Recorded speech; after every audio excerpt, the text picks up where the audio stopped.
Synopsis. In a world where spirit summoners bond with legendary heroes to save civilization, I awakened as F rank, the absolute weakest. While my classmates summon knights, saints, and mythic champions, my summoning glitched. The circle turned red, and when the smoke cleared, I was staring at the tyrant empress, a calamity-tier villainess who nearly destroyed the world 800 years ago. Everyone calls me cursed, dangerous, a threat that should be eliminated. They're right to be afraid, because the tyrant empress wasn't the only one who answered my call. And unlike the others, my strength is forged in pleasure. Through forbidden dual cultivation with my villainesses, I grow without end. My name is Cade Marlowe, and I don't summon heroes. I only summon villainesses. Chapter 1. I don't like school, I don't like school. Who the hell thought it was a brilliant idea to establish an educational system designed to trap and enslave people who could be living out the fullness of their pathetic lives? God damn it.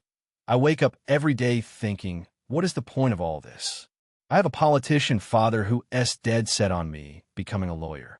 Want me to defend your vile crimes, old man? No. Pops you recooked if I ever become a lawyer. Straight up, flames from the biz cooked. Because I be holding you responsible for the evil of this world, of this country, regardless of what I think or how I think about it. I was walking toward the school gate, right now the fate of so many teenagers like me. What pitiful creatures. If my life was a story and someone was reading it, they'd probably think, oh, finally, my escape. No, bra, we in this together. There is no escape. I sighed as my legs dragged toward the entrance. The morning sun fell gently on my cheek, as if licking me with dark glee and saying, Cade boy, I'm enjoying your suffering.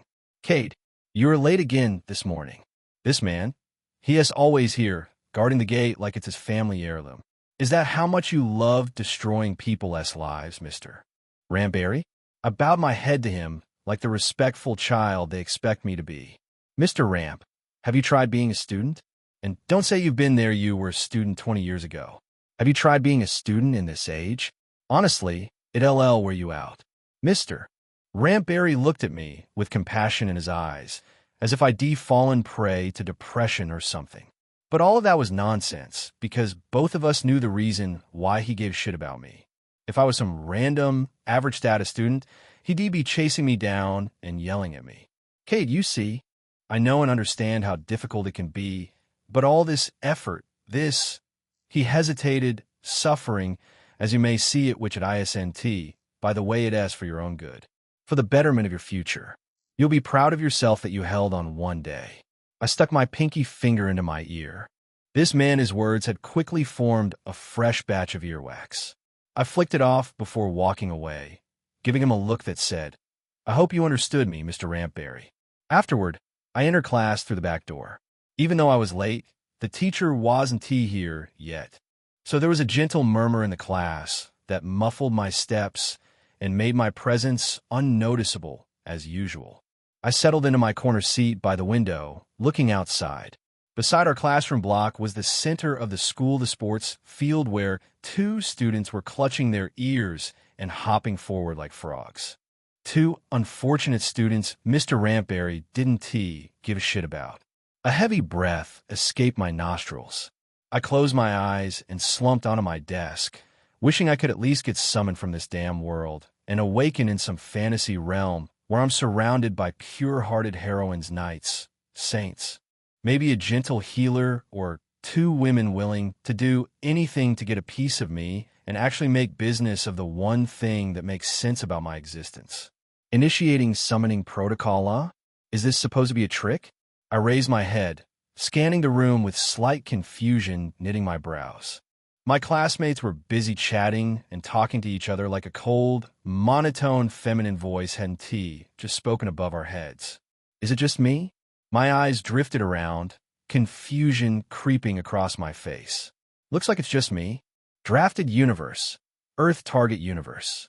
Ildrim awakening unique summoner system. I stared in absolute shock and confusion because now I wasn't just hearing things, I was seeing things too. There was a purple-colored HUD display floating in front of my eyes, with white letters spelling out every word I was hearing. It was intensely confusing and had me trembling to my core. It was even weirder because everyone else was talking and didn't seem to have noticed this strange display. System error, unique summoner system defective virus detected, combating system virus with system antibodies. Cold sweat dripped down my neck. This was just some fantasy. Something was genuinely wrong. It was all bizarre. But as I watched the display keep glitching, I began to sincerely hope for the antibodies to win. But more than that, I hoped for my own survival, because I had no idea what was happening and definitely didn't want to get caught in some crossfire of a universal war. I know I said I hated being born a politician's son and that I hated school. I still don't want to die, and I'm definitely not ready to fight on behalf of the universe. So please, Summoner System, grant me this one-time pardon, okay? As I was still thinking this, the murmurs in the class suddenly swelled, causing me to jerk my head up in confusion. As I did, there was an enormous circle, something that looked like a magic circle from a game or those you watch in anime. It blazed brighter, blue light cascading across the entire class, and everyone, including me, shielded their eyes from the light. The next thing I knew, my butt hit hard polished floor instead of my chair. What the hell? Chapter 2. Summoned into another world. System error, critical failure detected, initiating emergency protocols. Self-destruction sequence initiated, interrupted. Recalibrating.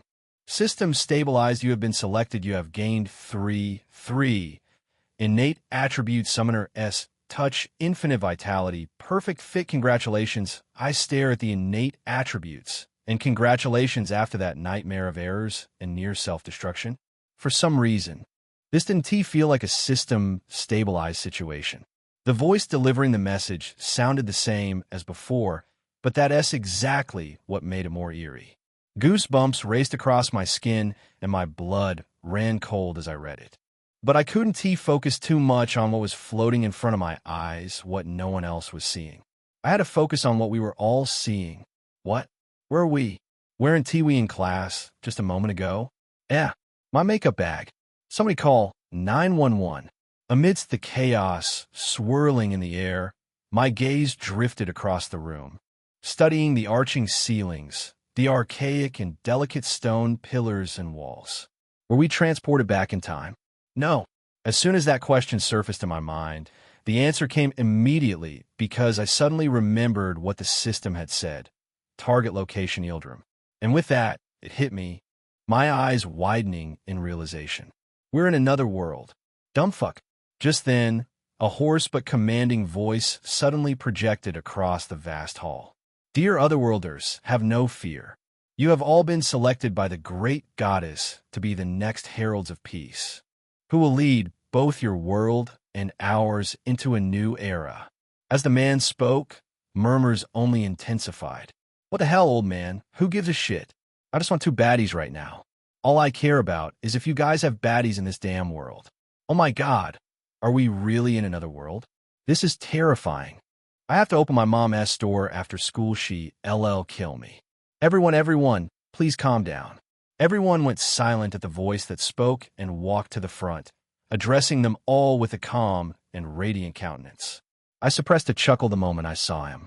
These sorts of things aren't always so hard to predict. Kai is the model student of our class-to-class rep, school senior prefect, the perfect son of a multi-billion-dollar conglomerate called the Xander Corps. He is the kind of guy who wants to help everybody. I definitely didn't to test him or anything, but sometimes I couldn't help but feel like the guy seems a little forced, practiced, like he is playing the role of perfect Kai Alexander. Or maybe it was just my opinion. Who knows? I might even be speaking from a point of envy. Not that I give anything to be in his position. Being worshipped sounds so exhausting. His sharp and sonorous voice addressed everyone in the silent hall. We all want the same thing, but chaos isn't going to get us what we want. What we need to do is calmly listen to what they have to say, and then say what we have to say. Let us allow the man to speak. Kai turned to the arch platform in front, raising his head slightly to address the old man standing on it, looking down on them all. The man wore a white garb that flowed over his body like silk crafted from light. In the center front was a perfectly embroidered golden cross, and he wore a religious priest-esque cap with the same embroidery. He was slightly hunched. "Please, tell us where we are and why we're here." The man seemed to smile imperceptibly. His eyes were so dim he looked like he was sleeping, and his nose was round and pronounced. Yet the power with which his voice boomed across the hall was shocking. "Otherworlders, the world is in great peril. Because of this, our hands were forced to summon the next generation of spirit summoners to save the world. This is the kingdom of Etheris, and this is not a call to damn you, but rather to save both our worlds from the threat of outers that are slowly corroding both our universes." I glanced around, wondering, are there speakers in the hall? Kai's voice rang out with astonishing confidence. "Okay, sir. This threat, do you have evidence of it? And evidence that it's also a threat to our world? Also, how exactly are we supposed to help you? As far as I know, I never took any martial arts classes. I paid attention in PE, but I suspect it doesn't compare." My classmates chuckled. "Yuki comes from a Japanese family of swordsmen. She can be your knight in sexy armor." My classmates filled the atmosphere with their subtle laughter. I just sank my hands into my pockets and watched from behind, yet to find anything really funny about this situation. The old man raised his hand. From beyond us, a door opened and two ladies and four men, draped in priestly robes and nunly robes, walked out front carrying boxes in their hands. More priests and nuns soon joined, lining our front with boxes. I paid special attention to the nuns, feeling a strange excitement stirring in my chest. I had this distracting thought about nuns in their traditional habits. God, what am I thinking right now? Focus, Kate, focus. It was difficult, but I managed to keep my composure with my hands firmly in my pockets and instead focused with an absolutely stern look on my face. In these boxes are two important things: a very high-grade spirit core and relics that once belonged to heroes of the past. Kai's brown eyes glistened sharply as he looked forward. "What are they for?" The old man from above the arched outcrop answered with a gentle tone. "That is a good question, young Otherworlder. Each of you has unique souls that attune you to spirits, but not just any kind of spirit. Heroic spirits. What are heroic spirits? These are spirits of people who once shaped the course of history, whether on a regional, national, or continental level. Only spirit summoners can summon these types of spirits, and that is why we have summoned you all here, for you to awaken your true abilities as spirit summoners. Call upon the spirits of the heroes and save our world again." My eyes widened involuntarily. What? Chapter 3. I awakened as an F-rank spirit summoner first of all. You will all awaken as spirit summoners and reveal your ranks. After which, we'll commence the summoning ritual where you'll gain your eternal allies. The class buzzed with excitement, chattering about everything and nothing. I wonder if I'm going to summon a knight on a white horse, a handsome prince like Silas. Me too. This might actually be my chance to snag my Mr. Charming CEO, who treats me like a dog and beats me and forces me to have sex afterwards. I'm not sure about that, but whatever suits you, I guess. I just want someone who goes on their knees and gives me flowers. A boy or girl will do, honestly. I found my place somewhere in the back, as everyone chattered with excitement and curiosity. They were going to get summons and command them to fight was genuinely joyous, and honestly, I felt the same way. I was just as thrilled, only pretending not to be because I'm the weird, estranged guy in this class. But deep in my heart, I was busy praying. A sweet heroine with a teasing streak is all I ask for, righteous and valiant, fiercely protective of me, and someone who loves me for who I am. Someone who let me hit without sucking my bank account dry. Please, please, please. My plea paused when the class murmur suddenly spiked. Wow, Derek is a B-rank spirit summoner. Derek, a tall, broad-shouldered boy with brown hair, falling dramatically to his jaw, walked away from the group, smirking. Guess I ended up becoming the knight in shining armor. Ha ha. We rock. I narrowed my eyes and watched him from afar as he gloated.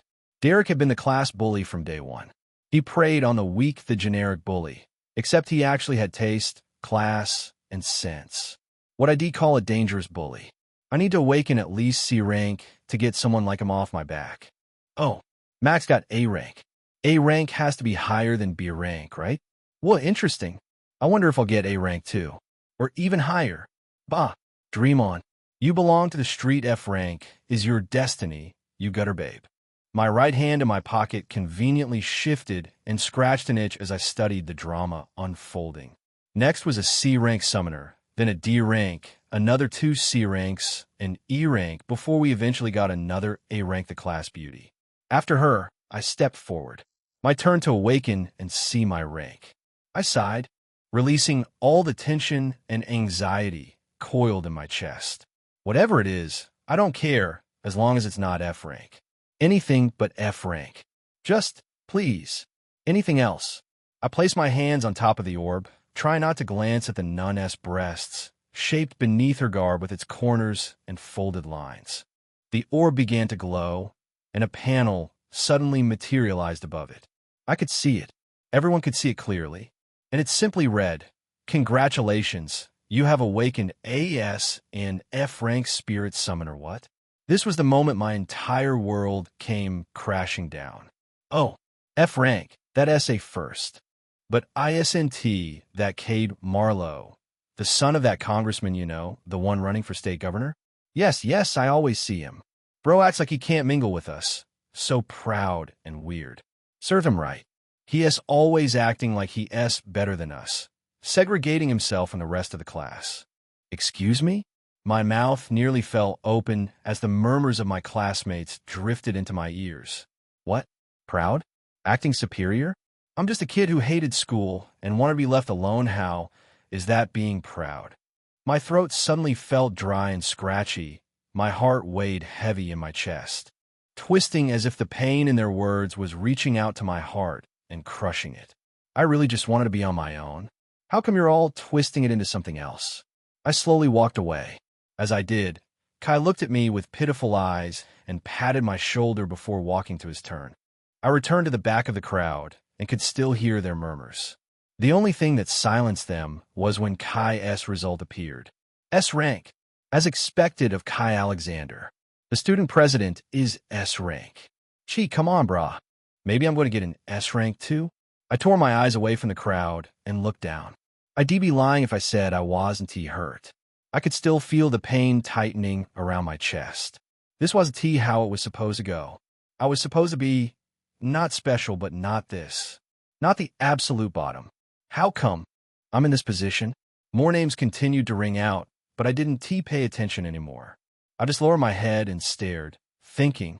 After a while, the entire class finished awakening, and the old man upstairs addressed us again. Now, you've all awakened and seen your rank. You shall begin the summoning process. He took a breath and continued. Spirits have 9 tiers. Regardless of the tier you summon, you'll all be summoning heroic spirits who have saved the continent and the world. They are far more powerful than any other spirits. He looked at us with his half-closed eyes. Also, the tier of heroes you can summon depends solely on your rank.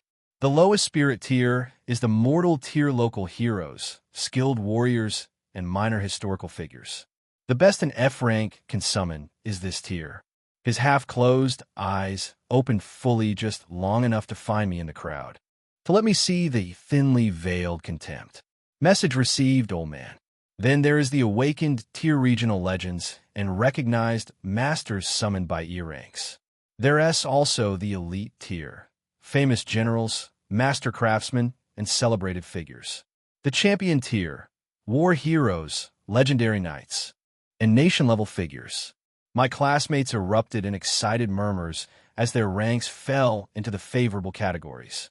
There were plenty of C ranks, so the murmurs swelled especially loud this time. The hero tier continental heroes, civilization-saving legends. And the legend tier multi-generational legends, mythical warriors. And the myth tier world-shaking figures, near divine legends. There are also 2 other tiers, the sovereign tier and the calamity tier.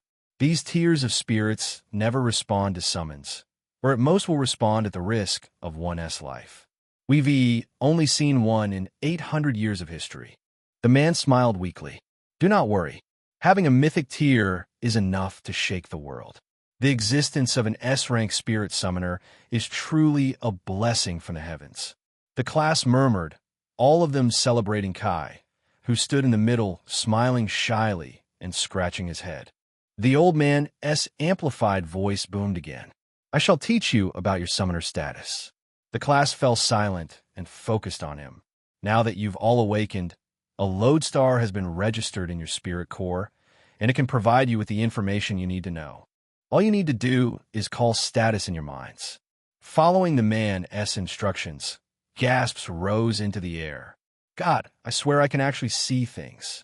What is this? I can see my name. I tried the same thing. Status. Summoner status name. K. Marlowe rank. F. Spirit essence. 100 active spirits. None attributes. Summoner S. touch. Basic. LV. 1 infinite vitality. Basic. LV. 1 perfect fit. Basic. LV. 1. The old man continued his explanation regardless of what we were doing. Right now, you will see your name, your rank, your spirit essence. The spirits you have which shall be none in your attributes, which also shall be none. You will gain attributes when you summon your first spirit. Other intricate matters, such as combat, the functions of attributes, and how they can be evolved will be taught to you in the Kingdom Academy. For now, let us proceed with the summoning. My brows knitted together as I inspected my status over and over again. Didn't the old man say, I have to summon a heroic spirit to gain attributes? How come I already have 3? Chapter 4. I summoned a villainous. There are 2 essential things needed for summoning. If it's common summoning, all you need is a spirit core. However, because heroic spirits are the kind that can only respond to otherworlders like you, the summoning costs climb a bit higher. First is a relic that connects to the hero, then a high-grade spirit core. The old man's voice remained utterly flat throughout his explanation. The priests and priestesses will hand you a relic and a spirit core. All you have to do is channel your spirit essence into both items. Think of it as breathing, but with your entire body, not just your nose. My classmates immediately stepped forward and collected spirit cores and relics. Kai went first. The moment his essence touched the items, golden light poured from him like liquid sunshine. The air itself seemed to sing, and the light suddenly expanded, a golden circle flaring to life. The entire ground trembled like it was about to split apart, and the heat clung to me like a second skin. I didn't know what was about to happen, but the pressure already had my heart hammering with fear. From the embrace of the golden light pouring forth from the circle, something condensed in a form, then mapped out a 7-foot-tall, massive figure. The light finally vanished and the atmosphere calmed. My heart was racing, but my eyes were in an even worse state when I saw what stood before Kai. The heroic spirit Kai had summoned was so imposing that standing near him made me feel like I was standing next to the midday sun. He was tall, adorned with golden ornate plates that seemed to generate their own light. The armor had a leonine quality, a maned helmet featuring a crown crest and red cape flowing behind it like liquid fire. The spirit stood perfectly still, radiating authority and command. Even silent, it looked like it could lead armies. What the hell? I don't even need to know. It's tier to know he's going to be freaking strong. Hell, Kai, you hit the jackpot. So unfair. At least lose a little. The old man stared down from above, fighting to suppress the shock and joy coursing through his veins. He gripped the terrace of the outcrop platform and looked down for a moment before speaking. Otherworlder, kindly check your spirit S tier and fortitude.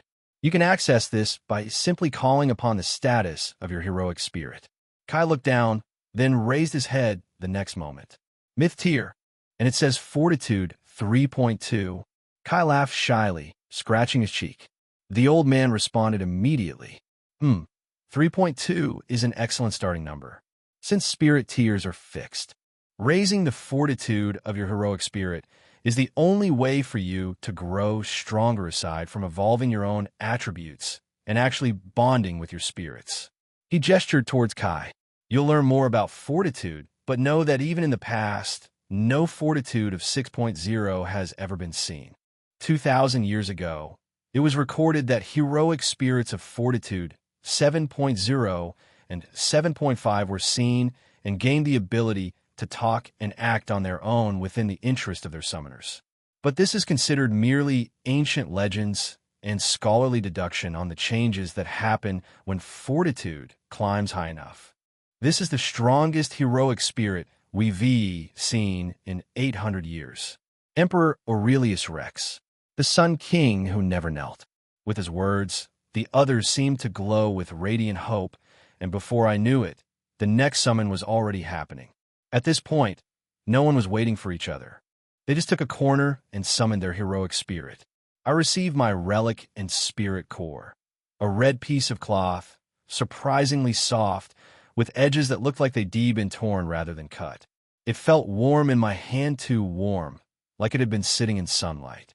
I took a corner and observed the old man up there, subtly watching me. Then I proceeded with the summoning, sincerely hoping in my heart. Dear heroine, here I come. I released my spirit essence and let it flow toward the tip of my fingers as easy as breathing. As I did this, a dull gray circle, just like Kai-S, appeared on the ground around me and glowed duller and duller, like it was suddenly going to sputter out on me or something. Then suddenly, I heard the Lotus Duress voice. Warning extremely high tier, detected calamity tier, detected commencing, summoned. My brows furrowed together, confusion welling in my heart. Along with the sudden alert, the dull gray magic circle suddenly flared red and released a blazing light that overwhelmed the other ongoing summonings. I staggered back, feeling a bad premonition in my gut. Black sparks like corrupted lightning flared around the red light and spread outward, releasing a shock wave that exploded and shattered glass, causing everyone to scream and duck their heads. Oh no, this can't be good. The old man was already glaring at me with hostility, unable to hide his shock anymore. Even the priests and priestesses looked terrified.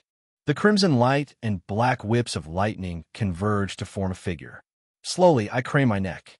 Standing before me was a full 6-foot-tall, heroic spirit with a full-face helmet bearing two jagged horns like a demon. Yes, as I first saw the generous chest embedded in sinister black plate armor. My heart and groin swelled with joy. Then a moment later, that joy died as I heard the old man's voice. Abomination! This is an aberration against the gods. This otherworlder has not summoned a heroic spirit. What he has summoned is a disaster that nearly destroyed our world. How can this be? What sort of omen is this? My heart plummeted to my stomach as his words struck my ears. The gazes of my classmates turned even worse.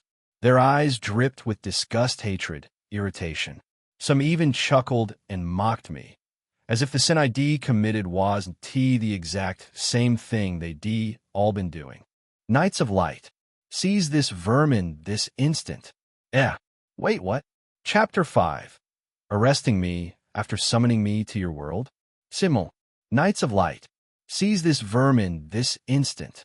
As if they had been waiting for his command, for knights in polished steel armor and billowing white cloaks burst from the entrance, immediately drawing their gleaming long swords as they charged toward me. Seeing the wall of blades, hearing the thunder of heavy footsteps at that moment, my heart began hammering and sweat slicked my body. Cold dread seized me and panic clawed at my chest. What am I? I glanced at the tall demoness standing before me like a blade drawn from the dark. Jagged black armor clung to her form like a second skin, organic and cruel, as if it had grown from her rather than been forged. As my eyes focused on her, I felt a connection, something faint but undeniable, as if I didn't even need to speak for her to understand me.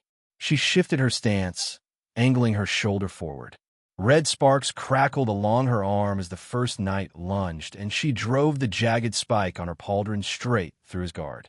The black spike of her armor impaled the knight's arm, and using her height, she hoisted him off the ground before delivering a vicious slap that sent him spinning through the air and crashing into the wall beside the platform where the old man stood.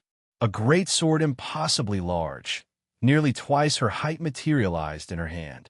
Its dull crimson blade paired with an ominous black hilt and crossguard. She swung it from behind with ease, the movement tearing through the wind with weight and menace. When she slammed it against the next knight, his head smacked the floor, sending webbed cracks spiraling outward before he tumbled away like a wrecked vehicle. She twirled her sword effortlessly and brought it down upon another knight. However, in that instant, golden light erupted beneath her. As she slammed the greatsword down, a shockwave exploded, sending even me staggering backward and fracturing the pillars that held the hall. The entire hall shook as if it would collapse.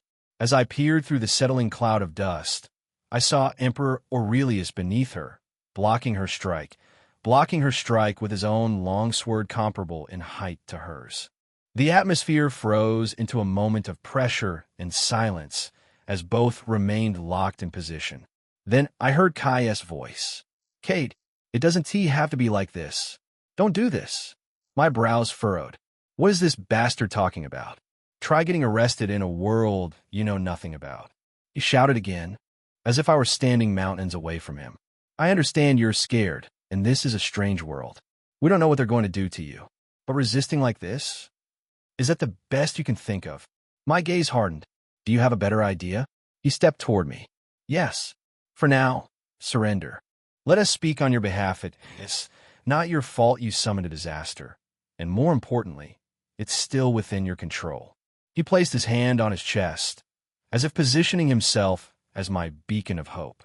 Let me reason with the authorities here. Trust me, I won't let anything happen to you. My hardened gaze persisted and darkened further. Honestly, I didn't buy his bullshit, but he was also right in a way. I had little information and no idea what I'd be up against if I decided to resist and run. Hell, I haven't even been past this hall. I don't know what it looks like outside. So I was left with too few choices, and it seemed I'd have to depend on Kai. I didn't trust him, but I was certain the hero in him would want to prove itself. The least I could do was rely on that. Or at least devise another plan in the meantime. One thing I knew, I wasn't dying here. I gave my summon a mental command to stand down, and immediately she relaxed her shoulders and pulled back, disintegrating into a whirlwind of red sparks. Instantly, I felt something rush back into my soul, and with it came crushing fatigue. My steps faltered as I tried to walk forward. My vision blurred, my knees buckled, and the cold stone rushed up to meet my face. Everything went dark. I had passed out. My eyes shot open, and immediately I sat up, only to find myself in a dark room. My brows knitted together as I observed my surroundings. It wasn't so dark that I couldn't see anything. Pale moonlight filtered through a barred window high above, painting silver lines across stone walls that smelled of damp and old metal. I could make out a table and chair beside the bed I'd woken on, and a heavy metallic door. The room itself was wide enough for 10 people to occupy without feeling cramped. But the realization that I was in a prison cell made me feel suffocated regardless. I rested my elbows on my knees, staring down and replaying everything that had happened. From suddenly receiving the strange lodestar while I was in class to finding myself in a new world, awakening as a wretched F rank, and now summoning an evil spirit instead of a heroic spirit like they expected. An incredulous chuckle escaped my lips. Never had a bad day, huh? I lifted my head and exhaled. I'm about to move past it anyway. Let us see the man, said we can check our summon S status, right? I gave the mental command, and immediately it appeared. Spirit profile name, Cassandra the Unconquered title, the Tyrant Empress, the Blood Conqueror Spirit tier, Calamity, 9, Fortitude, 8. 2 passive skills: Dominion, Aura, Tactical Genius, Absolute Authority, Fear, Incarnate. Active skills: Emperor S, Command, Intimidation, Cascade, Tactical Dismantling, Tyrant S. Advance the red banner. As I read through it over and over, I paused on something striking. Fortitude, 8. 2. Calamity tier? My eyes widened in disbelief. Didn't the old man say Fortitude 7.0, 7.5 is considered a tall tale? And that Calamity tier hasn't been seen in 800 years. My eyes blinked again. What the hell am I looking at right now? Chapter 6. The Lodestar creator took my wish too serious. I pulled up my own status too. Summoner's status name: Cade Marlowe. Rank: F. Spirit Essence. 100 active spirits. 1-5 innate attributes: Summoner S Touch, Basic, LV. 1 Infinite Vitality, Basic, LV. 1 Perfect Fit, Basic, LV. 1 Extra Attributes: Emperor S Presence, Basic, LV. 1 Strategic Apex, Basic, LV. 1 Conqueror S Will, Basic, LV. 1 Warlord S Command, Basic, LV. 1 So many things confused me all at once. I was not an avid gamer, but I was not estranged from the world. In fact, I had played a couple of gacha games like Genshin, Honkai Impact, 7 Heroes, and Crystal of Atlan. I also liked MMORPGs, so whatever this Lodestar was, it wasn't an alien world to me, which was why I could relate to and ask certain questions. First of all, I was F rank, and I had just 100 spirit essences. That made me understand why I fainted like that. To be honest, I had almost thought someone smacked me from behind, but then I didn't feel any pain, so it had to be exhaustion. Then 5? 5 spirits, 1 active. Does this mean I have 5 spirits nestled in the depths of my soul, but I can only summon 1? Due to limitation in spirit essence, you can only summon 1 villainous spirit, which was the first to answer your call, Tyrant Empress. So the remaining 4 came late, so they have to be benched for now. Due to limitation in spirit plane, you can only hold 5 villainous spirits. Evolve your spirit essence and spirit plane capacity to be able to summon and house more villainous spirits. That is possible. The Lodestar didn't respond to my question, but then, if it was possible, it wouldn't say it was. Wouldn't that be equal to raising my rank? I considered this very carefully, which made me come to the conclusion that I couldn't presumably say it was equal to raising 1's rank. Moreover, I had reasons to believe that this particular Lodestar I had with me was due to more errors, and so there was a chance that my progression was an outlier compared to my other classmates. This meant that the F rank could just really be a name with no weight. But as far as societal hierarchy went, I was already tarnished by that name and would continue to be. It was a bit saddening, but realizing where my potential lay raised my spirits a bit. If I have 5 spirits, doesn't that mean I have more extra attributes than this? The old man did say you gain attributes from your spirit, so I definitely have more. Extra attributes are inaccessible due to limitations. When your soul plane expands, you will be able to access other villainous spirits, hence their attributes. Seeing this, a simple understanding settled in my mind, causing me to nod my head. Next, I went over the attributes I received from Tyrant Empress. Emperor S Presence gave me an intimidation aura. Strategic Apex gave me enhanced tactical thinking during battle. Conqueror S will make my mind stronger and slightly more resistant to mental attacks, while with Warlord S Command, I could give orders that compelled obedience. But the only sad thing was that these abilities were still in their weak stage, though they all had insane potential should I level them up. It was so cool that I was beginning to feel too comfortable, forgetting that I was currently in a prison cell. But I carried on with that level of excitement and decided to check my innate attributes. The first thing that escaped my mouth was a gasp. I think whoever created this system took me too seriously when I said I wanted to make use of the one thing about my body that made sense.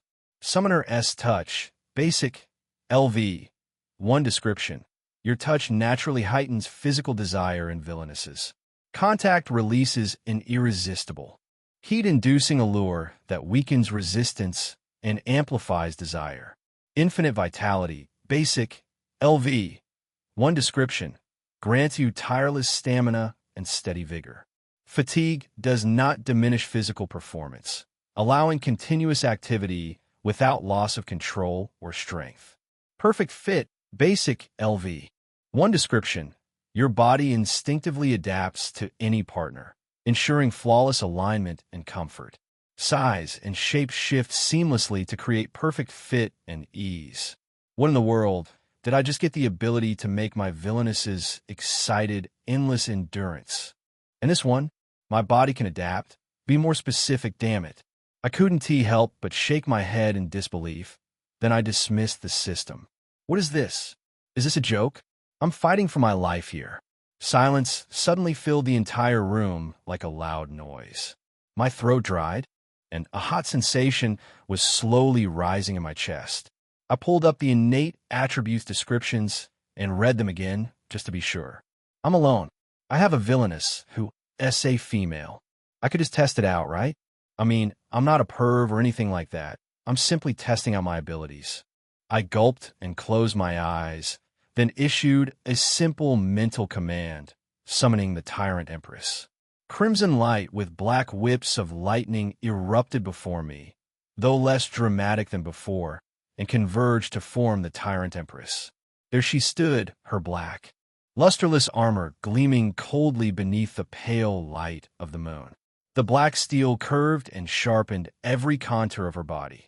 The generous chest that stood perfectly made me wonder what amazing forgesmith would have been so endearing as to craft such a delicate piece, so perfect in shape. Moreover, I even wondered how her breasts could manage to fit in the plate. Her hips were bare, no metal plate protection, just pale, almost white skin gleaming at me, making my throat dry. I hesitantly moved my hands, tracing the region of her pelvic line down her thigh, while mentally activating Summoner's Touch. The feel of her skin was gentle against my palm, like fresh bread soft. I shifted and ran my hand back to her ass. There it was. Weighted against her hips that were curved like questions meant to be answered with hands was a rear that wasn't just soft but also had weight, as if the two sides were about to fall due to their immense heft. In fact, I gulped as I ran my hands along the first side, feeling the weight and texture under my fingers. I gulped again, testing my attributes. Suddenly, the air got cold, and I felt something burrowing into my soul from above, like a predatory and powerful gaze. Then a cold and mocking tone came. How vulgar! My heart plummeted to my stomach. Chapter 7. I'm a shameless summoner, and I accept it, huh? My entire world felt like it had just been crushed by a speeding train, tied to the tracks, and overrun. My body went cold at the sound of that voice. Even with fear gripping my heart, my head tilted upward, neck stiff, eyes trembling as I tried to confirm what I just heard.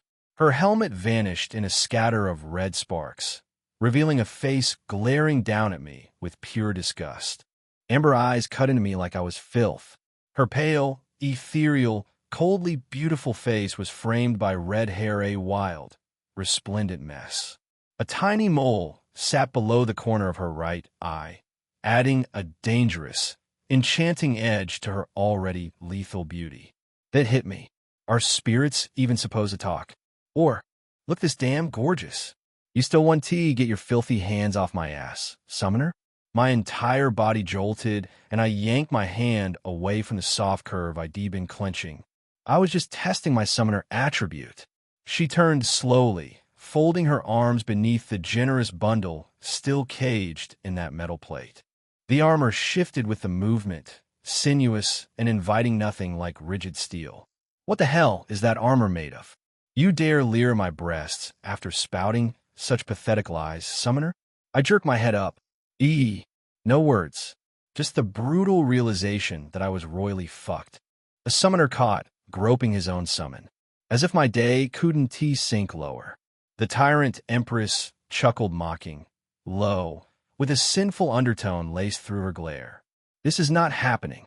I've seen greedy kings fall, power-drunk emperors beg, and pedophiles die, screaming on stakes.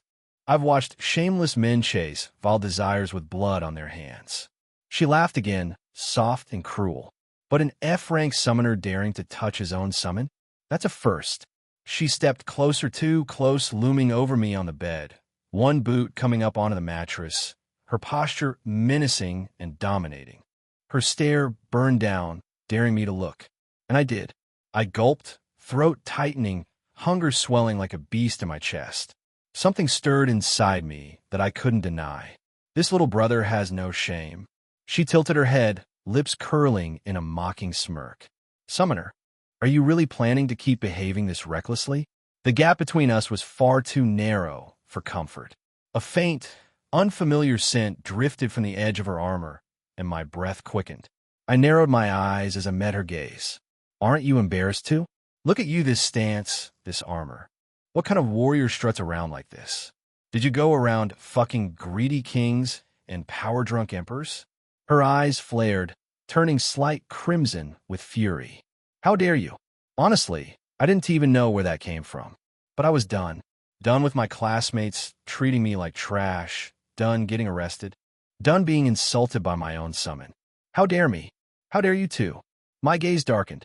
I didn't care anymore. I shoved my hand forward, Summoner's touch igniting beneath my skin, and shoved her back onto the bed. Her body jolted and hit the mattress hard, warmth pulsing into my palm. She froze, caught between shock, disbelief, and outrage. Then her brows knit tight, eyes blazing. But under that fury was something else, something she fought to hide. Her lips pressed tight, her breathing uneven. You vile summoner, get off me this instant. Her mouth said one thing. The slick heat in my palm said another. She was strong enough to break free, but she wasn't T. In the end, this wasn't T one-sided. She wanted it to. Why else was Summoner's touch working so effectively? The air thickened, heat swelling between us, silence stretching with my hand still cupping her. I slid my palm up and down. She trembled. What is this? She shouted. What sort of technique are you?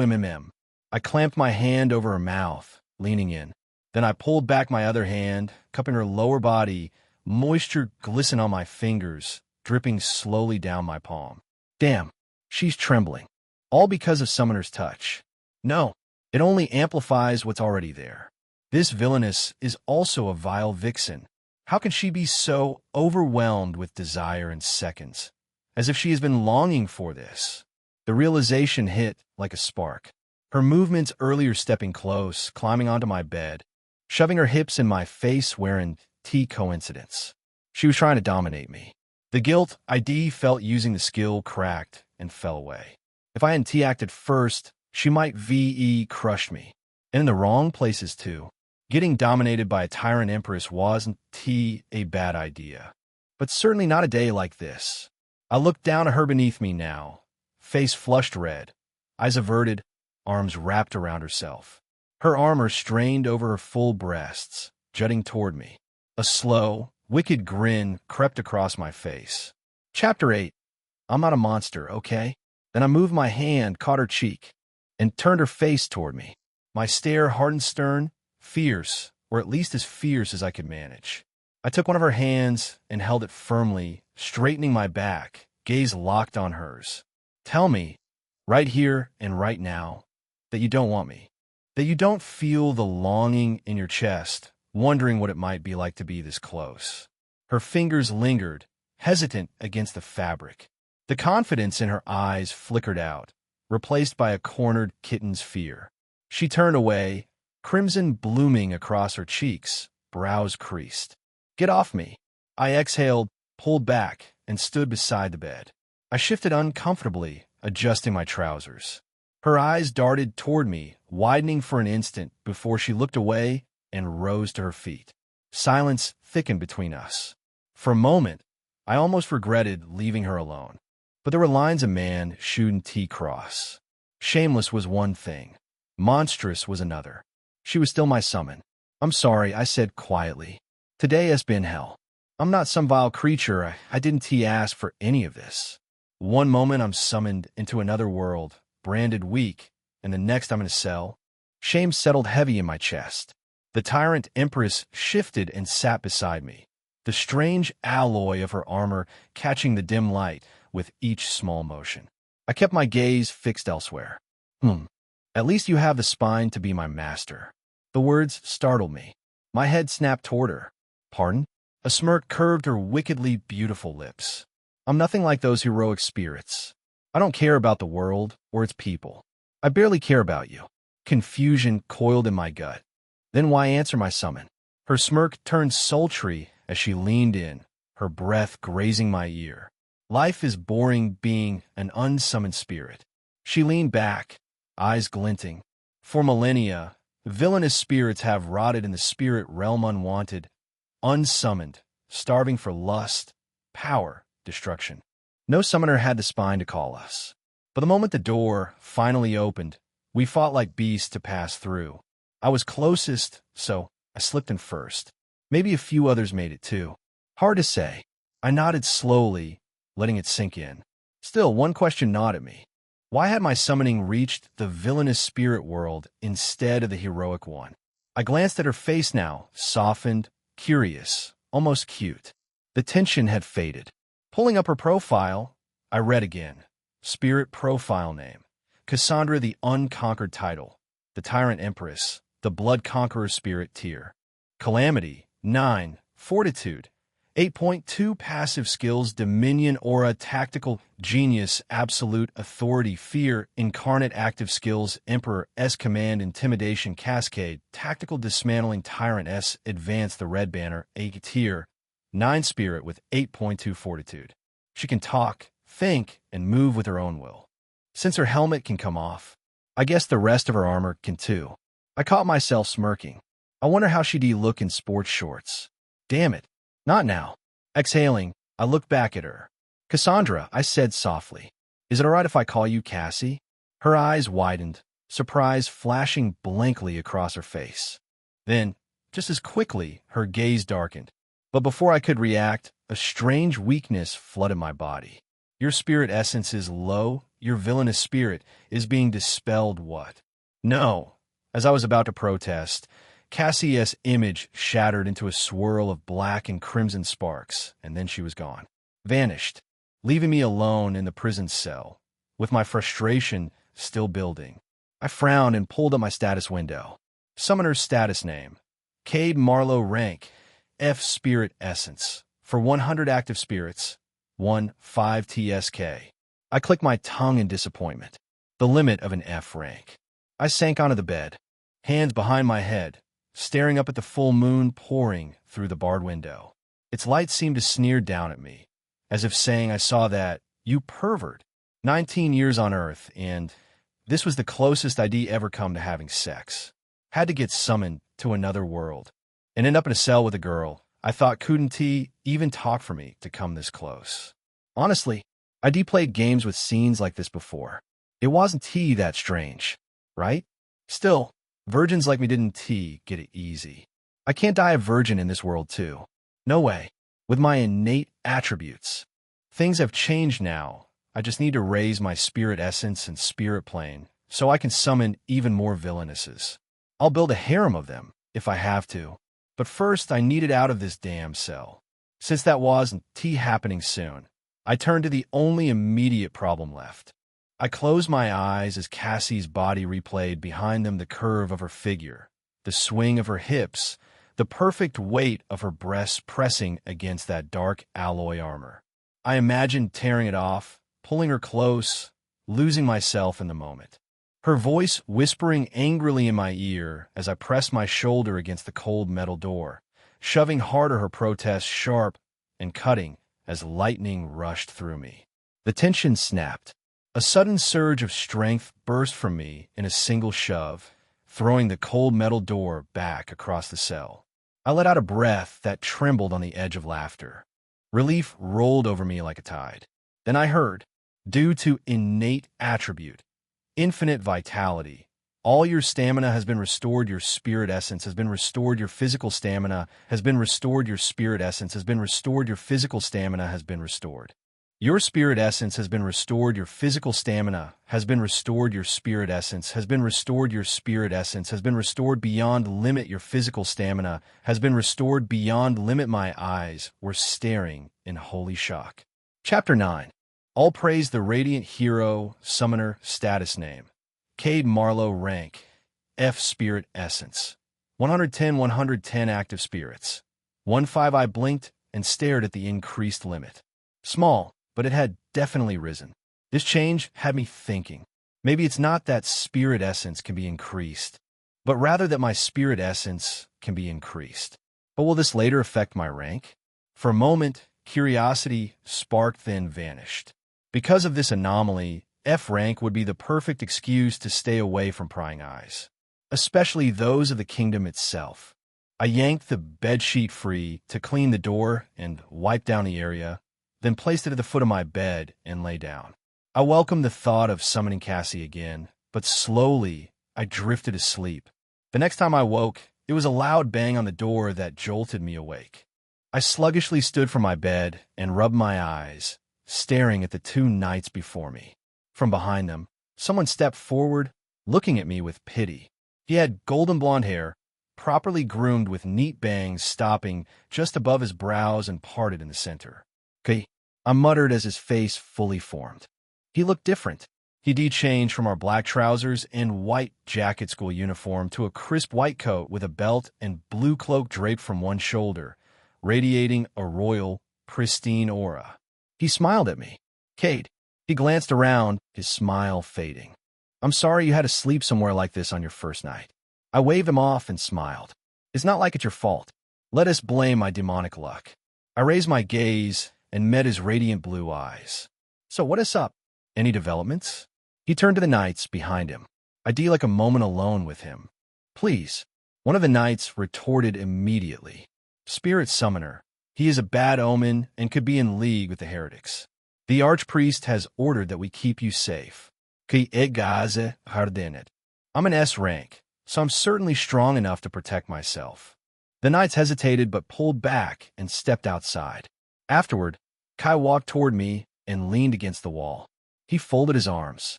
"Things actually look very bad." I exhaled. "Tell me, what exactly is going on?" "As you know, this is the kingdom of Etheris. The kingdom and the Church of Eternal Light were the ones that summoned us into this world, and we were summoned because I got that part yesterday, Kai. What I want to know is why I'm still sitting here in this prison.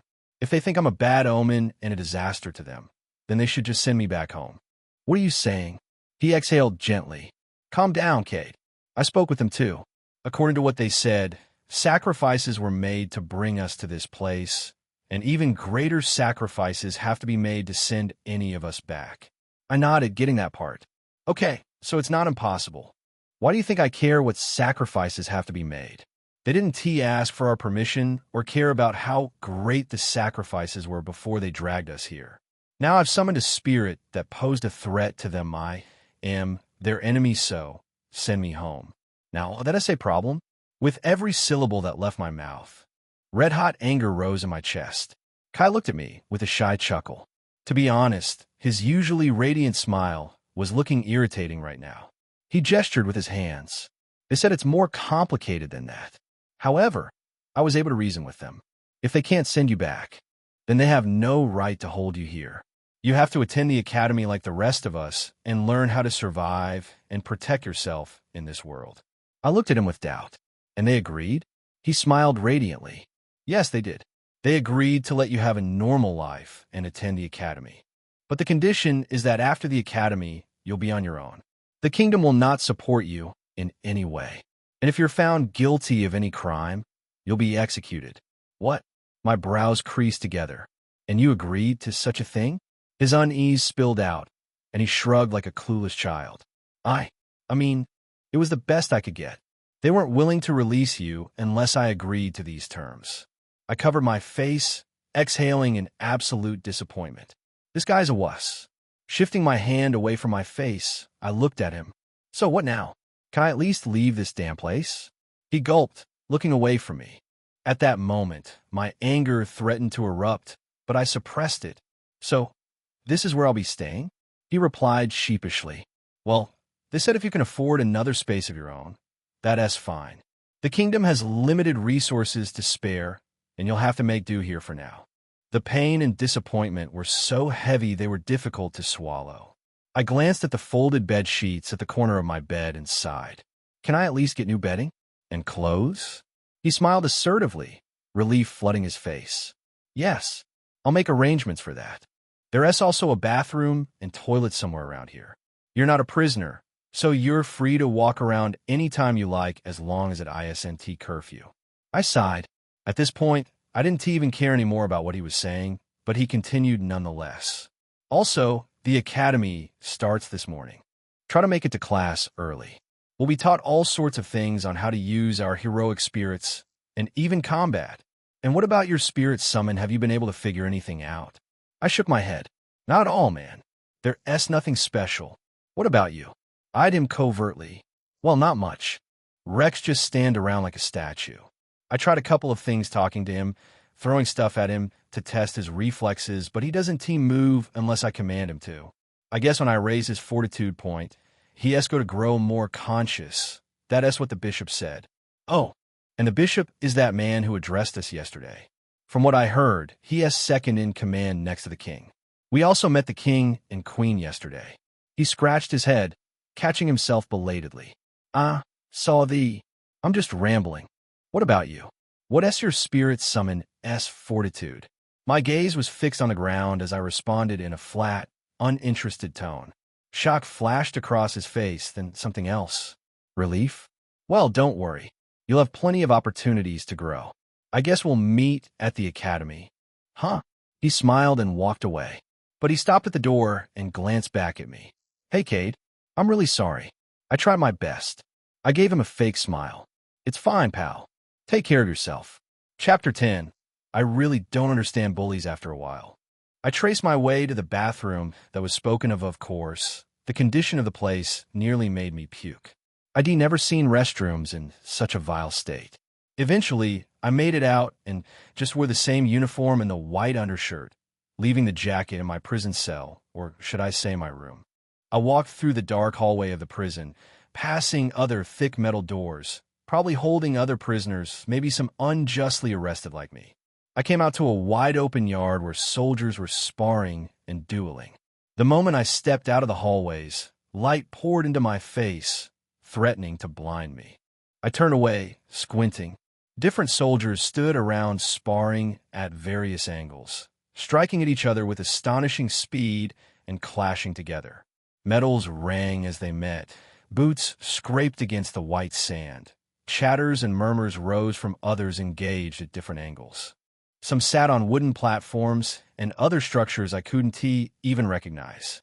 And then it finally, truly dawned on me in a different way. I really am in another world. Towards the corner, where some soldiers were sitting, one of them tapped another and gestured at me with his gaze. They stood up, all three of them, and began walking towards me. I turned my head away, pretending not to notice, and headed in the opposite direction. Then it hit me that I actually didn't know where I was going. It was also going to be difficult for anyone to show me because by now, they knew I was F rank and, of course, social hierarchy, they want to prey on me naturally. Left to me, I wanted to avoid this nonsense. But sometimes, some things are unavoidable and you just have to do what you have to do.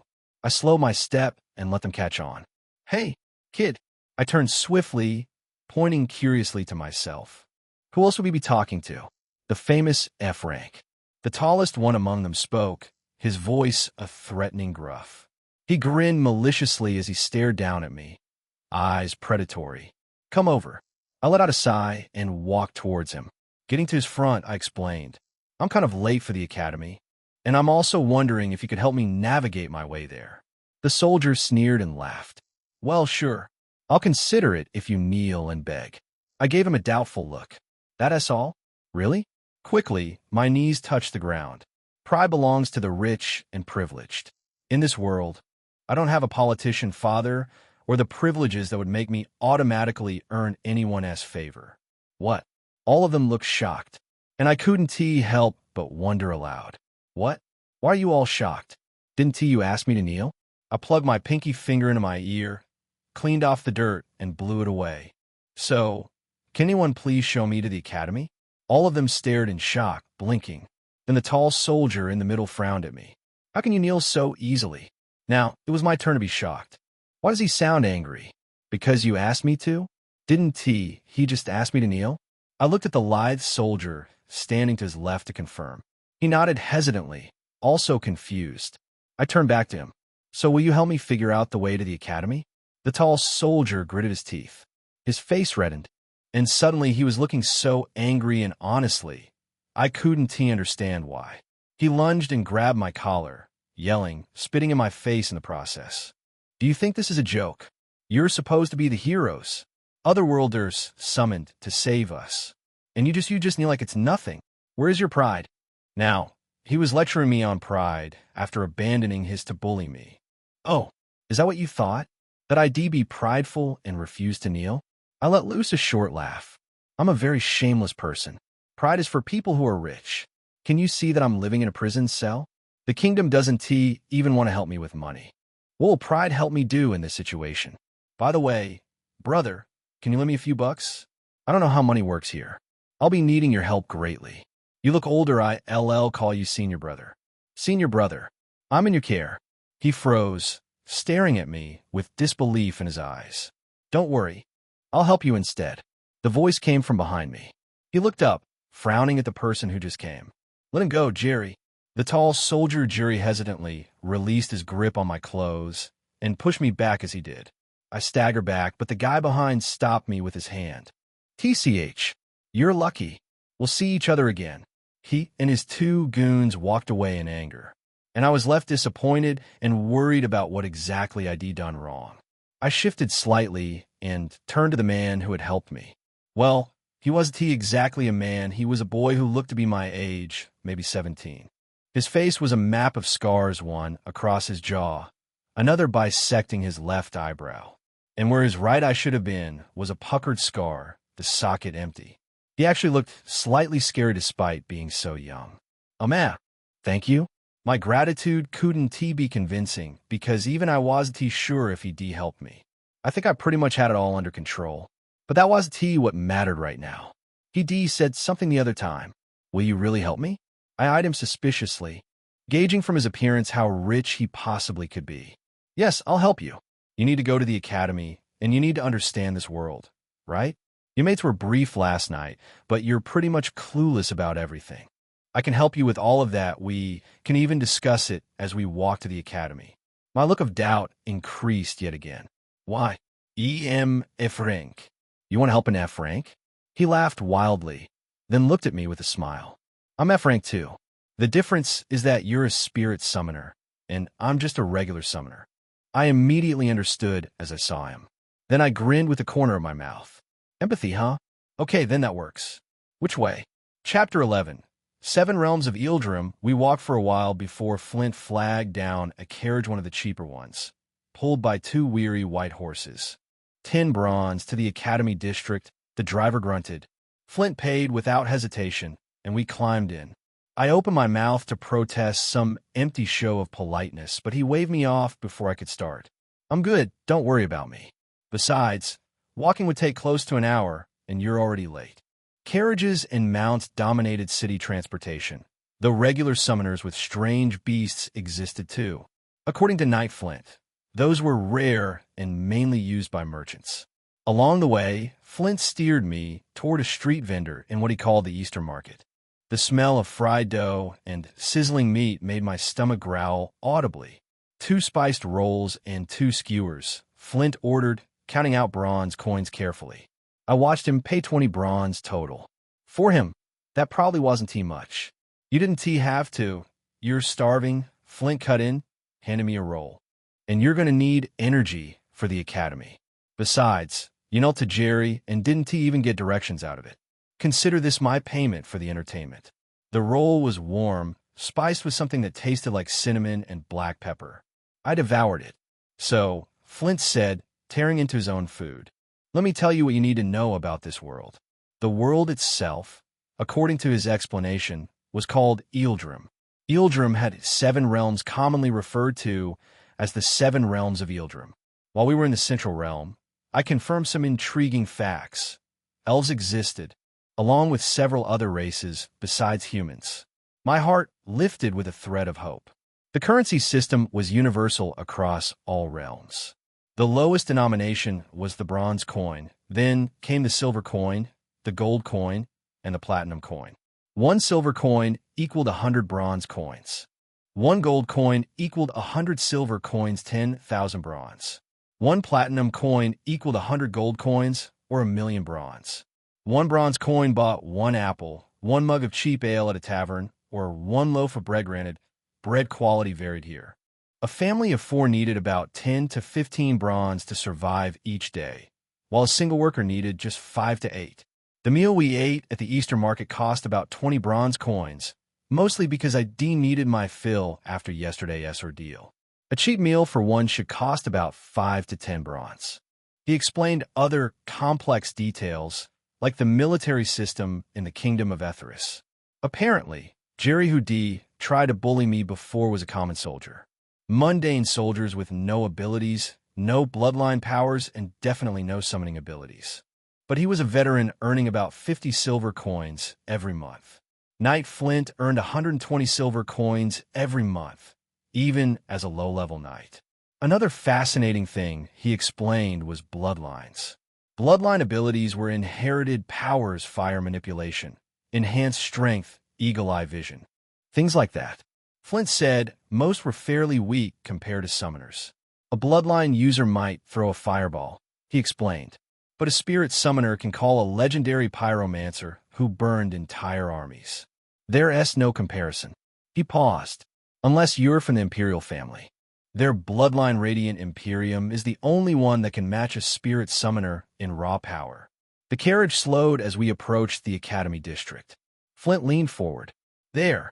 Luminaris Academy rose before us, a sprawling complex of white stone buildings with soaring towers and crystalline windows that caught the morning sun. Students in pristine uniforms moved between buildings, laughing, chatting, their spirits visible as shimmering auras. I felt very small suddenly. School. Again. I can't go in with you, Flint said as we climbed out.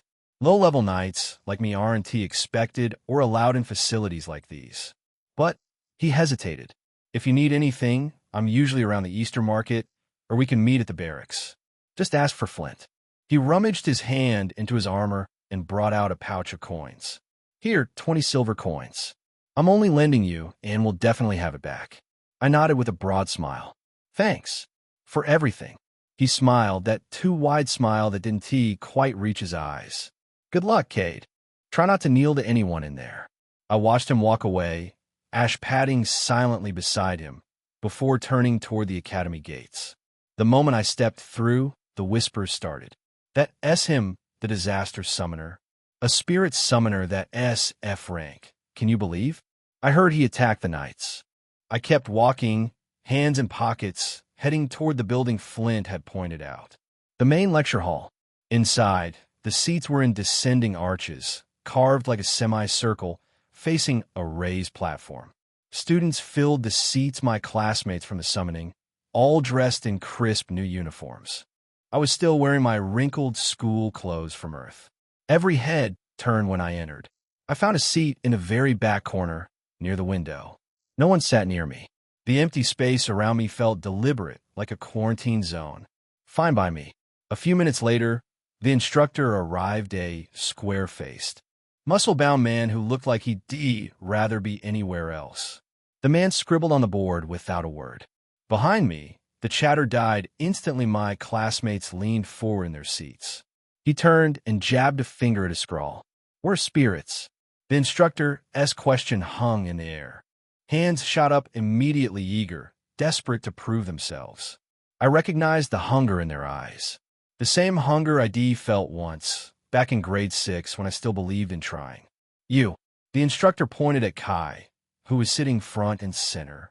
Spirits are manifestations of essence, Kai said confidently. Beings that exist between the physical and metaphysical realms, capable of forming bonds with summoners. Textbook answer. The instructor's expression didn't change. Useless in practice. Anyone else? Marcus Chun, a boy with messy, silvery white hair, raised his hand. Spirits are categorized by consciousness level and origin. The classification determines their capabilities and threat level. Better. The instructor turned back to the board, but still incomplete. Let me educate you properly, since the church's propaganda apparently got to you first. He drove the chalk into the board with enough force to crack it. There are 4 primary classifications of spirits in Eildrim. Understanding the difference could save your life or end it. Wild beasts, he wrote quickly, his handwriting barely legible. Mundane animals. No spirit essence. No supernatural abilities. Wolves, bears, hawks.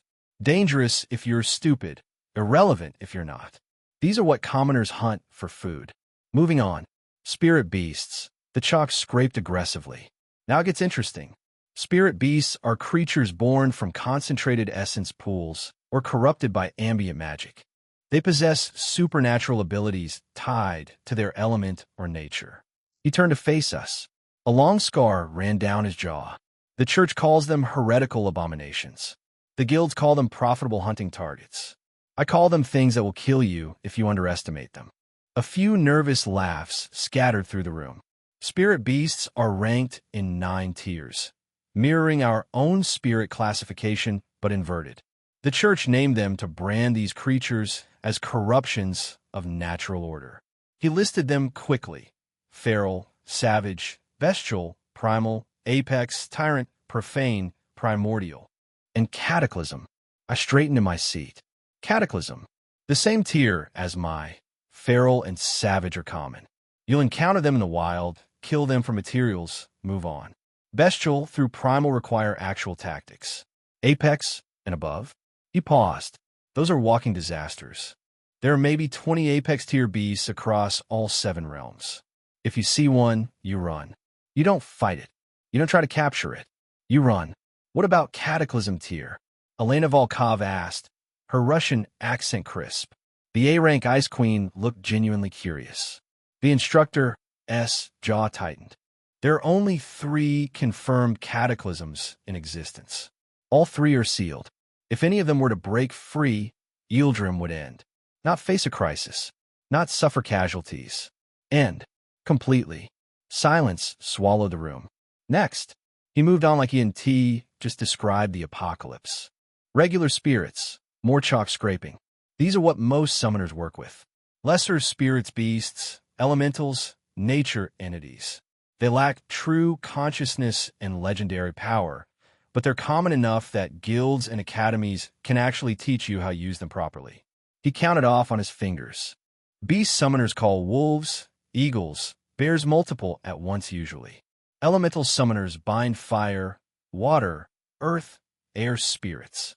Nature summoners work with plant life and forest guardians. Contract summoners bargain with spirits for temporary aid. These make up about 5% of the population. Respectable profession. Steady income.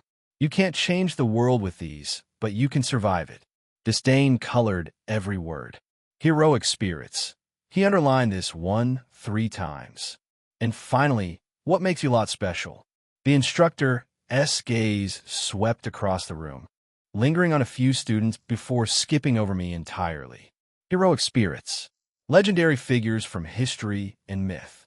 Heroes, conquerors, saints, warriors, mages, the people who changed the world when they were alive. He tapped the board again. These spirits possess true consciousness. They think, strategize, remember their past lives. They can teach you, advise you, even refuse your commands if you're idiotic enough to deserve it. Spirit summoners, heroic spirit summoners, are approximately 0.01 of the population. U23 students represent more spirit summoners than some kingdoms have produced in centuries. Pride rippled through the room. I felt nothing. Don't let it go to your heads, the instructor continued flatly. Rare doesn't mean competent. Half of you will waste your potential through arrogance, another quarter through incompetence. The rest might actually amount to something. He turned back to the board and wrote one more thing. Spirit tier summoner rank. Your summoner rank F through S determines your capacity. How much spirit essence you can channel, how long you can maintain manifestation, how many attributes you can use simultaneously. This is fixed. You cannot raise your rank. Ever. Several students shifted uncomfortably. Faces darkened, especially among the E and D ranks. Your spirit S tier mortal through sovereign in the orthodox classification determines their inherent power and potential. This is also fixed. A mortal tier spirit will never become a legend tier spirit. He let that sink in before continuing. What can grow is fortitude and attributes. Fortitude measures your spirit's consciousness, autonomy, and sense of self. It ranges from 1.0 to 10.0.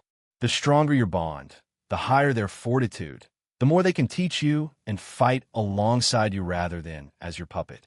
Marcus raised his hand. What is the highest recorded fortitude? 6.8, the instructor said immediately. Achieved by Grand Marshal Vanim, the unbreakable, bonded with the heroic spirit titan of the Last Stand. It took him 40 years of constant combat and near-death experiences to reach it. 40 years for 6.8.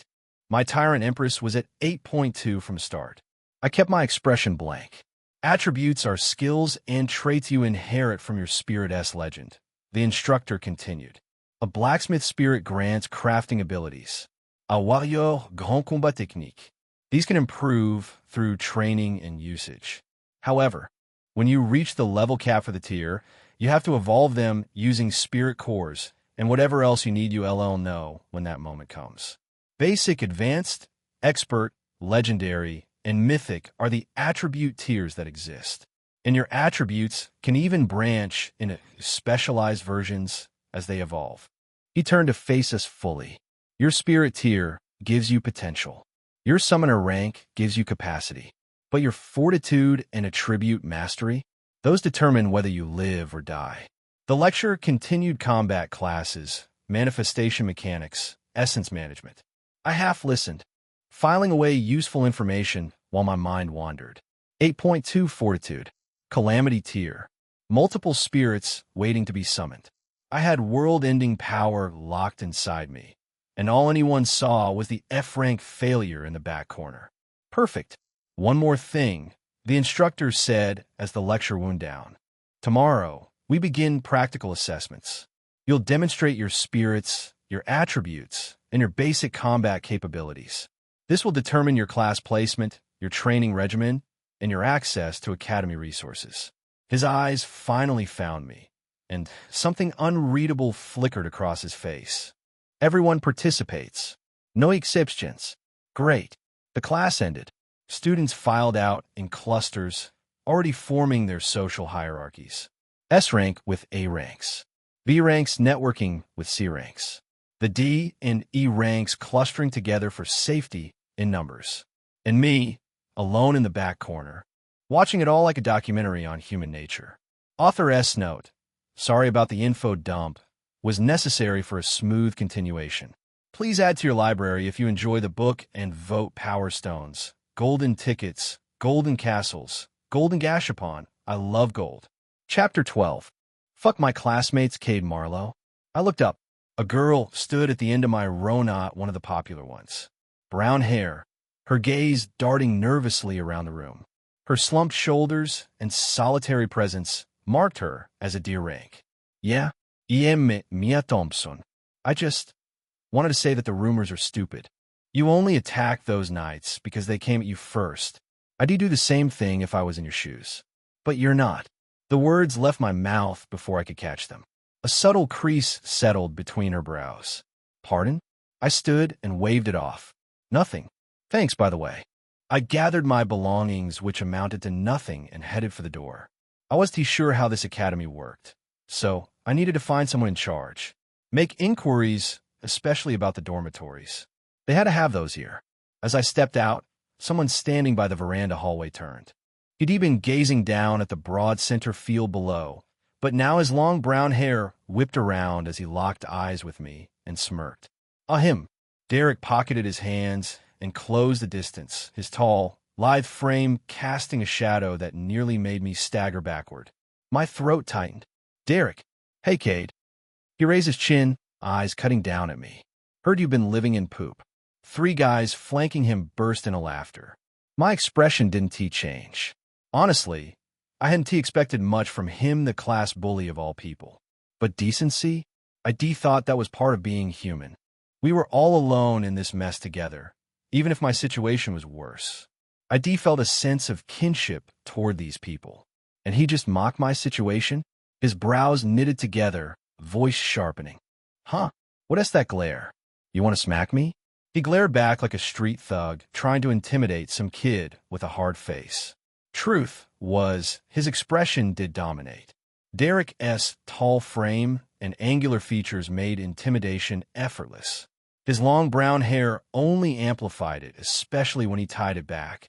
He looked every bit the competent bully. This was not a Jerry situation. Peace, peace. Pointless violence makes no sense. My classmates aren't my enemies. I forced myself to exhale, smoothing my expression. Then I smiled. Nothing, Derek. Like you said, I'm living in poop. My smile twisted into a crooked grin, and I aimed it right at him. You know, you like it better there, Derek. That place was specially crafted for people like you. And there's this guy named Jerry. Oh my God, I think you two will get along great. That's right. I could be a very petty person. What? Derek's face contorted with rage. He grabbed my clothes and struck immediately a headbutt that sent me staggering back. A wide grin spread across his face as he advanced with his goons. Looks like the reality of your situation hasn't dawned on you yet. I'm going to beat you to a pulp and open your eyes to how weak you are. I wiped blood from my nose and offered a correction. You mean, beat me to a pulp so you can prove to yourself that you're strong. Come on, Derek. Get a grip. This is a little cliched. His face had already twisted, but he still managed an unbelieving grin. He stepped closer, eyes glinting like shattered glass. Let me shatter whatever illusion you're high on. Something slammed into my guts. I hadn't seen it move. All I knew was that his fist connected with my stomach and my entire world shattered. I had never felt pain like that in my life. It felt like he ripped straight through to my back. His blow lifted my feet off the ground and hurled me backward with brutal force. I crashed into the terrace railing and plummeted straight down from the third floor. Everything happened so fast. 1 second I was punched, the next I was slamming into hard ground and my vision went blank. My eyes snapped open. A deep, guttural groan tore from my throat as I rolled over, writhing as pain exploded through every nerve. The next moment, though, rage took over. Fuck my classmates. Fuck the kingdom. Fuck everybody. Tyrant Empress. Red sparks crackled. The demoness manifested before me, her figure sculpted into a perfect hourglass. Her featureless helmet with curved horns radiating corrupted menace. Kill that bastard. My classmates and other students had gathered around to watch. I didn't care. I was consumed by rage and needed satisfaction. For now, Derek would do. He could blame it on rotten luck. Tyrant Empress shot forward. Each movement made her ass sway with fluid grace. Without gathering momentum, she leaped into the sky and landed easily on the third floor, but a massive arm clad in golden and blue armor struck her mid-landing, sending her skidding backward along the balcony. Sparks screaming off her obsidian boots as they scraped the floor.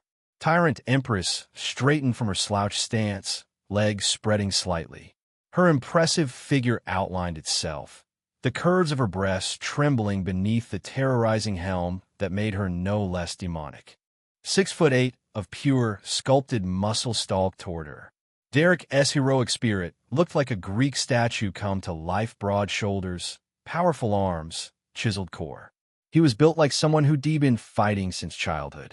His ornate gold and blue armor covered his body like a second skin. He had no cloak, no weapon in his hands. Blue light radiated from his sharp, V-shaped visor. His presence crushed like a Titan S. Tyrant Empress glanced at her arm where the fist had struck, then looked forward. A red glow flared from the depths of her featureless helm, releasing a trace of crimson light that streamed the moment she moved. Her thick legs went rigid. She closed the gap in one explosive burst, and Derek's summon flinched. Her fist drove toward his groin, but he guarded quickly. The blow never landed instead. With an impossible twirl, Tyrant Empress's long, powerful leg fell on him from above like a guillotine, crushing him to the ground with overwhelming force. Chapter 13. The Vixen Nurse. A massive gale of wind exploded outward as Cassandra's leg came crashing down on Derek's brute of a bodybuilder summon, driving him to his knees. The ground split beneath them, and both plunged through to the floor below. Screams erupted. Everyone scrambled for cover. In less than a minute of summoning our spirits, the entire arena had devolved into chaos. Guys, what are you doing? Emperor Rex. A golden shimmer burst to life around Kai as he finally caught up to the scene. Two other students shouted over the noise. Silent Guardian. Azula. From above, a golden-armored knight, his crimson cape snapping like fire, dropped into the fray. A second followed, silver and sleek with gold filigree, moving like lightning. Then the air darkened, crackling with energy as a third spirit, a feminine warrior clad in violet-edged armor, joined the others. The three landed between Cassandra and Derek S. Summon, steel gleaming under fractured light. I was on one knee, teeth gritted, watching the chaos close in. With 5 spirits manifesting at once, the compound felt suffocating. Kai sprinted toward me, his face tight with worry. "Kate, we talked about this morning." I tilted my head, managing a faint, crooked smile. "I'll be going first." My vision flickered. I tried to resist, to gather essence. Damn it, need to raise essence. But the thought slipped away, and so did I. HHNNG. Oh fuck. The sound dragged me out of unconsciousness. My eyes fluttered open. White light spilled from the ceiling above, soft, sterile. I jerked upright, half expecting to find a guillotine over my neck. Instead, I was in a clinic? Ah, yes. The voice made my heart skip. Not the sound itself, the tone. After 3 years on a laptop, I knew that rhythm anywhere. I glanced around. The bed beside mine was empty. "It's coming from over there." Moving quietly, I slipped off my sheets and crept toward the next curtained space. I tugged it aside and froze. A woman with lustrous amber hair leaned back on the bed, her eyes closed, appearing to be in a private moment.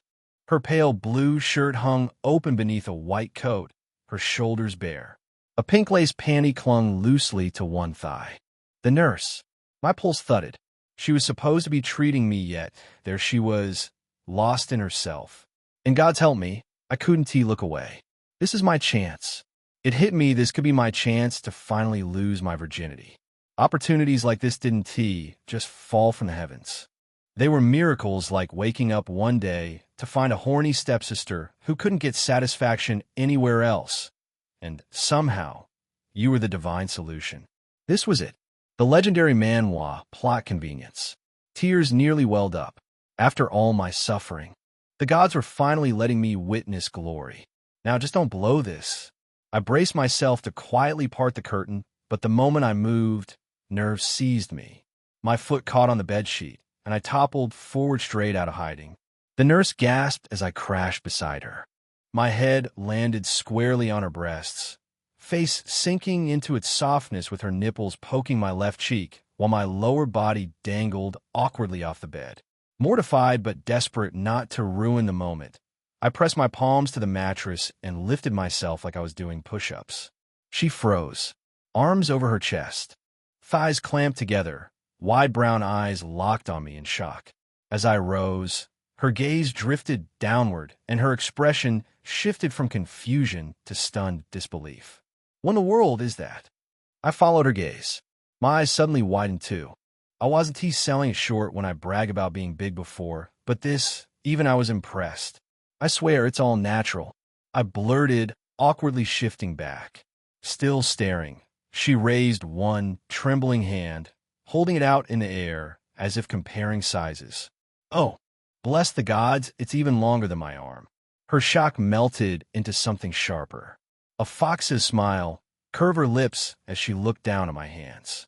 "Maybe if it's you," she murmured, biting a finger, "it might actually work." "Work?" My mind stumbled. What the hell does that mean? "Nurse." Before I could finish, she lunged. Her fingers hooked my collar, slamming me lightly against the wall. Today, apparently, everyone had decided grabbing my shirt was a national sport, but this time, I wasn't complaining. Her breasts pressed against my chest, her breath hot against my skin. One of her legs slid forward, brushing between mine as her eyes burned with something intense. "Otherworlder," she whispered, voice thick with emotion. "Do you know about Nirvana?" "Eh, Her grin deepened, and her lips brushed a slow line along my neck. "I'm going to stay with you until I find it," she purred. "Don't worry, since you're injured, I'll do all the work." Author S note. If you're liking it so far, I'm going to need those Power Stones and golden tickets, guys. Vote for me and add to your library. Chapter 14. Subjugating a mature lady. My lungs tightened and my throat went dry. At this point, it was getting difficult to dominate any semblance of control over my body, my heart pounding fast and loud, my breath steamy and shaky. The more she pressed her thighs against me, the tenser I became. Her smile was ravenous. She looked hungry, but not in any conventional sense.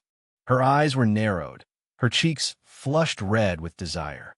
She withdrew her face for a beat, smiling like a goddess of pleasure and desire. Otherworlder, she purred. What's your name? I swallowed before answering. Kate, I said. Kate Marlowe. The edge of her smile turned dangerous as she moved her hand. Okay, Kate. She took my hand and guided it to her waist, holding it there gently as she leaned closer. Tilting her head, she whispered, Have you ever held someone like this before, Kate? I gulped. My throat went sand-dry, my lips trembling, even my cheeks twitching. I'd never been in a situation like this, never even been this close to a woman before. And where my hand rested now, it threatened to tremble. That's when I realized the truth about myself. All talk, no action. But tonight, that would change. Tonight, I break that nature. I ascend into a different world. The world of a predator. Looking back, I still can't tell if it was a good decision or if anything would change had I not done it. Had I not hardened my heart and suddenly gripped a generous handful of her ass, such that it almost spilled in between my fingers. She gasped, eyes wide, my nervous face twisting into a shaky grin. Her smile froze mid-curve. I met her gaze. Truth be told, I murmured, I've never done this before. I steadied her as her skirt slipped further down. But I've worked toward this day all my life. I lifted her, nearly buckling under the strain, but managed to set her down on the bed. She yelped, curling up like a startled fox, still stunned by my sudden boldness. Don't tell me you're backing out now, I said, stepping closer. Now when I'm finally matching your energy. She was quiet for a moment, eyes unreadable. Then a slow, honeyed smile curved her lips. No, fool, she breathed. You're driving me absolutely wild right now. She grabbed my hand. She held it close, and I noticed her skin felt warm against mine. You feel that? She whispered, locking eyes with me. That's because of you. My heart thundered. This wasn't the effect of Summoner's touch amplifying her desire. It was me. My confidence. My control. Maybe the rumors were right. Women really did love confidence. And since it was working, why stop? I didn't pull away. My hand trailed higher, gliding up her inner thigh. She shifted beneath my touch, closing her eyes for a heartbeat, shoulders trembling as each slow stroke drew a gasp from her. Then her eyes opened again, half-lidded, fixed on me.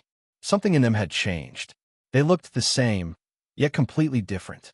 That gaze alone made my pulse quicken with sharp, feral heat. If you keep looking at me like that, I warned softly, I might not go easy on you. Then my fingers brushed the sensitive spot between her thighs. She whimpered. Oh yeah. Her eyes locked on mine, again defiant, daring me to push further, to give her everything.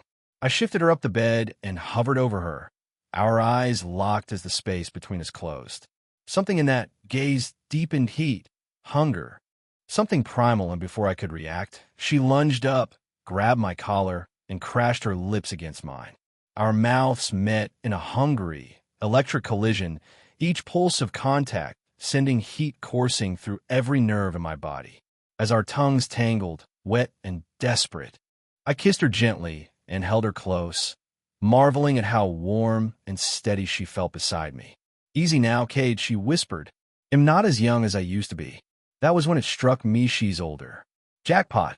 I smiled and rested my forehead against hers, breathing in the moment. My fingers moved with care, rolling over her curves, appreciating the softness of her form. Her warmth felt almost like water in motion.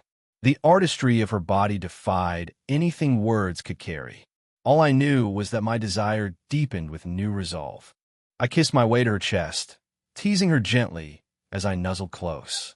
She let out a soft breath and ran her fingers through my dark hair. We stayed close together, savoring the quiet moment. I teased her sensitive spots, watching the shivers in her breath. Kate, please. Please on, don't stop. I wanted to obey, but some darker instinct told me to make her wait. My hands moved slowly along her body, stopping just short of where she wanted them. Instead of giving in, I gently touched her, rubbing and teasing around the edges until she gasped. She let out a soft sound, her hips shifting slightly, her fingers tightening in my hair as if trying to stay steady. "What are you doing?" she managed to say, half laughing and out of breath. I said, "Use your fingers." I met her gaze, grinning. "Yeah, you asked me to. You didn't beg me to." Her whole body shuddered. The confident, mature woman from moments ago vanished. What remained was something softer, flushed, trembling. A beautiful mess of need. My chest thudded with pride as something inside me shifted. Emperor's presence has been subconsciously activated. All beings within 100 meters will be intimidated by your presence, especially your spirit summon. Oh? She bit her lip, trying to look away. "Please, go ahead." I grinned wider, ignoring the floating message, but feeling its truth ripple through the air. "You'll have to do better than that if you want me." Her lips quivered, her breath shallow. My hand kept circling, sliding across her skin between her thighs. "Please, Cade," she whimpered. "Please. Take me. Please." A surge of dark satisfaction rushed through me. Now for the main dish. Chapter 15. Dual cultivation. I locked eyes with her, our breaths mingling, steam meeting steam, the air between us charged with tension. I closed the distance between us, shameless, letting the old boy spring free like a coiled rod snapping to life. ID measured myself before an exact length that ID noted with quiet confidence. Enough to reach every hidden place the body could offer. But what I was looking at now was different. It looked longer, thicker than usual. Her gaze was glued to it, curious and spellbound. She smiled as I shifted her closer. I hesitated at first. It's usually different in the movies. My awkwardness earned me a short, melodic chuckle. All that talk about making me beg, and you don't even know where to begin? I swallowed hard, embarrassment burning through me. "Here, let me help." Her hand reached for mine, cool at first, sending a rush of nervous energy through me. I nearly gasped but held it in. She led me gently with that soft, teasing touch until I felt warmth, a slick, welcoming heat that pulled me in. Instinct took over. I pressed forward, the sensation building around me. She gasped, her head snapping back as her hands gripped my shirt. "Fuck. Easy, otherworlder. I want Nirvana, not death." But I couldn't stop. The heat overwhelmed me. "Ah damn, G-gent." I tuned her out, lost in the moment. I began to move closer, body pressing forward, each motion drawing a different sound from her throat. Her reactions came in waves, rising with every shift. I found a pace that felt right and held her close as I moved faster. She moaned, biting her lower lip, eyes wet, brows furrowed like she was fighting the pleasure overtaking her. "What's this feeling you're talking about?" I asked between breaths, still holding her. "Back home, it's not supposed to be reached this way." She spoke between heavy breaths. "Ugh, yes, there, ugh. I'll tell you when we're done. Just keep pushing there." Her voice was straining, thoughts scattering with the effort. "I guess it's hard for her to talk right now. Let's finish this properly." Summoner's touch might not work on her. She wasn't my summon, but my other two traits clearly did. The tireless stamina and a body molded for pleasure, it all came alive now. I picked up the pace, moving with intensity, making sure every movement was steady and sure. Her cries grew louder, rougher. Her face twisted beautifully in emotion as she clung to me, pulling me closer. Her legs locked around my waist, drawing me in until our skin met, slick with sweat and heat. Her nails dug into my back. Her lips pressed against mine. She trembled as she breathed against me, overwhelmed by the intensity of the moment. Her body stiffened suddenly, and I held her close, my heart pounding. She cried out, her voice rising with raw emotion, and her legs straightened as she caught her breath, toes curling, every muscle tensing as pleasure tore through her. At that point, something began stirring inside me, a thrumming charge, like electricity pounding against the base of my spine with every beat. The sensation only grew stronger. Her warm energy seemed to pull pure exhilaration out of me. The tension built up inside me in waves, unmistakable and overwhelming. Before I could steady myself, she held on tight, refusing to let go. One final push, and a sudden jolt ripped through me. A blinding surge of electricity flooded my veins, my body shuddering in sync with hers as though our pulses had merged. System notice. Yin and Yang spirit energy has perfectly harmonized. Threshold surpassed. The river of essence from the spirit realm has opened. Your spirit essence has increased beyond limits. Attribute proficiency has increased. Attribute perfect fit has increased to level 2. Attribute proficiency has increased. Attribute infinite vitality has increased to level 2. Both of us collapsed against each other, panting. My face rested on her soft, pointed breasts, the mid-sized curves rising and falling as her heart hammered beneath my cheek. She stared up at the ceiling, eyes wide and unfocused, murmuring, "I did it, I did it, I did it." Each repetition grew louder, more breathless, as if she were only just realizing what she'd accomplished. I rolled off her, catching my breath, and the weight of it all hit me. I'd just spent the night with a nurse I knew absolutely nothing about.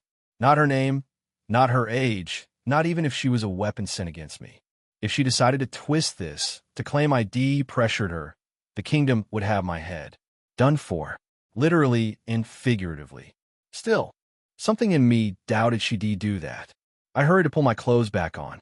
She did the same, though her gaze lingered on me as I stood. The silence between us thickened, the kind that hums with too much memory. She looked flustered, half embarrassed, half intrigued, her eyes darting down. Why does it feel like she's looking at my? I glanced down and quickly looked away, my face flushing. When I looked back up, her expression had changed, something unreadable glimmering behind that calm exterior. "If you want," she murmured, voice low, "we could spend more time together. One can never get tired of reaching nirvana." Chapter 16. Apparently I'm special. A few more rounds dissolved the awkward atmosphere faster than I'd expected. By the 7th time, when she could barely move and her legs had gone limp, satisfaction finally settled over me and my body finally demanded rest. Instead of exhaustion, energy flooded through me. Every minor ache from when I'd first woken had vanished completely. The difference shocked me.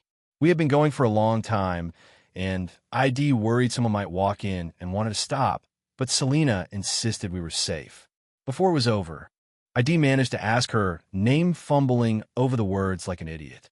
Afterward, we talked. Selena came from a distinguished family called Velan.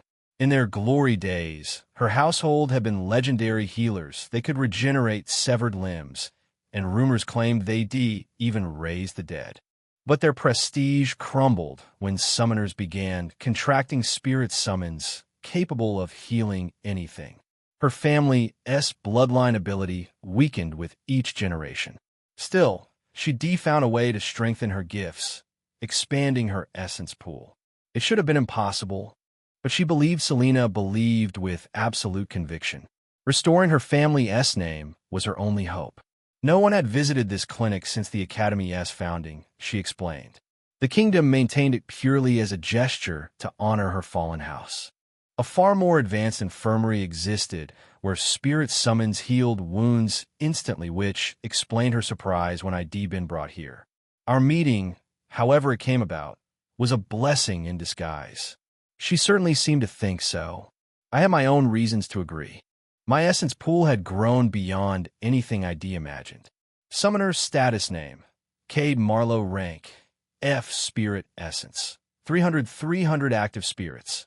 1-5 main attributes Summoner S touch, basic, LV. 1 infinite vitality, basic, LV. 2 perfect fit, basic, LV. 2 extra attributes Emperor S presence, basic LV. 1 strategic apex, basic, LV. 1 Conqueror S will, basic, LV. 1 Warlord S command, basic, LV. 1 holy shit. I thought it was a fluke, but I really can increase my essence pool. I dropped onto the bed, grinning at my status screen. My essence pool is climbing, but my rank isn't budging. Why? Is this another glitch? I sighed and leaned back. At that moment, Selena emerged from her office into the ward, properly dressed now. Her black skirt hugged her curves, ending mid-thigh. Her hips swayed with each step, honey brown skin glowing beneath the white light. She settled beside me on the bed, resting her chin on one hand. Her gaze drifted upward, distant with thought.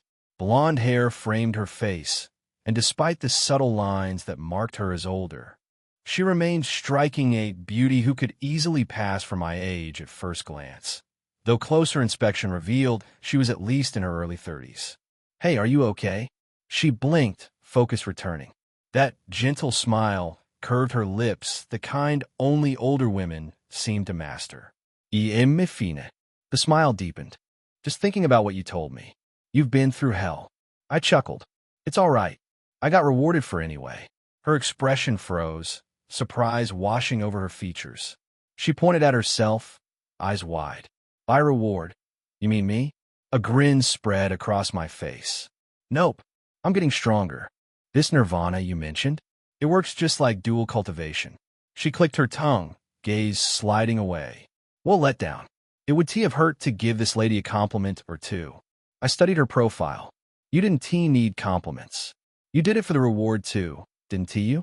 A breath escaped her lips. "You're right, but it's two people being together like that. You were just going to brush that aside?" "Of course not.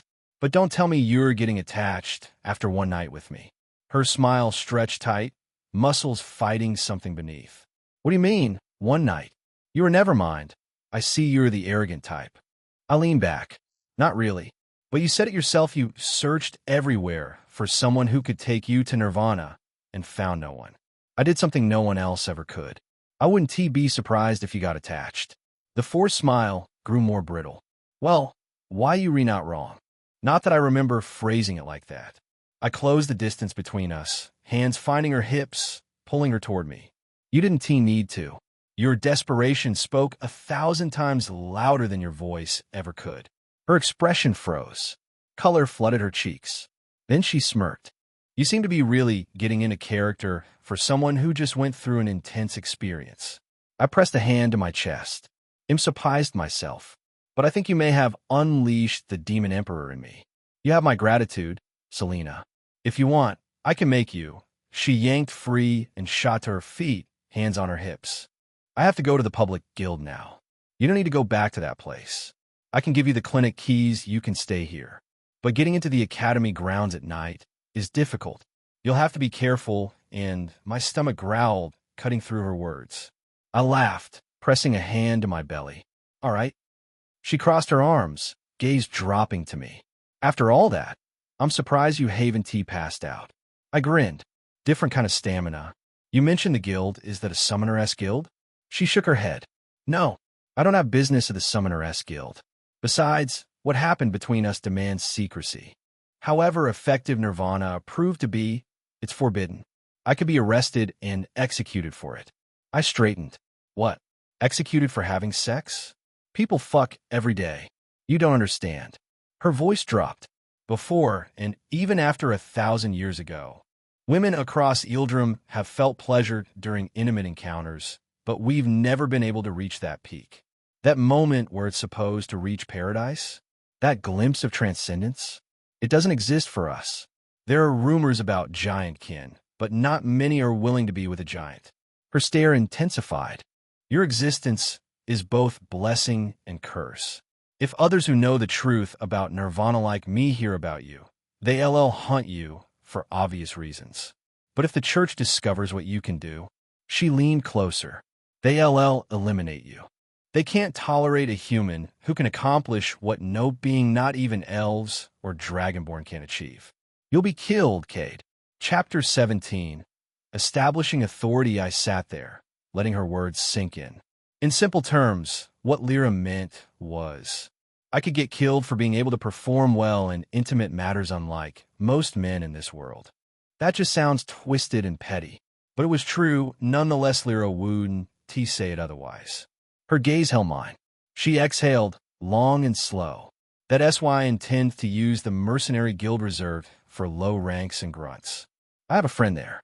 She is aware of my research, and I use her measuring orb to check if my spirit essence has increased. So far, there has been no result. Her fist clenched, but I'm certain about today. If it works, I'm going to owe you. I smiled. Handsomely, I hoped. You don't owe me anything. Just help me get food. I am starving. What time is it? Late afternoon. The academy should be closing soon. I presume your otherworlder friends will be coming around to see you. Don't go telling, kiss and tell. Seriously, Selena? Her eyes softened. She scoffed, then pulled on her coat and walked away. The sway of her hips and the soft tremor of her body nearly driving me wild again. But I leaned back, head resting on the pillow, thinking about how wild everything that just happened was. Before now, I was furious at Derek, but who would be thought a day would come when I'd be this thankful for getting hit?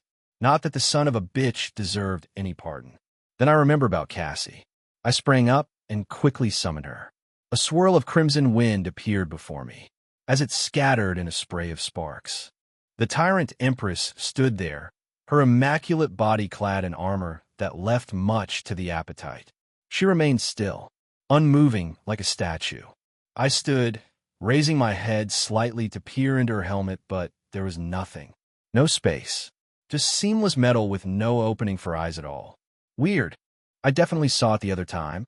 I stared at her for several seconds. She didn't move an inch. Finally, I released a tired exhale, scratching my head. Drop the act, okay? I know you can talk and make your armor disappear. Stop messing with me. Absolute silence. Absolute stillness. Cassie. Cass. God damn it. Still nothing. The corner of my lips curled dangerously. I know what to do. I circled around her, coming to her rear. Observed her helmet. Glanced at her heavy ass, positioned like it was sculpted mid-fall. Then I swung my hand back and gave a good slap. Her entire body jolted. The sound of my palm against her cheeks rang across the empty ward. I was grinning with satisfaction when she suddenly grabbed my hand and flipped me in one sharp motion I couldn't track. 1 second I was standing, the next I was airborne, then slammed onto the bed. The iron frame snapped in two. The mattress bent inward. Her helmet scattered into sparks as she straightened, her chest bouncing softly. I groaned, but to my surprise, the pain was manageable. Either she de-handled me with care, or my increased essence pool had boosted my body's durability. Cassie stepped closer, placed her iron boot over my neck. You disgusting pervert. Tell me why I shouldn't kill you. I chuckled, glancing at her pelvis and thick upper thighs from my position. You wouldn't dare. I'm your summoner at the end of the day. My eyes narrowed to slits. And you're being too disrespectful, Cassie. Want me to teach you a lesson? A vile grin split her face. A muscle in her temple twitched. What? You weak human, is that an authoritative voice I hear? You're using Emperor's presence. All beings within 100 meters will be intimidated by your presence. Especially your spirit summons, remembering how it felt when the attribute activated before. I willed the same feeling this time, consciously fueling it with essence. It was like drawing something from my soul, using only the focus of my mind. Immediately, Cassie staggered backward. The air grew heavier. So heavy even she couldn't bear it. She trembled, dropped to one knee as I rose from the bed. The closer I got, the stronger the pressure became. My naturally black eyes gained a crimson glow, dangerous and intimidating. She was already kneeling, lowering her head and gritting her teeth, trying to resist the pressure crushing down on her. I stood over her and grabbed her crimson hair, wrenching her face up toward mine. Not that I expected this to go smoothly, with a calamity tier spirit summon with a fortitude of 8.2. I've been thinking about what to do with you, how to establish our relationship. If you're going to come at me strong, I'll come at you stronger. Cassandra was the tyrant empress, a walking disaster that had nearly ended the world. She was evil by nature and had enough spiritual fortitude to defy my orders whenever she pleased. So I'd been thinking, even though I wanted to coexist with her, she was arrogant, the type who'd try to dominate quickly, which was why I needed to establish who was in charge. Luckily for me, The answer came while I was fucking Selena. I tightened my grip on her hair, jerking her face closer. Her eyes burned with hatred. Let's get something straight. I activated Summoner's Touch with my other hand and gripped her jaw. I'm in charge here. My voice deepened, effortlessly intimidating as the crimson pressure continued to suffocate the air. I am your summoner, which means Cassia. Oh. Her hatred was cracking. She was trying to suppress something else, her composure faltering under the weight of the moment. She gritted her teeth, managing to hold her glare. But her knees trembled as I kept my hand clamped on her jaw. A crooked grin split my face. I released her, shoving her back. She stumbled and fell, crushing the bed frame beneath her. I froze, stared at my palm. I just meant to push her face away lightly. How did she? The realization hit. My physical prowess was increasing along with my expanding essence pool, which meant I could grow stronger through intimate encounters with others. But then something else clicked. Summoner's Touch, perfect fit, and infinite vitality, these abilities seemed specifically tailored for me and my spirit summons. Maybe, just maybe, I'd experience far greater growth by bonding more deeply with my spirit summons. Chapter 18. Lyra Villain Lyra approached a 3-story building at 47 Soldiers Rest Avenue, Southern District. This was the location of the Mercenary Guild. She had just dropped from a carriage and walked over to the other side of the road. She removed a bronze coin, kissed it, and lowered it into the cap of a lean man that rested beside the concrete base holding the lamppost. Afterwards, she walked through the 2 large open oak doors. A young lady with deep blue hair and radiant blue eyes, both charming and welcoming, greeted her at the entrance. She wore a white blouse with the first 3 buttons undone, revealing her cleavage. She stood to greet before realizing who was walking in. "Welcome, Lyra." Her smile widened, voice lifting. Lyra smiled and gently patted her hair upon nearing the desk. "How is the new job treating you?" Victoria's gaze dropped for a moment before she brightened. "Fine, actually. The pay is enough for Emma and me to get by. But I try to squeeze our expenses maybe if I save up enough. I can afford to send her to the Imperium Academy. She has a passion for metal scraps and fixing things. I think she'll make a fine engineer." Lyra's smile warmed but carried weight. "I hope you're able to. I can't promise you much. We all know what a devastating state the economy of this nation is in, but I trust Triss. He's not going to cheat you. Work hard and you might even get a raise." The receptionist's smile spread wide. "He told me never to stop smiling because I have a very beautiful smile." Lyra stared at her for a beat, then scoffed and shook her head. "Please don't get involved with him. You'll be disappointed." Victoria's face flushed immediately, and she turned away. Lyra studied her face, eyes narrowing. "Oh no, too late." The pink deepened across her cheeks. She shook her hand quickly. It was only his hand. Her gaze fell. Clara came in and chased him. The words tumbled out, dripping with embarrassment. Lyra watched her for a moment, suppressing the urge to laugh at how flustered the young lady already was. She shook her head. "Keep your distance from Triss as much as you can. He has 3 kids from 3 different women. Unless you want to become the 4th, make sure you know what you're doing, Victoria." Victoria, with her straight bangs lining the top of her brows, looked surprised but quickly responded. "Yes, ma'am. Thank you so much for that information, Lyra. I never knew." Lyra shrugged and glanced at the door beside the reception desk. "Is Clara around?" "Oh yes, she is. And there's not much of a crowd today, just the regulars." Lyra chuckled. "I wasn't really worried. I just hate the men around here." Victoria tilted her head, smiling sweetly. "I know." Lyra scoffed and touched her shoulder. "Take care anyways. I'll see you later." She walked through the door and stepped into the main hall.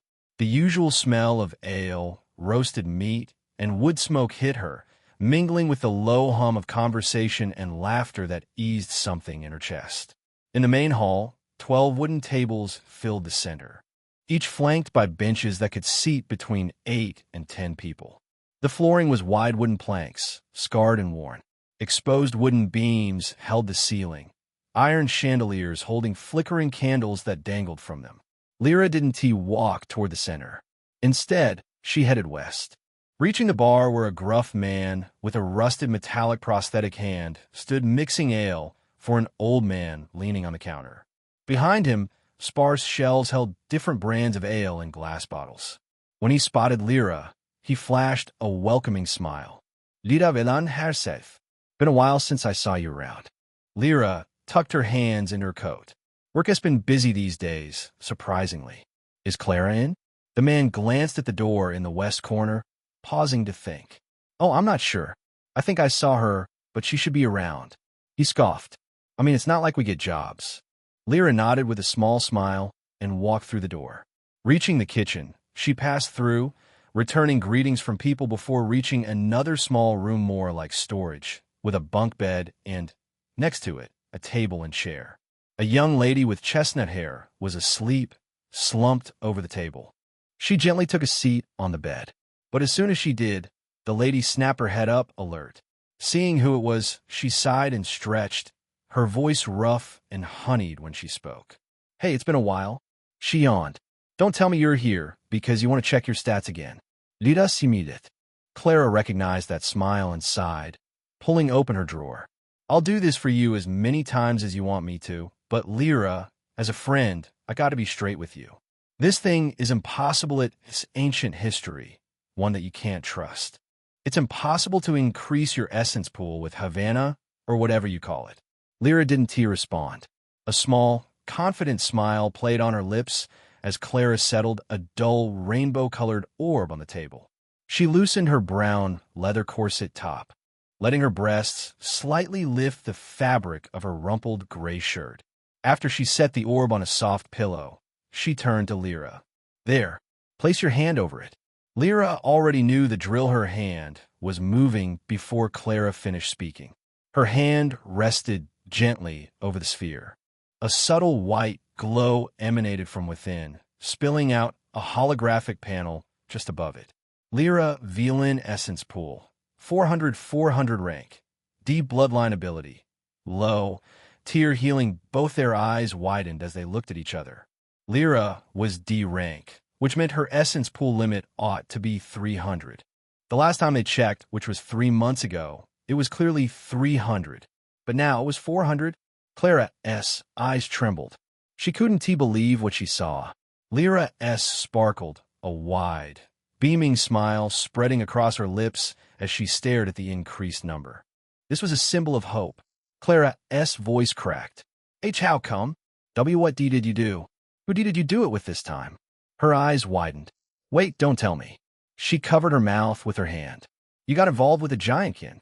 Lyra's frown came swift. What? No. Would I still be alive if I did? A graceful smile curved her lips like that of a starving woman who had just tasted the most exquisite meal of her life. It's a secret. Chapter 19.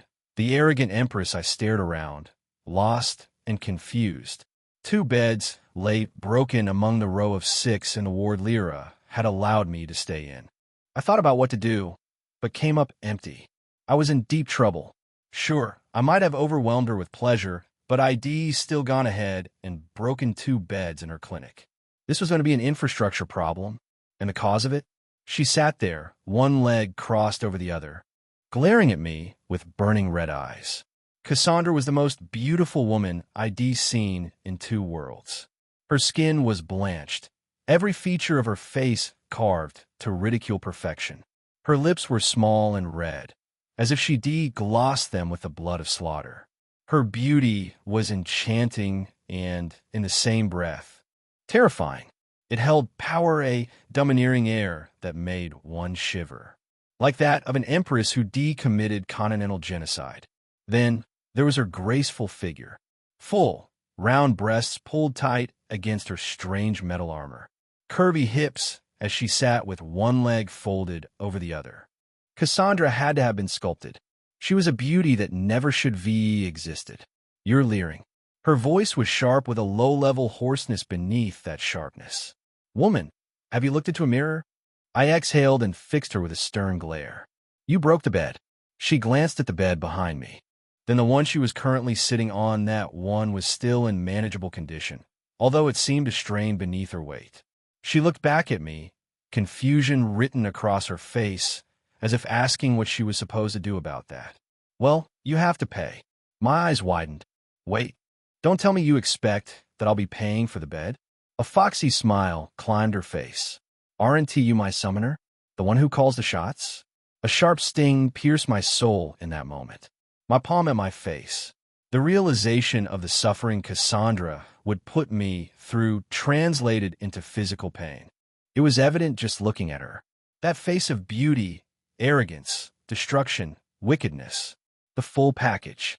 The worst bitch any unlucky bastard could subscribe to. And here I was thinking ID struck the jackpot. The only things good about her are her body and strength.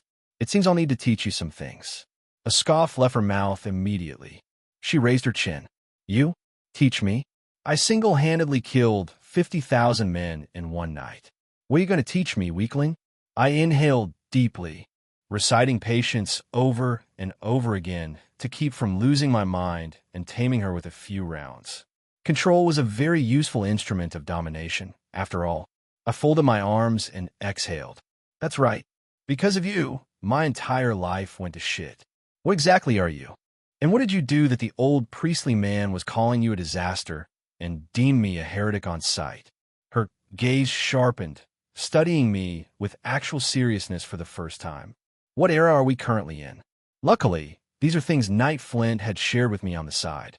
8,112 AC. And for bonus points, this is the kingdom of Etheris. A delicate frown creased her brows. 8,112? Kingdom of Etheris? Were those?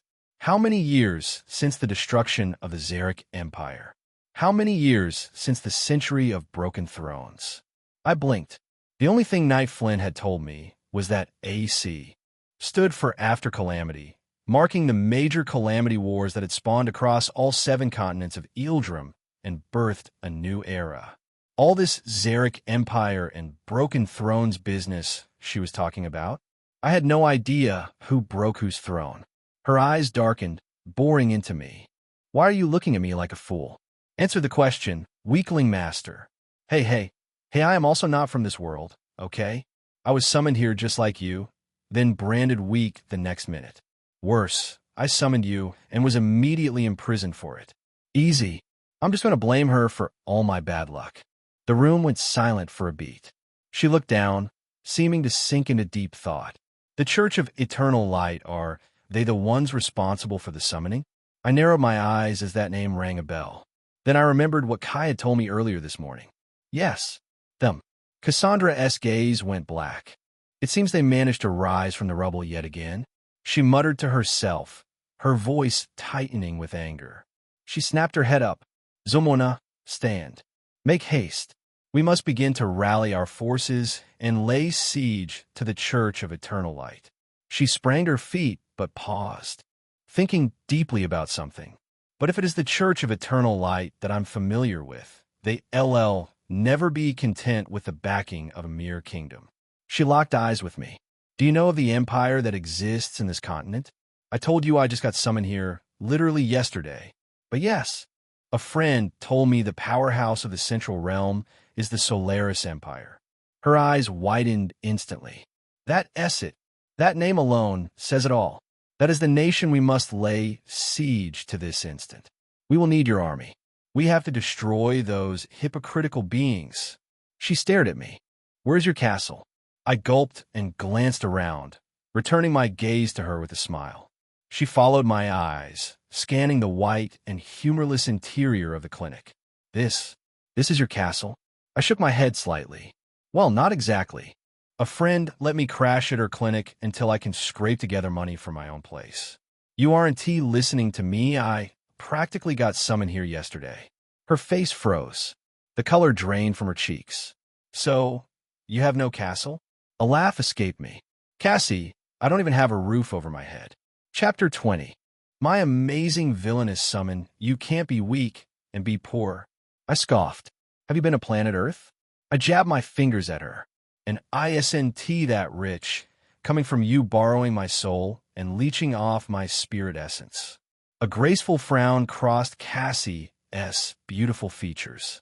That's the point of summoning. Didn't you summon me because you wanted to destroy the continent? My jaw dropped. Destroy the continent? Who? Me? Wait a minute. Maybe these people weren't selling things short. Is this woman really a weapon of disaster? I blinked several times, staring at Cassie, who still seemed devastated by the fact that I had no castle and was broke. The door burst open, snapping our attention toward it. I moved to dispel Tyrant Empress, but froze when I saw Lyra. I cursed myself silently. Her smile vanished the moment she stepped inside. The paper bag slipped from her hand and hit the floor. Her eyes widened, disbelief flashing across her face before twisting into anger. You. I straightened and turned to her. I swear it's not what you think. It was all her fault. I threw the criminal under the bus without hesitation, and she didn't even need to bribe me. Lyra froze, stunned, confused. Her gaze locked on the regal, crimson-haired lady who sat elegantly on the bed, flipping her flowing hair and folding her arms beneath her breasts. Then she looked at me. What? Fault? How can you be so shameless? I shook my head. I know I'm shameless, but I'm serious this isn't about that. She literally swung me through the air and slammed me onto it. It's all her fault it's broken like this. Lyra's expression went blank as she blinked, trying to process my words. Then her gaze shifted to the shattered bed behind me. A frown settled on her brow, and her face erupted in rage. Moments later, I found myself kneeling before Lyra in the most ridiculous position. Tyrant Empress had been dispelled due to low essence. Lyra towered over me with a stern glare. She inhaled deeply. So, that lady she's your summon? I nodded. I'm not sure, but I think Lyra misunderstood the situation when she first walked in. Seeing Cassie sitting there, legs crossed, looking so composed, Lyra apparently had thought I'd brought another woman to her clinic for sex right after we'd just been together. She looked a little embarrassed now that she understood. But more than that, she was shocked and in disbelief that Cassie was my spirit summon. Even after watching me dispel her, she still struggled to accept it. What fortitude is she? I lowered my head, hesitating. She sensed it immediately. You don't have to tell me if you don't want to. No, it's all right.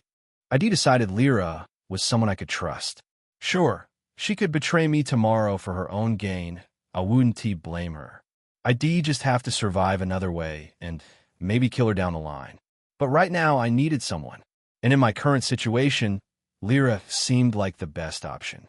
Cassie's fortitude is 8.2. Her eyes widened, and her mouth formed an "oh, wait." Fortitude, 8.2? That's not possible. I shrugged. I don't know what's possible, given that I'm new to this world. But it's true. Cassie can talk and do anything she wants. She can even hit me and stuff, though I think there's a limit to what she can do. Lyra exhaled sharply, still reeling from shock. Boy, you have no idea. I read a lot of ancient history for my research. I came across postulated theories about high fortitude spirits and what they might be capable of. Some even say a 10.0 fortitude could exist independent of their summoner's spirit essence and soul. But of course, these are all just speculations. Since ranks are fixed, essence pools cannot be expanded, and therefore there is a fixed dependency that cannot be broken. A fortitude 10.0 simply cannot exist. She paused, catching herself. Krap, sorry. I got a little too excited. This is just... She exhaled, shaking her head in disbelief. Marvelous. Her eyes met mine. Having a fortitude 8.2 spirit summon is just insane. A smug grin crossed my face. Wait till you find out her tier. Lyra paused, tilting her head slightly.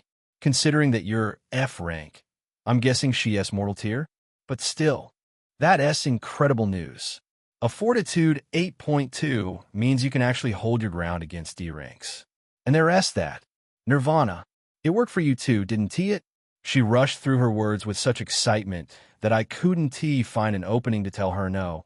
Cassie is definitely not mortal tier. I exhaled, exhaustion seeping through. It's not like that. My expression made her stop mid-thought. She stared at me. What do you mean?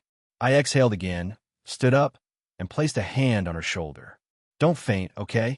A slight frown crossed her face as I said to her, Cassie is Calamity Tear. Her brows knitted together intensely, and she looked at me with something close to hostility. I stepped back, hands raised in defense. No, for real. I've got no reason to lie. She is a Calamity Tear spirit summon called the Tyrant Empress. I think she is also called the Blood Conqueror. Her eyes widened at this point. They might as well pop out of their sockets. The color drained from her face, leaving her pale. Fear washed over her features. You summoned a disaster. As she said that, a certain man's scornful voice echoed in my head. He was exaggerating. My expression hardened. Lyra, I need you to explain what you mean. Please, I have to understand this. Chapter 21. The Blood Conqueror Lyra and I sat on the bed beside the one I'd broken. This bed held memories. I fought to suppress the flashbacks after all. Only hours had passed. So, here's what you need to know. Several events across history contributed to the construction of our calendar. How times and seasons of the past are dated.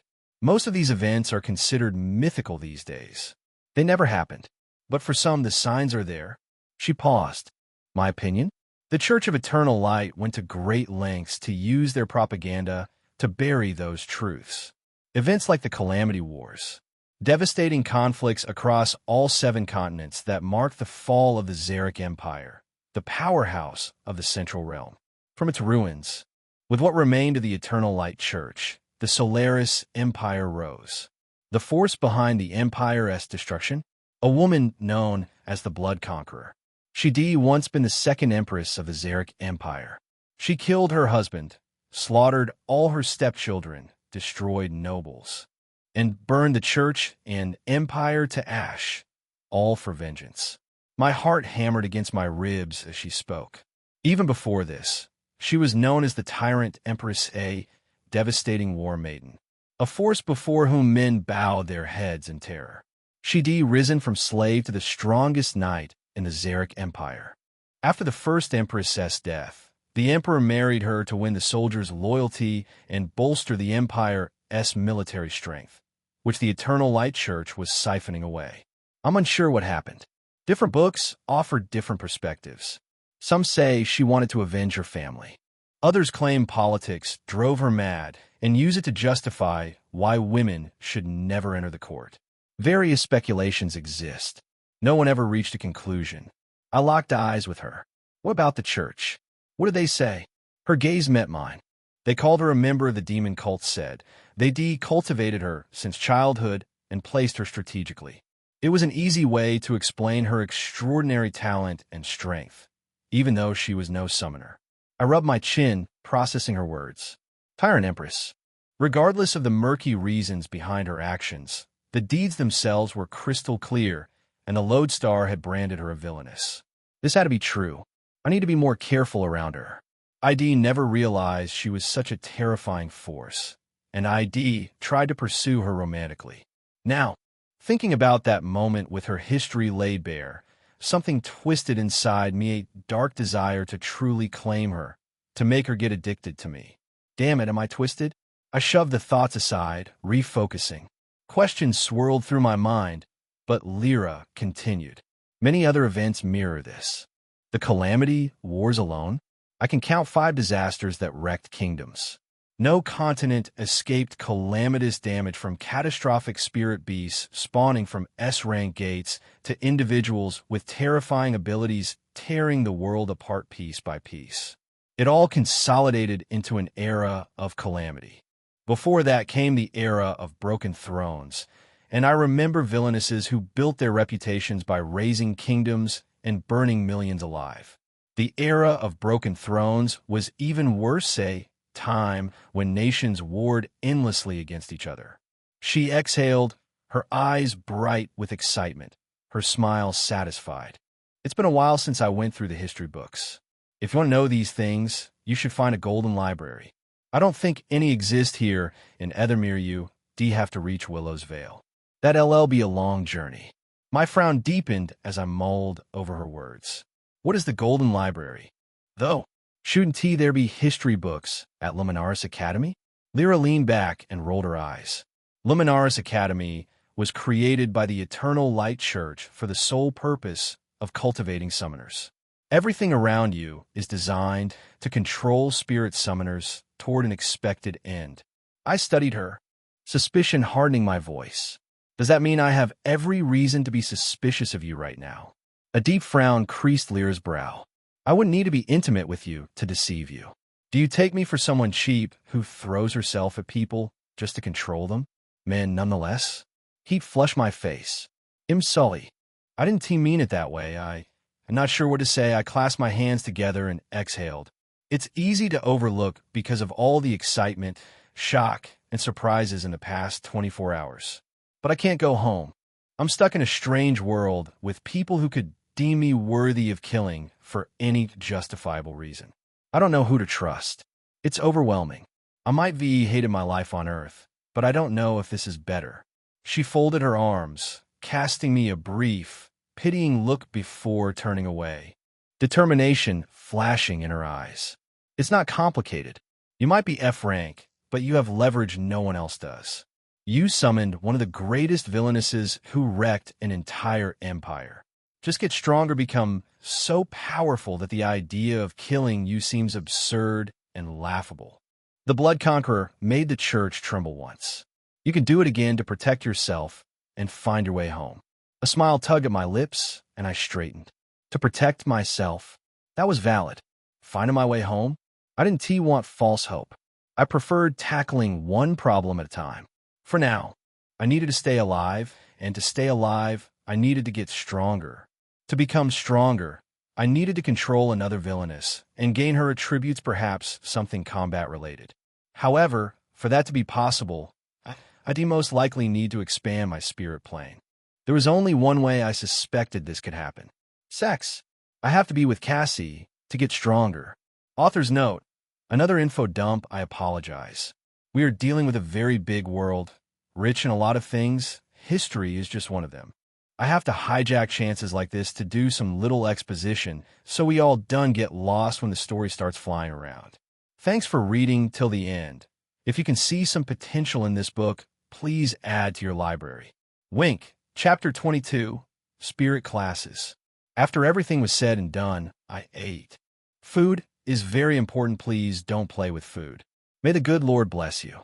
Lyra offered to provide me with a better and more conducive environment, also known as her place, but I politely turned her down. We both knew how we'd turn out by daylight. The thought made my mouth water, but I needed to get my head in the game and think hard about what to do. And as much as I value my time with Lyra, I had to prioritize winning Cassie over, which definitely wouldn't come easily. I stayed up most of the night thinking about what to do and how to go about it. First, I needed a broader scope of this world. Right now, my entire understanding of it was still limited. I needed to find information, and no amount of information was going to be enough. Second, I needed to survive every day. I was the kind of dude who loved to pretend to be weak just to avoid notice. True, I didn't like the attention. But whether you were weak or strong, you'd get an end of the stick-your position just determined which end. And if push came to shove, I wanted the better end. So not only did I need to survive, I needed to stake my place, and stake it loudly, which would also mean I needed to be ready to deal with the repercussions. Which brought me back to the topic of being with Cassandra and getting another summon. For now, that seemed to be the only way. The attributes I gained from Cassie worked more like buffs and debuffs. There was no active skill like super strength, nothing like that damned Eric had. The memory of his punch burned through my thoughts. I was definitely going to return the gesture. Then came the next day. My jaw clenched as the realization hit. These motherfuckers didn't come to visit me at the clinic. We were all lined up on the training ground of the academy, each facing what the instructor from yesterday had called a training golem. The golem loomed over me, an assemblage of stones that looked glued together. The stones had damage resistance, and even if they shattered, they could simply rearrange themselves. We stood in rows and columns, each person in front of their training golem. I stood at the back right corner. The morning sun was both annoying and enjoyable, streaming into my eyes from behind. Its warm rays sank into my jet black hair that flowed just above my eyes. My eyes were half-lidded naturally, so with dark circles, I really had no idea how to get rid of. A lot of people had said that I looked like the kind of person who was too laid back about life. I didn't believe them, though. Contrary to that, I was the person who cared the most. Today, the square-faced man's voice cracked across the field. He looked more energetic today than yesterday. You all will be learning a very important aspect of combat. Excitement rippled across everyone's faces. I was looking forward to it too, but more focused on Derek, who suddenly didn't give a damn about me. Considering how things went down yesterday, I naturally expected him to come at me with more bad blood, but he'd been surprisingly quiet and hadn't even spared me a scornful glare. There are 7 classes, and every spirit falls under either one or two of these classes. It doesn't matter whether heroic spirits or regular spirits. He paced with his hands behind his back, his gaze sweeping left and right as his powerful voice carried across the distance. Vanguard, Striker, Commander, Caster, Support, Specialist, and Duelist. These are the 7 spirit classes that we have. He raised a finger and continued. Now, you lacklusters, don't go thinking you have it figured out already. Classes can be more daunting than you think. They form your role in battle. Have a good grasp of your heroic spirit S class, and it'll be a great boon to you. Fuck it up. Dampen your potential with stupidity and ignorance, and you'll shine like a turd in a sewer. This man, I wasn't going to deny it, he looked perpetually enraged by our existence. There was an unnecessary harshness with which he delivered every single point. His gaze swept across the entire field once more. Then he walked back to the front, his voice booming. What is the purpose of a vanguard? The words barely left his mouth before he answered himself. To hold the line. He reached the front. You'll find yourself with attributes focused on damage absorption, some that force your enemies to attack you. Status immunity attributes and shield attributes. His gaze swept over a few people, Derek included. The advantage of this class is their incredible durability. They can protect their teammates better, serving as a damage absorption shield for other members of the team to fulfill their roles. The disadvantages, however, are their low damage output and slow movement, which leads us to the next class, the Striker class. Strikers are the reverse of vanguards. They deal maximum damage and eliminate priority targets. If your spirit is a Striker class, you'll find yourself with attributes that raise your critical damage chances. Combat styles that prioritize heavy damage. Their strength, of course, is high burst damage, that ability to eliminate targets quickly, while their weakness is their fragility.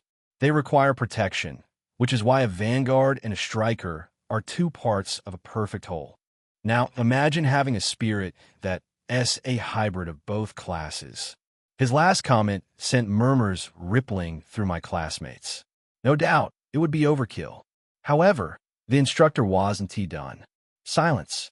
The air vibrated powerfully. All voices dropped to nothing. Fear quivering their hearts at the might of his voice alone. The 3rd class is the Commander class. This class is all about control. They're the hidden masterminds of the battlefield. Their role is to control the battlefield. Being a Commander class means having abilities that deal with tactical superiority. You can buff your allies or debuff your enemies. Even summon phantom soldiers to fight on your behalf, depending on the kind of attribute your spirit gives you or your spirit S skills. Commanders are force multipliers, built to dominate large-scale battles. That's their advantage. Their disadvantage is the fact that they require preparation and are extremely vulnerable alone. We don't always have all the time in the world to dance around in our minds while a battle rages before us. TCH, bunch of wax. He folded his arms and continued talking about the Caster class, which I understood to be range damage dealers. They were built for long-range damage, elemental control, and area denial. Their advantages were devastating area damage, while their disadvantages were also fragility and the fact that their skills consumed more essence. Usually, though according to what the instructor said, this wasn't a problem for S, A, or B rank summoners. Then there was the Support class, which was basically healers and full-time buffers, unlike the Commander class, which could be considered tactical buffers. Support were the backbone of the team. They kept the team alive and enabled prolonged battles. Their weakness was their complete lack of offensive power. Then Specialist. These were mainly utilities with unconventional abilities that didn't fit other classes. There was no exact way to describe them, but their strength always lay in their unpredictability, which made them hard to counter. Their weakness was that they were highly situational and often unreliable. Then there were the duelists. These ones were devastating combat instruments built for single combat. They were 1v1 experts. While unstoppable in single combat, they were vulnerable to groups and in extreme cases could even lose buffs. The instructor, of course, also briefly mentioned hybrids, basically a spirit summon fitting into two classes. But he claimed that none of us fell into this category because our heroic spirits had been studied. His eyes seemed to drift toward my area somewhere around that statement. After that, he explained class synergies, which class was weak against which class, leaving it to us to use our brains to determine the best course of action. Afterwards, we were to battle to determine our classes and get used to our spirit summons. The moment he announced that, something cold prickled the back of my neck. I turned to my left, only to see Derek grinning at me, malevolent light gleaming in his eyes. This bastard, was this what he'd been waiting for? Chapter 23. Battle between low rankers. Everyone gave space, standing at the edges of the training ground. The man stood before us, holding a book and scrutinizing it. Ethan, Cobwebs, a reasonably fat boy with rough dark brown hair framing his round face, stepped out. Brown eyes caught the sunlight, the rays turning them nearly orange. Ethan Cobwebs was a guy the class often mocked due to his surname. I wondered what a unique name it was, but then figured his parents, perhaps his father, must have been inspired in ingenious ways. Either way, there was nothing cool about mocking other people's names. Not that the name didn't make you want to try. The class chuckled and laughed as he walked to the center. He seemed not to care, or he was just used to it. Declan O'Connor. Everyone's eyes silently tracked a broad-shouldered boy with tidy auburn hair and green eyes. Declan was another average student like I was, although I'd say even more average than me, with his unimpressive looks.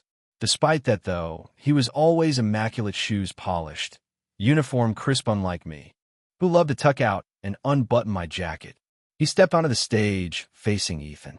Ethan's jaw tightened, his stance sharpening. The instructor gave Ethan a swift knock on the head.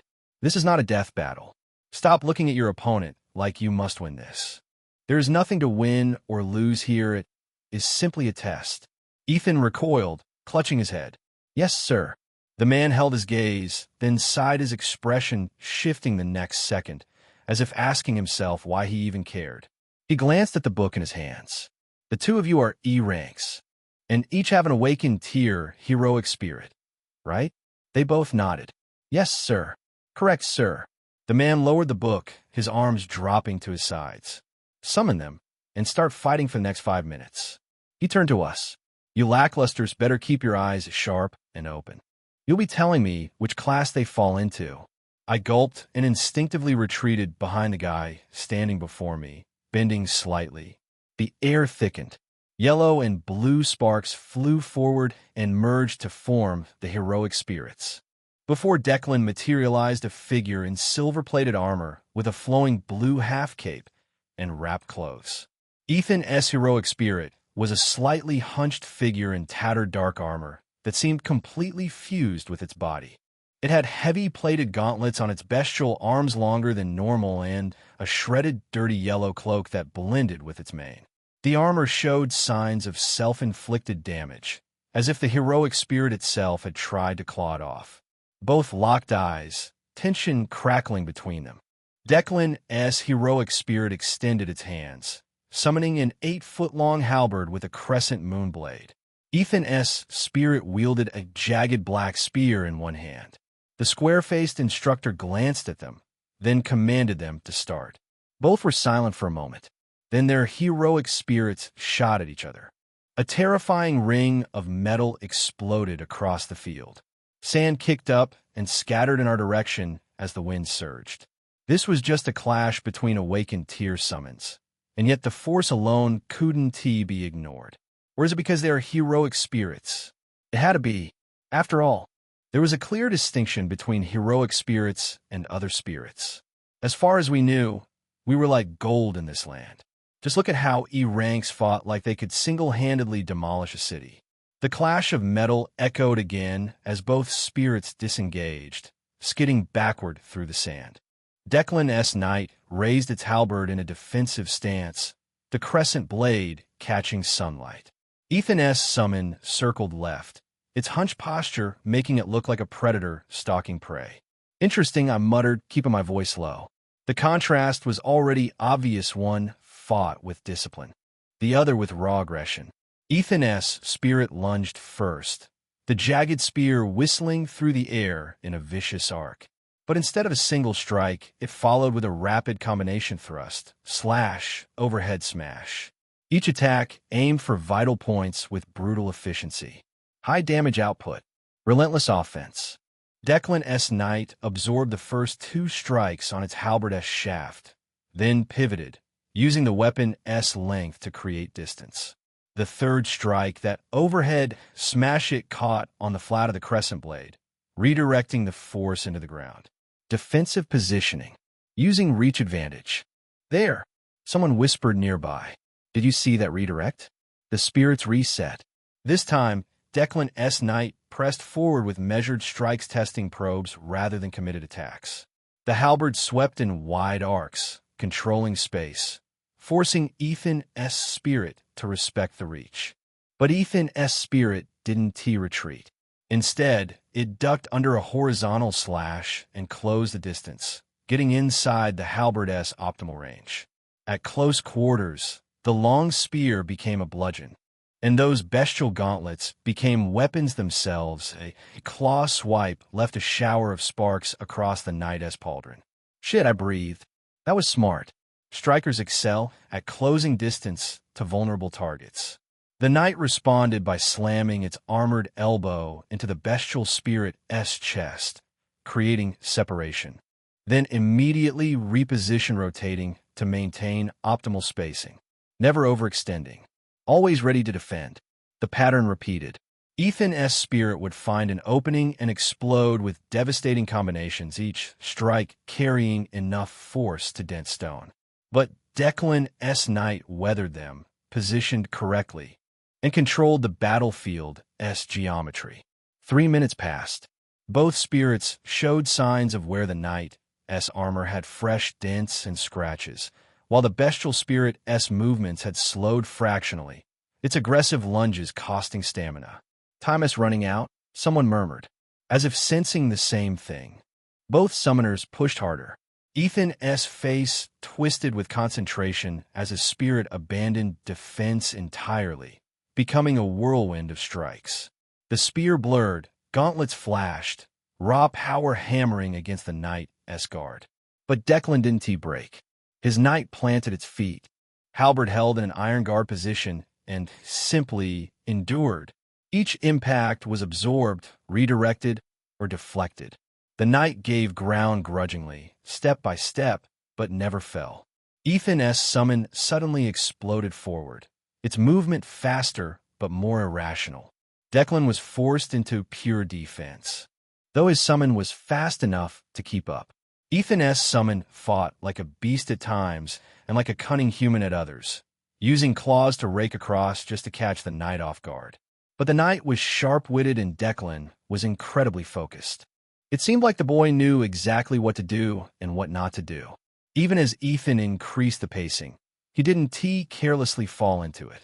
As Ethan S. summon came at him again, he sidestepped with a powerful spin that redirected the energy and slammed his halberd into the spirit-S side, causing it to tumble away. But it flipped through the air and quickly dug its claws into the ground to stop itself from reeling further. Time! The instructor's voice cracked across the field. Both spirits froze mid-movement. Ethan dropped to his knee, panting. Declan also exhaled, standing strong and burning with resolve, though fatigue was evident in his eyes. The instructor surveyed the field, then turned to us with that perpetually irritated expression. Well, what classes did you just witness? Don't all speak at once. You brain-dead lacklusters.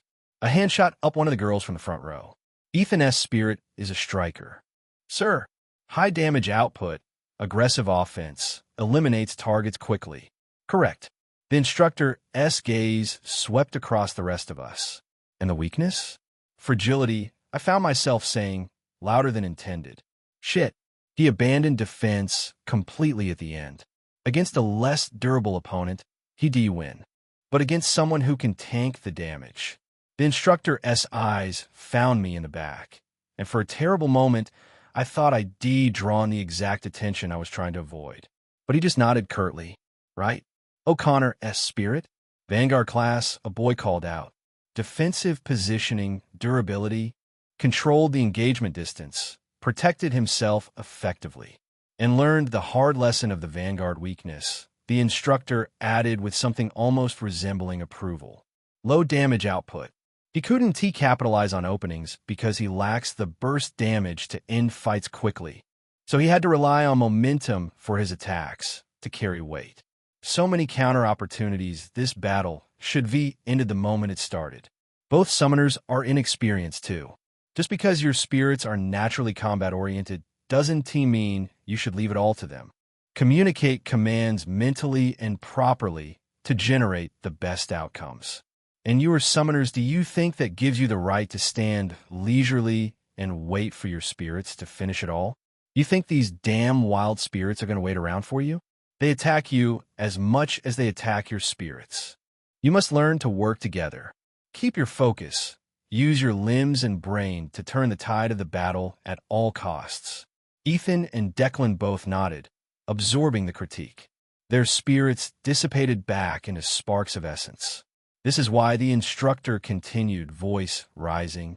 You need to understand class dynamics. Know your strengths. Know your weaknesses. And for the love of whatever gods you pray to, know your enemies too. He slammed the book shut. Cobwebs, O'Connor adequate performance. Return to the line. Both students trudged back. Ethan looking frustrated despite the decent showing. Declan quietly satisfied.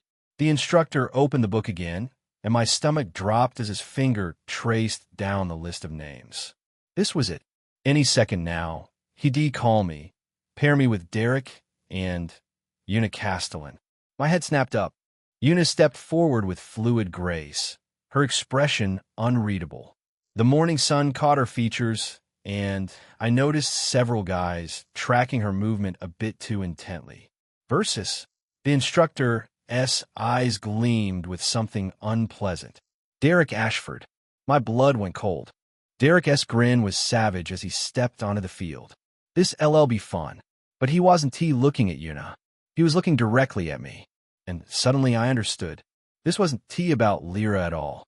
This was Derek sending a message showing me exactly what I'd be facing when my turn came.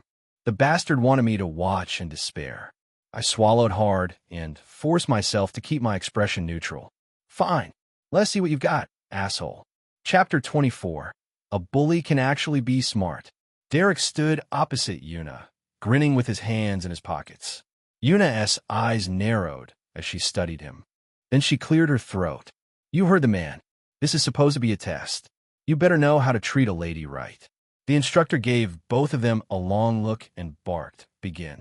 Immediately, Una placed her hand on her wide hips, jutting one hip out, and blew a kiss before calling. Answer my call. Thorn King. I'll let loose a silent sigh. Leave it to girls to make the whole thing cringe. Even Derek paused, staring at her with a stunned expression. She shot him a grimace. What? The priest said we can do this. Anything that strengthens our bonds with our summons. Derek grinned maniacally. Strengthening bonds. Yeah, sure. Go ahead and enter into cahoots with a spiritual being from over 1,000 years ago. As he spoke, blue and golden light was already materializing close to him. Standing beside Una was a 6-foot-tall figure draped in armor that seemed to have been crafted using dried wood and a mass of vines. The massive muscle man that Derek had for a summon appeared next to him. Derek clenched his fist as his summon finished materializing. Una was already commanding hers with a hand thrust forward. Her summon did not move, it merely folded its hands, and what looked like vines on its armor started to tear themselves out and shoot at Derek, who was already barreling toward Yuna as Thorn King. A wide grin split Yuna's face. "You're going to get badly injured because you underestimated me and rushed in without thinking." However, Derek merely smirked as he ran forward to meet the approaching vine arrows. She panicked she didn't want to accidentally kill her classmate, but the attack had been released. Her eyes suddenly flared with surprise as she saw something strange. Derek's summon was approaching from behind, but not fast enough. Then the next moment, Derek exclaimed, "Exchange!" and he switched positions with his summon. The vine arrows bombarded the impenetrable armor of the steel colossus he had for a summon. The summon didn't even seem to pay attention and merely took a knee and bent, letting Derek, running from behind, use it as a platform to cover the distance in one powerful leap. Yuna's eyes widened. "You can do that?" Before she could right herself to do anything, Derek crashed down on her summon with a devastating knee drop, smashing it to the ground. As he dropped, he rolled and sprang up with a punch straight to her gut, sending her hurtling backward to roll across the ground. In less than 1 minute, the battle was over. Derek then flashed a wicked grin at me and dragged his thumb across his neck. To be honest, Derek was a B rank, which meant he had a hero tier summon. It would been disappointing if he wasn't T-strong. But never did I expect that the bastard was going to be smart too. The instructor's voice cut through the stunned silence. "So, what did you lacklusters just witness? Or are you all too busy being impressed by flashy movements to actually learn anything?" Yuna was still on the ground, clutching her stomach and gasping for air. Derek stood there with that shit-eating grin plastered across his face, not even breathing hard. His summon hadn't moved from where it took a knee completely undamaged despite the barrage of vine arrows. And Yuna's summon had returned back to the embrace of her soul. A hand shot up. Maxwell, a lean guy with sharp features and wireframe glasses that caught the sunlight. His black hair was slicked back, giving him that pretentious scholar look. "Sir, Derek's summon is clearly a Vanguard class. High defensive capabilities, damage absorption, the ability to serve as a shield for the summoner." But Derek himself utilized a mobility-based attribute to wrong. The instructor cut him off flatly. Maxwell blinked, his hand still raised like he was frozen mid-explanation. What? You're half right, which makes you completely wrong. Anyone else want to embarrass themselves? Or should I just assume you're all as dense as Castellan over there?" He jabbed a thumb toward where Yuna laid. Another hand went up, this one belonging to Elena, a girl with long chestnut hair tied in a high ponytail. She had this calm, analytical air about her, the type who actually paid attention in lectures instead of daydreaming. "Derek's spirit is a Vanguard Striker hybrid," she said evenly. "The summon itself has Vanguard properties, high defense, able to tank damage, but Derek used it tactically like a striker would use terrain. The exchange ability let him bypass Yuna's south range advantage and close distance instantly. That is striker methodology. Eliminate the target before they can establish control." The instructor's expression shifted fractionally. Still irritated, but less so. Better.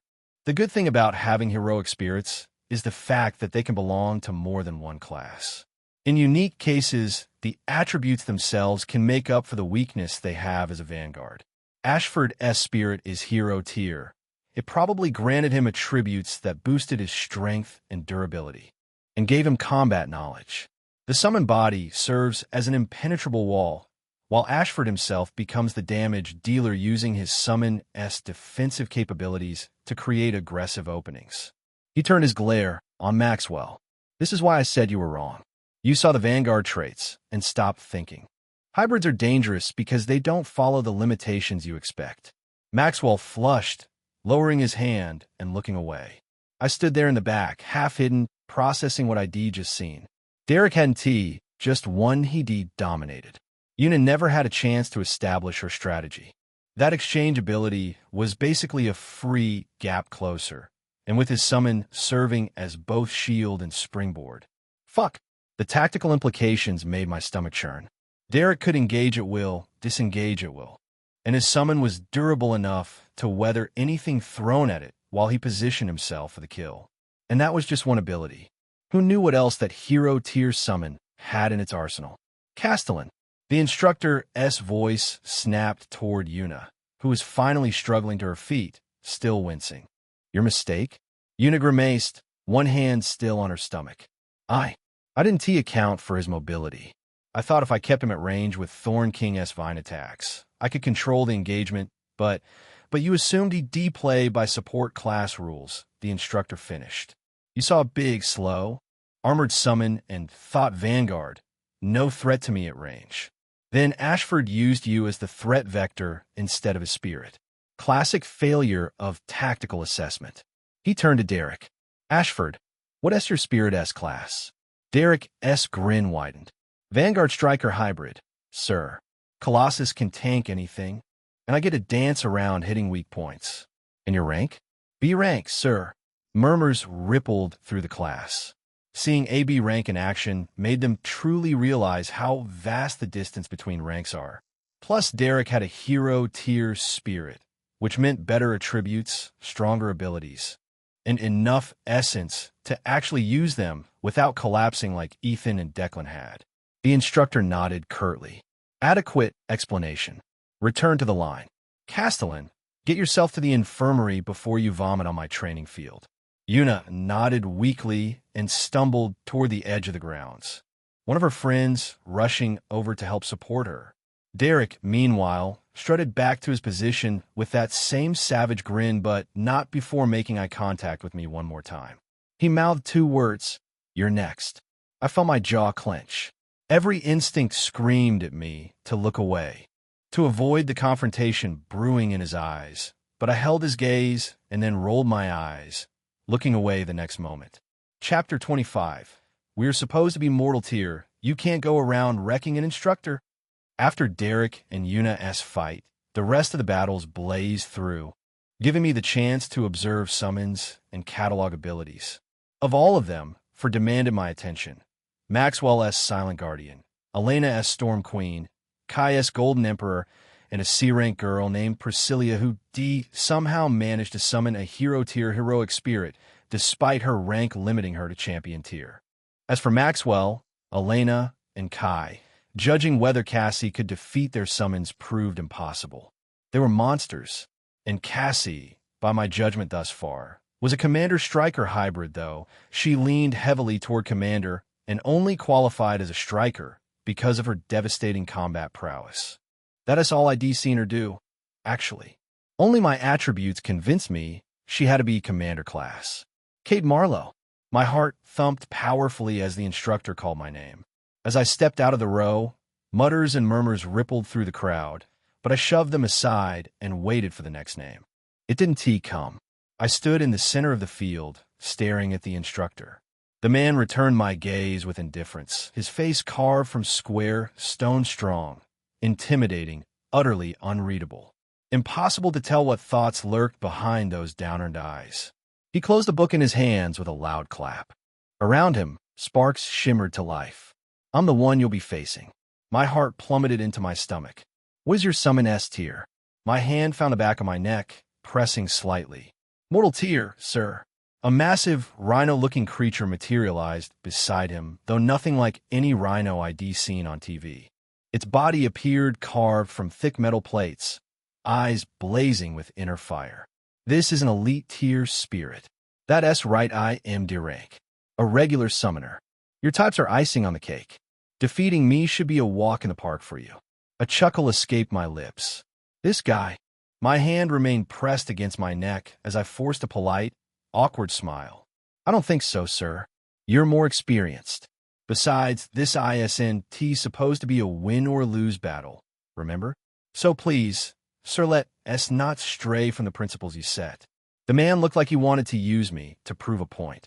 At the same time, he was saving my ass by doing so. Better to lose to an instructor than a classmate. Not that I thought many of them could beat Tyrant Empress. Enough stalling. Summon your spirit. He barked. I exhaled. Red sparks erupted around me, coalescing into the Tyrant Empress.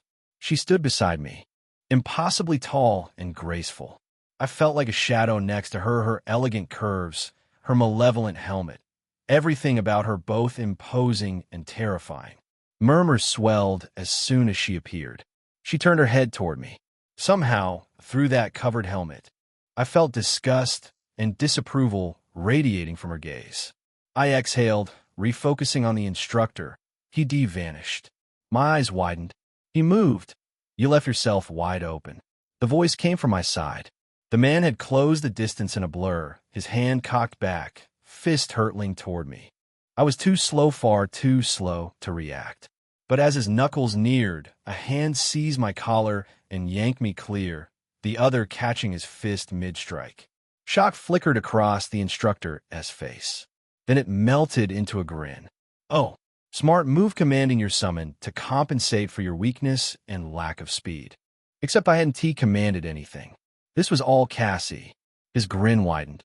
But don't tell me you forgot about my summon. Right at where Cassie yanked me towards the metal rhino like a rolling mass of rock. Suddenly, Cassie tore an impossible twirl, smashing her leg against the rhino's charging bulk. The impact rang out like a thunderclap. The creature, easily 3 tons of animated metal and fury, stopped. Its front legs buckled, and for a surreal moment, the massive spirit teetered, suspended in the physics-defying aftermath of Cassie's strike. Then it toppled sideways with an earth-shaking crash. Immediately, silence poured onto the training ground.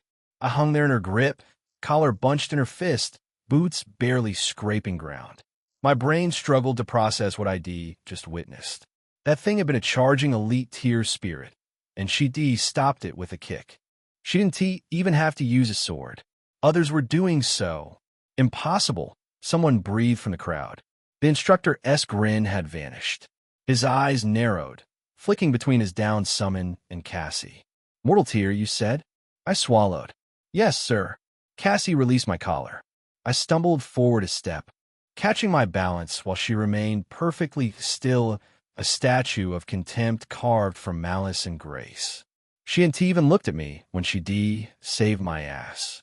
All her attention was fixed on the instructor. The rhino lumbered back to its feet, huffing. Embers dripped from its nostrils.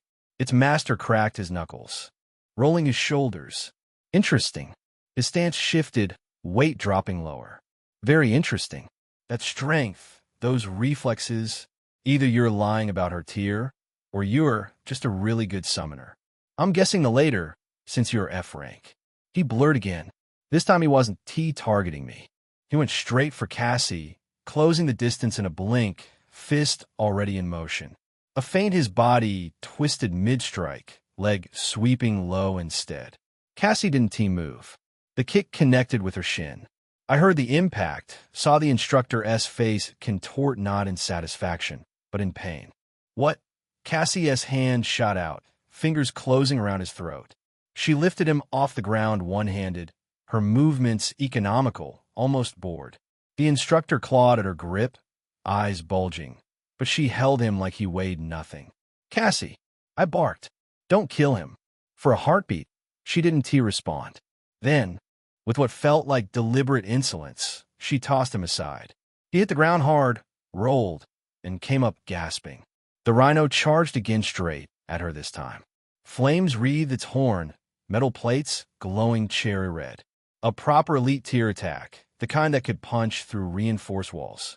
Cassie still hadn't moved from her spot. Cassie, she pivoted on one heel. The movement was minimal, precise. Her fist met the rhino's horn. The shockwave knocked me backward. I threw up an arm to shield my face as debris and sparks exploded outward. When I looked again, the rhino was skidding across the field, gouging deep furrows in the packed earth. Its horn, that massive, superheated lance, had a visible dent where Cassie's knuckles had connected. My mouth went dry. Around us, the arena had gone deathly quiet. Even the whispers had stopped. Damn it, damn it, damn it, damn it. We are supposed to be mortal tier Cassie. Chapter 26. The weak summoner with no motivation whatsoever. The instructor pushed himself up slowly, breathing hard. Blood dripped from his split lip. He stared at Cassie, then at me, then back at Cassie. Something shifted in his expression calculation, replacing shock. Mortal tear, he said, spitting blood. You actually expect me to believe that? I don't care what you believe, sir. My voice came out steadier than I felt. That's what she is. He straightened, glancing briefly at his summon before locking eyes with me again. So, your summon is a striker class. I gave him an obedient look, thinking to myself, you'd be shocked. For now, everyone seemed fooled by Cassie's combat prowess, blind to the true extent of her ability. Still, I wanted to test it for myself. I knew what kind of effect Emperor's presence had, and watching Cassie use her own skills would help me understand it better. The instructor held my gaze. Good fight, Caden Marlowe. Plenty have underestimated you. You make up for your weakness with sharp instincts. He glanced at the rest of the class. I caught Derek's eye, raised my chin, and dragged my thumb across my throat with a cocky grin. The way his face twisted satisfying. But at the end of the day, F rank is still F rank. You might be beaten a regular spirit summoner like me, but heroic spirit summoners like your classmates? They LL crush you. My victorious pride died instantly. What the hell? I wanted to argue, but that wasn't the point of this. So I swallowed it down and returned to the line while he continued the lecture. Days blurred together. Academy courses expanded and actually proved useful. Everyone improved with their summons, including me, or at least on the surface. Cassie never caused problems when we were around others. She always acted in my best interest and showed incredible growth through combat lessons, which helped me too. I was slowly getting the hang of throwing punches and swinging swords. Still, compared to people who receive combat attributes from their summons, I was like a mouse trying to race a horse. After 3 weeks of intense training, the announcement finally came, our first practical experience. Spirit gates. Everything in the world was made of spirit. The ratio of spirit concentration ranged from negligible to overwhelming. Wild beasts had spirit essence too, but so little it didn't matter, they were just mundane animals. Spirit beasts, however, had high concentrations of spirit that made them dangerous. Even space and time were created by spirit flowing from the Great Spirit River, and that connection was imperfect. Human activity strained the link. When it leaked, a gate opened, flooding a region with spirit and transforming even wild beasts into spirit beasts. Worse, stronger spirit beasts lived inside the gates. If they weren't stopped fast, entire regions could be overrun. This was why summoners were priceless in Eildrim. Regular summoners were valuable, but heroic spirit summoners? Invaluable. Instructor Stanley left after telling us to prepare for gate exploration tomorrow. I grabbed my things and headed out. Surprisingly, Derek had been quiet since that day. He still made small threats, but when his minions tried to escalate, he shut them down. I figured there were reasons for that. First, the hierarchy was crystallizing. Kai sat at the top, his combat abilities skyrocketing. Right behind him was Elena the girl with a Russian accent. She was becoming a monster in her own right. Maxwell and Priscilla had their own followings. Though Maxwell usually dodged attention, all of them had fought multiple times, easily placing themselves above Derek. Except Priscilla, her battles with Derek always ended in a draw. That was one reason. The other was, do you live in a clinic? Elena's voice cut through my thoughts. Distinct like always. I turned and exhaled. She'd been talking to me more lately. Yeah, I stay there.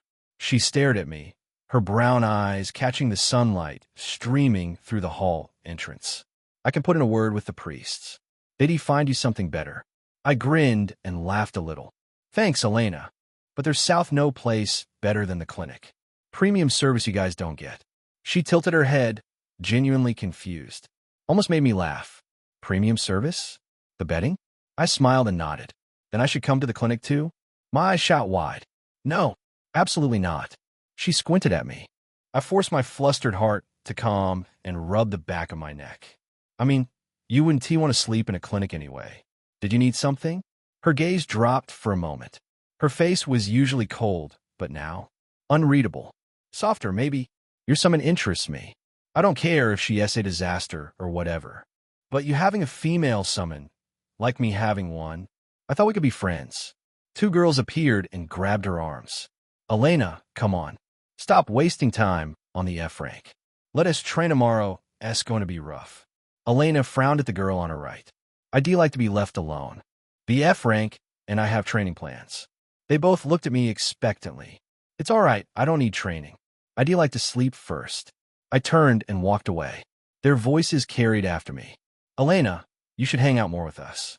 You're always trying to hang out with him, and he is so weak.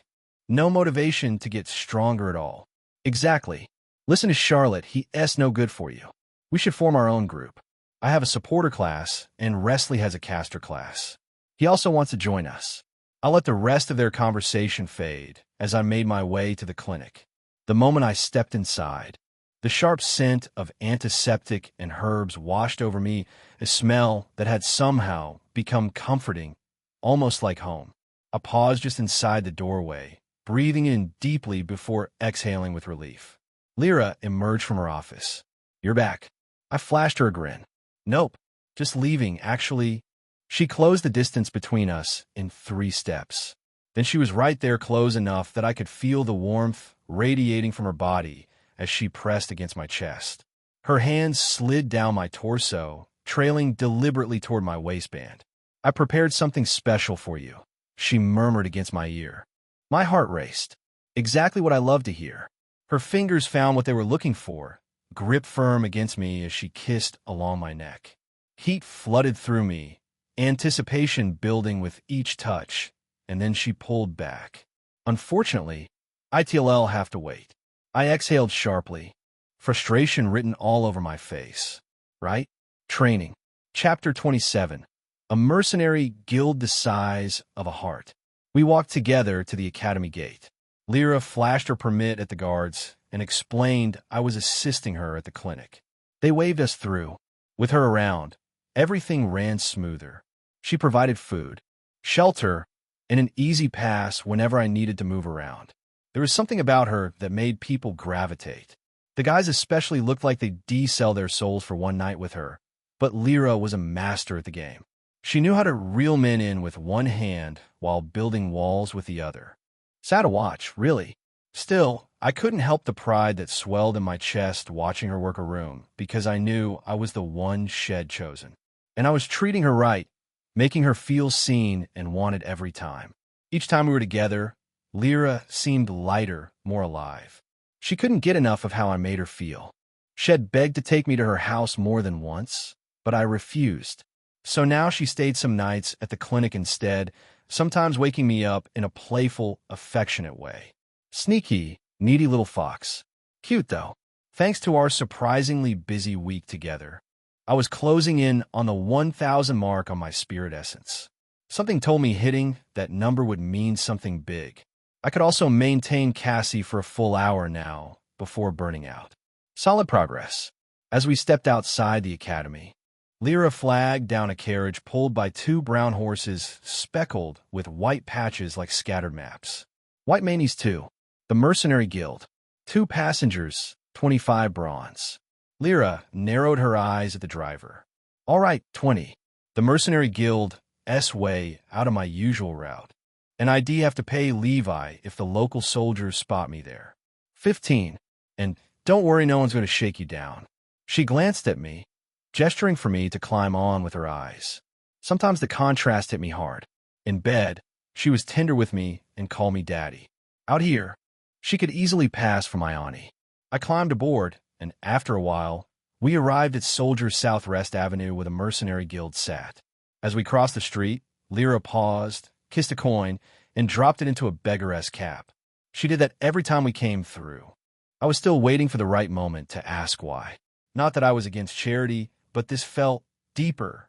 Inside, a girl with blue hair shot to her feet. Lita, Kate, she beamed at us, eyes flicking to me as she swept a strand of hair behind her ear. Is Triss in? He has been waiting. Victoria's answer came instantly. Lyra gave her a quick nod and walked deeper inside.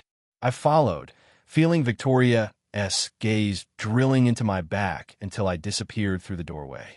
The main hall buzzed with noise, ale sloshing, food being devoured, voices rising and falling in loose conversation. Busiest I'd seen it in 2 weeks. Bags cluttered every corner, and the place looked even grimier than usual. Reading my confusion as we made for the kitchen, Lyra said, "The main mercenary team just got back from a major job with the Merchant Guild." She picked up her pace. Just before we reached the kitchen, a loud, raspy voice cut through the noise. "Lyra, your own Uncle S been gone 10 months, and you're not going to say hello." I saw her bite her lip the second she heard him. She stopped, turned, plastered on a smile that didn't reach her eyes. "Viron, stop calling yourself my uncle when you've been so disrespectful to me." "Oh my goodness. Viron, you made it back this time. Guess I need to work harder on those prayer sessions. Damn, I miss them. But hey, who knows? Next job might be your last. Stay hopeful." She winked, blew him a kiss, and spun back around. Her face went cold the instant she turned away. The others laughed and ripped into the large man with his thick brown beard. "Lyra hates you more than anyone. I can't believe you tried to make a move on her when you were friends with her father." "What? Wouldn't you? You guys can fight over Lyra. Clara's all I need. Oh, Eternal Sun. I want her to pin me down and give me a proper thrashing." I shook my head at the kind of talk coming from men who just dragged themselves back from what looked like hell. We passed through the kitchen, greeting a few people. A young man tossed me a fresh roll of bread. "Better fill your stomach before Triss whacks you around again today." I laughed, but it came out bitter. Still, I bit into the bread. A fat man stepped away from the table where he'd been butchering meat. He wiped his hands roughly on his apron and hurried to fetch a cup of water, catching us just before we left the kitchen. "Here, boy, take this. Worrying about Sir Triss beating your ass is one thing, but you'll die faster choking on that dirty grunt-ass bread." I laughed, shy. Why worry about dying? "Mr. Baba, you always look out for me. Bring me water every time." He leaned in close, voice dropping to a whisper. "I hear Sir Tristan S. in a foul mood today. You might catch extra licks." He leaned closer, relishing the gossip. Apparently, Clara sent one of his newest clients away. "You get it, boy?" He chuckled, jabbing me lightly in the ribs. Tristan was famous around here for his conquests, which made his overwhelming combat ability even more baffling. The man was an S-rank regular summoner, an assistant guild master of the Mercenary Guild. I said goodbye to Baba and caught up with Lyra, who was already with Clara. Chestnut hair cascading down her back. Tight les deux ensemble. Pants that clung to her hips like a second skin. Her breasts were smaller than Lyra S., but she was taller with hips that demanded attention. The three of us walked down another hallway and emerged into the building's backyard. There, leaning against one of the beams supporting the upper floor, was a man with wet, wavy white hair and sharp blue eyes. Beard scruff shadowed his chin. One arm rested on the beam, and beneath it stood a woman in a green gown, cleavage threatening to spill out. Dark brown hair framed her face as she laughed and blushed at whatever he was saying. "Tristan, you incompetent fucker." Clara S.'s voice cracked like a whip the second she spotted him. He flinched, turning with a tired frown. The woman looked at us, confused. "Who are these people, Triss?" "Rita Sigit. Did he tell you he has an estate in Winston County?" The woman nodded quickly. "He told us the same thing. I've got 2 kids with him. She has got 3. And we've never seen this estate." Clara added, "Don't be foolish like us." The woman's face darkened. She turned to Tristan, who let out a nervous chuckle. "Brianna, calm down, slap." "Oh." Clara and Lyra winced in unison, like they felt it themselves. "You liar. I hate you." The woman stomped away, storming out through the back door. Tristan turned to us, throwing up his hands. "Really, Clara? Twice in one day?" He shot Lyra a sharp glare. "You too?" Lyra forced a smile, looking away. "Don't look at me. Face Clara." Clara folded her arms across her chest, waiting for him to actually do it. Instead, the bastard swung his gaze to me and grinned like a devil. "Otherworlder, summon that sexy, heroic spirit of yours. Let me give you another thrashing so I can feel better." I muttered bitterly. "I'm F rank, you shameless cunt. Why don't you pick on some of your own size?" Red sparks shimmered around me. Chapter 28. A competent summon. An incompetent summoner Cassie stood, radiating pure malice. Opposite her, Tristan S. Summon waited a massive, graceful quadruped that balanced raw physical power with supernatural elegance. Muscular haunches built for explosive leaps. A long, sinuous tail crackling with static electricity. Oversized paws tipped with retractable claws that left scorched marks on the sandy ground. Two brilliant cyan orbs glowed with inner starlight. No visible pupils, just twin pools of electric blue light. The Tyrant Empress was as imposing as ever. Standing behind her, it took some effort to look away from her ass, especially when her armor flowed so smoothly it made everything jiggle like liquid metal.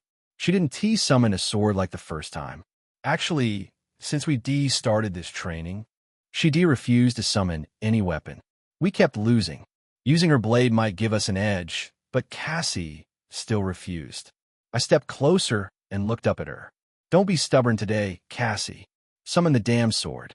She looked down at me. Her helmet scattered into sparks, revealing her ethereal face, glaring at me like I was an insect. I refused to use a weapon against this lowly beast. You're the incompetent one, not me. I lowered my head for a moment, exhaled, then looked back at her. Yeah, but Storm White is a sovereign tier. He has beaten us, 7 times?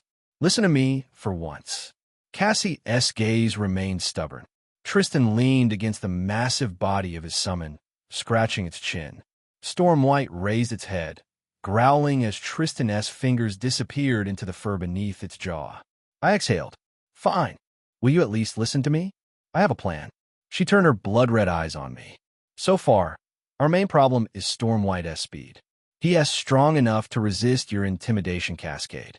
And because Tristan is too damn smart, too quick to adapt, tactical dismantling is useless.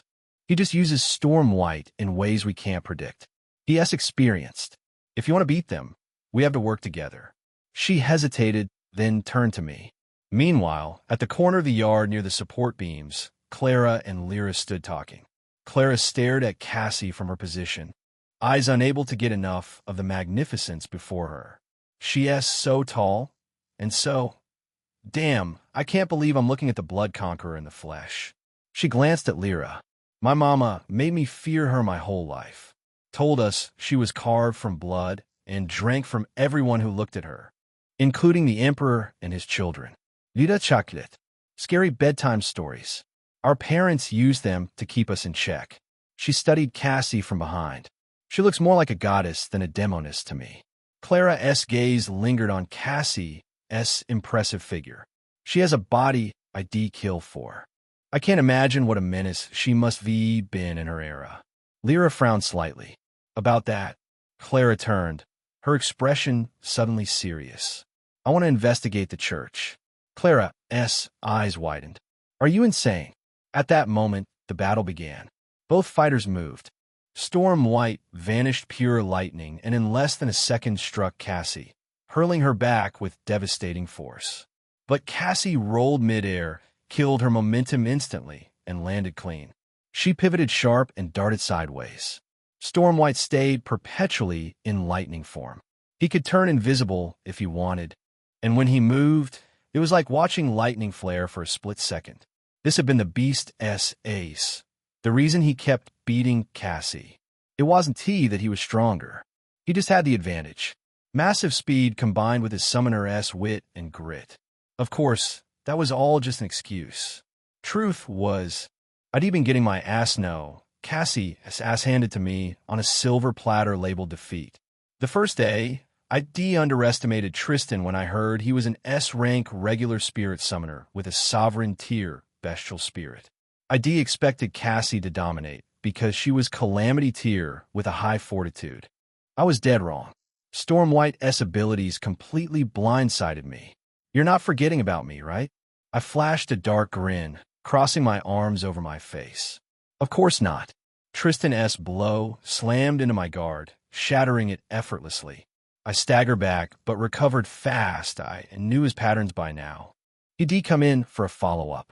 Just as predicted, he curved back and lunged. I smiled internally. This is it. I tilted sideways. Weave and counter. Another fist crashed into the side of my face from that exact angle. My ear screamed.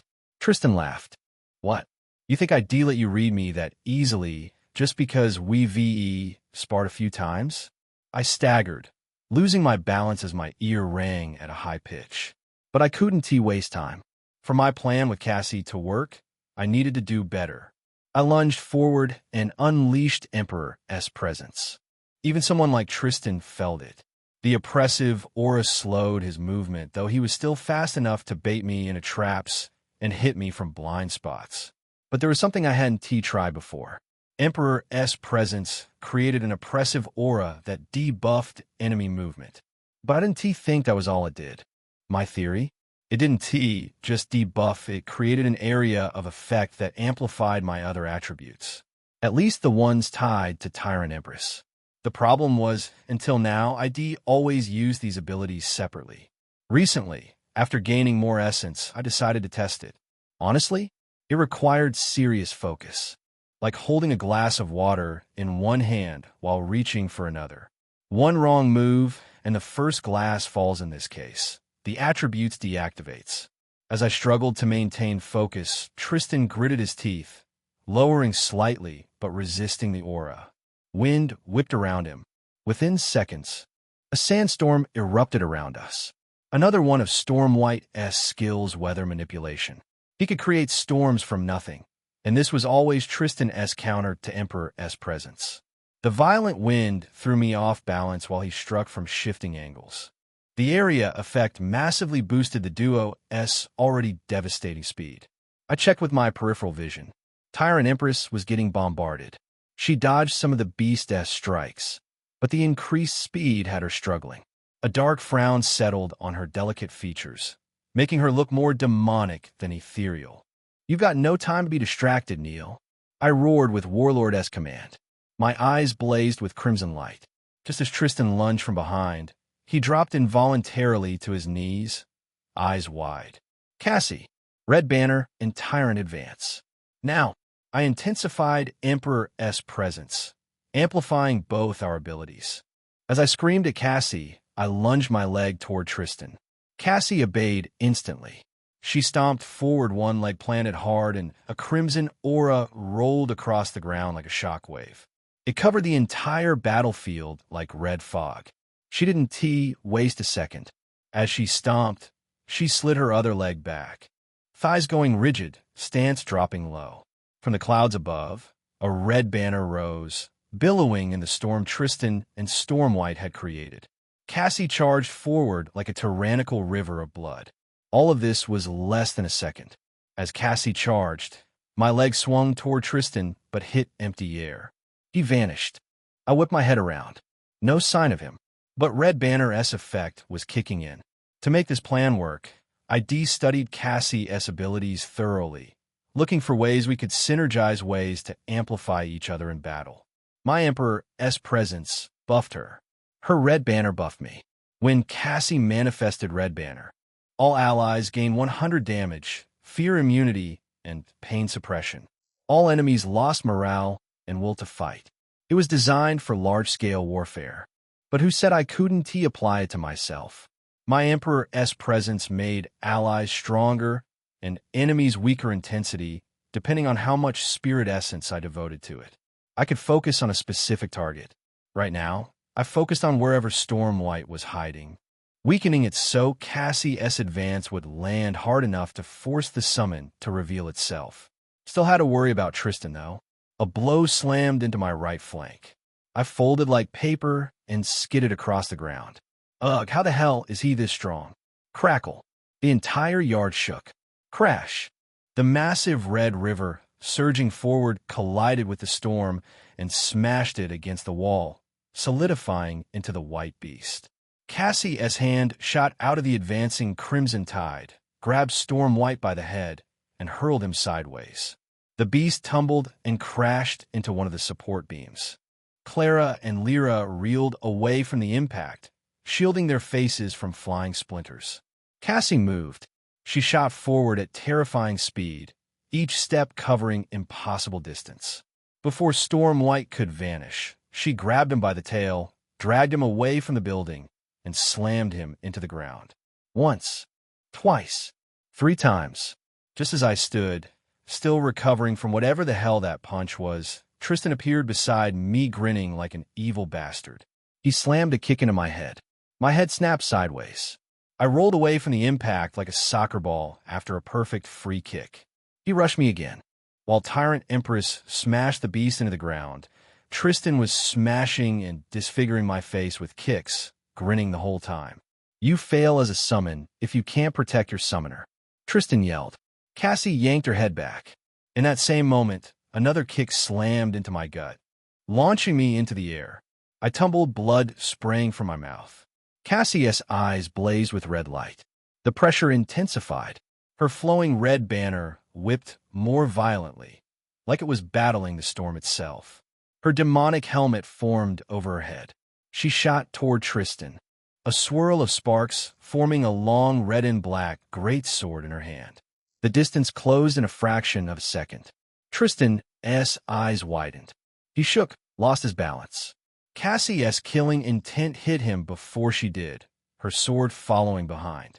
The wind parted, fled from her path as she swung the blade from behind her, carrying all its weight one-handed.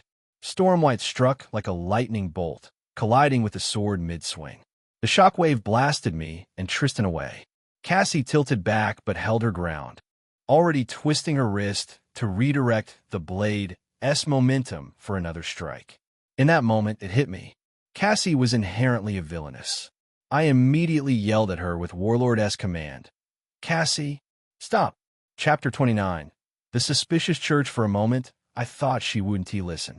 That's exactly why I used Warlord's command to reinforce the order. I couldn't take chances not with this one. Just as I barked the order, her hand froze mid-swing. Immediately, I dispelled her, returning her to my soul's spirit plane. I exhaled hard. My shoulders slumped, knees buckling. I collapsed to the ground. That single moment pressed down harder than the entire battle combined. Tristan stood, dispelling Stormwight and brushing sand from his clothes. Phew, that was close. His casual tone despite nearly dying, it almost pissed me off. Did he not realize how close that was? He just seemed so laid back about everything. It was like looking in a mirror, except Tristan was nothing like me. He was twisted, broken. I'm not twisted, and I'm perfectly fine. If my life were on the line, I'd be pointing fingers and cursing up a storm. He held out a hand to me. I stared at his hand, then shifted my gaze to his face. He was smiling, warm and careless, like he just nearly died. I took his hand and let him pull me up. He clapped my shoulder. You're way better than that clueless kid from 2 weeks ago. I looked at him with doubt. Really? Hish. He smacked his teeth, then smiled a second later. Why would I lie? You made serious progress. You went from not knowing how to block or throw a punch to reading my attacks, using your attributes to complement your strikes. You're building a combat style that actually works for you and your summon. His words lifted my spirits. I spent hours figuring out how to win solo fights as a commander class. Having Tristan acknowledge that effort, it meant something. If only I could fight better. Tristan caught my fallen expression and scoffed. Don't sulk. Even with a combat attribute, you'd still lose to me. I've been doing this for 20 years. You've had 2 weeks, bozo. Give yourself some grace. I gave him a small frown. You should see how fast my classmates are getting stronger. Tristan scoffed again, jerking his head slightly. They fold. All of them. Practice and theory are 10 worlds apart. They spar without their lives on the line. Half of them will die in real situations. But you? He flashed me a genuine smile. I haven't taught you a damn thing. Just fought you. Gave you punches that ache for days. It's nothing compared to what you'll face in a spirit gate, but you've learned the cost of bad timing. You've got more practical sense than your classmates. You'll do well tomorrow. I looked down, muttering under my breath. Tomorrow. AG, that's right. Tristan opened his hand. Sparks sprayed, and something materialized, a pair of curved black daggers. I stared at them, confused. I guess they haven't told you guys yet. Those pagans. He exhaled, scratching his head. This is spirit gear. Spirit gear? I repeated. Yeah. Basically, a spirit gear can be a weapon, armor, anything. The point is, both you and your summon can use it. The Blood Conqueror. Have you tried lifting her sword? I stared at him, confused and surprised. I can use her sword? He chuckled. Of course. That's the whole point of spirit gear. Heroic spirits always come with spirit gear, but some summoners can craft them. For us, regular summoners, we rely on these summoners. He handed me the daggers. I got these for you. Been thinking about your fighting style? These should fit better and complement the Blood Conqueror. I looked at the curved, black dagger's red lines trimming the sharp edges, crossguards wrapping around my knuckles as I gripped them tight. Nothing decorative. It seemed crafted for pure function, or it was just really cheap. I've always loved daggers. A smile spread across my face. I met Tristan's eyes. Thank you, Tristan. This is perfect. He smiled back. Just come back alive. Yes. The worm speaks truth, Cade. We must see each other again. Don't you dare die out there. Clara approached with Lyra beside her. I looked at the daggers in my hands and commanded them back to my spirit plane like I would with Cassie. They vanished instantly. A reassuring smile settled on my face as I looked at Clara and Lyra. Don't worry. I'll make it back. Lyra's lips curved. Don't take spirit gates lightly. Even an A-rank heroic summoner can die in an F-rank gate if they're careless. So be careful. I smiled again. I will. I turned to Tristan. This spirit gear, why Haven Tea we've been told about it? What does the Church of Eternal Light gain by keeping this from us? Tristan pocketed his hands. Hell if I know. They're possessive. They do what benefits them. Damn the cost to everyone else. Whatever you do, don't make an enemy of them. Stay low until you're strong enough to protect yourself. The Church of Eternal Light in our kingdom is just a branch. The church itself rules the Solaris Empire. They have heroic spirit summoners there, paladins, who could squash you without trying. I frowned. They have heroic spirit summoners? But they made it sound like we're the only ones. Clara exhaled, glancing at Lyra before responding. Heroic spirit summoners are rare. That puts you otherworlders in the top 5%, but know you not the only ones. Don't believe everything they teach at the Academy. The Academy SA tool. The church is using it to indoctrinate you before releasing you into the world. Lyra added, they don't care about you because you're F rank. They're convinced you have a low-tier summon. I folded my arms, thinking back to the first day I summoned Cassie. I looked at them thoughtfully. To be honest, that man, the old bishop, it looked like he recognized Cassie. I mean, you all do. Only because you told us, Lyra said. No one else lived 8,000 years to know what the Blood Conqueror looked like. I'm sure the bishop judged on appearance, her horned helmet, the color and feel of her aura. For religious folks, it's more apparent. I nodded, absorbing the information. You're good. Tristan tapped my back. Just remember, don't cause trouble until you're strong enough to protect yourself. He exhaled sharply. Well then, I've got somewhere to be. Clara looked at him with a tight frown. Tristan returned it. What? Don't look at me like that. Who has the pretty prey this time? He sighed. Trouble in Greystone. I'd be thrilled if it happens to be a maiden who knows how to throw a blade.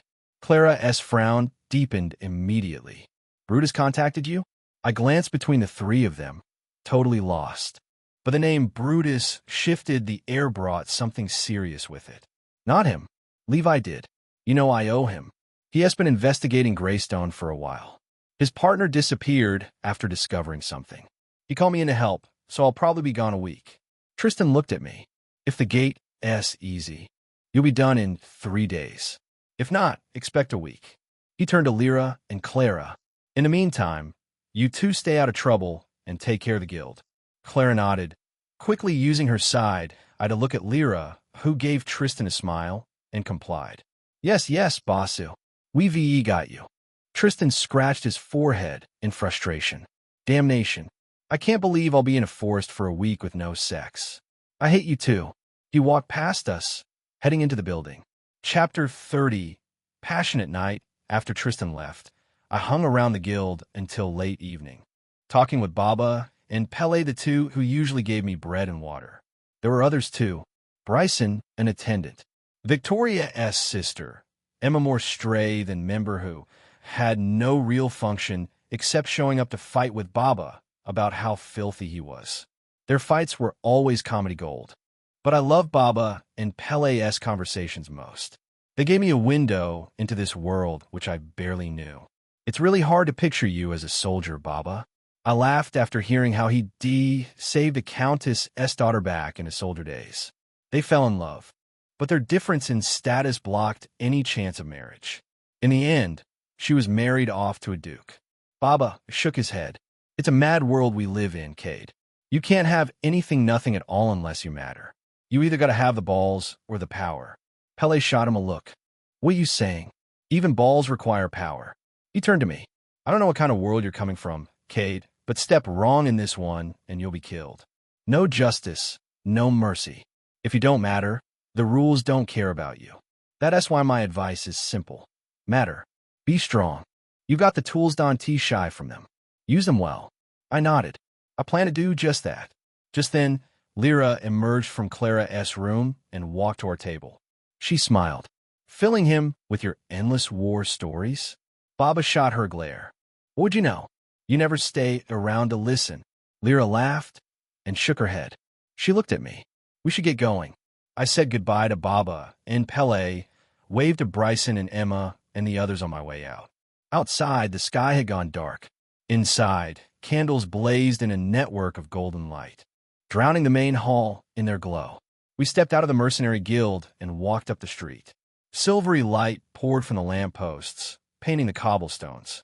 We walked in silence, unhurried, weaving through the crowd. It had doubled since afternoon. Voices rose and fell, people talking, cheering. Stall owners hawking their wares to passers-by. Oh, yachitida. She was quieter than usual. Her hair caught the lamplight, golden eyes calm, skin luminous. She wore a dark teal dress that moved like liquid, catching the light. It traced her shape curves sculpted by confidence, not just beauty. Embroidered blossoms ran along her sides, following the line from waist to hip. Her amber hair framed her face in short layers. Those golden eyes cool, unhurried, sharp held a calm that could cut through words. When she raised her hand to adjust a strand, the motion was effortless. Nothing about her was loud, yet everything demanded attention. Still, something was different. She was quieter tonight. Are you okay? Lyra's head snapped toward me. Huh? Yeah. Me fine. She tilted her head, smile turning sly. Are you worried about me? I raised a brow. Am I not supposed to be? She chuckled. Well, you're the one who said an old lady like me couldn't get attached just because we were together. I exhaled. That was then. Things change. I wouldn't blame you if you got attached. I paused. Besides, I care about you. And you are definitely not old. She stopped and stared at me with a stunned expression. Under her gaze, I rubbed the back of my neck and let out an awkward laugh. You're staring. I am. Her voice was soft. Were you always this handsome? I frowned. Handsome? That's an understatement. You should see my family line. We come from the lineage of gods. Before I could finish, her lips pressed against mine. She rose on her toes, caught my lower lip between hers, tongue soft and warm. I tried to mutter a protest, but her kiss, fierce and demanding, sealed my lips.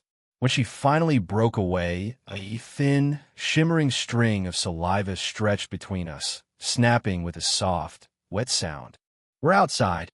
I gasped, but her eyes burned into mine, completely disregarding my concern.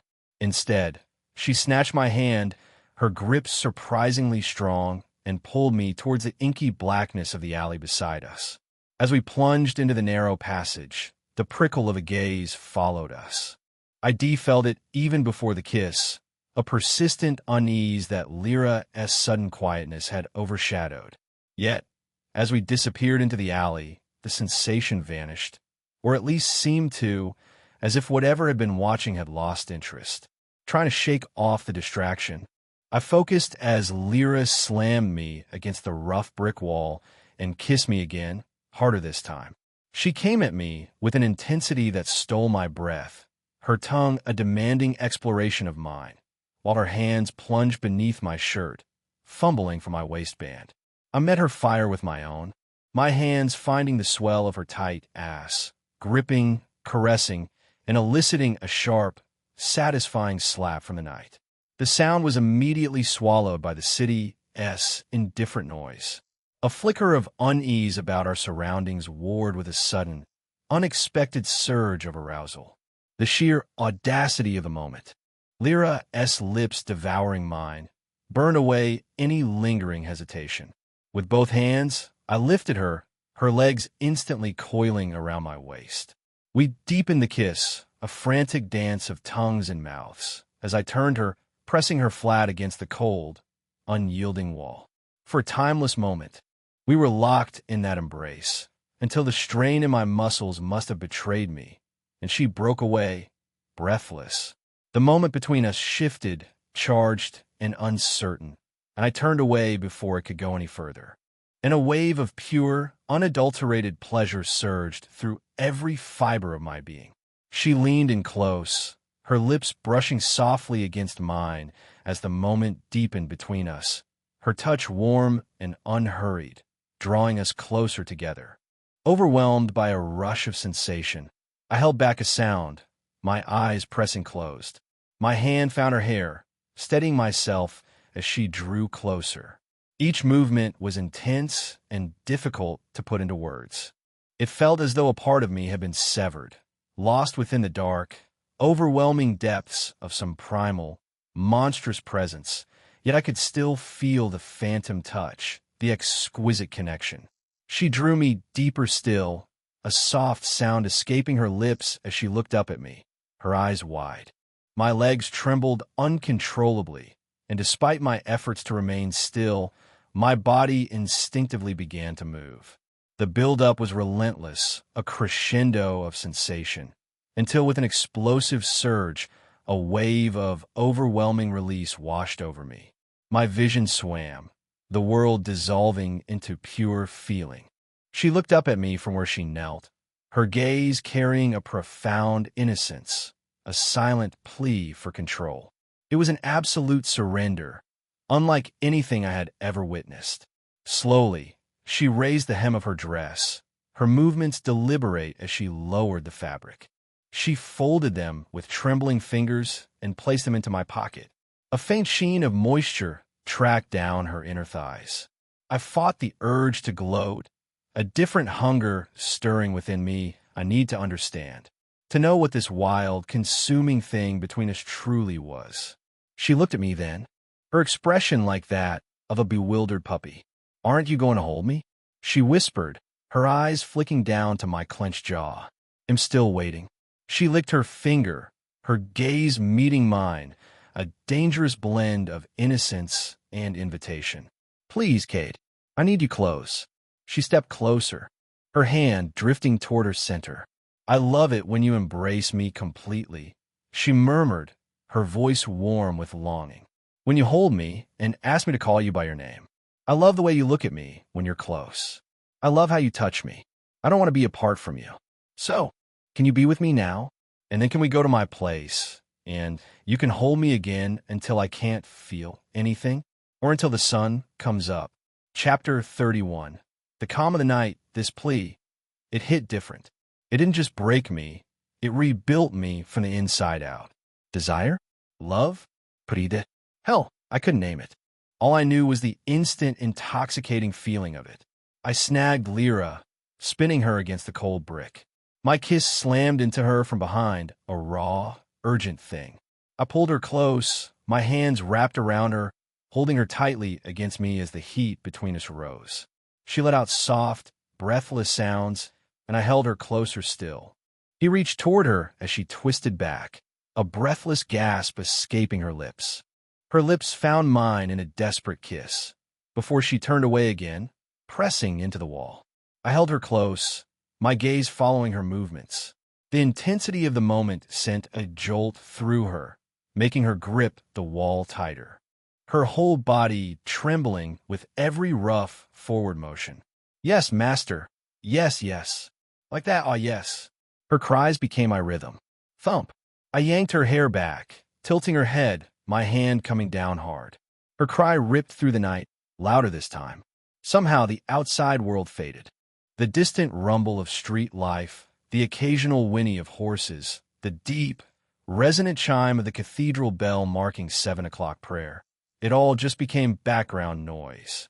A perfect soundtrack to being lost in the moment. We rode the wave for a long time, bent over the wall. I pushed her further and further until her tongue lolled out, her breath coming in ragged gasps. Her legs threatened to give out, trembling uncontrollably. Then the dam finally broke, a surge of emotion overwhelming her. The biting cold of the alley finally drove us apart. But the game wasn't over. I made Lyra walk home while I held onto her belongings. She trotted beside me, eyes downcast, giving the perfect picture of compliance until we reached her manor gates. It was pure assertion of authority. To command a woman old enough to be my sister without even breaking a sweat. It was potent, and this was all thanks to my infinite stamina and the special ability that let me adapt to any situation with perfect precision. Perhaps this world, yeah, maybe it was a good place to be after all. I decided to stay and tore through Lyra's manor like a storm. The sitting room, her bedroom, the toilet, even the damn kitchen. It was a long, glorious night. Night had fallen. A scarred man crossed the white marble floor, his footsteps echoing through the surrounding whiteness. The place looked carved straight from divinity itself. At its center rose the tallest building in Ethra's kingdom, its spires stabbing into the sky. The man wore light armor, silver chest plate, and vambraces. He strode into the cathedral's entrance, nodding at the paladins by the door. Inside, warm golden light poured down from glittering chandeliers. Someone had tried their mortal best to capture heaven in craft. He walked between rows of polished ashwood benches. At the front, he took the nearest seat, pressed his palms together, and bowed his head in silent prayer. A voice interrupted him. "Knight Flint, you don't strike me as a man of prayer." Flint raised his head, his one working eye opened. Wouldn't he hurt to try? Would it? He watched the man settle beside him, white robes with golden threads and jeweled ornaments folding as he sat. The old priest had sparse white hair vanishing at the crown, eyes perpetually squinted to slits, eyebrows reduced to desperate dots. This was the same man who led the summoning event. "So?" the priest asked. "Lida Velan." Flint paused. He stared forward at the altar of the eternal sun. "I'm not sure what their relationship is, but he has been frequenting the mercenary guild. A lot. Past few weeks." The priest raised his kind face toward the altar. A massive sun insignia with 7 rays dominated the wall, a golden statue beneath it holding scale and sword. "Did you confirm contact with the Speed King?" Flint shook his head. "Lyra Velan seems close to him. Wild guess, but there's a chance the Speed King is training him personally." Silence. The priest tilted his head down, looking half asleep. "How bothersome." He exhaled. "Thank you. I'll fulfill my end of the bargain."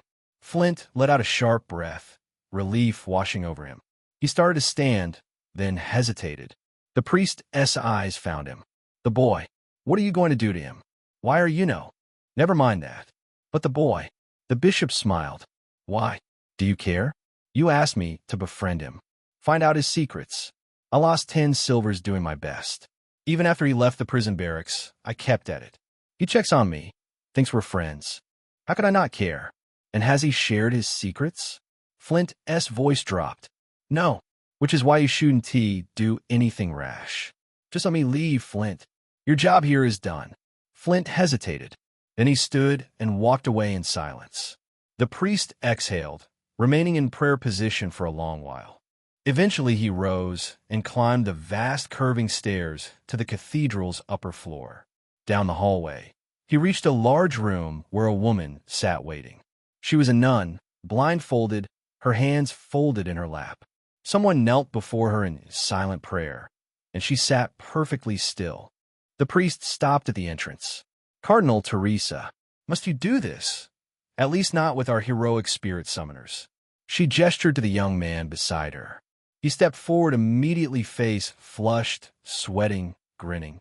"Howdy do? Am I getting better?" The boy had brown hair. The cardinal looked at him like he was a mild annoyance. She sighed.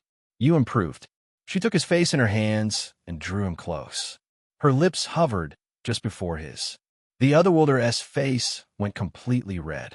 You know what would be even better? If you succeed tomorrow, erase that F rank. The Otherworlder's expression darkened. It became serious and determined. Of course. Don't worry about that. Nobody wants that bastard gone more than I do. Chapter 32. The most beautiful morning of my life, the morning light filtered through the window and stabbed into my eyes, making me groan as consciousness dragged me awake.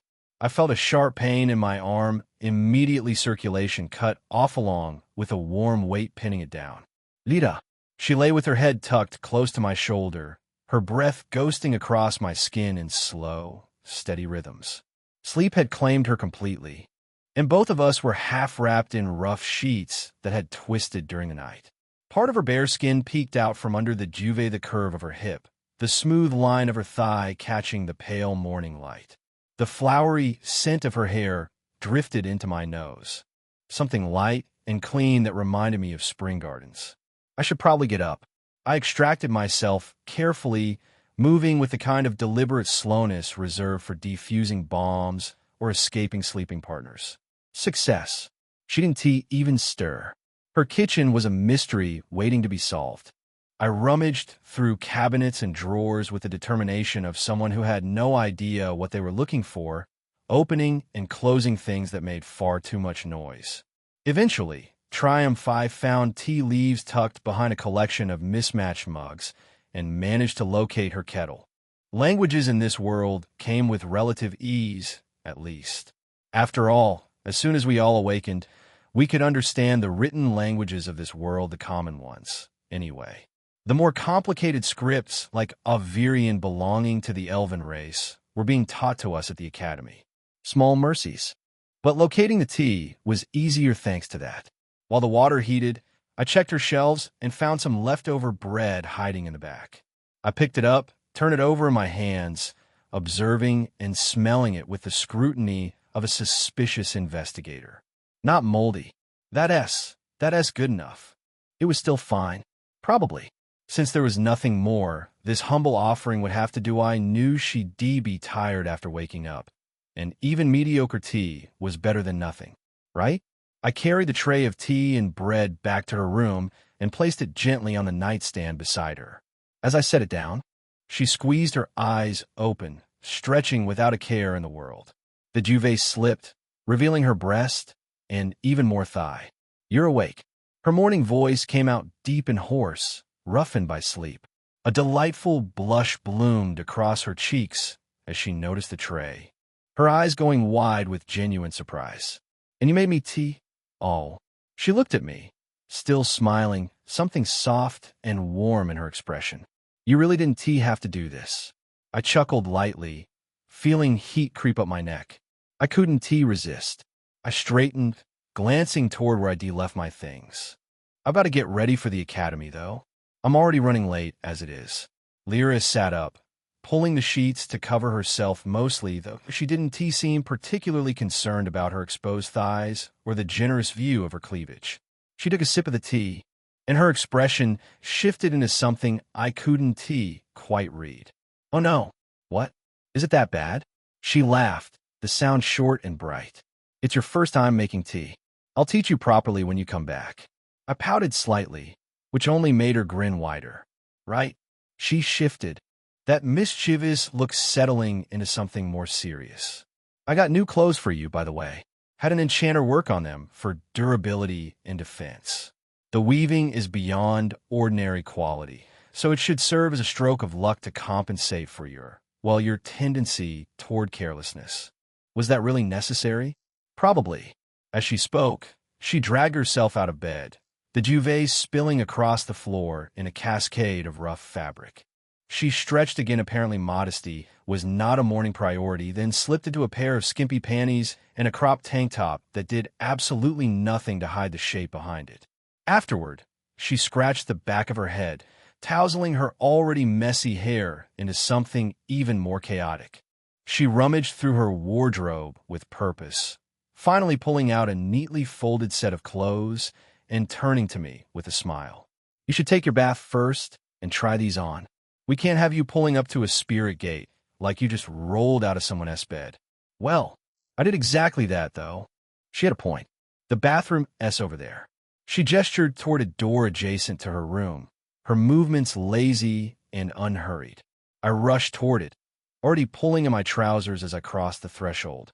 The bath compartment was simple functional with an overhead faucet that sputtered to life when I turned the handle. Water cascaded down, cold at first, then gradually warming as I stepped under the stream. Just a quick wash, and I felt a smooth hand touch my back. Then she pressed close behind me as her hands drifted forward, sliding over my chest, rubbing down my abdomen, and resting on my waist. Of course, we'd spent the whole night together. All night. And now she was here again, apparently unwilling to let the evening end. Not that I didn't want to far from it, but at this rate, I was genuinely concerned about creating some kind of dependency situation. How addicted am I going to get her? Don't worry, Lyra murmured against my shoulder blade, her voice honey-sweet and completely unconvincing. I just want to wash your back. I chuckled despite myself, soap foam sliding down my face. You say that, but you're currently holding on to me. Her hand tightened just slightly, and I could practically hear the grin in her voice. Oh my, did I make you flustered? A sly smile curved her lips as she pressed closer, her breath warm against my neck. I have to take responsibility for that, don't I? Let us help you calm this down. I sighed, long, slow, and deeply resigned. I'm going to be so freaking late. Chapter 33. Intro. The Spirit Gate, standing in front of the mirror and looking back at me, was a young man cloaked in darkness, his presence both regal and foreboding. Well, that is certainly dramatic. A long cape spilled from his shoulders, its edges frayed as though eaten by shadow itself, or, more likely, by whatever rat-infested storage chest Lyra had pulled it from. Beneath it, layers of black and deep gray fabric draped around him in the manner of a traveler-esque garb that had been reforged for war. His high-collared cloak fastened at the neck with a tarnished clasp shaped like a broken sigil, and over his chest, faint scorch marks traced the outline of old battle scars. The scars weren't his, of course. Someone else's glory, someone else's pain. Just borrowed aesthetics.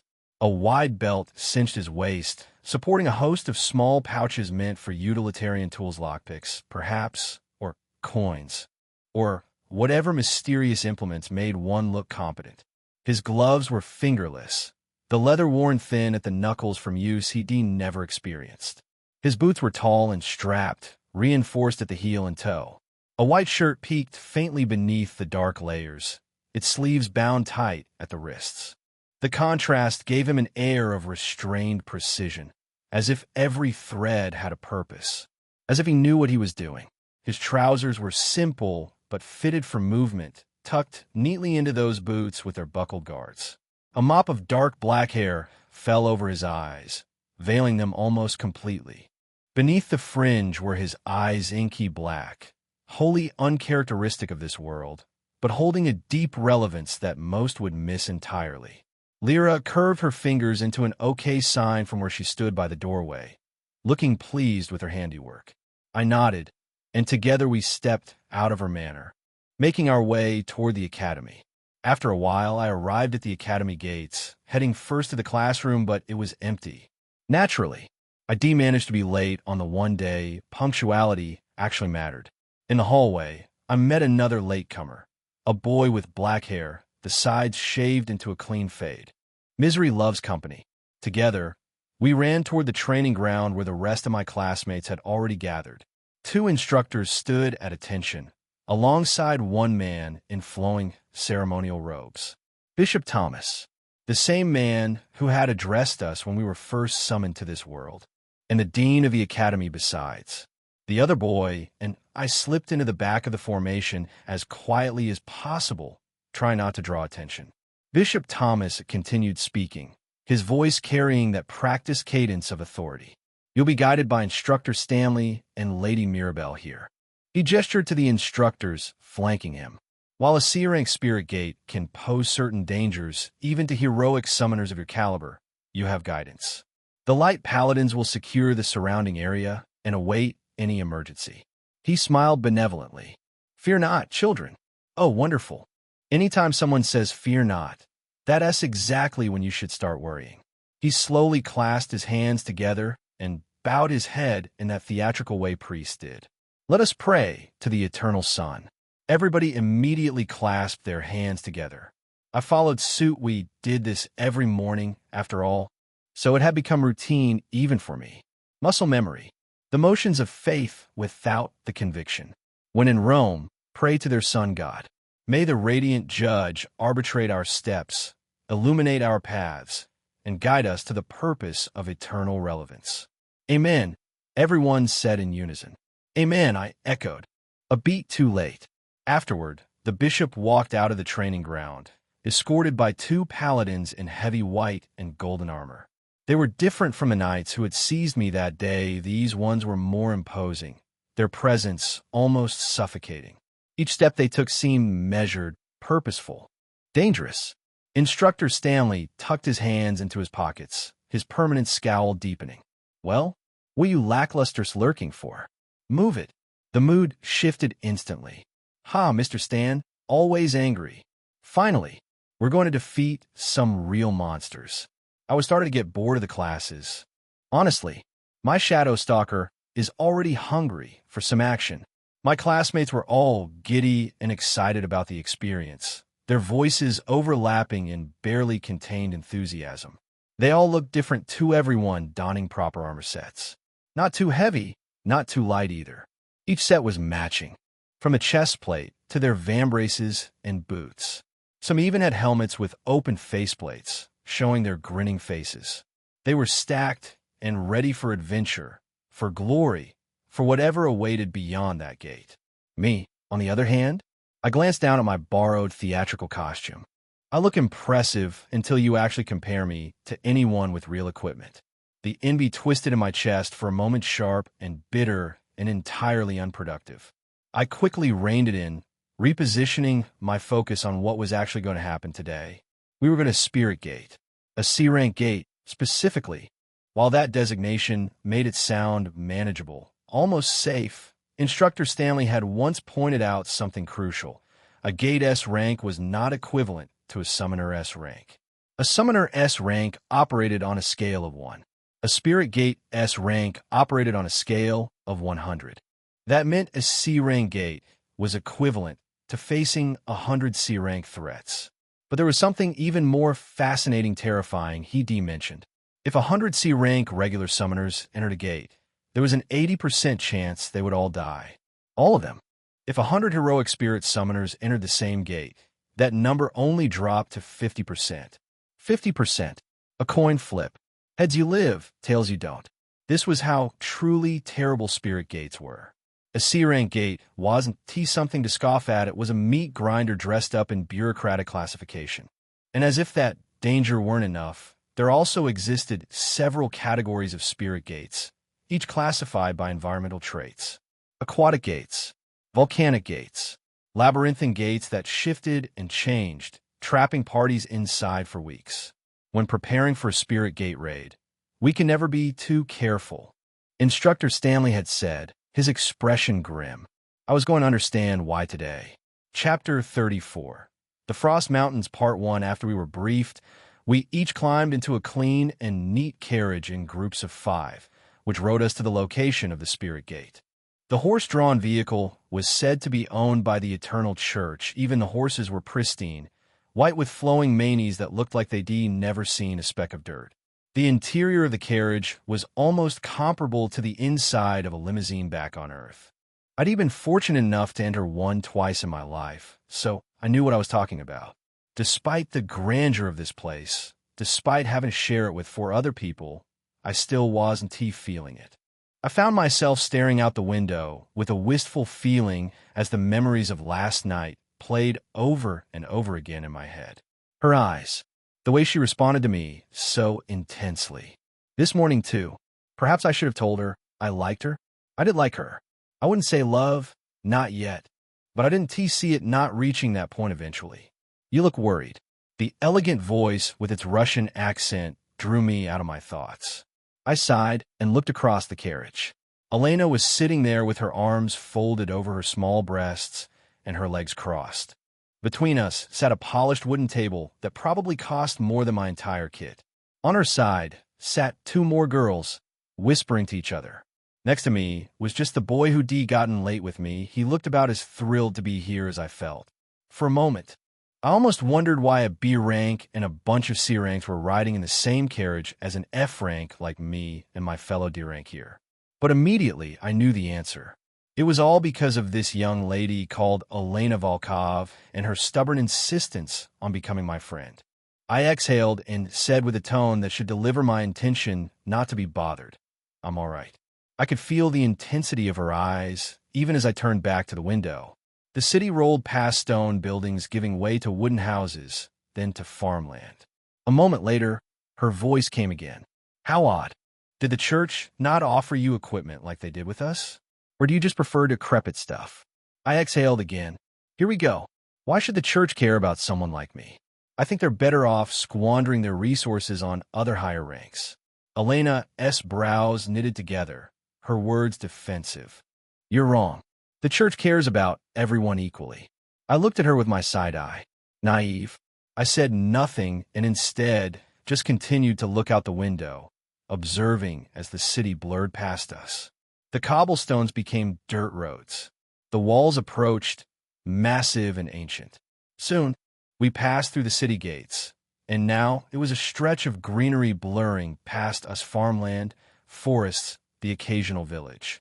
A couple of minutes later, the carriage came to a halt, and we were asked to step outside. As we all did, Instructor Stanley addressed us while the surrounding soldiers handed out large, thick coats made of fur. The gate is a frost-type gate. So these are reinforced coats to protect you in case of severe weather. The soldiers distributed the coats efficiently. Coincidentally, a certain notable face was the one handing Elena her coat. He glanced at me with a dark frown and quickly jabbed his head away. I couldn't help but internally laugh. Goo! Elena came closer to me as she pulled on her coat, adjusting the heavy fur around her shoulders. "I caught your small smile just now. You know him? Just an acquaintance.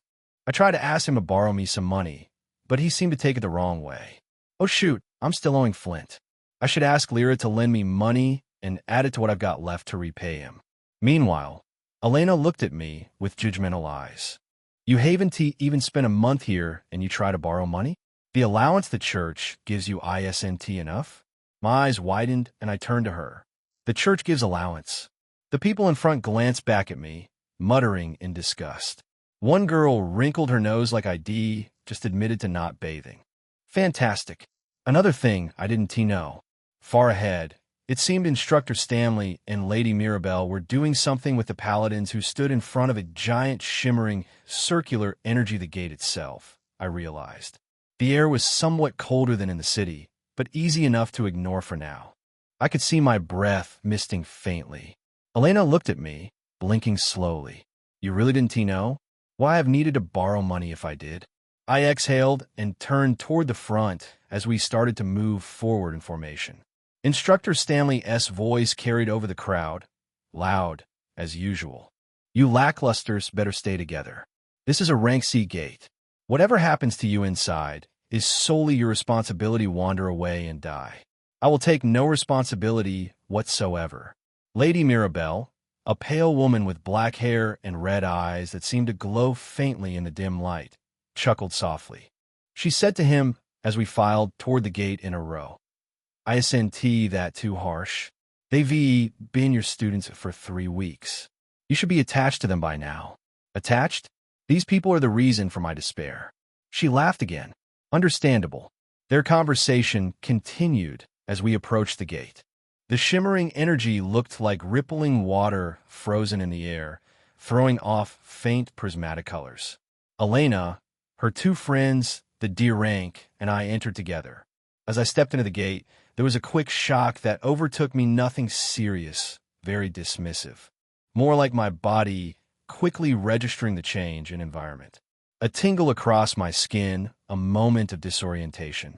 I opened my eyes to a vast white land, with mountains reaching for the endless sky. There were no clouds in the sky, just blue, like an ocean of its own kind, stretching forever. Snow covered everything, pristine and untouched except for the area immediately around the gate. Beautiful, I muttered, and immediately saw the cold air miss from my mouth. The cold hit me then, biting even through the fur coat. Elena drew her coat tighter, shivering slightly. Yes, but cold. How are we supposed to fight in this condition? I shrugged. I guess that's the reality of this place for you. At least you've got proper armor underneath. Instructor Stanley faced us, his breath coming out in great clouds of steam. Maintain the team of 5 that rode all the way to this place. That's how you all will be operating in the gate. This area, as you can see, is the outskirts of the Spirit Gate. You'll find a small number of spirit beasts in this place, but that's not to say you won't find any at all. So get ready and summon your damn heroic spirits. Everybody burst with excitement around us. Hell yeah. Finally, I'm going to crush some Yeti. Come to me, Overlord. Different colors of sparks shimmered and merged, forming different summons. The air grew tight, for a moment heavy with power, but immediately eased. There was something about the heroic spirit's presence that just felt right within the gate, like they belonged here in a way we didn't. You should summon your spirit, Elena said, her voice calm despite the chaos of summoning around us. I glanced at her, looking at her summon properly for the first time. She was tall and imposing, with an athletic build that spoke of power and grace combined. Her hair was a flowing stream of blue and white that moved as if caught in a perpetual wind. Her armor seemed to have been crafted from glass or perhaps ice, gleaming and translucent, ending with a white skirt that stopped just above her upper thigh. Crystalline boots rose above her knees, reflecting the snow around us. She summoned a halberd with a casual gesture, standing straight with an authority that carried the tension of a coming storm. Elena looked at her heroic spirit with obvious admiration. She called the Sky Queen, but I call her Tempest. I glanced at her spirit's exposed thighs. Tempest is hot, but my summon is hotter. Come, Cassia. Chapter 35. The Frost Mountains Part 2. Elena's eyes sparkled as she looked at Cassie. Cassie wore black, lustrous armor that looked like flowing liquid metal, dark and sleek, catching the light in ways that made it seem almost alive. The armor converged toward the middle of her thigh, leaving a lot of her pale skin exposed. All of her thighs were bare, her lower ass cheeks too, but her upper body was imposing and demonic enough to make you forget about the rest. A horned helmet, visorless. Spikes jutted out from her armor's shoulders and back. She stood next to me, leaning her hand on the crossguard of the red and black sword that was easily her height, maybe taller. Her presence alone commanded space. Many students glanced around and muttered, "Damn, she's hot. She looks so powerful." At the end of the day, she's just a mortal tear. I wonder if Cade touches her when no one is seeing. I sifted through the comments, filtering out the noise, and focused instead on the rest of my group. The 2 girls with Elena, one had a heroic spirit that looked like a blood-soaked warrior maiden with pale crimson hair, battered dark armor, a massive axe, and visible exhaustion etched into every line of her form. The other lady had brunette hair and buns. Her heroic spirit was a masked archer in dark armor and a forest green skirt, silent and graceful. The kind that could put an arrow through your eye before you even heard the bowstring. The D rank standing with us had a summon that looked like a walking fortress tower with crown battlements for a helmet, wielding an impossibly large war hammer that probably weighed as much as a small car. He flashed a shy smile at me just as I turned to check out his summon. "My name is Kale. My summon is Ironhold. He a Vanguard class." He looked happy. Maybe too happy, actually. Bro must be thanking his stars for being late and bumping into me. Naturally, anyone would be thrilled to end up in Elena's group. She was an A rank, after all. Charlotte and her friend, on the other hand, seemed displeased. Tough luck. Either way, they were stuck with us. Not like anyone forced them here, they were the ones who decided they wanted to be Elena's handbag. Elena brought out a rod and extended it with a smooth motion. Immediately, it lengthened into a full staff. "Oh, cool. We should get ready and get in proper formation." The rest seemed to be doing the same thing. She glanced at all of us, starting with Kale, studying his iron hold with an assessing gaze. Your summon is Vanguard, correct? Kale nodded. Yes. She commanded naturally, like someone used to being obeyed. Then you'll be taking the front. Do you have any weapon? Kale tapped a hand-sized hammer that hung at his waist. Good choice. She commended him and turned to me. What about your summon? Her eyes drifted admiringly to Cassie. What's her name? Tyrant Empress. She has striker class. Elena smiled, something brightening in her expression.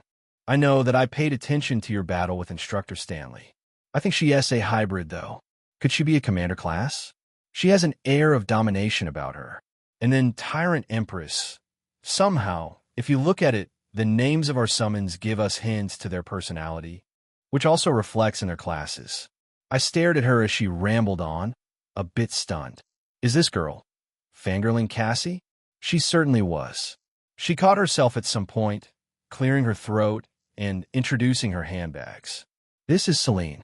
Her summon, Silvers, is a hybrid of striker and specialist class. Celine flipped her head arrogantly. Her fringes stopping just above her brows made her look a little cute, but simultaneously bothersome.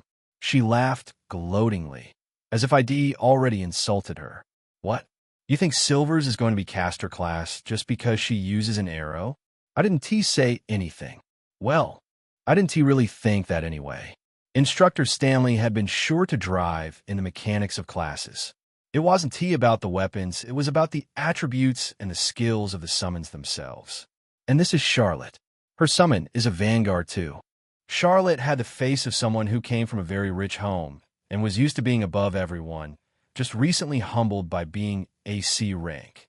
But she envies Elena so badly. Would kill to be in her position. I nodded once and looked around. It was normal to familiarize ourselves with each other as summons and their classes. It would help us work better as a team. And this was certainly the best place to do it before things got messy. I turned to Elena.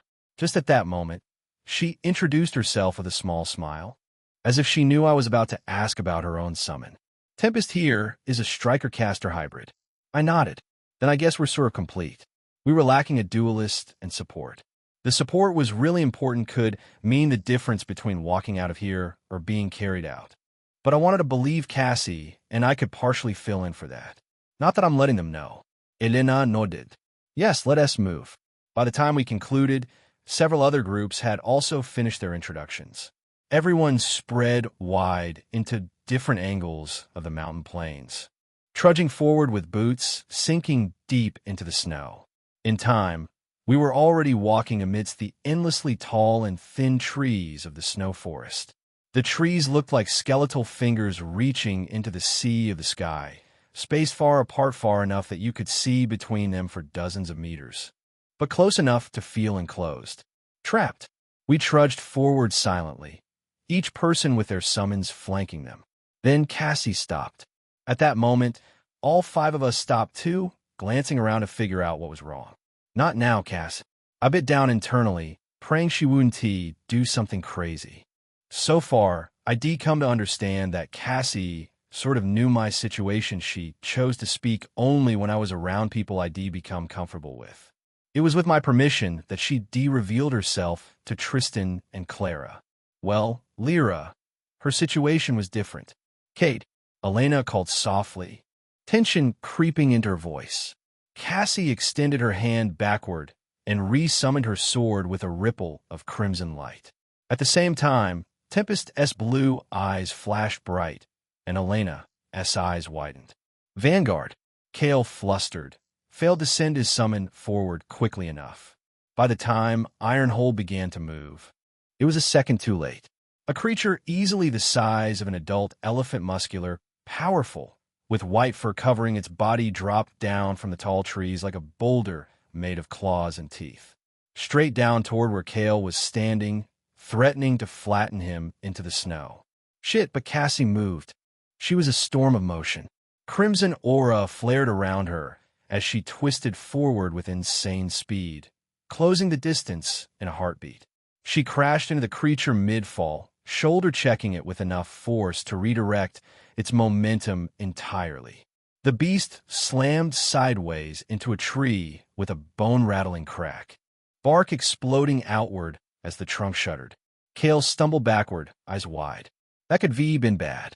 Chapter 36. Blizzard Mauler's Cassie did not give the creature a moment to rest. She yanked back her hand and smashed it into its face. Once, twice, 3 times. Each impact hit with enough force to make the thin tree behind it shudder violently, exploding splinters of wood into the air. To my astonishment, though, the tree still held. The massive creature swung its large hand at Cassie, but she merely shifted her weight. Then she swung her legs up and brought them down in a swift, sharp fall, slamming the hand to the ground and impaling it with the jagged thorns of her boots. Bluish putrid liquid splattered out, painting the white snow an unnatural color. The creature's face was already covered in blue blood, rivulets running down snow-white fur. Cassie extended her hand backward, finger splayed. That was when I noticed. Her sword's not with her. She had ditched it for speed. Smart. Instead, she used the thorns on her shoulder pauldrons to impale the spirit beast, turning her armor into a weapon. The sword standing embedded in the ground began to vibrate, then wrenched itself free, flying straight into her waiting palm. She caught it without looking and impaled the creature in one fluid motion, squeezing out blood in a guttural spray that misted the air and splattered across the snow-covered grass. All of us stared in silence. Kale gulped audibly, his eyes pale and wide.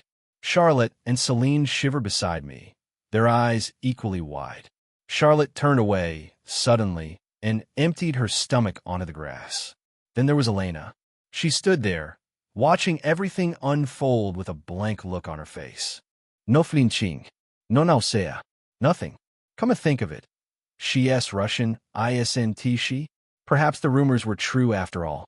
But we couldn't just stand around and do nothing. This was merely the first one. Everyone, I yelled, my voice cracking slightly. Snap out of it. Variganadi. Just in that moment, Cassie shifted her stance and glanced up. One more was plummeting down from the tall trees, massive shadows against the canopy. I squinted as the numbers seemed to multiply. 2, 3, 5. Shit. Immediately, I released an overwhelming crimson aura that flooded outward in a wave, instantly strengthening my physical abilities. It would weaken my enemies probably, but the main focus was the buff it would give to my allies and me. I curled my hands back, summoning the daggers Tristan had gifted me, and at the same time leaped away from where they would land. As I began moving, so had the others. Elena shot away in the opposite direction, grabbing Charlotte by the arm and yanking her clear. Celine was already quick on her feet. She leaped backward, and her summon followed suit. Much faster than her, it caught her gently mid-air and flew away with powerful wing beats. The creatures landed in the center with earth-shaking impacts. Kale and I were on the right side. Elena, Charlotte, and Celine were on the left, surrounding the pack of creatures in a rough circle. Elena yelled, thrusting her hand forward in command. Tempest. Her summon exploded upward into the sky, then crashed down in the center of the massive creatures. Snow detonated outward in a white wave, and I shielded my face for that moment, squinting against the stinging cold.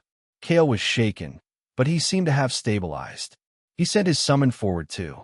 Ironhold lumbered ahead with heavy, methodical steps, wielding his massive hammer from behind with both arms.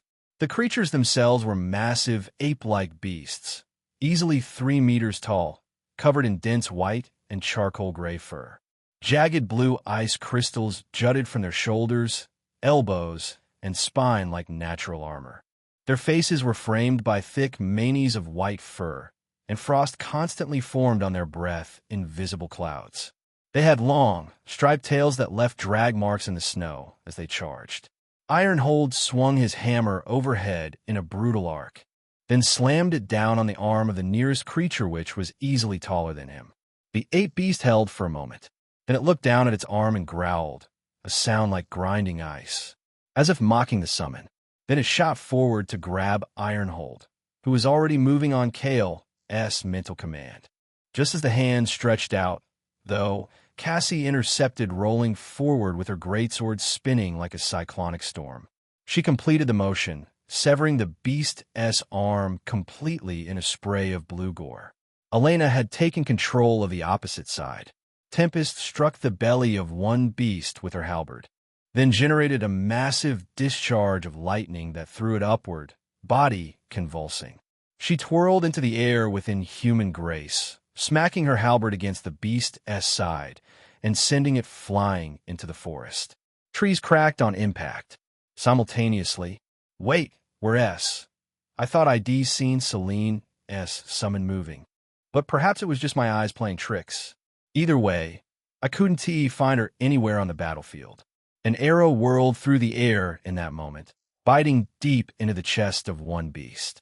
The beast staggered a step backward and growled, then lumbered forward with its massive ape-like arms raised. Another arrow came from the trees and buried itself into its right shoulder. For that moment, I saw Sylvaris flipping over its head in a graceful arc stealth ability. Nice! She clearly had some kind of stealth skill, masking her presence and letting her strike effectively from hidden positions. Charlotte, despite her earlier state and still pale face, was also focused now. Her summon seemed particularly brutal, a complete opposite of the glamour that her blonde hair and blue eyes suggested. The summon twirled its massive double-bladed battle axe in a battle-crazed manner, then shoved itself forward. It swept the axe low against the ground, aiming to sweep multiple targets off their feet. Ironhold tanked another blow from a different ape, staggering back just 2 steps. The impact would send me flying. Cassie had already moved. Driving her sword into the throat of the beast, she severed the hand from. She raised it up, the great sword sank deep, then plunged out completely from behind the beast. Blood bubbled in its throat as it tried to growl, a wet, gurgling sound. Cassie swiped leftward in a vicious arc, cleanly sweeping away the head of the creature. And then I saw it. You have killed a Tier 4 spirit beast. Blizzard Mauler surprised. I looked down at the sudden lodestar runes that announced Cassie's kill, glowing faintly in my vision, just like a game. But at the same moment, a realization struck me. Wait, this isn't the first spirit beast Cassie killed. I jerked my head to the side immediately. The spirit beast that Cassie had struck down before the first one was gone. Completely gone. It left behind only an empty, thrashed tree with gory blue stains smeared across the bark. Bodies don't just disappear. Do they absorb back into... Just at that moment, a shadow fell over me. Something descending fast. I looked up.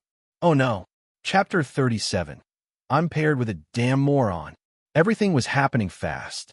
Faster than I could follow. But the immediate danger? That registered even faster.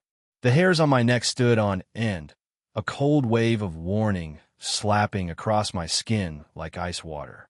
Perhaps this was what Tristan meant when he said, I had a semblance of practical experience. Because in that moment, it was a familiar feeling, one that had accumulated after every unaccounted opening Tristan had taken to attack me during training. But this was entirely worse. It was as though every nerve in my body was screaming in unison. Death approaching. Death approaching. I didn't even see it clearly, just a massive shadow falling. I exploded out of the way, muscles burning as I leaped back. The Blizzard Mauler crashed into the ground exactly where I'd been standing, scattering snow in all directions like a detonation. Through the vague fog of white, my mind immediately accelerated into combat mode. Focus. Assess. Act. I locked onto the beast and channeled spirit essence, shouting, Freeze. The creature was already winding up to spring, but stopped mid-stride. Its massive body coiled to lunge at Kale. He moved but late, far too late to cover enough distance. I caught sight of him in my peripheral vision as he seemed to disengage Ironhold to defend himself. The summon was running towards him now. That is going to be a problem. I was closer to the beast. No choice. Then, I shot forward with every ounce of muscle power in my legs, scaling across the snow in explosive strides. I leaped, catching a quick glance of the monster's mangled, bloodied face as I rose. Cassie had indeed done it, a number flesh torn, one eye socket already ruined. In a swift arc of motion, I brought my dagger down on its remaining good eye as I came down, using the blade as an anchor to hang myself from its skull. I glanced down, realizing I was quite far from the ground. The creature was massive, easily twice the height of a normal bear. But I paid no attention to the drop. My second hand was already moving. I twisted my grip, holding the other dagger in reverse, and buried it blade deep into the thick muscle of the beast's neck. Blood sprayed out like a burst pipeline, hot against the freezing air. Steam rose from the deep blue spray. The creature had started to raise its massive paw to grab me, but the motion stopped halfway as if my dagger had struck a critical nerve cluster. Lucky! It was a good thing ID moved fast because I hadn't expected Warlord's command to wear off so quickly. The skill had a short duration, apparently. Or was it depending on the level of target I used it on? Ironhold, wielding his massive hammer with both hands, struck the monster at the back of its leg with a sound like thunder on steel. The joint buckled. The creature fell to one knee, the impact shaking the ground beneath us. With a sudden fall, I jerked my blade free from its ruined eye socket wet resistance, then release and stabbed again into its throat. Blood sprang out like a waterfall, pressurized and pulsing. The creature's frantic struggles stopped. It spasmed once, twice, then collapsed forward into the snow. You have killed a Tier 4 spirit beast. Blizzard Mauler, I breathed heavily, chest heaving. But there was no time to rest. None at all. Because the complication of Kale disengaging his summon to save his own ass was already catching up with us. Cassie, Elena's Summon Tempest, Cardiff, and Sylvaris were locked in combat with the majority of the spirit beasts at the center of the battlefield. Elena herself was providing support, dealing chip damage and acting as bait to distract the enormous snow apes while the heavy hitters dealt the real damage. Smart tactics. Textbook, really. But now we had a problem. The apes were tougher than they looked, actually.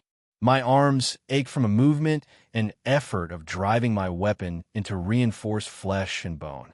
Everything screamed in protest. Push through it. And the Blizzard Mauler that Ironhold had disengaged from? It had taken the opening. Of course it had. All of it happened so fast.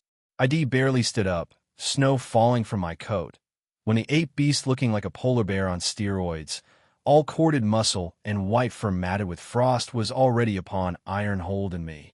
Ironhold met its brutal overhead strike with his hammer, weapon rising to intercept. The collision sent shockwaves through the ground, snow flying. The summon staggered back, metal boots digging trenches in the snow. I had just enough time to roll to the side and find my footing. The beast clustered both its massive arms together, raising them high over its head like a sledgehammer, and slammed down with terrifying force. Ironhold moved again faster than something that size should move and slammed his hammer right into the descending blow from below. The impact created a shockwave that blasted snow in all directions, a white explosion that obscured everything for a heartbeat. Siege Breaker's wrath. I frowned as I heard Kale's voice ring out across the battlefield. Is this boy stupid? Using his Summon's signature skill this early into the battle? We had at least 3 more of these things to kill, and Spirit Essence didn't regenerate fast at low ranks. One more on. Ironhold's dark steel armor shimmered with malevolent red light, power surging through the construct. His hammer seemed to grow larger, edges glowing with compressed energy. He lunged forward, building momentum for a devastating collision with the ape beast. However, the beast didn't meet the charge. Instead, it raised its clustered hands again and slammed them onto the ground with calculated precision. The impact created a shockwave of pure frost ice spreading like cracking glass from the point of impact, flash freezing everything in a 15-meter radius solid for what had to be at least 10 seconds.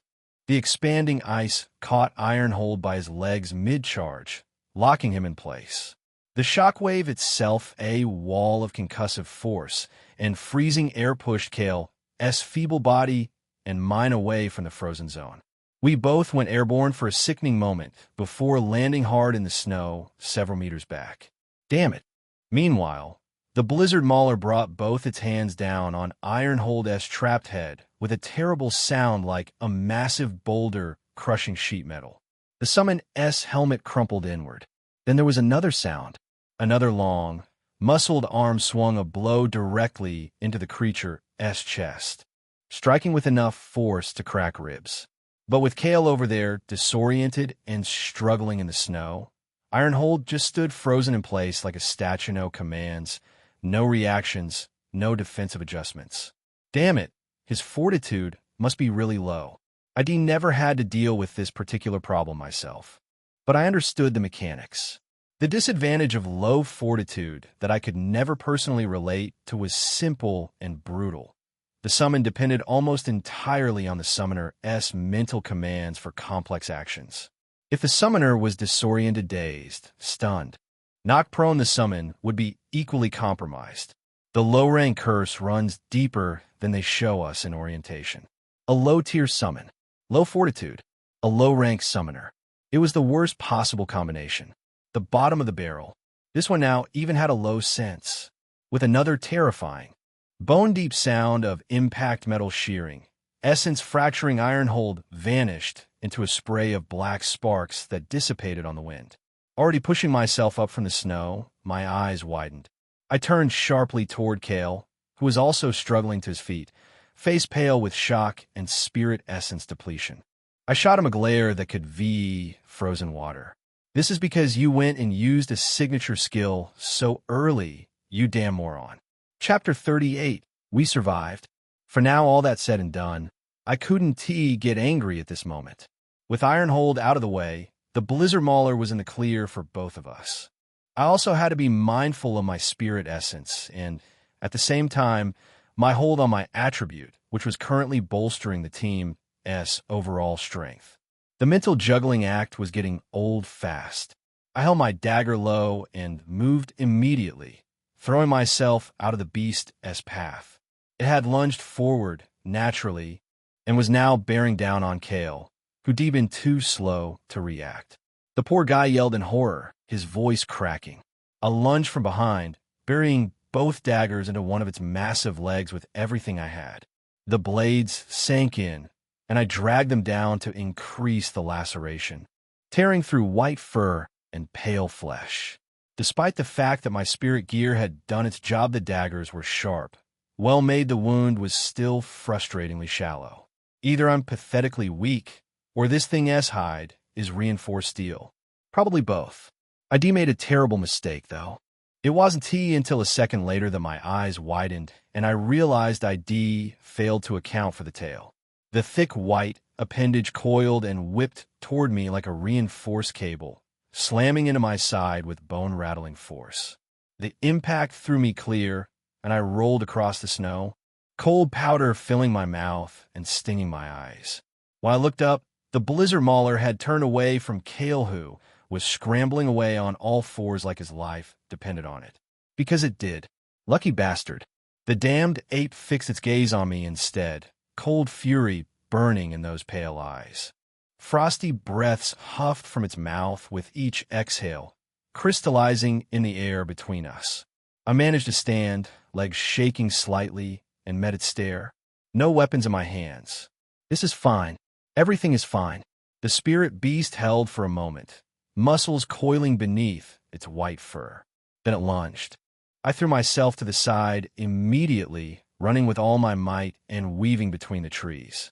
My boots crunched through snow, breath burning in my lungs. I wasn't going to die here. Not like this. Not to some oversized gorilla with ice powers. You have killed a tier 4 spirit beast. Blizzard Mauler the beast didn't chase for long, though. A massive red and black greatsword rolled through the air with a heavy whoosh, spinning end over end before smashing into the crystals jutting from the creature's shoulders. The impact was thunderous. The Blizzard Mauler's movements slowed instantly, its body stiffening as ice spread from the point of contact. Cassie scaled across the battlefield in a sharp red and black blur, her form almost too fast to track. She connected a devastating blow directly into the creature's chest. A shock wave rolled outward from the impact, rippling through the snow and shaking the nearby trees. The blizzard mauler simply collapsed to the ground, massive body crashing down like a felled tree. You have killed a tier 4 spirit beast. Blizzard mauler, I exhaled powerfully, resting on one knee and trying to catch my breath. My lungs burned. My side ached where the tail had connected, and my hands were trembling from the adrenaline crash. Wait! I stood up quickly, head snapping around to scan the area. Only when I saw the corpses of the ape-like creatures defying the snow-covered ground did I let myself relax. We made it. Somehow, everyone was breathing hard, physically exhausted from the exchange. Their summons, of course, just stood there like nothing had happened, perfectly composed, perfectly still. Must be nice. Cassie retrieved her greatsword from the blizzard mauler's corpse with a wet, grinding sound, then walked toward me. Her featureless helmet tilted down to regard me, and I didn't need to see her face to recognize the contempt radiating from her posture. I also hate myself right now, damn it. Being weak was frustrating as hell, especially when I knew I had the door to strength at my fingertips. But I hadn't been able to devise the perfect plan to win Cassie over yet. It was incredibly difficult to make her want anything from me, let alone be close with me. I could rely on Summoner's touch and intoxicate her until she couldn't say no. But how was that different from drugging someone? It wasn't, and I wasn't going there. I wanted to make her want me on her own terms. I didn't see any way forward with that approach, so I had to rely on Lyra for now. Being with Lyra was great, but the essence increase was disappointingly low and only got lower the more time we spent together. Still, better than nothing. I was close now, though. Closer than ever to unlocking my second villainous and gaining access to more attributes. Hopefully I get something combat-related this time. Please, for the love of Cade. Are you okay? Elena came running toward me, and despite her exhausted face and labored breathing, she seemed genuinely concerned. Her eyes scanned me for injuries, checking my sides and arms. I straightened, exhaling and wiping cold sweat from my face with the back of my hand. The moisture had already started to freeze. Yeah, I'm all right. What about the others? I glanced beyond her as I asked, doing a quick head count. Charlotte and Celine seemed unscathed physically, at least. They looked spent, though. The spirit essence cost was visible on their faces, in the way they stood hunched over and breathing heavily. I looked back at Elena, my tone shifting to something more serious. We need to find a closed space, somewhere more narrow. I gestured at the open clearing around us. The blizzard maulers, being exposed like this, gives them every advantage. Size, free movement, reach. We have to take that away from them. I looked at her with a small frown. Why are you smiling? She shrugged, a faint grin still playing at her lips. I just thought you'd be more shaken, yet you're already thinking ahead. My eyes narrowed on her. Is this supposed to be a joke? We were in a fantasy world. Idea the last few weeks to be more than shaken enough, I'd been dropped into this insanity. Arrested right off the bat if that didn't force me to adapt and accept this reality. What would? At this point, being shaken would be disgraceful. Survival meant thinking ahead, not falling apart. I glanced past Elena toward Cale. He stood up and was coming at me, his face twisted into a contortion of rage.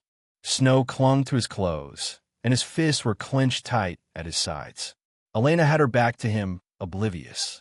She casually turned to address everyone, waving one hand. Let us all, you bastard. Cale shoved her aside hard enough that she stumbled and lunged at me with a wild haymaker aimed at my face. Author S note. If you like this book, please drop a review. Chapter 39. The snowstorm. My head swung to the side as his hit landed. I could dodged. Could easily stepped right and made him look like a fool swinging at empty air. But that was going to be so lame because what excuse would I have for retaliation? Can't exactly pummel a teammate for missing. I frowned darkly as I swung my face back toward him, working my jaw. Guess I don't need an excuse now. What?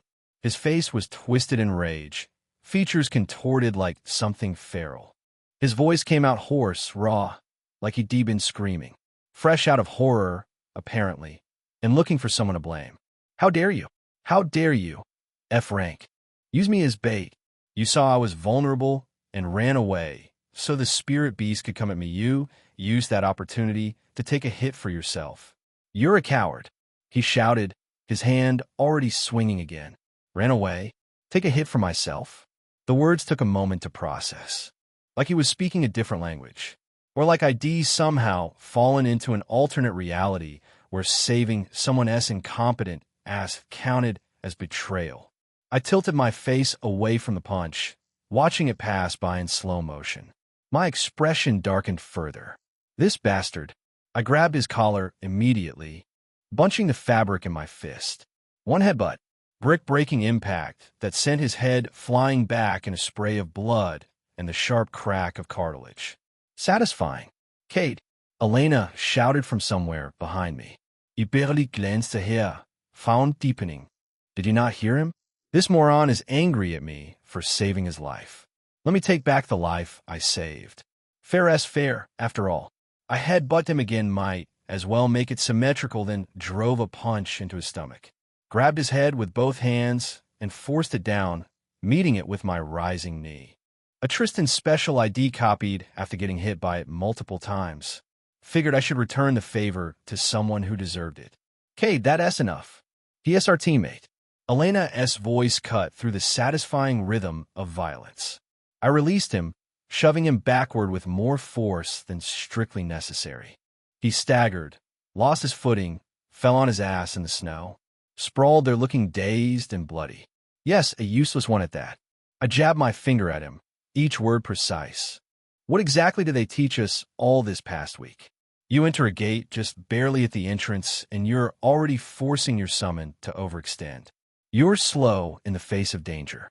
You freeze up when it matters. I paused, letting that sink in. What did you even do up until this point? This one ISNTA teammate. He.S. a liability. Let S abandon him. Elena stared at me, expression cycling through stunned and shocked before settling on something more complicated. What? Did she think I was going to coddle dead weight? I raised a brow. What? She shook her head slowly, exhaling like she'd been holding her breath. Apparently there's so much about you nobody knows. Who could have ever thought you would have elements of such ruthlessness? Elements? Lady, that wasn't even ruthless. That was restrained. But no, Cade. Her voice firmed up, taking on that idealistic tone that grated on my nerves. We can't abandon him. We only have each other to depend on. That's why we're a team. And at large, all 23 of us are one. We have to protect each other. I shook my head, feeling my irritation spike higher. Her naivete was starting to genuinely annoy me. Protect each other? Sure. Drag along someone actively trying to get us killed? Different story entirely. We should move, I said flatly, turning away and walking toward Cassie. She looked at me and nodded with what I could only interpret as approval, even through that helmet. I could imagine her stern face underneath, those sharp eyes conveying well done without words. At least someone gets it. The sort of people that easily made it to the list of my most hated, ungrateful, entitled, and stupid people. Absolute morons. And that guy? He was hitting the trifecta. I walked toward Charlotte and Celine, Cassie falling into step behind me. The two had already dismissed their summons. On reaching them, I had to do the same couldn't have Cassie out when I was supposed to be playing at F rank. Cassie looked displeased as the dismissal took hold, fading into ethereal wisps. She always did. Hated being sent away. Like I was cutting short her fun. Joined the club. I'm not thrilled about it either. But I had to convince these people I was F rank. Technically I was, or not. I didn't even know anymore. The Academy's classification system could go to hell for all I cared. We continued forward through the snow, boots crunching through the frozen surface, looking for a path to the nearest cave. The cold bit at exposed skin, and the wind carried that hollow sound that only came in desolate places. We finally found one, though it wasn't too close. It sat at the bottom of the snow mountain naturally, because nothing could be convenient. We'd have to climb down the steep mountainside, cross the frozen river below, and then maybe, possibly, we'd reach what looked like our destination. Based on the dark opening and its position tucked into the rock face, I suspected it would be a cave. Hope, really? Because if it wasn't, we were going to have a problem.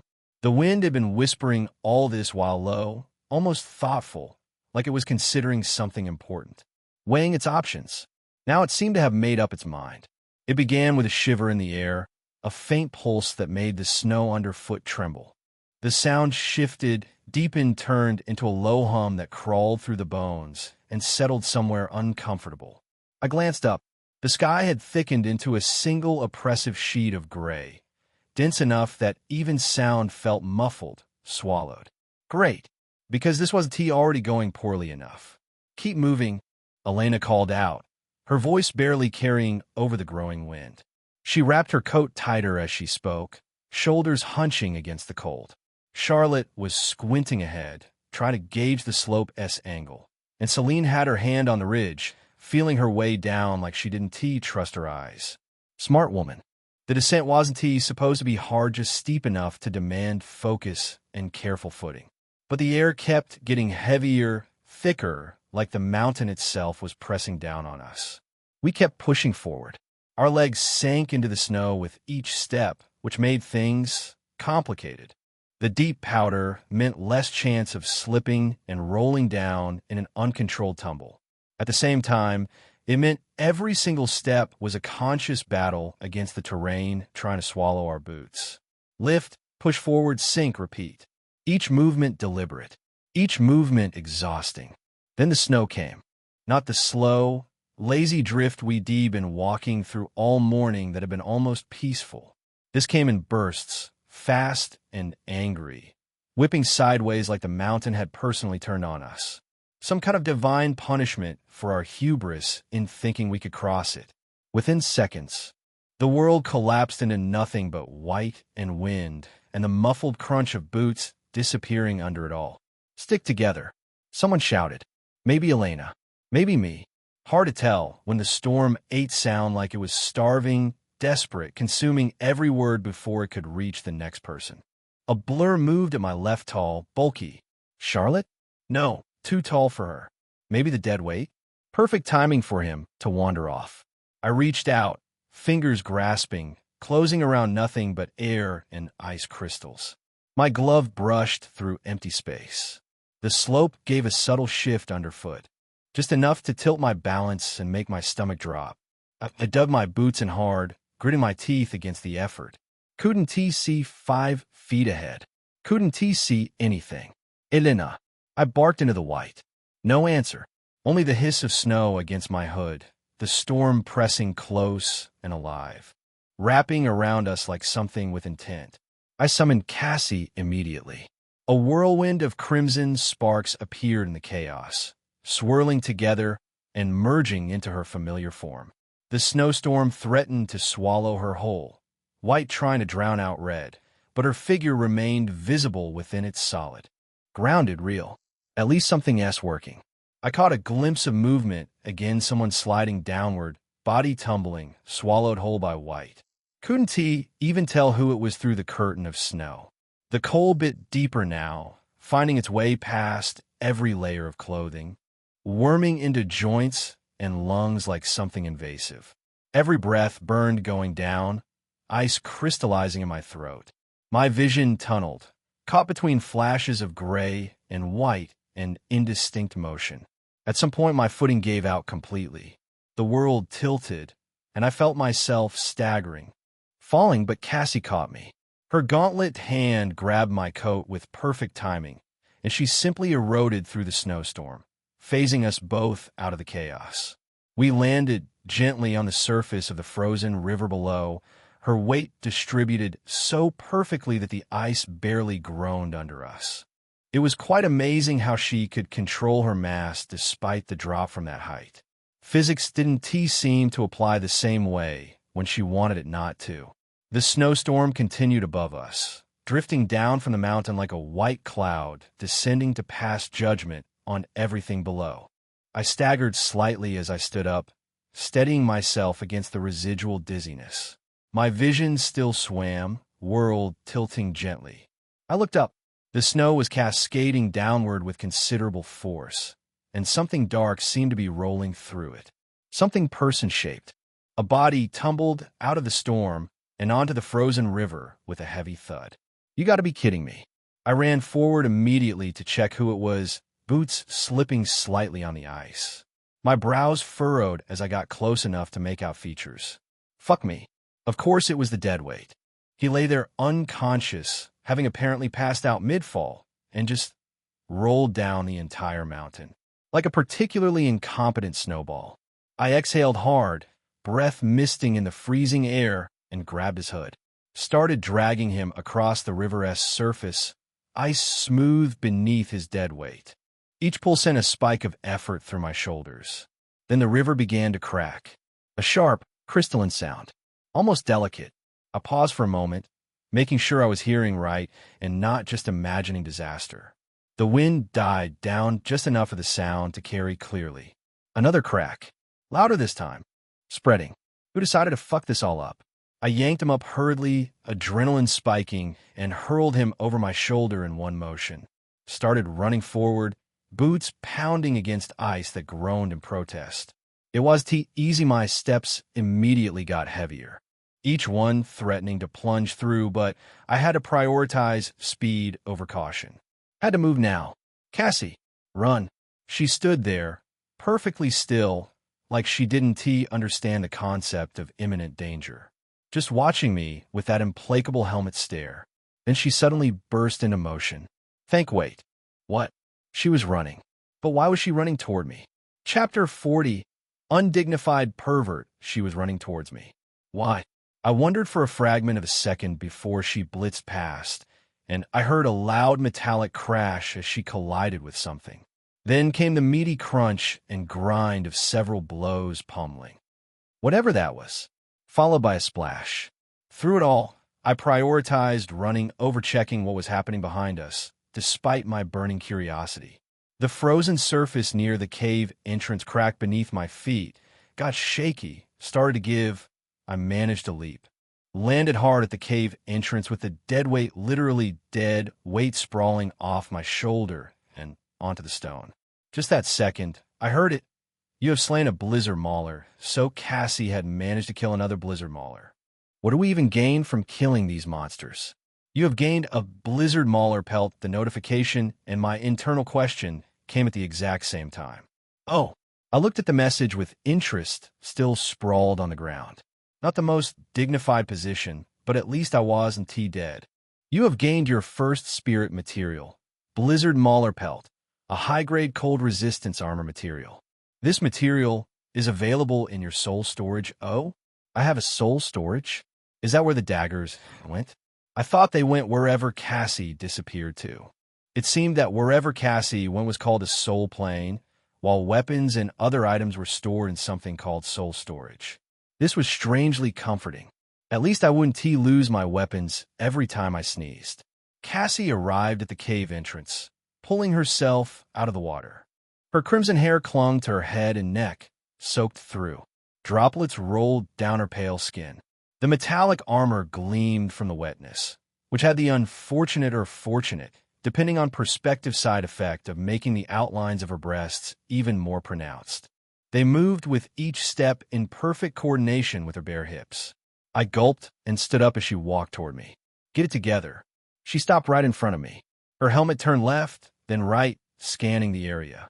Then it scattered into a spray of red sparks, revealing those crimson eyes and that cold, beautiful face.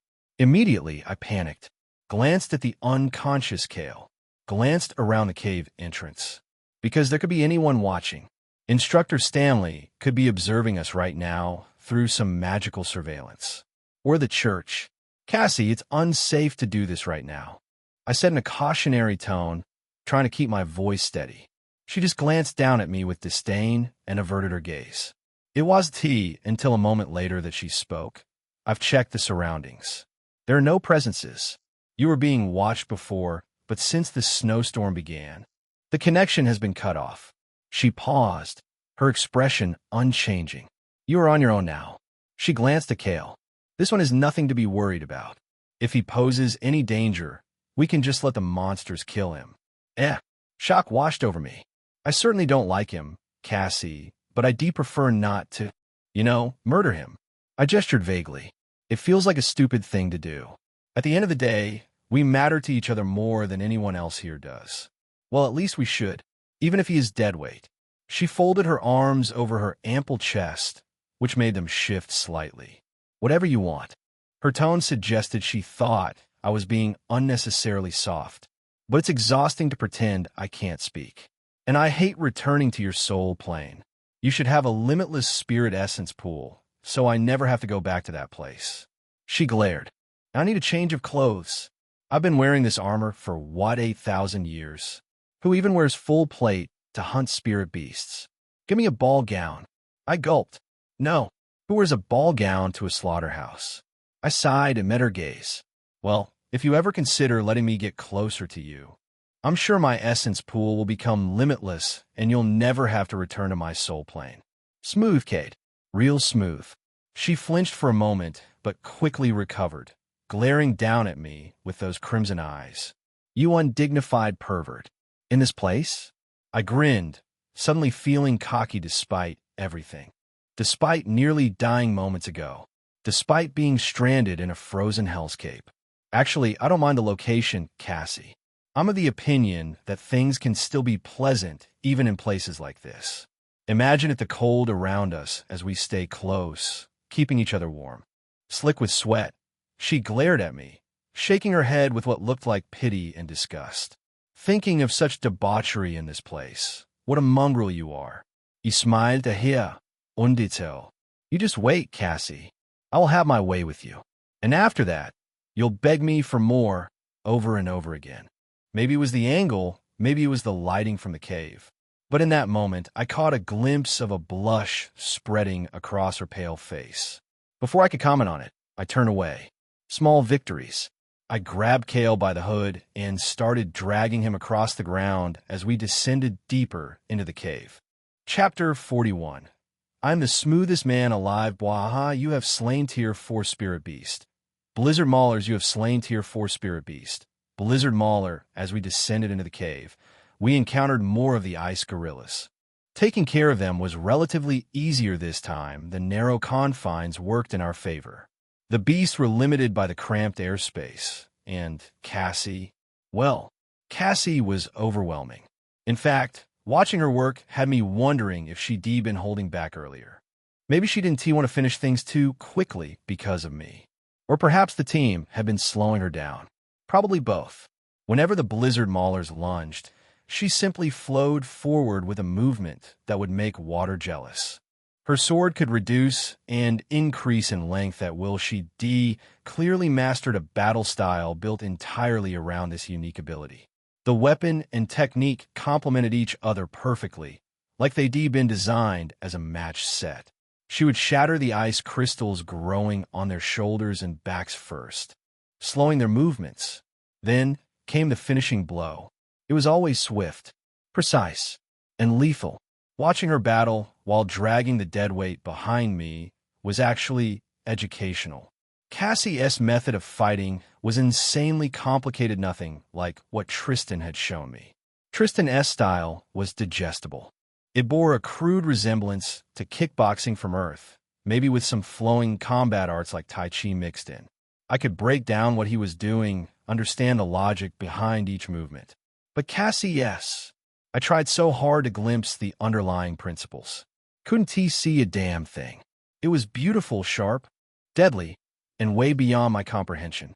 Her burst movements, the force behind her attacks, even the way she kicked. You have slain a Tier 4 Spirit Beast. Blizzard Mauler, you have gained Blizzard Mauler Pelt. Trying to understand it is just giving me a headache.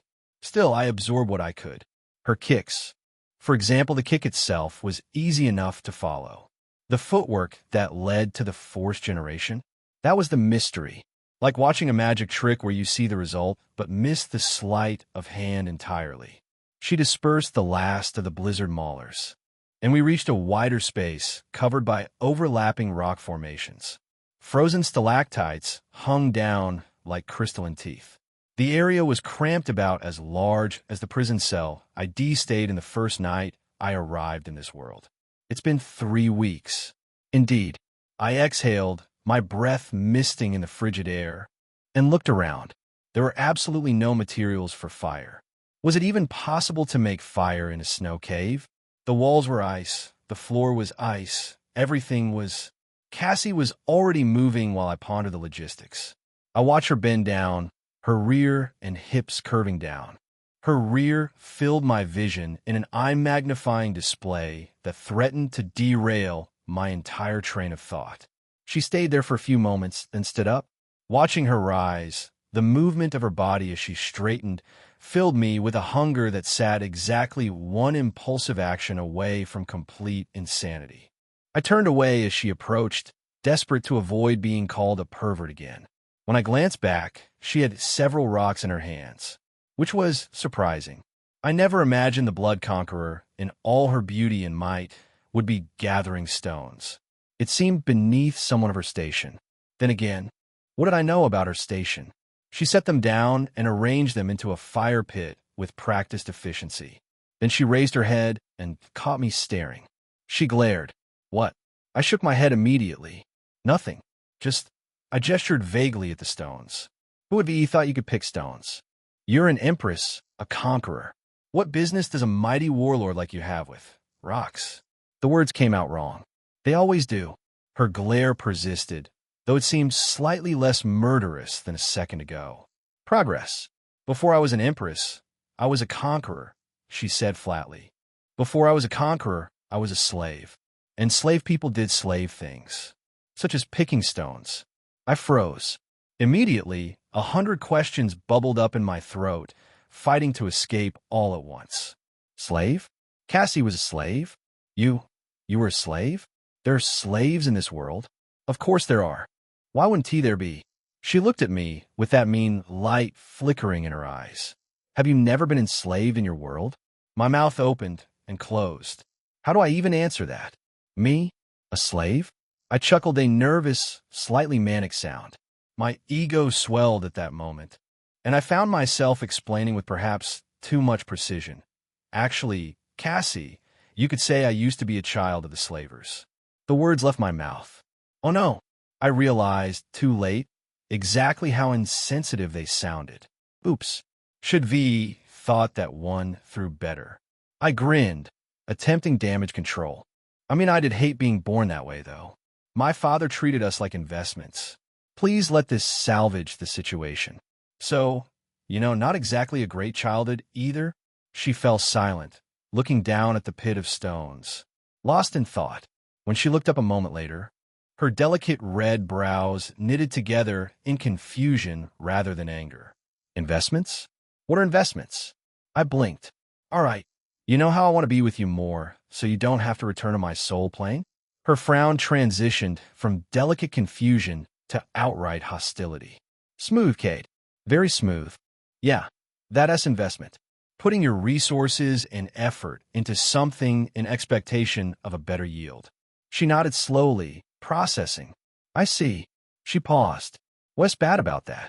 I stared at her for a few moments, asking myself the same question. Yeah, what's bad about that? Well, I started, choosing my words more carefully this time. When you consider that regardless of being someone else's offspring, we're still human. We're our own people. We should be granted the liberty to make our own decisions and live our own lives without the weight of the expectations of those who brought us into this world. My words met absolute silence. Cassie looked down at the fire pit with sudden intensity, so intense that alarm bells started going off in my head. What's wrong? She hesitated, then said quietly, There's no one around. Chapter 42. An unfaithful encounter. I certainly wasn't complaining that while I share my childhood wound with Cassie, she was worried about Wood. So we checked around for Wood and Surprise couldn't find any. The cold was already getting intense, and the coat they'd given us was becoming practically useless. Great. Just great. With every passing minute, it got worse. Frostbite was making its way into my system, creeping through my fingers and toes like tiny needles of ice. I glanced at Cassie as we ventured deeper into the cave tunnel, searching for wood or anything combustible. Her pale skin remained unchanged, exposed, even in this cold, and that made me worried despite myself. "Aren't you cold?" She was silent for a moment, her breath barely visible in the frigid air. "I've been through worse." "So she is cold." "She is just built different." I sighed, letting the silence settle between us as we pressed deeper into the tunnel. Of course, that didn't stop me from stealing glances at her hips, watching her ass through my peripheral vision, the way it curved, full and round, almost spilling off her frame with each step, the way it bounced with every movement. "Perhaps you really wanted to stab your eyes out. I wonder if you can actually do that." I kept my tone casual. "You prefer to get summoned by a blind man?" She shot me a dirty look, but I pressed on anyway. "Very few people can admire the gracefulness of your body. It's an object deserving of worship, something to be treated right, cared for, loved." I paused. I met her gaze with a determined glare. "I will look at you whenever I want and however I want. It's the least you could let me do since you won't let me be close to you." What the hell did I just say? What bunch of BS did I just spit? Cassie stared at me, and for a moment, just a moment, her face flushed red. "Wait, it worked?" She frowned and looked away, her voice quieter than before. "But don't touch me." At that moment, I could feel my non-existent homeboys gripping my shoulder, slapping my back, celebrating this absolute win while I stood there wide-eyed and taken completely off guard. The celebration was short-lived. Cassie shifted, and the air around her changed, became charged, dangerous. "Cassie?" My tone turned cautious, hand poised to summon my dagger. The cave trembled. Everything shook violently, like a massive section had just collapsed. Dust and ice crystals rained from above. 30 seconds later, another tremor hit, less severe, but close enough to rattle my bones. Cassie locked in, standing rigid and staring forward into the darkness. I positioned myself behind her, alert and hoping to be ready for whatever was about to hit us. One thing is for damn sure, whatever is coming is different. Then another tremor struck. The cave shook, and with it came an explosion of snow and wind from ahead, so sudden neither of us thought to run. But Cassie moved at the last second, positioning herself in front of me, turning her back to the incoming storm. It ravaged us nonetheless. Snow and ice pelted my face, stinging like frozen needles. But thanks to her serving as a shield, I wasn't swept off my feet by the blizzard. I'd rather nothing sweeps me off my feet, really. I prefer to do the sweeping. Cassie suddenly twirled, her legs swinging through the air with lethal grace. She used the momentum to shove aside a golden sword that appeared out of nowhere, then the second leg followed, smashing into the neck of the attacker and sending him staggering back 2 steps. I frowned as recognition hit me. "That's summon." "What is it's you, Cade?" That was a mistake. I straightened and relaxed as Kai emerged from where the snowstorm had been. He looked ragged, breathless, like he'd been thrown around and attacked whatever he saw first. As he reached me, he staggered and nearly fell. I caught him. His summon stood behind him, unceremonious and imposing, red cape fluttering calmly at his back, crimson light glowing from within his helmet. "Are you okay?" He collapsed to the floor, exhaling heavily. All his silver armor with gold-trimmed edges looked scathed, scratched and dented. His golden shoulder cape was tattered, torn in several places. "There!" He gasped for breath. There was a spirit beast. It was different. I couldn't kill it alone. Another heavy breath. I had to run. I narrowed my gaze, thinking through the possibilities. Maybe the Guardian? Every spirit gate had a guardian beast, the strongest creature in the gate. There was a chance Kai had run into exactly that kind of problem. Still, Kai's summon is the strongest besides Cassie. If he couldn't deal with it, then again, Cassie couldn't be compared to these gooners. She was 2 full tiers above Kai's myth tier. "No." Kai shook his head, still breathing hard. "It's not the Guardian. It certainly wasn't but whatever it was stronger than the blizzard maulers we'd been fighting." I narrowed my eyes, running through what I knew. We were taught there are 3 categories in spirit gates: mobs, elites, and the boss. That is the hierarchy. I crossed my arms. They're all technically the same tier, but their abilities and physiology can be built for more power. Even though they share a rank, Their danger levels can differ massively. Okay, huh? You pay attention in class after all.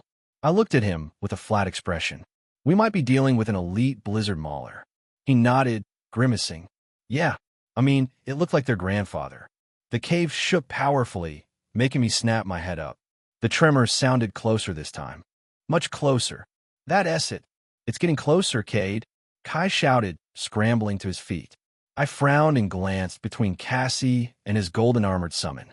We need to lure it to an open expanse somewhere both of them will have room to maneuver. I locked eyes with Kai urgently. Follow me. I sprinted back the way we came.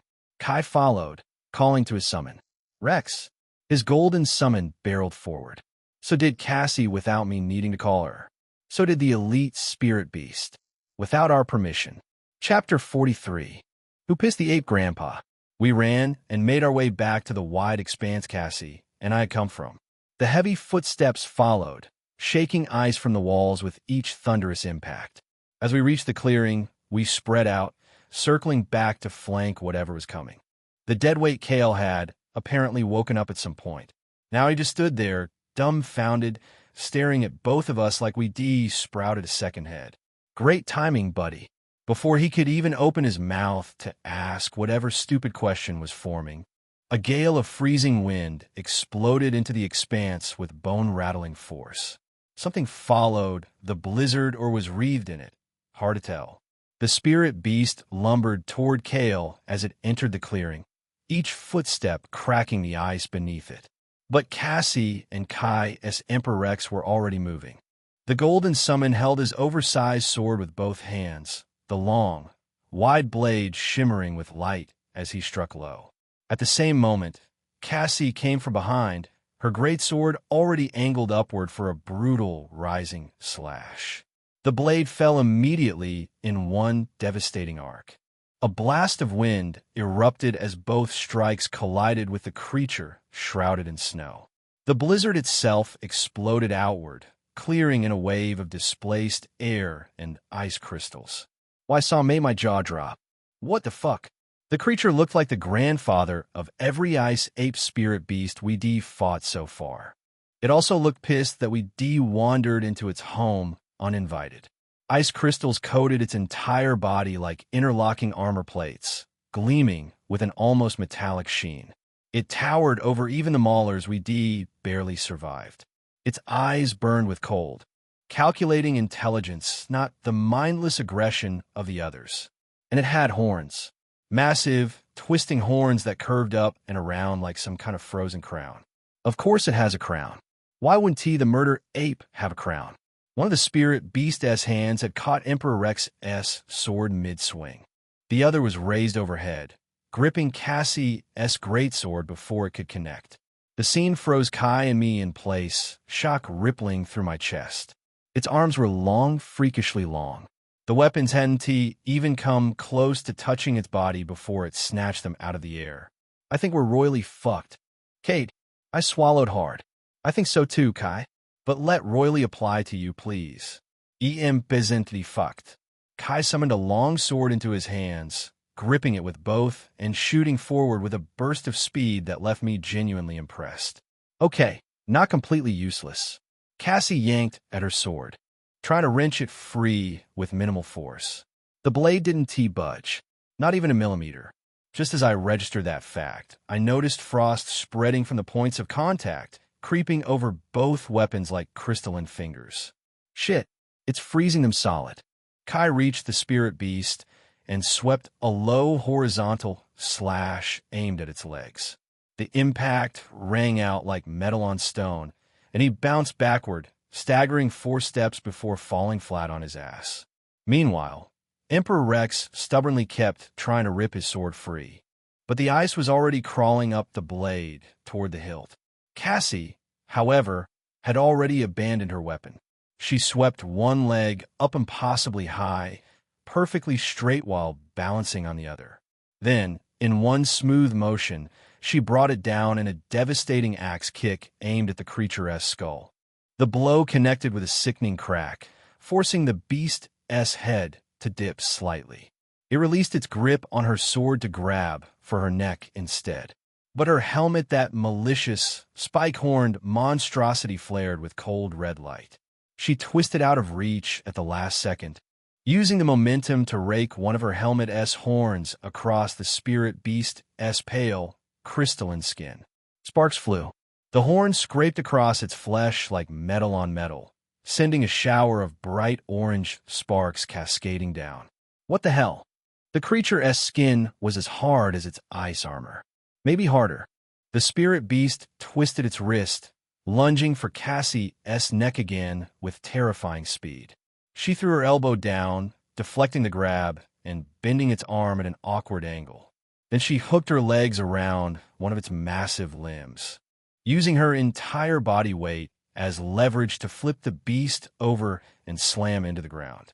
The entire cavern shook. Chunks of ice broke loose from the ceiling, raining down around us. Emperor Rex rolled forward, seizing the opening to yank his sword free with a surge of brutal strength. The frozen contact shattered, fragments of ice scattering across the ground. I glanced at Kai. I'd almost forgotten that he was the one controlling his summon, not the other way around. He is not completely brain dead, I guess. Compared to most of the others, Kai actually had decent control over his summon. He and Elena were definitely a cut above the rest in that department. Maybe Derek, too, when he wasn't too busy being a reckless idiot. But even so, Emperor Rex could VE created an opening earlier. Could VE taken advantage of the beast's grip being occupied. Instead, he just kept tugging at his sword like a dog with a chew toy. Kai moved the moment the beast slammed into the ground. So did I. Emperor Rex raised his golden sword overhead, preparing to bring it down on the creature's exposed skull. We all converged at one coordinated strike that should be ended this. Instead, another blast of freezing wind exploded from the spirit beast's body. The snowstorm swallowed everything. It hit me like a physical wall, lifting me off my feet and hurling me backward. I crashed into something hard. Ice, stone, didn't matter, and the impact drove the air from my lungs. Thick white fog rolled across the expanse in waves, wrapping the entire clearing in an impenetrable blanket of white. Everything disappeared. Cassie, Kai, Emperor Rex, the beast itself, gone. My vision went completely white. Not just white blinding, like staring directly into a floodlight. My ears rang with a high-pitched screech that drowned out every other sound. And then, silence. Complete, suffocating silence. What the? I couldn't hear my own breathing. Couldn't hear my heartbeat. Couldn't hear anything. My brain felt like it was screaming at maximum volume, but the world had gone mute. I tried to push myself upright, hands scrambling against frozen ground I couldn't see. My sense of balance tilted sideways, and I nearly face-planted before catching myself. Get up, you idiot. Somewhere in the domain of white fog, hidden and moving, the creature, Chapter 44. Lady Cassie Supremacy, somewhere in the domain of white fog, hidden and moving, the creature attacked. It came for Cassie, first descended upon her like an avalanche given teeth and malice. The spirit beast fought with brutal efficiency, using its crystalline hand as some kind of bludgeon, twisting and rolling through the snowstorm with terrifying speed that turned the blizzard into its ally. Cassie held her sword across her face, blocking the combo strikes where they mattered most. Her reflexes are sharp, but the beast's force was relentless, driving her back step by step. As it finished another rolling strike and pulled back to gather momentum, something changed. A malevolent aura dark and crimson erupted around her form, and she burst forward like a blood-red comet. Everything increased. Her speed, her strength, even my own. Somehow I just knew. Her Dominion aura. Since it was a passive ability, it was always there, that oppressive presence that made Cassie dominate any space she occupied, no matter who else was around. But right now it felt intensified, weaponized. Not just dominating the air, but exploiting that dominance. Converting superiority into raw power that bolstered both her strength and mine through our bond. The moment she exploded forward, the snow fog cleared in her wake like a curtain torn aside. She collided with the beast's knee, driving into its chest with a sound like thunder cracking ice. The creature folded, blown back by the devastating strike. Following through, her sword came from the side in a vicious arc, crashed into the crystals on its shoulders. The beast froze, literally froze like a game character stuttering from server lag, caught mid-motion in some glitch of reality. The crystals on their shoulders definitely are their weaknesses. Cassie didn't waste the opening. She twisted her sword into a reverse grip, spread her stance while swinging the blade back as though it weighed nothing at all. Then she brought it forward in a swift, wide-arc trail by flowing obsidian and crimson light. The creature threw up its arm to block. The sword passed through it like they were made of morning mist.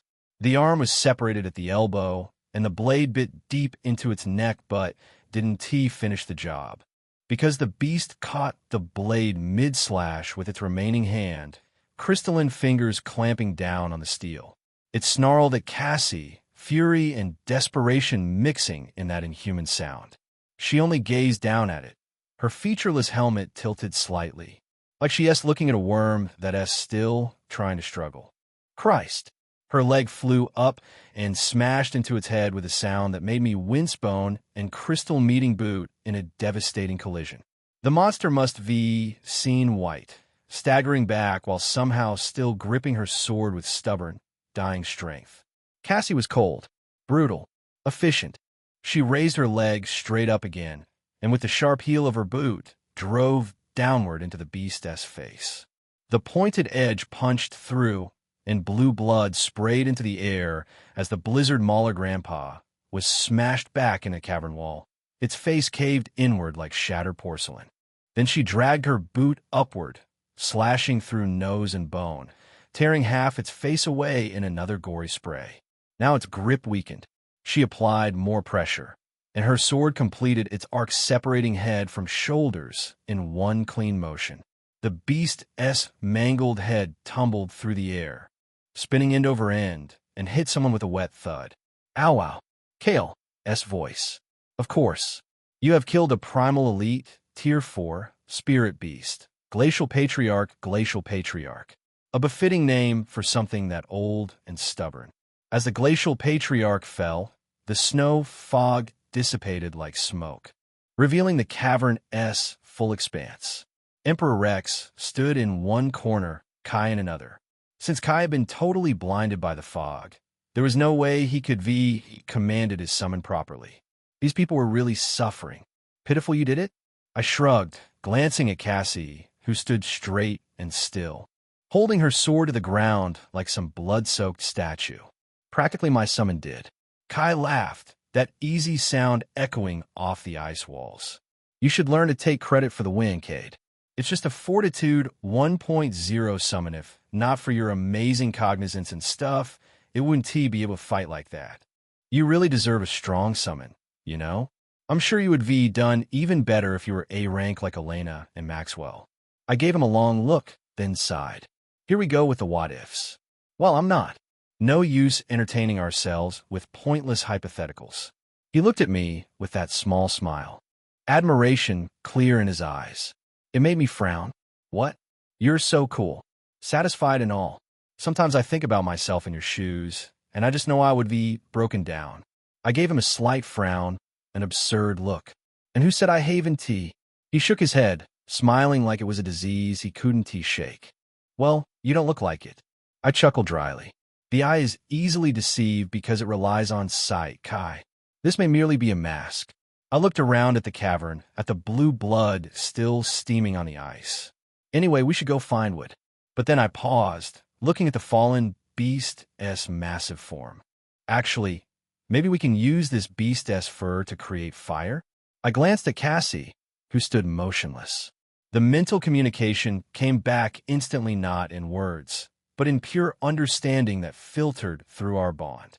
Permission granted. Kale appeared at that moment, looking at Kai with obvious admiration, scratching the back of his neck.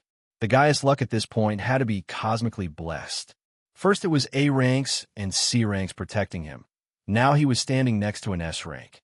His smile said it all. Couldn't pay him much attention, just nodded in response to his greeting before turning back to me. We do need fire. And, I'm not going to lie, he rubbed his stomach sheepishly. I'm sort of hungry. I laughed shortly. I am too. We don't even know how long we've been here. We moved toward the beast's corpse together, boots crunching on frost. I think it ought to have been more than 10 hours, Kai mused, rolling his shoulders. My body feels sore, this tiredness. It has to be. But all around the gate, it's bright as day. I don't think there's going to be night in this gate. Perpetual daylight. Wonderful. That LL make tracking time even more impossible. I pulled out my dagger and handed him one. Together, we began slicing through the glacial patriarch's body, cutting away strips of fur and hide, while Kale gathered them and carried them to the pit Cassie had dug earlier. We fell into an easy rhythm, occasionally exchanging observations. Damn, this meat is tough. No kidding. Primal Elite Beast Hide ISNT, exactly designed to be easy to work with. Chapter 45, Pretentious Bastard. Damn it, I'm so angry. After cutting a sufficient portion of the glacial patriarch's meat, we made fire and roasted the chunks over the flames. The beast's fingernails were quite long, thick, curved talons that could serve as makeshift stakes. Cutting them off was another problem entirely. Kai had to use his summon to sever the bone. The sound of cracking chitin echoed through the cave, making me wince. Of course, I didn't even dare try it myself. Cassie would absolutely roast me if I suggested she play butcher. I knew that glare well enough by now, the one that promised swift and creative retribution. We waited around the fire, kept ourselves warm, and ate while discussing the mundane and the tactical. Sharing information. Piecing together how we all ended up scattered across this frozen hellscape. Apparently, the blizzard had caught everyone, even Kai and his team. It had separated them, torn their formation apart like tissue paper. He'd woken up alone on a snow field, disoriented but functional, and just kept moving forward. Survival first. Questions later. He claimed to have encountered 2 blizzard maulers at different times, forced to fight both in running battles that left him drained. No wonder he looked half dead when we found him. The experience had taught him something useful, though. Walking openly in this place was like painting a target on your back. The beasts were drawn to movement, to warmth, to anything stupid enough to march across open snow. So he searched for shelter instead. A cave. Any cave. Which was what led him into this one. He only walked a few minutes into the tunnel system before losing his way in the twisting passages, and then encountered the glacial patriarch that had nearly killed him before we arrived. Lucky timing. For him, anyway. Afterwards, we tried to draw a mental map of what we knew, attempting to piece together the gate's terrain from fragments of memory and guesswork. We needed to figure out a path to the boss spirit beast, the gate's guardian. The thing standing between us and escape. The gate's guardian had to die. Simple as that. With those plans in place, we eventually decided to rest. Regardless of the ever-bright sky of the spirit gate, the cave interior was dim, shadowed. After eating the tough meat of the blizzard mauler grandpa, our teeth ached and our bodies naturally sought sleep, deep, bone-weary exhaustion that couldn't be ignored. Unaware of how long we'd actually been trapped in this damn place, we decided to lay our heads down and rest for a bit. Each of us took a position beside the flames, soaking in what warmth we could. I wanted to summon Cassie to keep watch. It made sense. She was tireless, vigilant, and frankly better at staying alert than any of us in our current state. But Kai decided against it. He insisted that people like Kale and me needed time to replenish our spirit essence, not drain it further by maintaining summons. Instead, he was going to ask his own summon to protect us while we slept. Fair point. My reserves were running on fumes anyway. After some contemplation, I eventually settled. Let his summon keep watch. We all needed this. It was difficult for me to fall asleep. The cave floor was cold, hard, and thoroughly unwelcoming. But after a while, the crackling fire and the steady breathing of my companions lulled me toward unconsciousness. Kai and Kale were already gone, snoring deeply, their exhaustion finally catching up with them. Eventually, I had no choice but to follow. The sleep was cold, very cold, but deserved.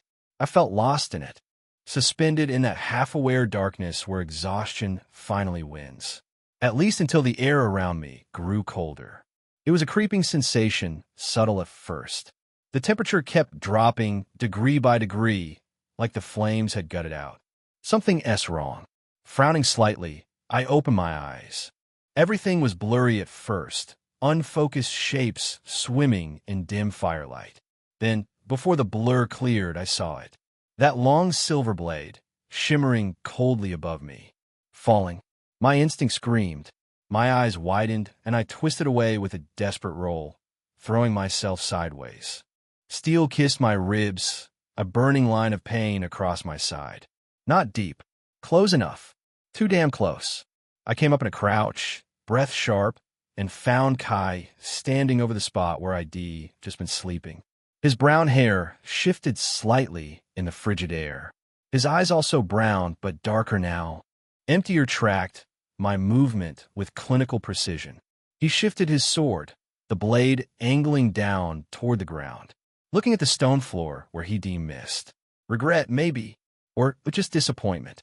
Then he brought those cold, nonchalant eyes to me. I hesitated for a bit, he said quietly. That is the only reason you're alive. My brows knitted fiercely as I stood up, blood warm against my side. This bastard really just tried to outlive me. The thought settled in my head with startling clarity. He actually tried to gut me in my sleep. Are you insane? I summoned my daggers. The familiar weight materialized in my hands, solid and reassuring. Kai observed my hands as the weapons formed, his expression unchanging. I see you've learned about it too. His voice was casual, like we were discussing the weather. I was the only one who was told. How did you manage to learn? Ah, wait. Let me guess. He tilted his head slightly. That heretic Tristan, isn't it? The church really hates that guy, you know. And the church really hates you too. His tone was almost cheerful.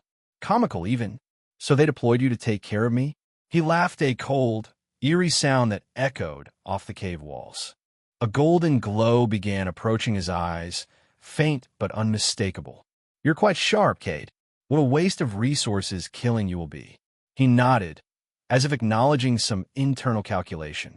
But yes, this could easily be disguised as a gate accident. You died while fighting the Glacial Patriarch. Your body will vanish with the spirit gate itself when it closes, and there will never be a mystery surrounding your death. You know, he paused, smile widening. I actually discovered that gates are used to commit all sorts of crimes. Terrible crime. Because whatever happens in the gate always stays in the gate. He chuckled. Really convenient, don't you say? To be honest, I was beyond dumbfounded. Kai seemed like a completely different person. The friendly teammate, the capable fighter, all of it stripped away to reveal this. But somehow, it was entirely surprising. When you considered the twisted family he grew up in, the scandals that followed his name like ghost murders, assaults, corruption cases that disappeared because the right people got paid, it made a sick kind of sense. Money and power had a way of rotting things from the inside out. The apple hadn't fallen far from the tree. I pressed my lips together as I endured the sharp sting of the shallow cut along my ribs. Warm blood soaked into my shirt. This bastard really almost gutted me. Thinking about it, my blood began to boil. Rage twisted my face, hot and immediate. I glanced around quickly, tactical instinct kicking in. His summon wasn't there. Kai noticed my searching gaze and scoffed. I don't need a myth-tier summon to dispose of trash. I chuckled despite myself. Dark humor in a dark situation. Okay then, please allow me to indulge myself. I raised my voice slightly. Cassie. At the same time, I brandished my daggers and exploded forward, closing the distance between us in a burst of speed. Chapter 46. Unforeseen circumstances. As Cassie sparkled to life behind me, the two of us clashed. His longsword fell on me. I sidestepped it and lunged with one of my daggers held in reverse grip. He raised his sword quickly and deflected it. I was moving again. I twirled sharply, tried to get into his guard, but he shifted his blade to block. I turned back, using my other dagger. His hands came quick, caught my wrist mid-strike. I flashed him a wicked grin and brought my free hand around, dagger angling for his ribs. With a long sword, his positioning to block or counter was all wrong. But the bastard, he didn't even look bothered. He merely stared at me with cold, empty eyes and brought his leg up, kicking straight into my chest and launching me backward. He gripped his sword with both hands and lunged at me, grinning. Is it that difficult to move your summon while trying to fight for your life? He smashed down against my crossed daggers, his grin bordering on insanity. I guess that praise brain of yours is no less different in the face of true death. Wow. Philosophy lessons from a psychopath. Fantastic. The bastard truly looked menacing. He even made my heart throb in fear for a moment as I looked at the madness blazing across his face. A little tremor ran through my arms. He released one hand from his sword and punched into my gut. Hard. I staggered back, coughing, trying to suck air back into my lungs. He used the opening immediately, slipping his blade along my dagger's edges and throwing me to the side. I lost my balance. A jab cracked in my cheek before I could recover. Then, as I tried to right myself, the pommel of his sword slammed against my nose, sending a spike of white-hot pain straight into my skull. My nose split. Blood sprayed. My head snapped back. Damn it, this bastard is a good fighter. Cassie, any time now will be great. Cassie. I caught her in my peripheral vision. She was just standing there, perfectly still, watching like some kind of decorative statue. Really selling the too busy getting my face rearranged to give commands act. Method acting at its finest. She made it look convincing, at least. This is disappointing, Cade. I expected, to be honest. He jabbed at me again with the pommel, snapping my face back. Blood filled my mouth. More.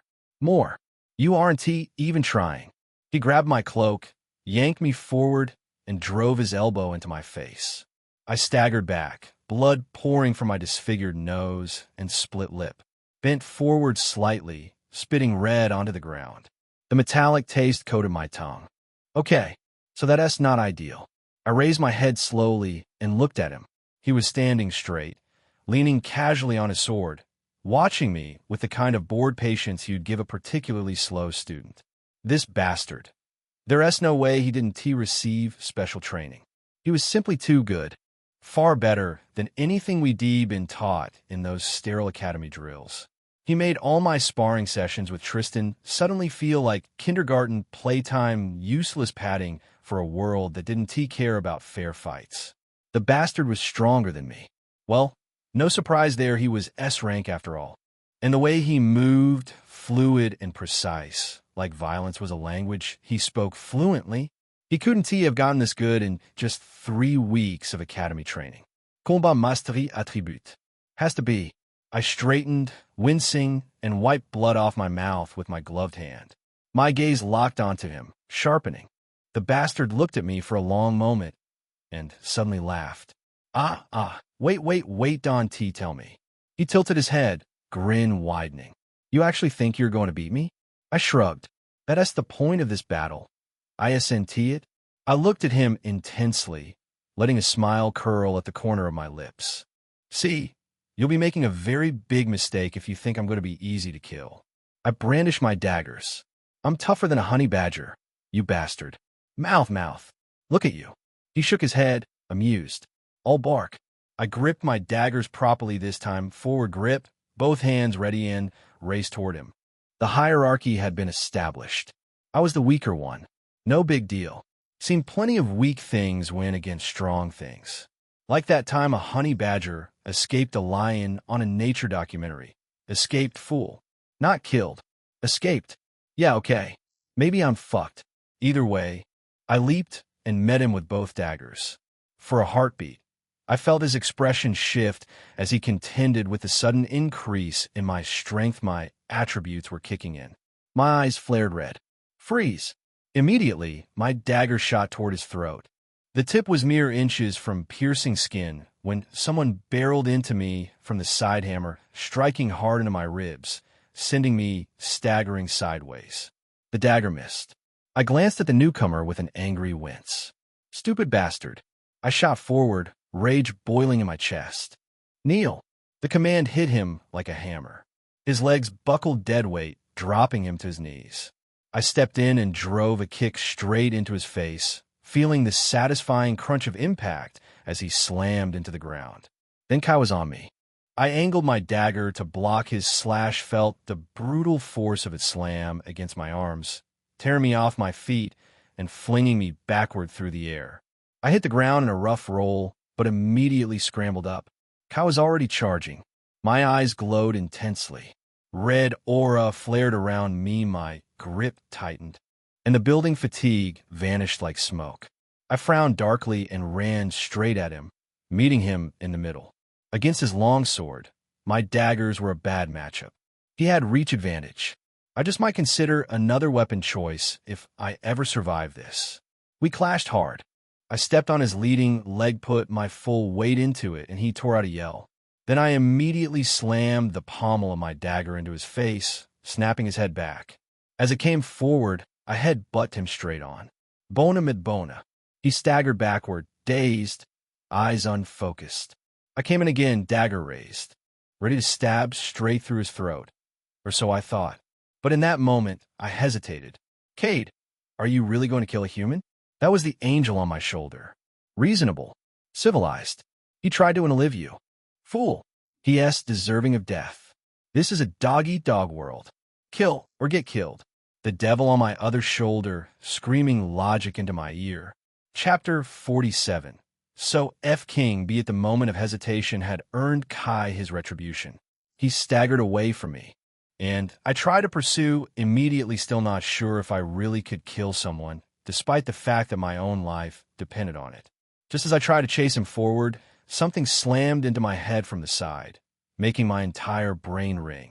I saw white for a moment. The world suddenly screamed into my ears, nothing making proper sense anymore. I could feel blood dripping down beside my eyes, rolling down my jaw in warm rivulets. The metallic taste of it reached my tongue. I stopped, my gaze blank as I turned to the bastard that had struck me cold, unbelievable expression fixed on my face. He promised to help me survive? He the one. Cale shouted, staggering back, his hand-sized hammer falling to the ground with a dull clang. My senses dove underwater. Nothing mattered anymore at that point, not survival, not morality, not the fading echo of whoever I used to be before this gate. I was consumed by so much rage that there was only one thing that was going to satisfy this moment. His death. I should be known it was my destiny to kill this bastard. I ignored Kai for a moment and darted toward the deadweight, immediately striking Cale's face with the fist that was holding a dagger. The hilt connected with his cheekbone. A good crunch. He staggered back. As he fell, my hand drove the other dagger straight into his ribs, sliding between the plates of his armor like it was designed for exactly this betrayal. He screamed, summoning his heroic spirit immediately. Arnold, kill this bastard. In that moment, the pain in his voice filled me with a strange kind of glee. Not joy exactly. Something darker. Something I'd examine later, if I lived long enough to have regrets. Oh, you see how that felt? He had fallen to his knees, holding his side. Blood had soaked the tunic beneath his armor, dripping through his fingers in thick drops that pattered against the stone. His summon materialized beside him, but instead, Cassie moved. She covered the distance in less than a second and kicked the summon away like a football. It flew and crashed into the cavern wall with a sound like breaking pottery. Good girl. I bent down, grabbed his hair, and slammed the pommel of my dagger into his face. Multiple times. The rhythm of it became mechanical, purposeful. At some point, he started screaming, but I didn't care. My heart was enveloped in rage. My outside reaction cold and brutal.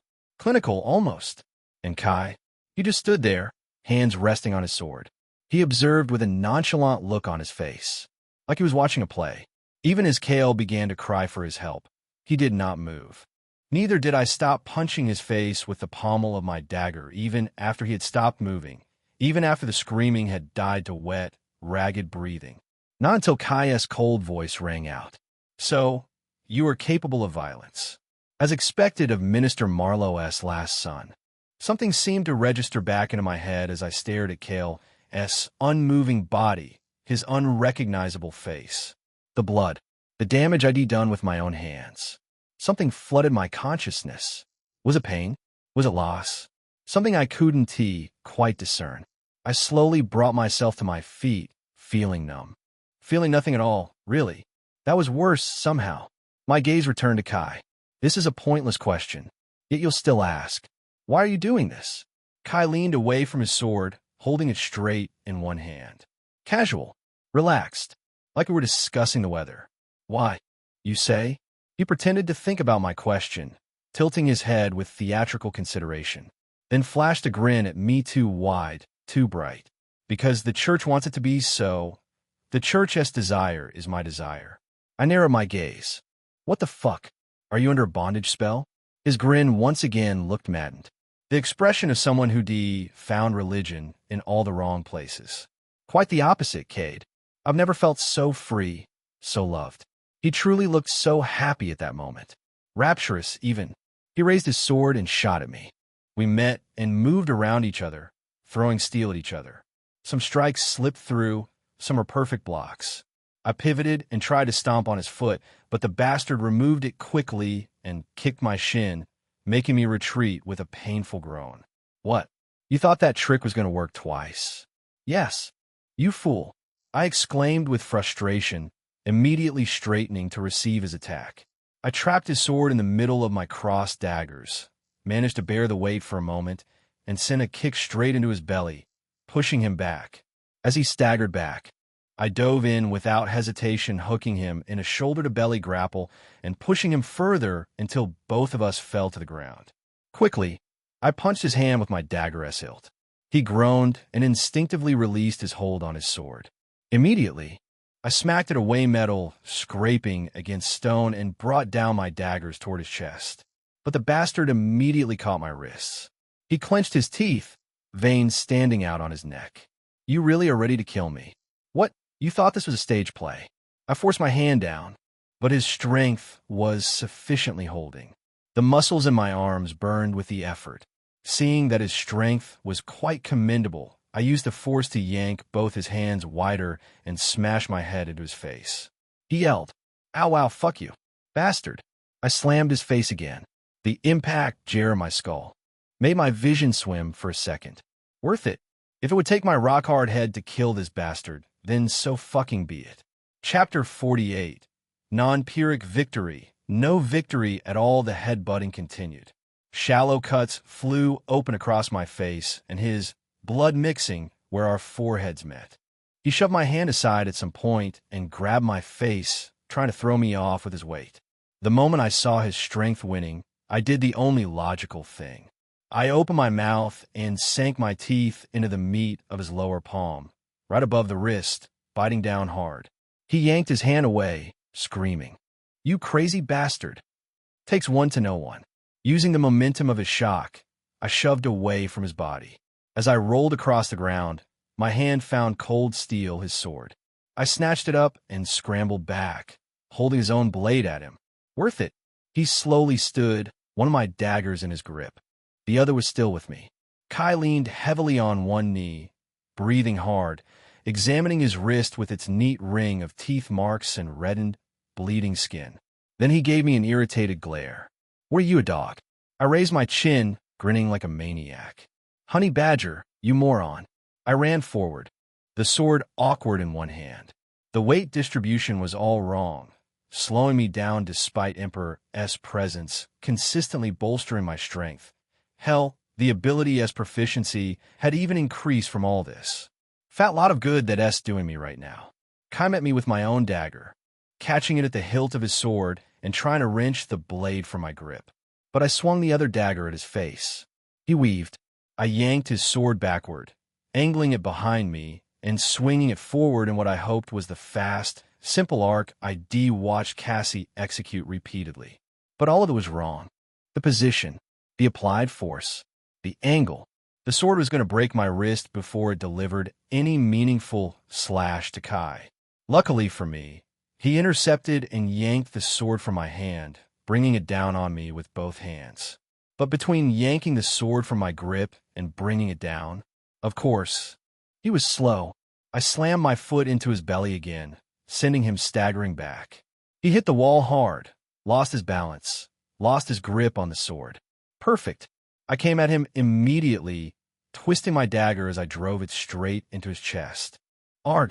A guttural scream tore from his throat as I pushed the blade deeper.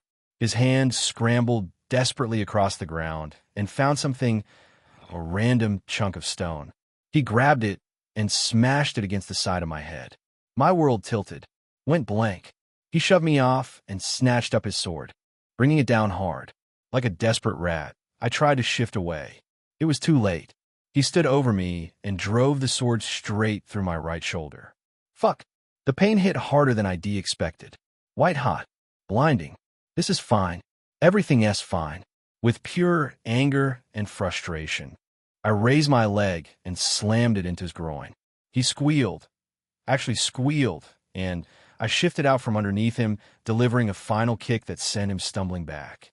He fell, clutching his barato hard enough to probably do more damage than I had. Small victories. I slowly lifted myself. My vision swam, blurry and unfocused. Pain assaulted every part of my body, a throbbing, searing ache that made everything feel raw and wrong. I could literally feel my lifespan reaching the end of its cycle. Bit dramatic, but probably accurate. Moving became so impossible that I just stood there for a second, swaying.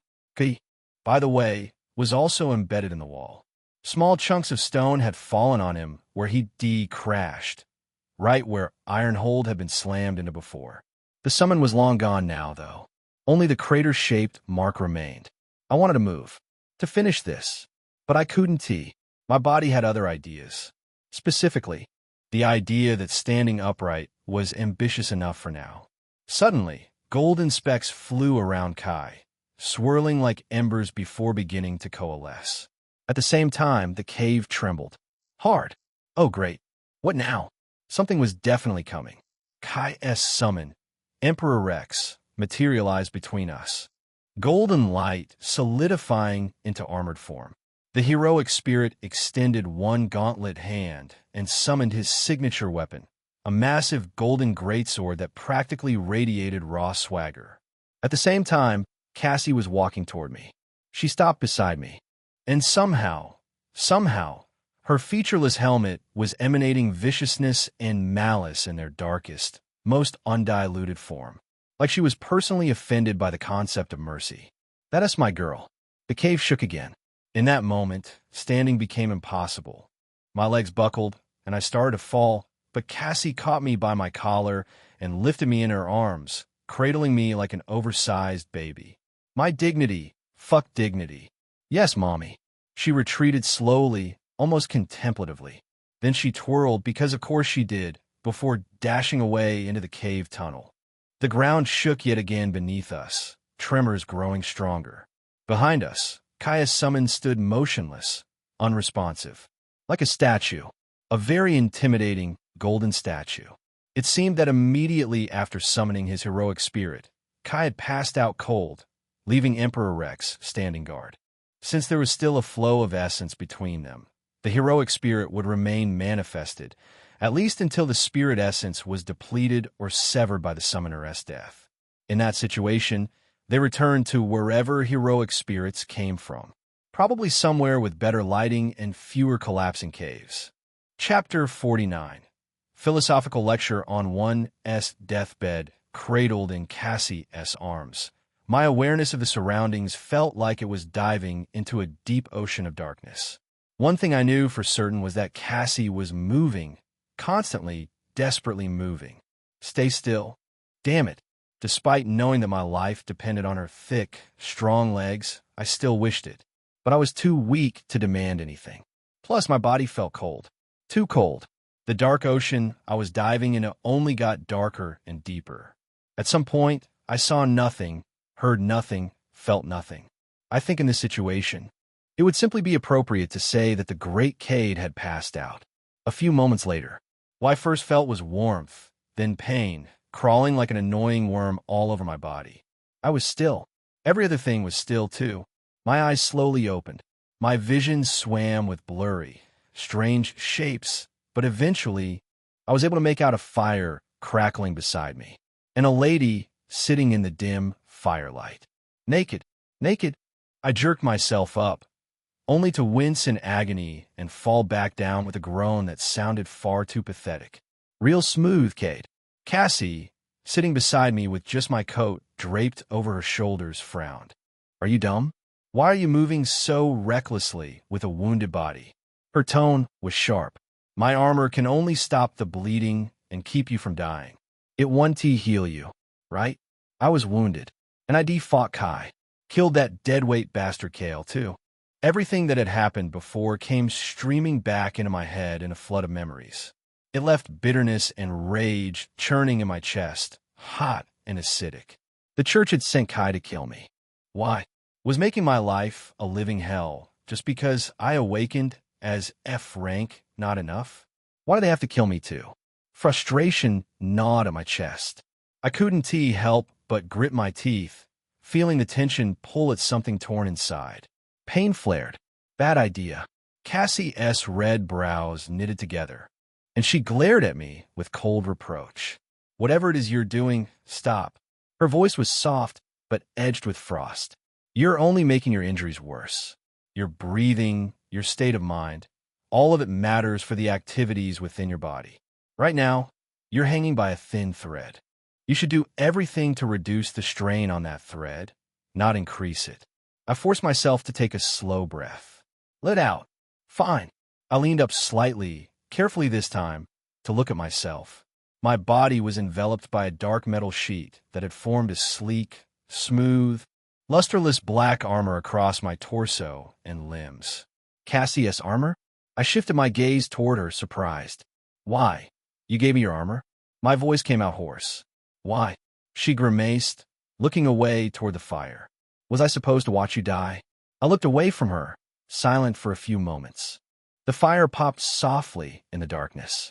Then I said, with a deliberately casual tone, given the fact that you've been trying to kill me since day one, since the moment I summoned you, I wouldn't be too surprised if you just left me somewhere to die. Then again, I remembered and added matter-of-factly, after all, you stood still and watched me get hooped unfairly. I particularly don't think my death bothers you.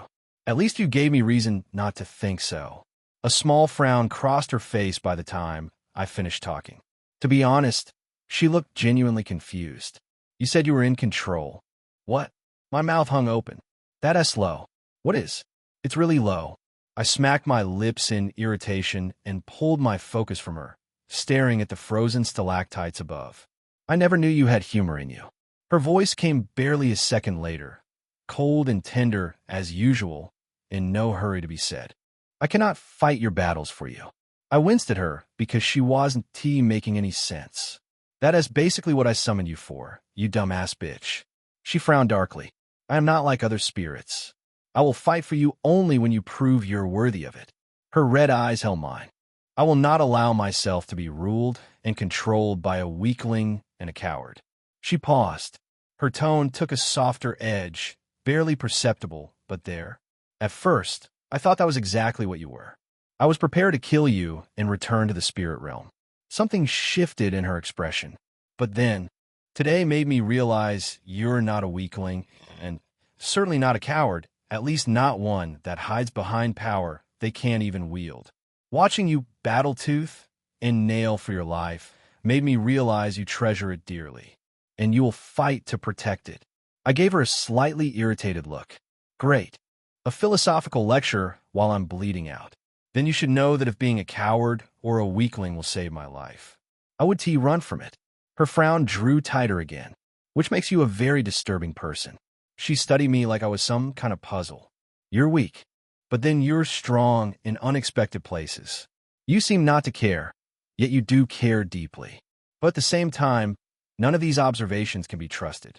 You're quite unpredictable, and it's baffling. She gave me a serious look. What kind of life did you live before now? Me? I shrugged slightly, or tried to. Pain lanced through my shoulder. I lived hating on anyone and everything while obsessing over women of different skin colors. I paused for dramatic effect. Cassie, I love her so much. With the exclamation, I coughed, and a spill of blood exploded from my throat. My chest tightened. I could feel the wound straining open, tearing at something deep inside, even with Cassie's strange armor wrapped all over me. Smooth, Cade. Real smooth. She shifted closer, concern flickering across her face. My coat was barely covering her breasts. Her nipples were peeking out from behind the fabric, pointy and sharp like the edge of a sword. Even dying, I'm a degenerate. I tried not to make it obvious that I was stealing glances while she seriously examined my injury. Failed spectacularly, probably. At this point, talking itself is a gamble. Her voice was firm.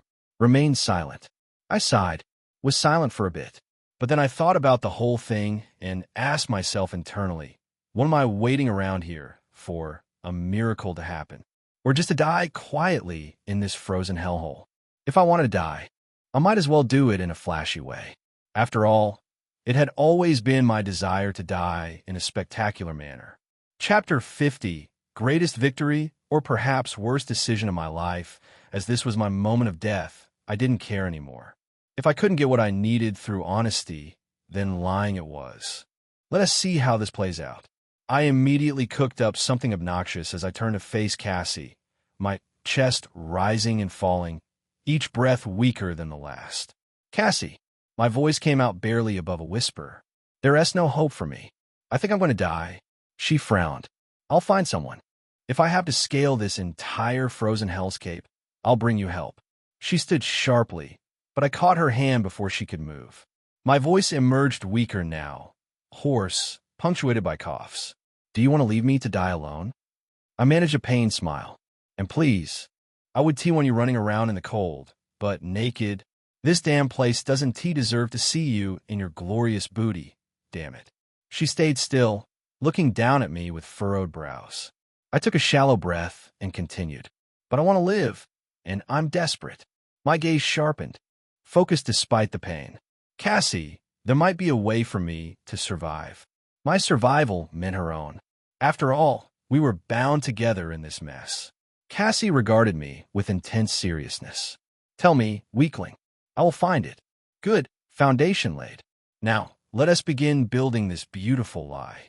Do you know what Lyra and I usually do? Cassie narrowed her gaze, something dangerous flickering in those eyes. I'm well aware. You slap her rear arrogantly. She paused, seeming genuinely puzzled. I cannot understand why she always sounds and looks so happy even when she is being hurt by a weakling like you. Your strength in those certain areas is quite baffling. Huh. Wait a minute. Don't tell me this is what she meant when she said I was strong in certain areas. How do you know? Cassie looked at me flatly. I live in your soul plane, and for some reason, you always leave the windows open. Embarrassment washed over me like a shameful cloak, hot despite the cold surrounding us. Wait, don't lose focus, Cade. This is a pivotal moment. You could die embarrassed later. I looked at her sternly, pushing through the humiliation. Then I need not say much. I held her gaze. Cassie, the only way to save me right now might be giving me a shot. Nope. Total lie. I just want to make sure I land a hottie like you before I die, so I can brag in hell. Priorities. Although, something told me my obnoxious story wasn't going to sell. She glared at me with pure disgust. At the end of the day, you're only a featherless fowl. Unshameful, undignified pervert. I squinted in small indignation and coughed up some blood.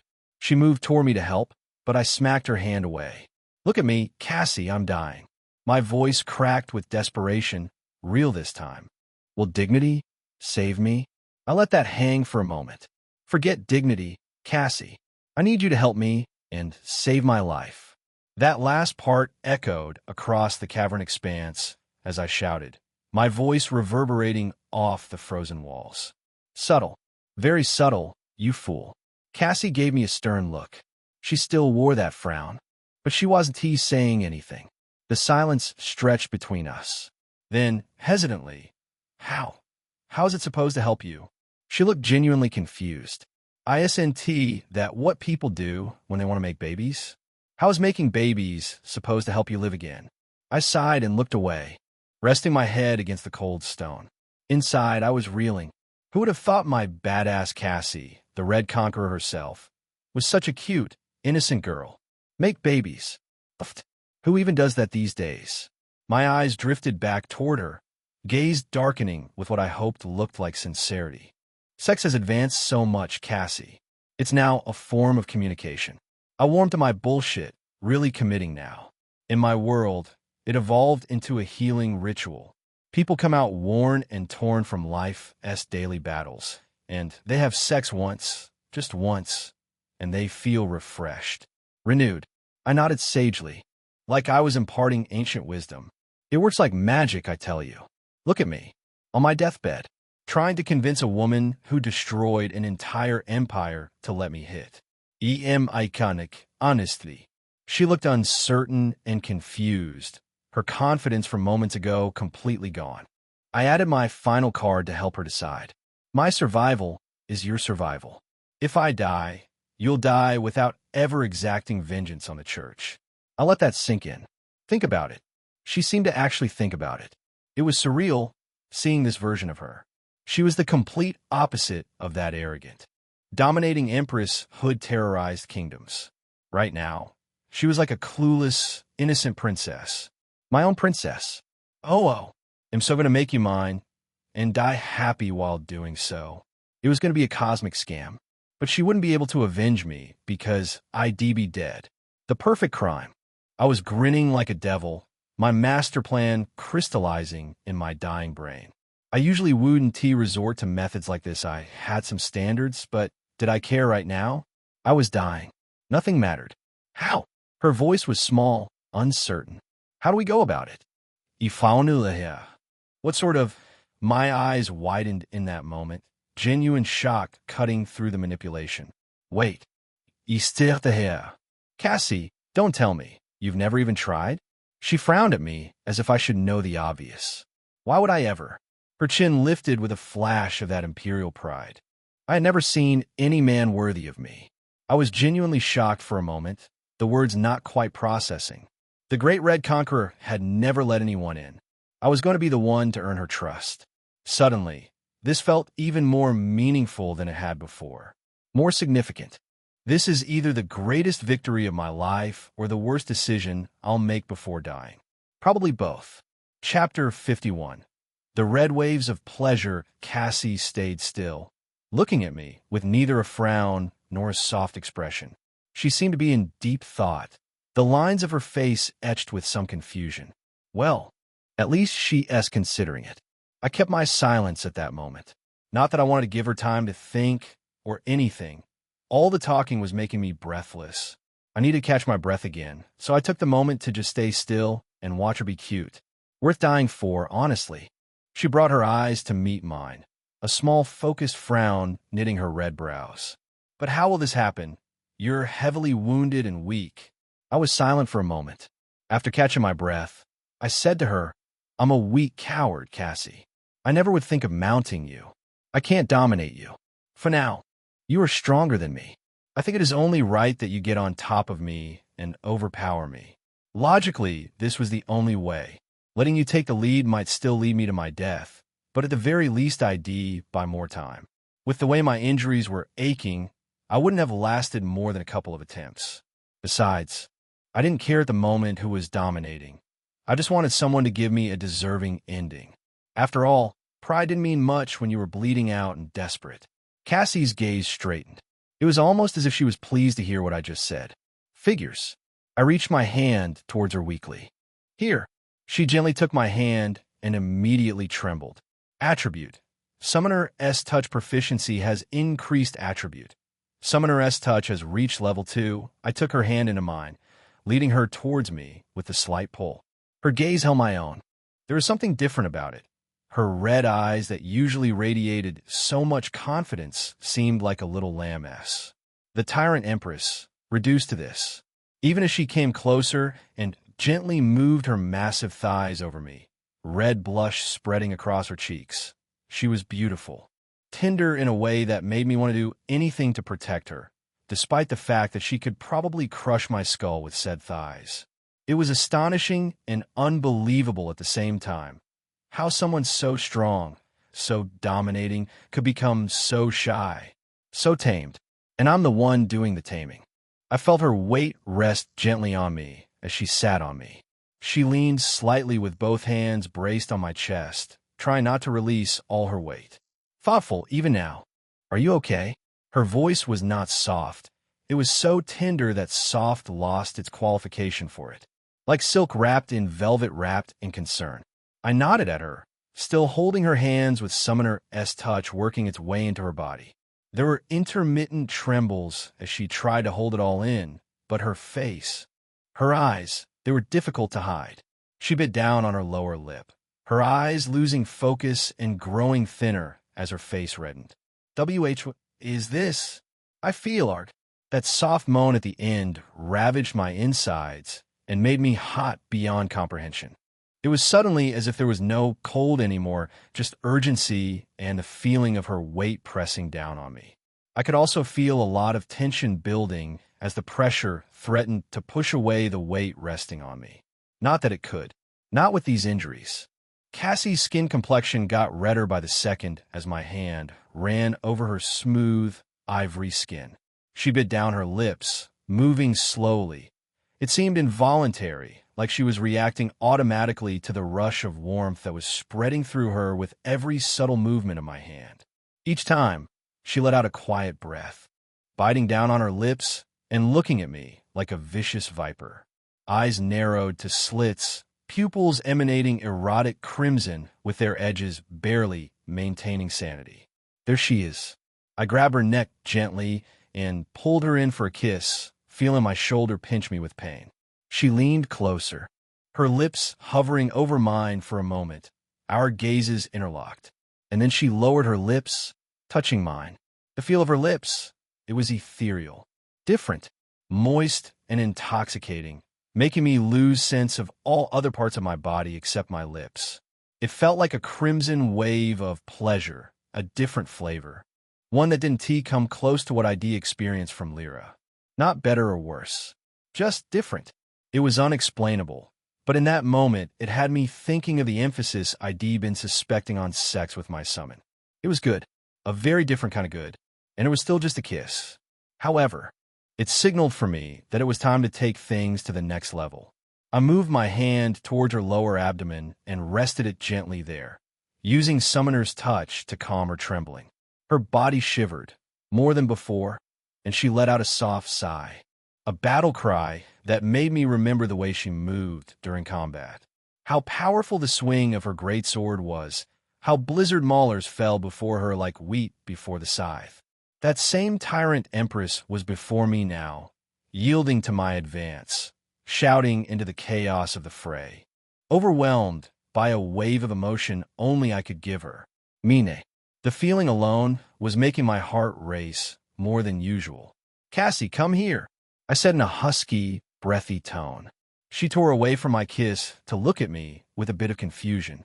Then I pointed her towards what she was leaning on. Come on, you can figure it out.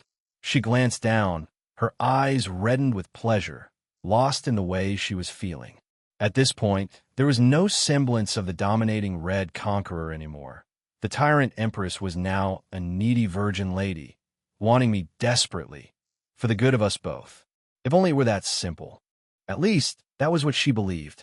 I hope you find it in your heart to forgive me after returning to the spirit realm. Though honestly, I doubted she would. Chapter 52. She's a Monster Part 1. Cassie's breath grew uneven, almost ragged, as she hovered over me. Muscles flexing with barely restrained instinct. The warmth of her body seeped through every weak point in mine, pulling me deeper into a fire I shouldn't have had the strength to feel. She wasn't trembling anymore. She was shaking, not with fear, with something raw, overwhelming, and unrestrained. Something she was trying and failing to control. Her fingers dug lightly into my chest, not enough to hurt, but enough to show that if she lost herself just a fraction more, she might forget how delicate I was right now. Her hair fell forward like a red curtain, brushing my jaw, tickling my cheek, enclosing us in a space meant only for two. Why? She swallowed hard, her lips brushing mine with every shaky breath. Why do you make me feel like this? Is this Is this what it feels like to be truly desired? I wondered, a strange, unfamiliar warmth spreading beyond my skin. It's intense, almost overwhelming, but not in a bad way. Not yet. I slid my hands up her sides, slow, deliberate, tracing along the tight line of her waist until I felt her arch involuntarily into my touch. Her body pressed flush against me, heat against heat, her breath catching in a soft, broken sound that shot straight through my spine. "Cassie," I murmured, voice low enough to vibrate against her lips. "Don't hold back." Her eyes snapped open, wide, glowing, hungry. The kind of hunger she'd never shown, even in battle. She leaned in, her forehead pressing against mine, her mouth brushing the corner of my lips like she couldn't decide whether to kiss me or devour me. "You don't understand," she whispered, voice shaking. "If I stop holding back, I won't be gentle. You're wounded? Then don't be. Forget about me. Think about what you want right now." She S making it so difficult. That little gasp, the way she S gripping me. Is she really going to hold back? After all this? Her breath trembled sharply, a small, involuntary gasp, and she grabbed my face with both hands, pulling me into a kiss that felt nothing like the first one. This one was desperate, feverish, consuming. Her lips moved against mine like she was trying to memorize the shape of them, the taste, the warmth. Her thighs squeezed tighter around my hips, drawing a low sound from her throat. Her body pressed harder against me, slowly, instinctively. The kind of slow grind that wasn't explicit but carried enough heat to burn through my pain. Every shift of her hips sent a shock through her, a shiver that started in her back and ended with her fingers gripping me like she needed me to stay conscious just so she wouldn't lose herself. Good. So she is still fighting it. Why? It's like she is afraid of her own power or her own desires. Or maybe she is afraid of hurting me more than I'm already hurt. She pulled back just enough to look at me, breathing hard, lips kissed raw. Then she ran her hand down to where I instructed her and loosened the rope, pulling something strong from underneath. She shook visibly as she helped the big guy rise from the shadows. "Tell me," she whispered. Her voice was trembling, but her eyes were predatory. "Tell me you want me to take you." Completely. I slid a hand to the back of her neck, drawing her closer until our lips almost touched again. "Cassie." I breathed the words directly into her mouth, feeling her shiver. "I want you. That should do it. No more holding back. Let's see what happens when the dam finally breaks." Something in her broke then. That last fragile thread she'd been clinging to. She lowered her body against mine, slowly, deliberately, every inch of contact sending a wave of heat through both of us. Her forehead pressed in my shoulder as she exhaled soft, trembling sound she couldn't hold back anymore. Her fingers tightened on me. Her breath grew hotter. She drew closer to me in a way that left no room for doubt about what she wanted. "Cassie," I whispered, already knowing the answer. "Are you sure?" Her reply was a low, breathless whisper against my skin, raw and full of need. "I've been ready since the moment I sat on you." Oh, that was unexpected. The way she said that, almost a confession. My brain almost short-circuited from the breathy tone of her response. A little crude, maybe, but honest. And that's what matters, right? I positioned myself against her and gently said, "Sit on it." It almost felt like a cruel thing to say, like I was pushing her too hard, too fast after all her struggle. But she needed the push, didn't she? And even as I moved closer to her and they made contact, I could see her shake like she was hit by a sudden gust of cold wind. She obeyed me, though.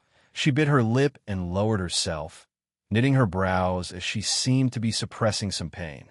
She's really a virgin. It feels like trying to force a stone through a knot of steel. But then, everything shifted around it. It's almost a contradiction. How can it feel so firm and so smooth at the same time? For me, it felt like I was meeting something unyielding, too firm to get past. But at the same time, the surface was damp. As she moved down, there was a sudden jolt. Her shoulders trembled, and a sharp gasp escaped her lips. Her brows knitted upwards, her eyes wide with sudden shock. They slowly drifted towards her upper lids, threatening to vanish as she raised her head. Her whole body was trembling as she sat down heavily on the ground beside me. I feel weak, my legs. Weak? I narrowed my gaze in suspicion. Is she really this exhausted from just that short sprint? That couldn't be possible. At the same time it seemed so. The trembling in her limbs felt undeniable. Could this be an effect of Summoner's touch? A strange warmth had flooded through her all at once, and before the moment could fully take hold, I entered and made contact with the center of her being, triggering an intense response. Interesting. So her body is reacting to my presence, to the act, but it's also being amplified by Summoner's touch. She's feeling it all, but 10 times stronger, which means she's likely experiencing something far more intense than I can even comprehend. Why is she? The thing was Cassie, the way she looked at me. She wanted more. Before I could even speak, she shifted closer to me, letting out a shaky breath as she did. Then she pulled back again, pressing her lower lip between her teeth once more, closing her eyes as she moved her hips up and down, her rhythm slow at first but certainly increasing. With each movement, she was loosening the restraint on her strength, and the more she pressed down on me, the more the armor was straining to stop me from bleeding more. At this point, I didn't know anymore whether I was going to die from the injuries, the act, or Cassie's tyrannical strength. Perhaps the three all at once. How pleasant, indeed. A 3-course meal of impending doom. Wonderful. Chapter 53. She's a Monster Part 2. Cassie continued to press on me. At some point, she lost control of herself and burrowed a dent into her own armor just as she pressed tighter. I coughed but contained the blood in my mouth, knowing that if I spilled it, she'd immediately come back to her senses and stop. So I swallowed it back down. Go back to where you came from, you party pooper. The copper taste lingered on my tongue. Worth it. I held her close as she moved against me, throwing her head back with a deep, breathy cry. So good, I can't take it anymore, she said, but she was still moving. She rode at my side like one would a stubborn stallion, her thighs clenching hard enough to drive fresh dents into the armor wrapping my body. She drifted her waist forward, matching my pace with each roll of her hips. The tempo switched constantly, all according to her needs, naturally. My needs didn't factor into the equation. Not that I'm complaining. At some times she was slow, drifting gently like the wind picking up before a storm. Sometimes she was the storm itself, taking the reins and surging forward with relentless energy. She had to have forgotten that I was wounded and dying as she took advantage of me. Had to have. All I did was groan and endure the mix of agony and helplessness bleeding together into something indistinguishable. Attribute. Perfect fit proficiency has increased. She kept going with no regard for me. And I held it all in. I could feel the wounds that had been tightened getting ripped back, open. Fresh blood soaking my clothes beneath the armor. I'm sure it would leak out soon enough. Yet she rode. At this point, I couldn't even complain anymore. I enjoyed it genuinely, but at the same time, it was devastating me in the most literal sense. Damn it, I underestimated her. I'd forgotten that an unconquered tyrant was an unconquered tyrant. It didn't matter where. Bedroom, battlefield, or cave floor drenched in my blood. She conquered all the same. She's a monster. Her pace picked up. At this point, it was getting more difficult for me to keep swallowing my blood. Her eyes were closed, her hands gripping her own neck as she slammed herself down on me, so hard the impact echoed through the cave. The sound was brutal. I knew I said I wanted to die, but it was getting really hard to die painlessly. I never said with so much pain. Cass. She let out a sharp, trembling cry that cut me off, her voice breaking as her body tensed and shuddered. It was almost as if she had lost control for a moment, overcome by whatever she was feeling. Summoner. This all. Her voice. The sound. The pain radiating through my chest. It was exhilarating, a different kind of pleasure entirely, one that transcended the physical. It shut me up before I could fully utter her name. She looked down at me, her eyes half-lidded and lost in pleasure.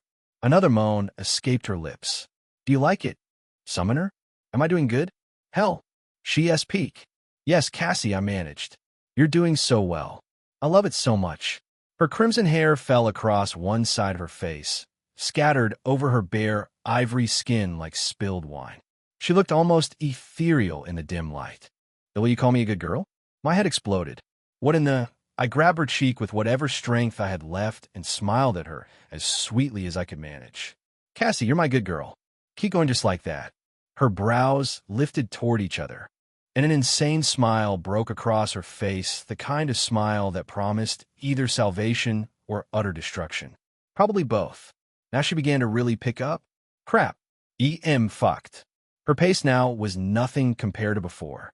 She rode me like a twisted roller coaster, drifting her waist forward and backward in a steady rhythm. She held my neck down with one hand and pressed down with renewed energy. At some point, I had to open my eyes to take a look at what it actually looked like. The movement kept going, each cheek folding with shockwave rolls with every movement. The visual was almost hypnotic. Damn, that's art. The sight alone left me speechless, and the moment stretched on. She reacted differently to that. Her tongue stuck out of her mouth helplessly. Her pupils were half rolled back, and she was drooling like a drugged fox girl who lost all sense of dignity. Not that I was in any position to judge. Then she began to tremble, or spasm. Really, that would be a better word for it. I was weak at this point, too weak to even raise my head or help her. My body felt cold, going numb from blood loss, and my body still reacting to stimulation was probably the only strong thing about me anymore. It has always been.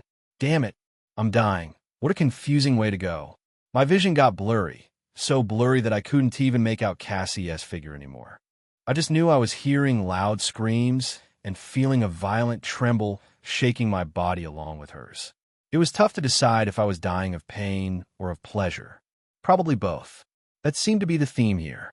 But the one thing I knew as I died was even Cassie wouldn't hate me for this. She'd gotten what she wanted. I'd gotten what I wanted. I also didn't hate myself. It was worth it. Attribute proficiency has increased attribute. Perfect fit has reached level 4 attribute. Infinite vitality has reached level 3 system notice. Yin and Yang spirit energy has perfectly harmonized. Threshold surpassed. The river of essence from the spirit realm has opened. Your spirit essence has increased beyond limits. Your spirit plane has expanded. You can summon a new villainous chapter 54. A new villainous before I could account for anything. Despite the sounds I was hearing from the lodestar, everything went white. And blank. I heard nothing anymore. Saw nothing anymore. Well, this is it then. I was convinced that death had claimed me, just as Cassie was experiencing the peak of her life. What a way to go. At least one of us had enjoyed the experience. But then a warm feeling bloomed in my chest, spreading outward like slow fire through my veins, and the white blank void became alive. The emptiness shifted, folding in on itself, manifesting into an endless plain that stretched in every direction. The place looked like the hall of a ruined cathedral. Chains and chandeliers hung down from the cracked ceiling, swaying gently despite the absence of wind. Pillars were tilted at impossible angles, frozen mid-fall.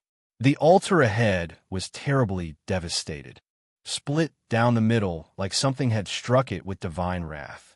Everything existed in a color of beautiful, plain white, something like a gacha game-esque ultra-rare graphics moment before your summoned entity starts flying out with all the particle effects and dramatic lighting. But this, it felt more real than that. It felt more solid and weighty. And beautiful, too. Congratulations. Your soul plane is expanding the nave. Main hall has been unlocked. As the system announced this, my surroundings began moving. The broken ceiling started to repair itself.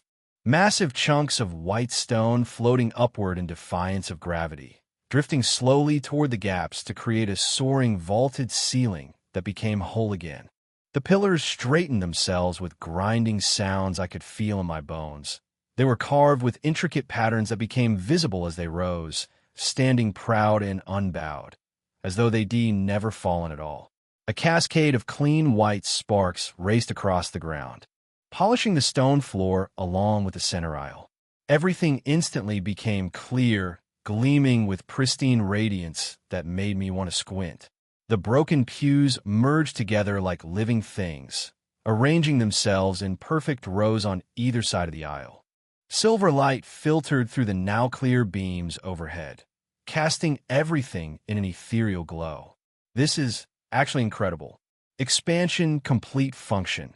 Soul resonance chamber. You can designate one villainess to the nave. The longer they stay in the nave, the lesser the SE cost for summoning them. If they stay for more than 24 hours, you'll be able to summon them with no SE cost for 12 hours. My mouth fell open, and my hand quickly rose to cover it. Ashoriko. That S broken. That S actually broken. Free summons after a day. The tactical applications alone. But the Lodestar wasn't done with me yet. Do you want to summon a new villainess? Seriously asking me? Hell yes. As I confirmed it, a pillar of light shimmered into existence in front of me. It was white at first, pure and clean, then it bled to red. The entire scenery of the nave darkened in response. Shadows pooling in the corners, and the silver light pouring through the beams became a crimson flood that painted everything in shades of blood and fire. The air became oppressively hot, sweltering. The temperature spiked so fast I felt sweat bead on my forehead, and the smell hit me next, incense thick and cloying, mixed with something far worse. Charred flesh. Oh no. The light condensed, forming into an hourglass figure that seemed too perfect to be real. It shone brighter, red sparks flying outward like embers from a bonfire, and then the merge came fully. The light shattered away like broken glass, revealing a woman. Statuesque, didn't he even begin to cover it? She had to be 6'3" at least, with silver white hair kept beneath a traditional nun's veil. Her eyes glowed with inner fire, literal fire, burning embers where irises should be. Pale skin that looked unmarked by age or flame, smooth and perfect. She wore a modified habit, one that clung to her hourglass figure like a second skin, and somehow made the religious garment look dangerous. Anun. A dark red chain hung on her waist like a rosary, and deep circles sat beneath those terrifying, flame-filled eyes. You have summoned a Calamity tier villainess. The pyre sent you have gained new attributes. I quickly pulled up the profile to know if this new summon of mine was going to be a blessing or a curse. It's a nun. Doesn't matter. I need to know what she can do before she decides to purge me for existing. Spirit profile name. Sister Magdalene Ignatius title. The Pyre's Saint class. Caster Commander Spirit tier.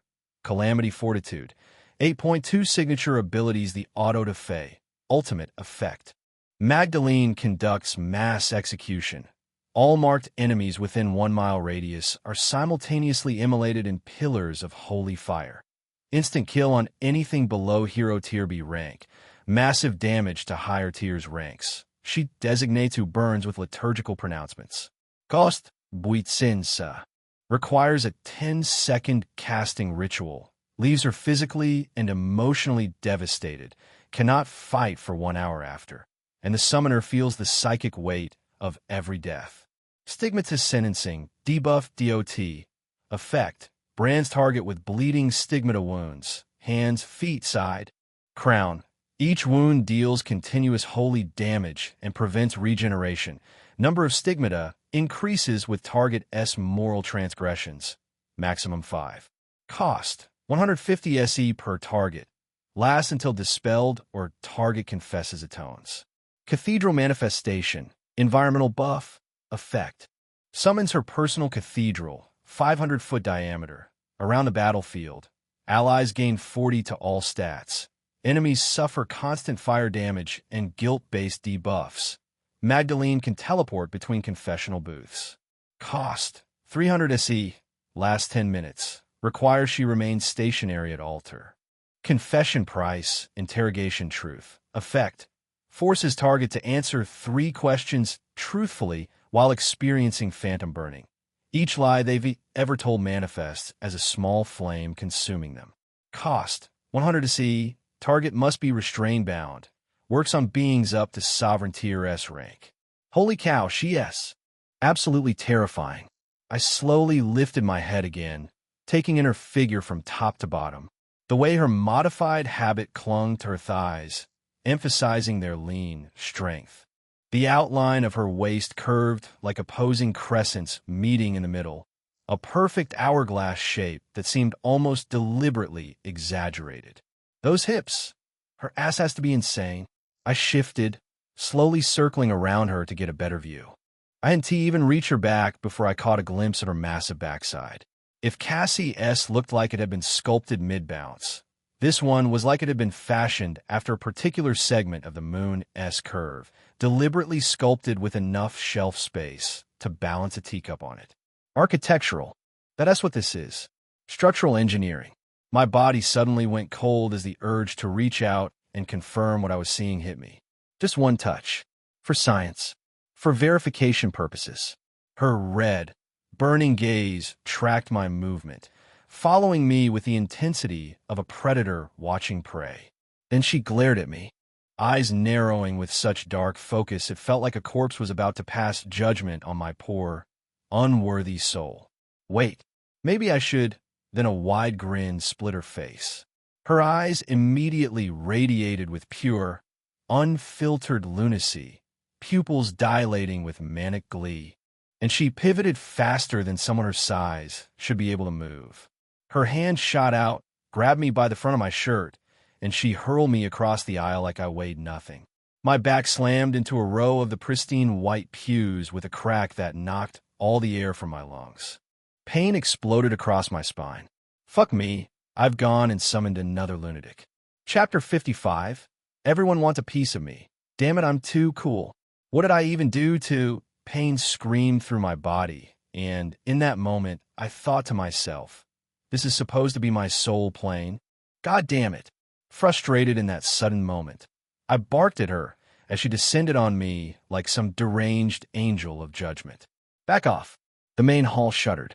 Massive silver chains exploded outward with insane speed, catching her midair and trapping her in a web of restraints before she could turn me into paste, all in less than a second. My stomach bubbled with satisfaction. The soul plane actually listened to me. Shocked at the reaction, I felt something warm settle in my chest. This is my domain after all, not theirs. The suffering was finally coming to an end. I could feel it. As if to drag me back to reality, the chains shuddered. The entire main hall creaked and vibrated with subtle tremors as she pulled her body taut against the restraints, which only grew tighter around her like tentacles. They wrapped around her torso, constricting across her mid-sized breast in a way that looked like they were going to burst. Around her body, too. There was something uncomfortably alluring about her figure suspended up there, helpless despite all that rage. I gulped and quickly slapped myself. Wake up, you idiot. First of all, I was supposed to be dead. I hadn't even confirmed whether I was actually alive or not. And Cassie, where the hell was Cassie? She wasn't here.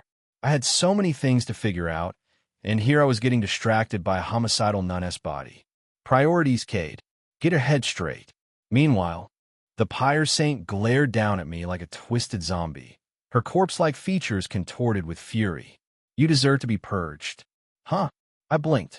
Purged? Why? You miscreant. Her voice cracked like breaking glass.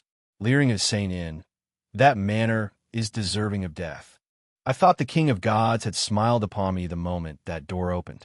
But to think, a mere weakling like you, a miscreant nonetheless, was what let me into the world again. I will kill you and wait for another chance. My mouth dropped open. This lady is all business. How am I even going to handle this one when she's got that attitude? I inhaled deeply, then exhaled heavily, forcing my racing thoughts to slow down. And wait how many more years? I kept my voice level, reasonable. Don't be a fool. People like this needed to be brought face to face with the pragmatic reality of their situation. I was their only chance out, and I needed to make that fact ring louder than whatever zealous nonsense was echoing in their heads. In fact, how many years have you been waiting already? I pressed. Don't be a fool and toss everything away for beliefs that might have landed you in this mess in the first place. She frowned darkly at me, her corpse-like red eyes flaring with something between rage and consideration. What do you know about me? Still craning my head to look up at her, I smiled warmly. Time to play the negotiation game. I don't know anything about you. I shrugged. I didn't ask you to come to me. You chose to run through that door when it opened. I'm sure there was a reason why you bolted for freedom the second you saw your chance. I let that hang in the air for a moment. If it matters at all, I suggest you refrain from trying to hurt me. Otherwise, I'll make sure you rot here and never see daylight again. She was silent for a moment, still watching me with barely restrained hostility. The chains creaked as she shifted slightly, testing them. I can just make a deal with Cassie to keep her in check if this goes sideways. Speaking of Cassie, there was the situation outside. I suddenly remembered that I needed to check on what was happening in the real world. How long had I even been in here? I scratched the back of my neck and said, anyways, I need to get out of here and check on my more important villainess. I'll release you now. You better be on your best behavior before I come back. I commanded the chains to return by simply thinking about letting her free. They dissolved into white dust, and she dropped, landing hard on one knee with a heavy thud that echoed through the hall. She straightened slowly, then looked at me with that blank, unreadable expression. I will keep watching you, miscreant. I waved her away dismissively and turned my back on her. If she was going to attack, she'd have done it already. As I walked away, the scenery shifted and dissolved around me, and suddenly I was back in reality. My body felt heavy again, real again. That was easier than expected. All I had to do was imagine leaving the soul plane. Good to know. I was back in the ice cavern expanse, and, surprisingly, alive. I ran my hands across my body, checking for my wounds. There was nothing. I was perfectly fine. All the pain was gone, like someone had hit reset on my entire nervous system. My body was still covered with Cassie's lusterless, fitted armor, but underneath, I could feel myself, whole, functional, breathing. I feel as good as new. Better than new, actually. Whatever had just happened in my soul plane, it had put me back together. And Cassie, my gaze drifted to the ground just before me, where I'd been lying moments ago. She was sprawled there, almost lifelessly on the cold ground, with her body resting where she had collapsed. Her limbs were positioned oddly, awkwardly, like they'd given out mid-function and simply collapsed. Oh, my Cassie. There was no doubt about it. She was overwhelmed. She was lucky, though. Not everyone gets that kind of peace on her first time. I smiled despite everything and crawled toward her, settling into a lotus position beside her sprawled form. Gently, I moved her head onto my thighs, then started patting her hair with slow, rhythmic strokes. She passed out cold from the overwhelming sensation, and I was the reason for it. It was difficult not to internally gloat about this particular fact. I mean, she literally short-circuited from pleasure. That has got to count for something. The next second, however, her eyes flung open. Her brows furrowed dangerously. And in one explosive moment, she vanished from my lap with a powerful force that blasted me backward. I went tumbling across the ground like a broken doll, my shoulders hitting stone with painful thuds. She reappeared a dozen feet away with insane speed, her crimson hair spilling wild across her face and making her look like a recently resurrected corpse, one that had woken up after 1,000 years and was suddenly, violently furious about her surroundings. Damn it, I groaned and pushed myself up on one elbow, my back already protesting. I just recovered from a life-threatening injury. Why does everyone want to kill me today? Chapter 56, Back to Reality. As I righted myself, I threw my face at her with a fierce scowl. What was that for? She glared back at me and straightened, her hair barely covering her naked breasts. What do you think you're doing, you weakling? I froze in shock for a moment. Just a moment ago, she was begging me to call her a good girl, and now we're back to weakling? News flash, Cassie. This weakling wore you out till you passed out. I was even dying at the time. Imagine if I'd been at 100%. Thinking about it in that moment, I shook my head. God, I'm so OP. My gaze dropped to the wet floor, then drifted back to her. I produced a small smirk at the corner of my lips, but her glare only seemed to deepen. You insect, we lived. My voice overshadowed hers, bright with genuine relief. I'm perfectly healed, and more importantly, we both seem to have grown a little bit stronger. Although I'm more than you. I paused, letting that sink in. I even summoned a new villainess. I smiled warmly here. It worked, Cassie. Thank you so much. She frowned, cutely, somehow, and turned away. Of course it did. Meanwhile, contrary to my calm exterior, my head was a complete mess. I had completely deceived and manipulated Cassie into something she never would have agreed to if she had known the truth. ID had no idea it was going to give this kind of boon. There was no way I could have known that Soul Plane expansion would literally give me a new life. ID honestly thought I'd die before I got to enjoy the dual cultivation benefits. Apparently, that was not the case, and I had completely deceived and manipulated a bloody tyrant. A warlord who could probably crush my skull like a grape if she wanted to. The only way out of this, of course, was to act like I knew exactly what I was doing and project absolute confidence. Seeing her reaction, it seemed to have worked. She looked down at herself, her brows knitting tighter with each fragmented realization that she was naked. Her head snapped toward me. "Return my armor, you pervert." She didn't shout. In fact, she said it with dominating composure, like she was ordering a subordinate. Immediately, her armor scattered from around me into red sparks and reformed around her body. I could finally see my own body. The blood-soaked areas had dried, revealing clear skin beneath no sign of injuries anywhere. My scathed face was as good as new. The corner of my brows, my mouth, the wounds I thought would become scars even if I survived, all of them were fresh now, like fresh bread straight out of the bakery. Actually, scratch that. That's a weird comparison. But I'm healed, so whatever. And Cassie was back in all her glory too. Her imposing and seductive armor gleamed in the dim cave light. She ran a hand through her flowing red hair, sweeping it behind her back, then looked at me with those beautiful, sharp eyes. "Did you say you summoned a new villainess?" I nodded, barely able to distract myself from her beauty. "Focus, Cade. Don't be a simp right now." She asked flatly. "Who?" "The Pyre Saint, Magdalene Ignatius." Cassie's face darkened with disgust. "That woman. You know her?" She shook her head. "Not personally, but I heard stories about her during my younger days. They were more dominant in the Northern Coalition." I frowned slightly, asking after her. "Northern Coalition?" She looked at me coldly, almost making me regret asking. "The Northern Continent. How did you not even know that?" I grinned shamelessly. I was born and bred in this world. So I kind of should be known all 7 continents in just 3 weeks and what they stand for. She went silent, then looked at me intensely. "You were born 3 weeks ago? You were born here?" I slapped my face in disappointment. How comical. I guess they don't teach these things to warlords. Do they even teach it to anybody?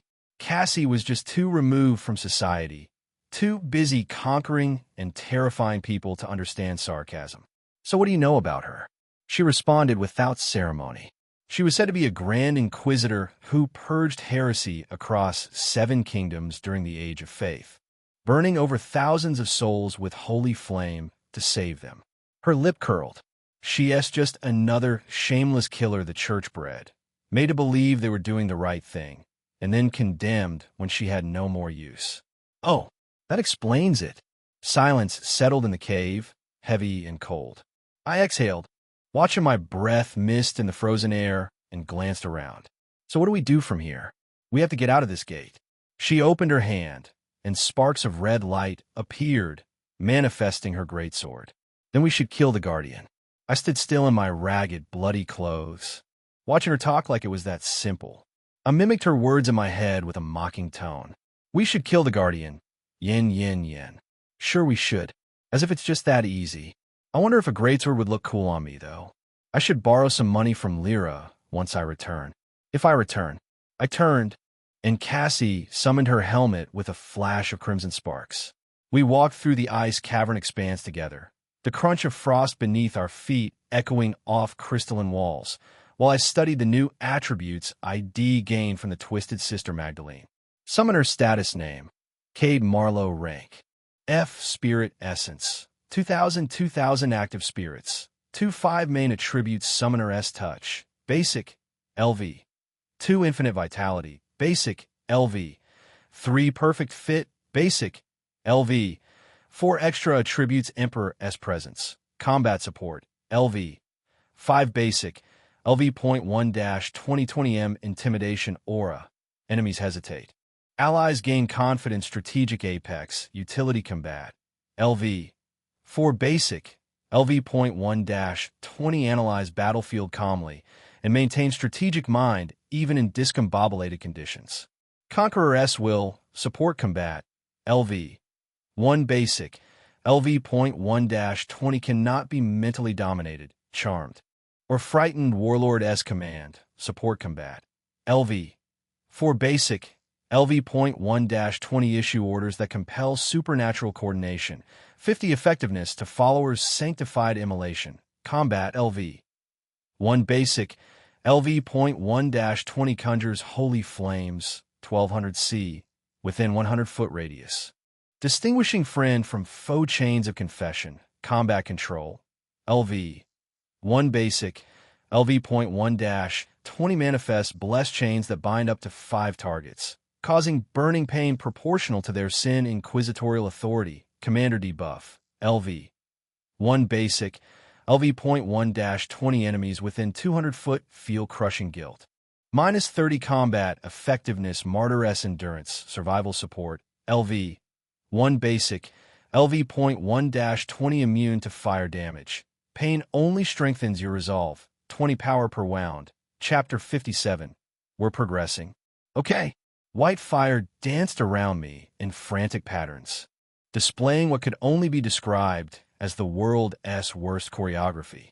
With it came an appreciable wave of heat, a welcome change considering the ball-freezing cold of this ice cavern. I don't even have to worry about frostbite. In fact, my coat was starting to feel less like protection and more like a sauna suit.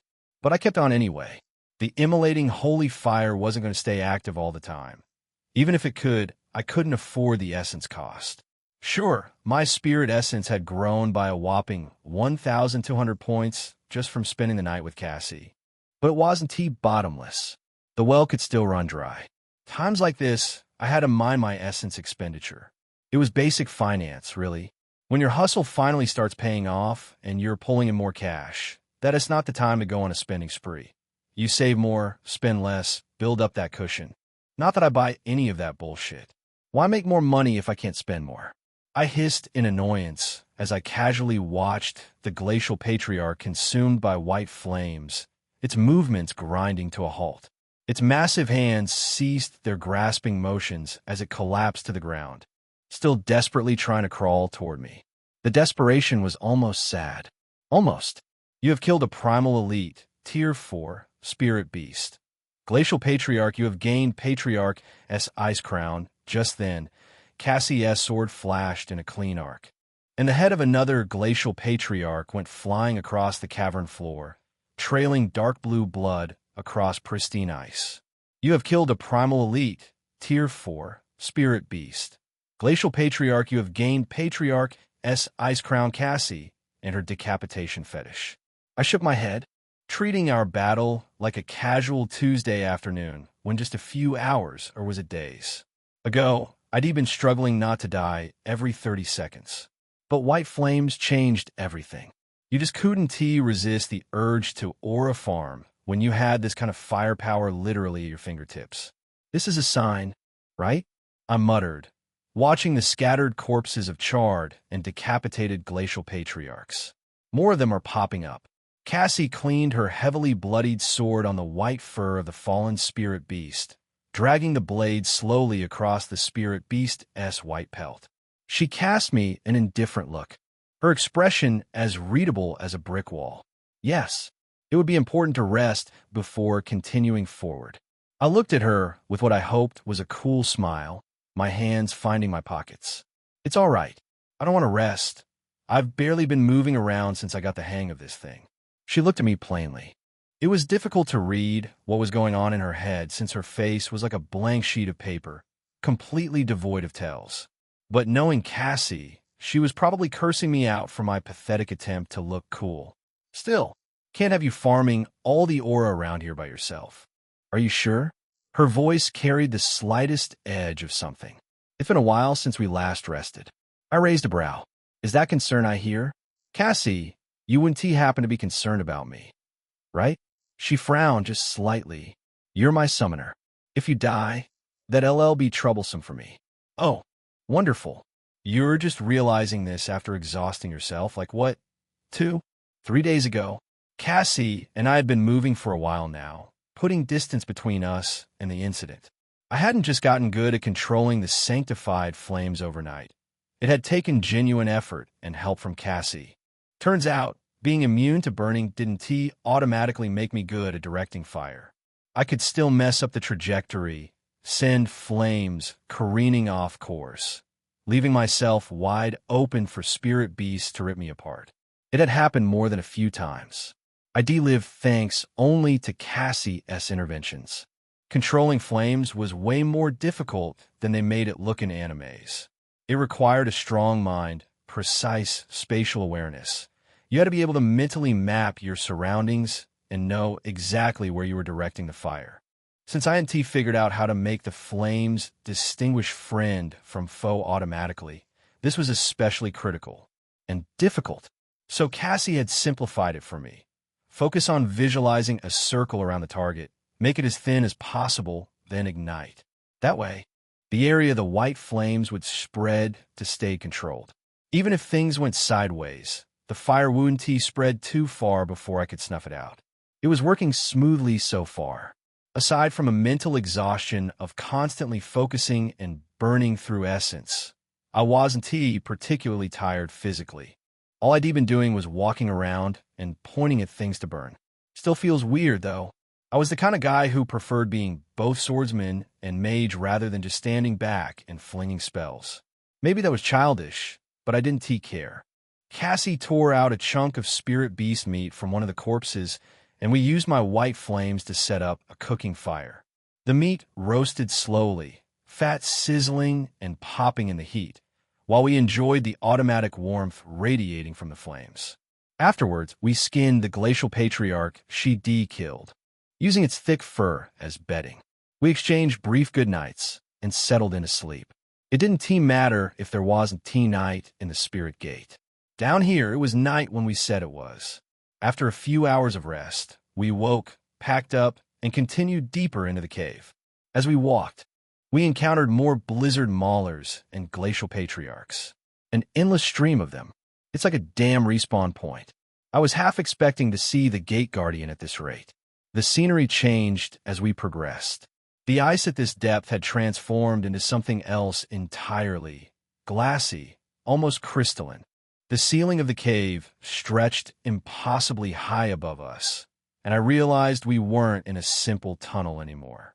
This was a network, a maze of glass-like ice passages branching off in multiple directions. We were just in one corridor of many, which meant spirit beasts could swing down from the high ceiling of any connecting tunnel and drop on us without warning. Great. Death from above. My favorite. And in rare cases, the really fun ones, there were glacial patriarchs hibernating in the frozen ground beneath our feet. They'd suddenly erupt from below in explosions of ice and fury, all teeth and claws and pissed-off prehistoric rage. In those moments, my white flames always saved our asses. The burst of holy fire gave us just enough breathing room to reposition, to not get immediately torn apart. But more often than not, it was Cassie's danger sense that kept us alive. She tense a split second before an attack, her body already moving before my brain even registered the threat. Without her early warning system, I'd have been ambushed and killed a dozen times over by now. Note to self, never piss off Cassie. She is literally the only reason I'm not a frozen corpse. Chapter 58, Spirit Cores and Grave Robbing Opportunities. Cassie thrust her sword forward with an explosion of force. When the blade punched into the glacial patriarch, it drove the massive ape backward and slammed it into the glassy ice wall hard enough to shake the entire cavern. Cracks spiderwebbed across the frozen surface. The spirit beast flailed its arms desperately toward her, growling with ravenous eyes and gnashing its teeth with raw indignation. Foam and frost dripped from its maw. But Cassie merely returned a cold, undisputed stare, her hair slowly falling to cover part of her face from the violent movement. Yeah, that's the look. Real, comforting. She pushed the sword even deeper, sinking it slowly to the crossguard while stepping closer to the spirit beast. The ape grandpa grew weaker and could barely hold her gaze at this point. Its breathing turned shallow, rattling. With its last strength, it threw one hand forward, but Cassie reacted with a speed my eyes couldn't successfully track. All I registered was the sharp crack of her boot heel slamming the creature's hand into the wall, pinning it there. She stood positioned like some goth dominatrix, teaching her newly acquired pet to submit. A goth mother with a foot fetish. I've really got to help her start keeping count of these at this point. As for me, I was armed with a dagger, practicing my combat forms on the spirit beasts that were burning and flailing around like drunk dancers at a bonfire. Tendons. I crouched low and shot toward another, twisting my dagger into a reverse grip and slashing clean across the Achilles heel. The creature buckled. I pivoted back to normal grip and plunged the blade deep into the tendon. The beast roared, heavy, wet, full of rage. Be clear, damn it. Are you crying from the fire or the stab wound? These creatures just screamed at everything. There was no reliable feedback here. No way to know if I was actually improving or just stabbing things that were already half dead from the white flames. For all I knew, I could be been practicing terrible form on corpses that were second from collapsing anyway.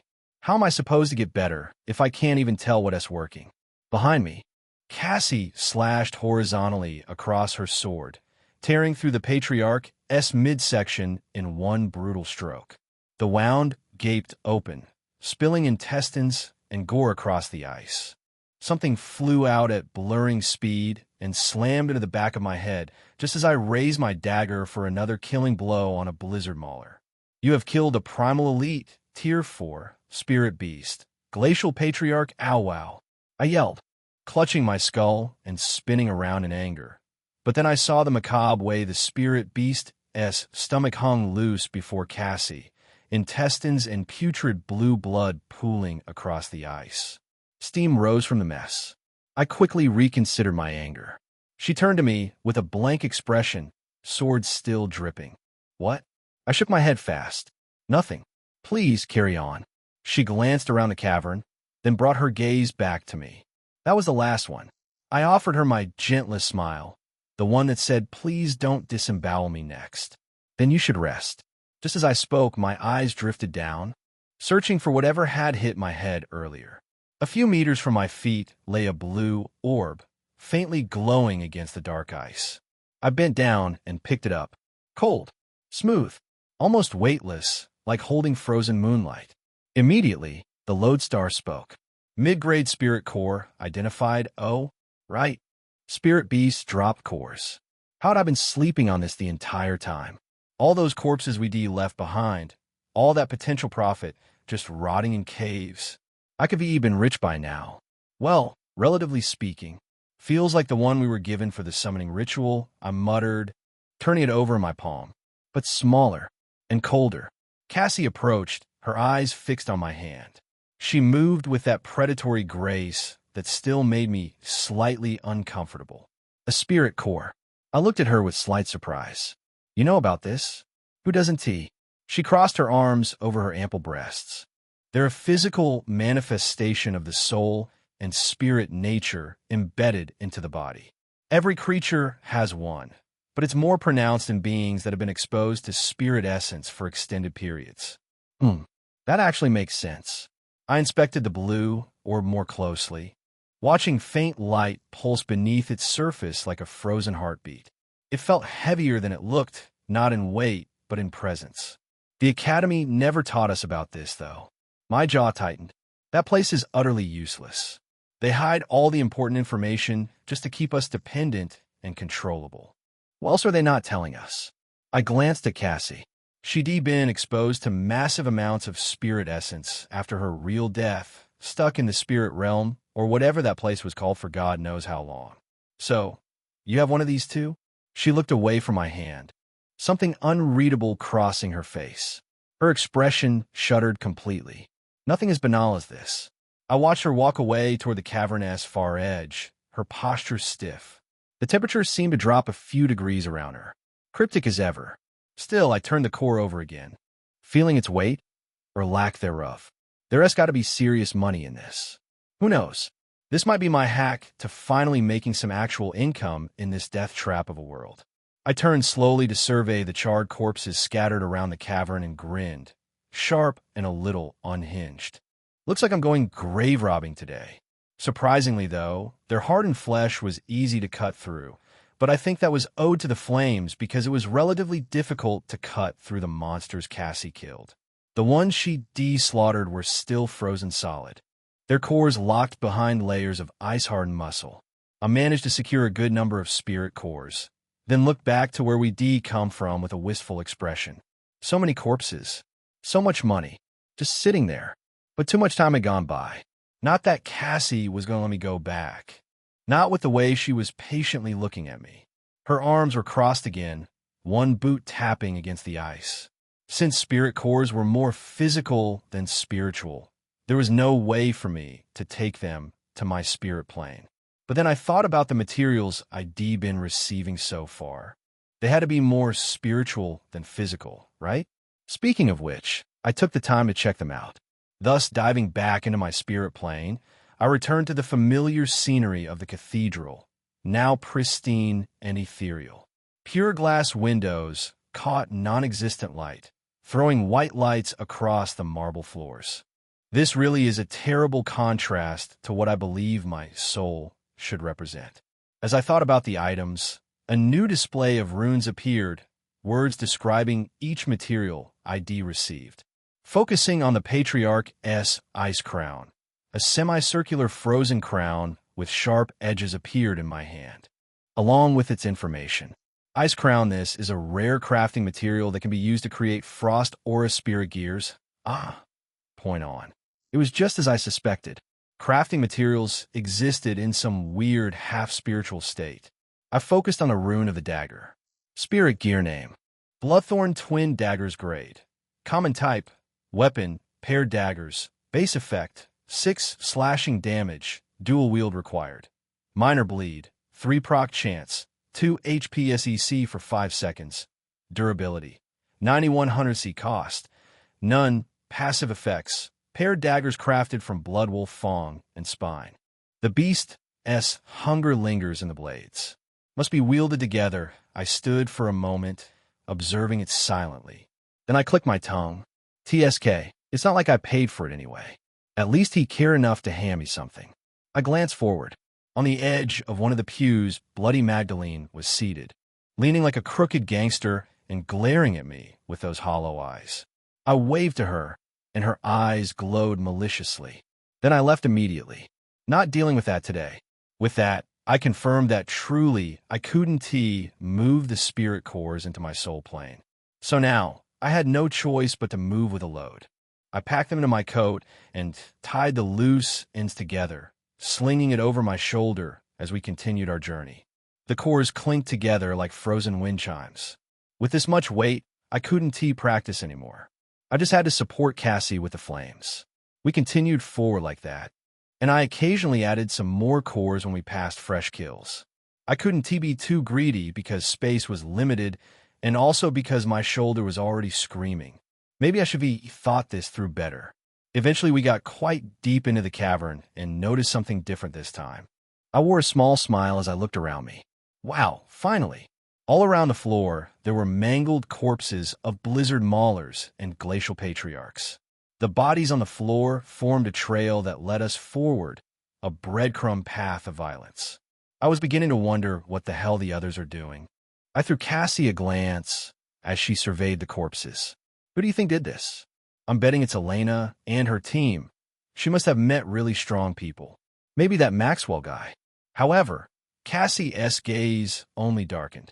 Her voice came out cold, colder than the cavern itself. There's trouble. I frowned. The whole joy of soon meeting other people, as long as they weren't trying to kill me, dying down for the moment. Trouble? What trouble? She looked at the corpses intensely, studying the wounds with a professional eye. The wounds, the level of execution, this was not done by any of her neophyte mates. Neophyte? What the hell is that? What do you mean? I'm pretty sure Elena S. summon is strong enough to wreak damage like this. Cassie was looking at me when I held her gaze. There was something serious about her expression that quickly made me shut up and gulp. The temperature around us dropped again. So, what do you think? Her eyes followed the trail of bodies, and she spun her sword before placing it on her shoulders. Her helmet reappeared, hiding her facial features completely. "Follow me," she said. Chapter 59. The fateful encounter. Something had shifted the moment Cassie spoke. The air felt heavier, thicker, like the cavern itself was holding its breath. She'd gone completely serious. Well, she was usually serious, but there was something unassuming about this level of seriousness. I found myself moving carefully, keeping my mouth shut as we followed the trail of corpses deeper into the ice. Eventually, we reached what I could only describe as a massacre site. The makeshift bag of cores dropped from my hand when I saw it. I didn't need Cassie to tell me she'd been right. The scene spoke for itself, screamed it. Actually, the Glacial Patriarchs and Blizzard Maulers weren't just dead. They'd been destroyed. Whoever did this, their humanity was seriously questionable. I know these are monsters, but don't you have to be a different kind of monster to kill things this way? And this particular monster had to be incredibly, terrifyingly strong.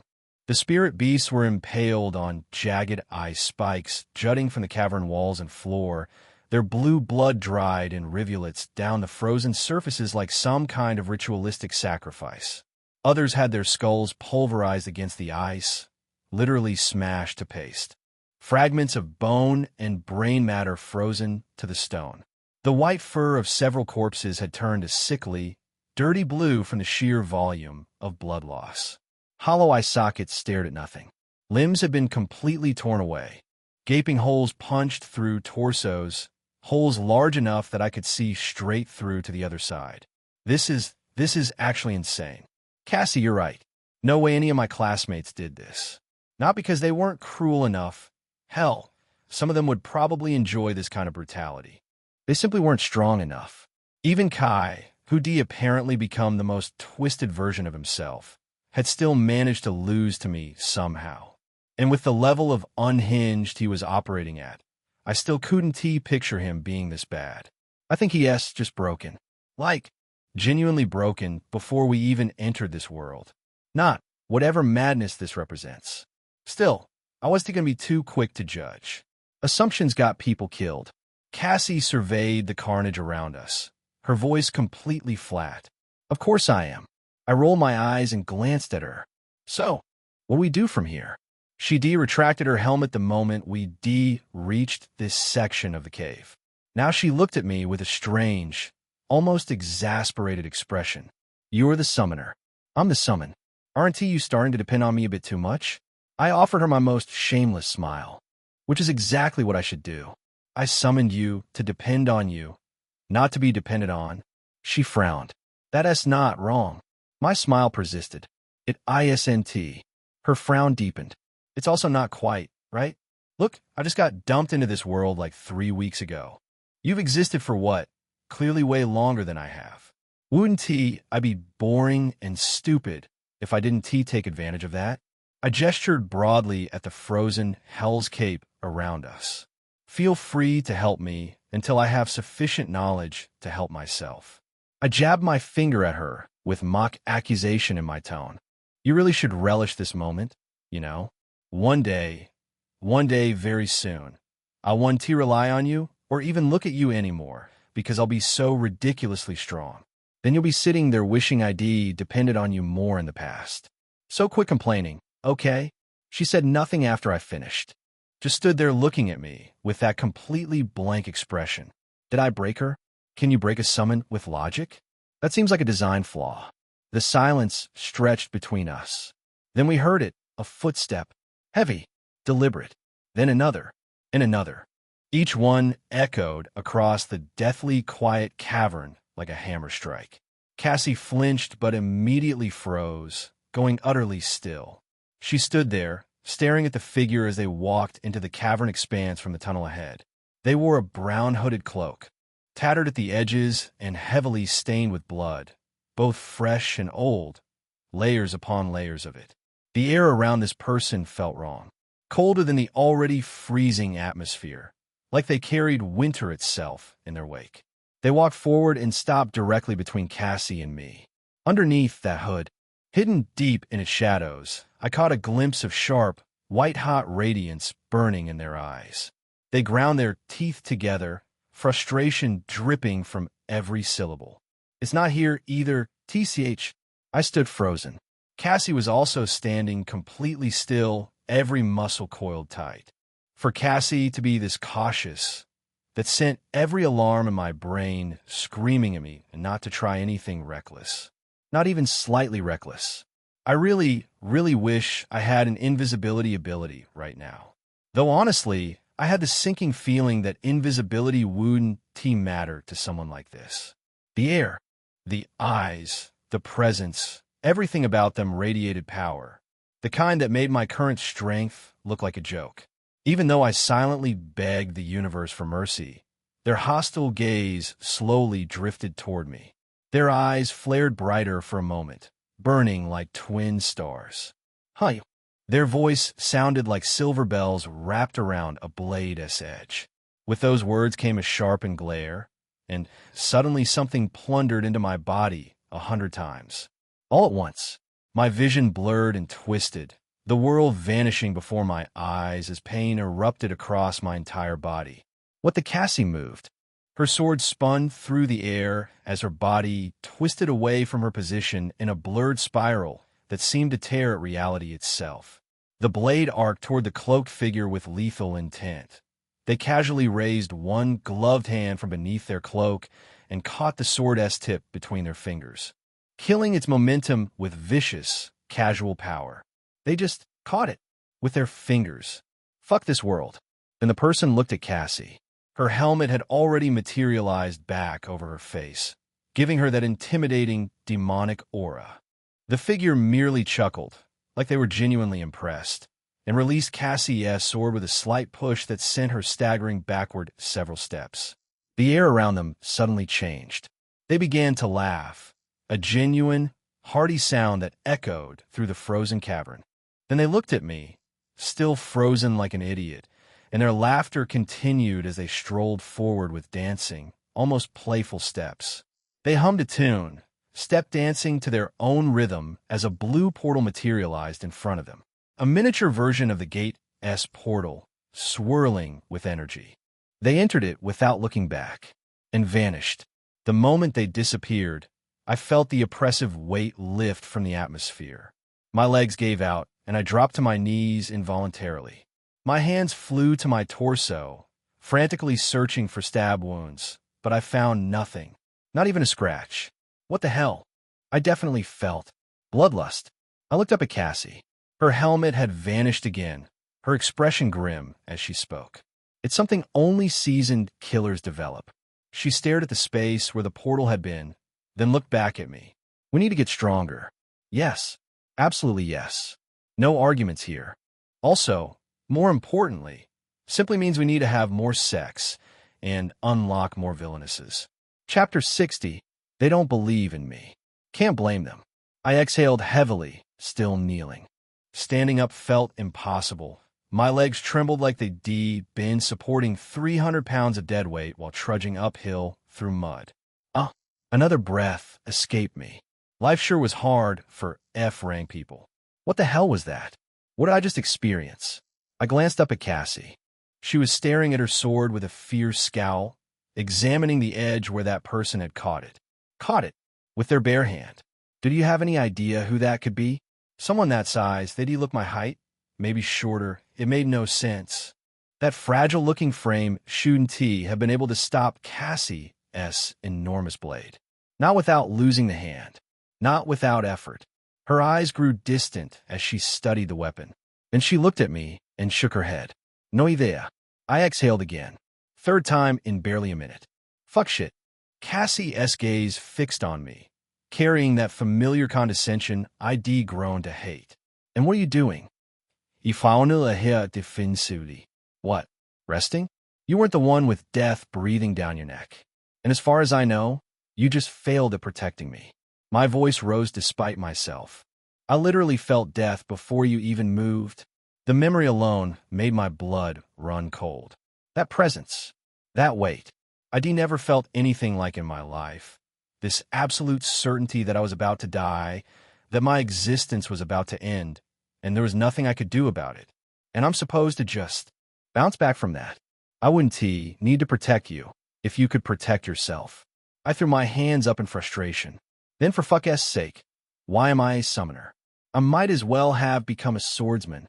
Cassie's gaze went flat, but there was something about that flat look, that dead, unimpressed stare, that rubbed me the wrong way. I faunade her enkoli. What? You think I can't? Her expression didn't change. You'd be very surprised. Cassie, I swear, don't underestimate the power of a man with nothing left to lose. She sighed and turned around. I suppose that's the lie you tell everyone. We have to. The entire cave suddenly shuddered. The cave had been trembling on and off since we de-entered. But this was different. This was massive. World-ending. The ice groaned and cracked around us, stalactites breaking free from the ceiling like enormous frozen spears. The whole structure was coming apart. I rolled to the side as one of the stalactites crashed down where I'd been kneeling a second before. My body moved on instinct, faster than it should have, lighter than before. Thank you, adrenaline.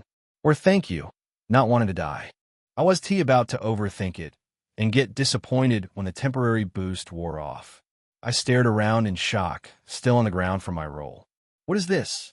Cassie looked ahead with a dark expression. I followed her gaze toward the depths of the cave, toward where that person had come from. She glanced at me. I glanced at her. We both knew. The Guardian. That's where the Guardian is. God forbid someone had taken my meat. I grabbed the makeshift bag of cores and hurled it over my shoulder, breaking into a run. Cassie was already moving, her helmet materializing back onto her head as she sprinted forward. I followed immediately, my legs screaming in protest. Weak or not, I'm not losing that kill. We pressed forward through the curving ice passages and arrived at a large chamber. The cavern door stood wide open, broken on one hinge, actually. It looked like something had hit it so hard it had nearly been torn off the wall entirely. Well, that's not ominous at all. Several entry points connected to this central chamber from different passageways. The whole thing was like a frozen labyrinth, tunnels branching off in every direction. My heart thumped against my ribs as I trudged forward, each step heavy with dread. As I entered, I saw the marks. Everywhere. The walls were caved in, web cracks spreading across the frozen surface like shattered glass. Blue blood was splattered across the hall in wild arcs. Macabre paint thrown by a violent artist. Toward the edge of the hall, a massive pool of blue blood had spilled across the ice. I followed the trail, my steps slowing as the scene came into focus. A white humanoid creature lay, severed at the torso. The other half of its body wasn't visible, probably thrown somewhere across the chamber. Blood had sprayed in a wide radius from where it had fallen, painting the ice in grotesque patterns. And there, peeking through the exposed ribs, a pale blue orb shone directly into my eyes. A smile crept across my face. Relief washed over me in a wave. My meat, still mine. The Spirit Gate Guardian's death was truly terrifying, brutal, violent, the work of something far stronger than me. But honestly, I was too focused on something else to care much about a dead beast. I bent down and, with an irritating squelch, managed to harvest the core and add it to my collection. The cave trembled again. Just then, multiple footsteps and voices echoed into the hall. They stopped the moment they spotted me standing over the dead Guardian. Oh no, my classmates. Not all of them, but about 5 along with the Maxwell guy with round glasses. The expressions on their faces were almost comical. Shock, horror, disbelief painted across every feature. I wanted to quickly deny everything, to explain I wasn't the one who killed it. But they all looked like they'd just seen a ghost. It was satisfying. Then one of them spoke. God, Cade, did you have to be so cruel? Just how angry were you? Taking it out on a mid-tier beast. Mid-tier? This thing is primal. Another muttered, a tinge of genuine revulsion in his voice. The sheer brutality, I think I'm gonna puke. Blue. The bastard actually puked. Wait. Wait, guys. Aren't we missing the point here? Wait, guys. Aren't we missing the point here? One of them, sensible, thank God, stepped forward with a frown. How could Cade possibly kill a primal tier guardian? It's supposed to be impossible, even for C ranks. According to Instructor Squareface, it makes no sense. This guy S in F rank. Yes, finally, someone with a brain. I'm sure he had help. Elena helped you, didn't she? Maxwell said simply, adjusting his glasses. Before I could respond, another group of students entered the hall. A familiar figure pushed to the front, glaring at me with a fierce scowl. He walked closer, looking around at the carnage with barely concealed disdain. Derek. His voice came out thick after a mocking chuckle. There's no way you possibly could have done this. You? He laughed again, the sound grating against my nerves. You're a flop of human creation. A mistake. Someone like you can't even. Chapter 61. Wiping the ass with the floor? Or do we wipe the floor with the ass? Help me out here. I was silent for a few seconds, then sighed and shook my head. Derek, I don't have time for you right now. I shifted my gaze around the cavern, catching glimpses of curious faces in the dim light. Or anyone. Whether you believe I defeated the Gate Guardian or not, it's been defeated. And as we were taught, not that half of you paid attention. In 3 hours, the gate will begin to destabilize. Complete collapse in 6. The scavenger teams should be entering soon to harvest the mana crystals and clear the corpses. I paused, letting that sink in. If they aren't here already. Which means, I pointed at myself, then gestured to the assembled crowd. You. And I need to find the others and evacuate. Or you guys can handle the search party while I get out of this death trap. I slung my bag of cores over my shoulder. Christ, when did loot get so heavy? And stepped forward. Derek blocked my path. His gaze was steady, challenging. Of course he is. Where do you think you're going? I looked at him with what I hoped was a mildly irritated expression and not the exhausted grimace it probably was. Home, Derek. Same place you should be going. Same place everyone here should be going. I gestured vaguely at the unstable gate around us. You know, before this whole place becomes origami. Instead of yielding, he raised his chin, and there it was, that dangerous light in his green eyes. The one that meant he'd already made his decision and my opinion was irrelevant. If you're so sure you defeated the Gate Guardian, then taking me down should be easy. He cracked his knuckles. Oh, you've got to be kidding me. Don't worry. I want to even use my summon. Before I could respond, before I could tell him exactly where he could shove his challenge, the bastard lunged. He pulled a vicious right hook from his hip, textbook form, all his weight behind it. The punch drove toward my stomach. But something was different this time. It was until that moment that I noticed it.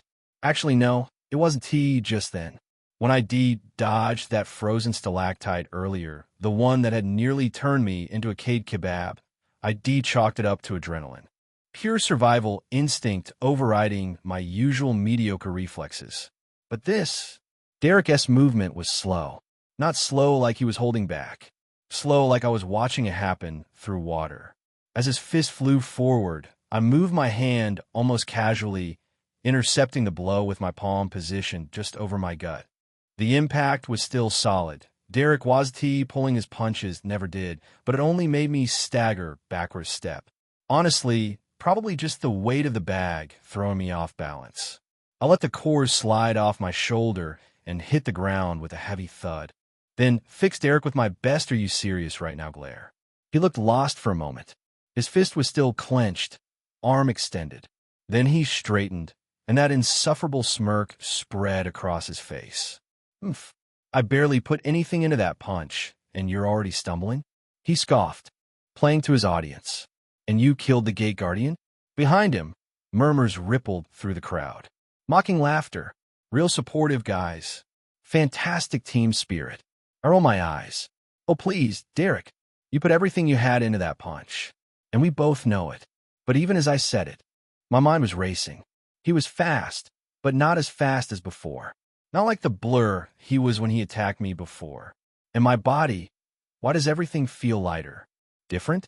I fixed Derek with a harder stare, actually entertaining the idea of fighting him. Could I beat him? Absolutely. Idee survivet que actual que. Not Derek S. budget brand aggression.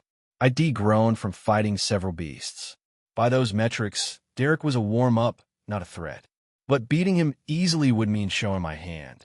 Revealing my new attributes, I couldn't let it slip. Not here. Not in front of everyone who love nothing more than to dissect how the failure suddenly got an upgrade. So I would demolish him. But I was still going to teach his ass a lesson. The expression on my face shifted from docile to something considerably less friendly. You want a piece of me that badly? Derek.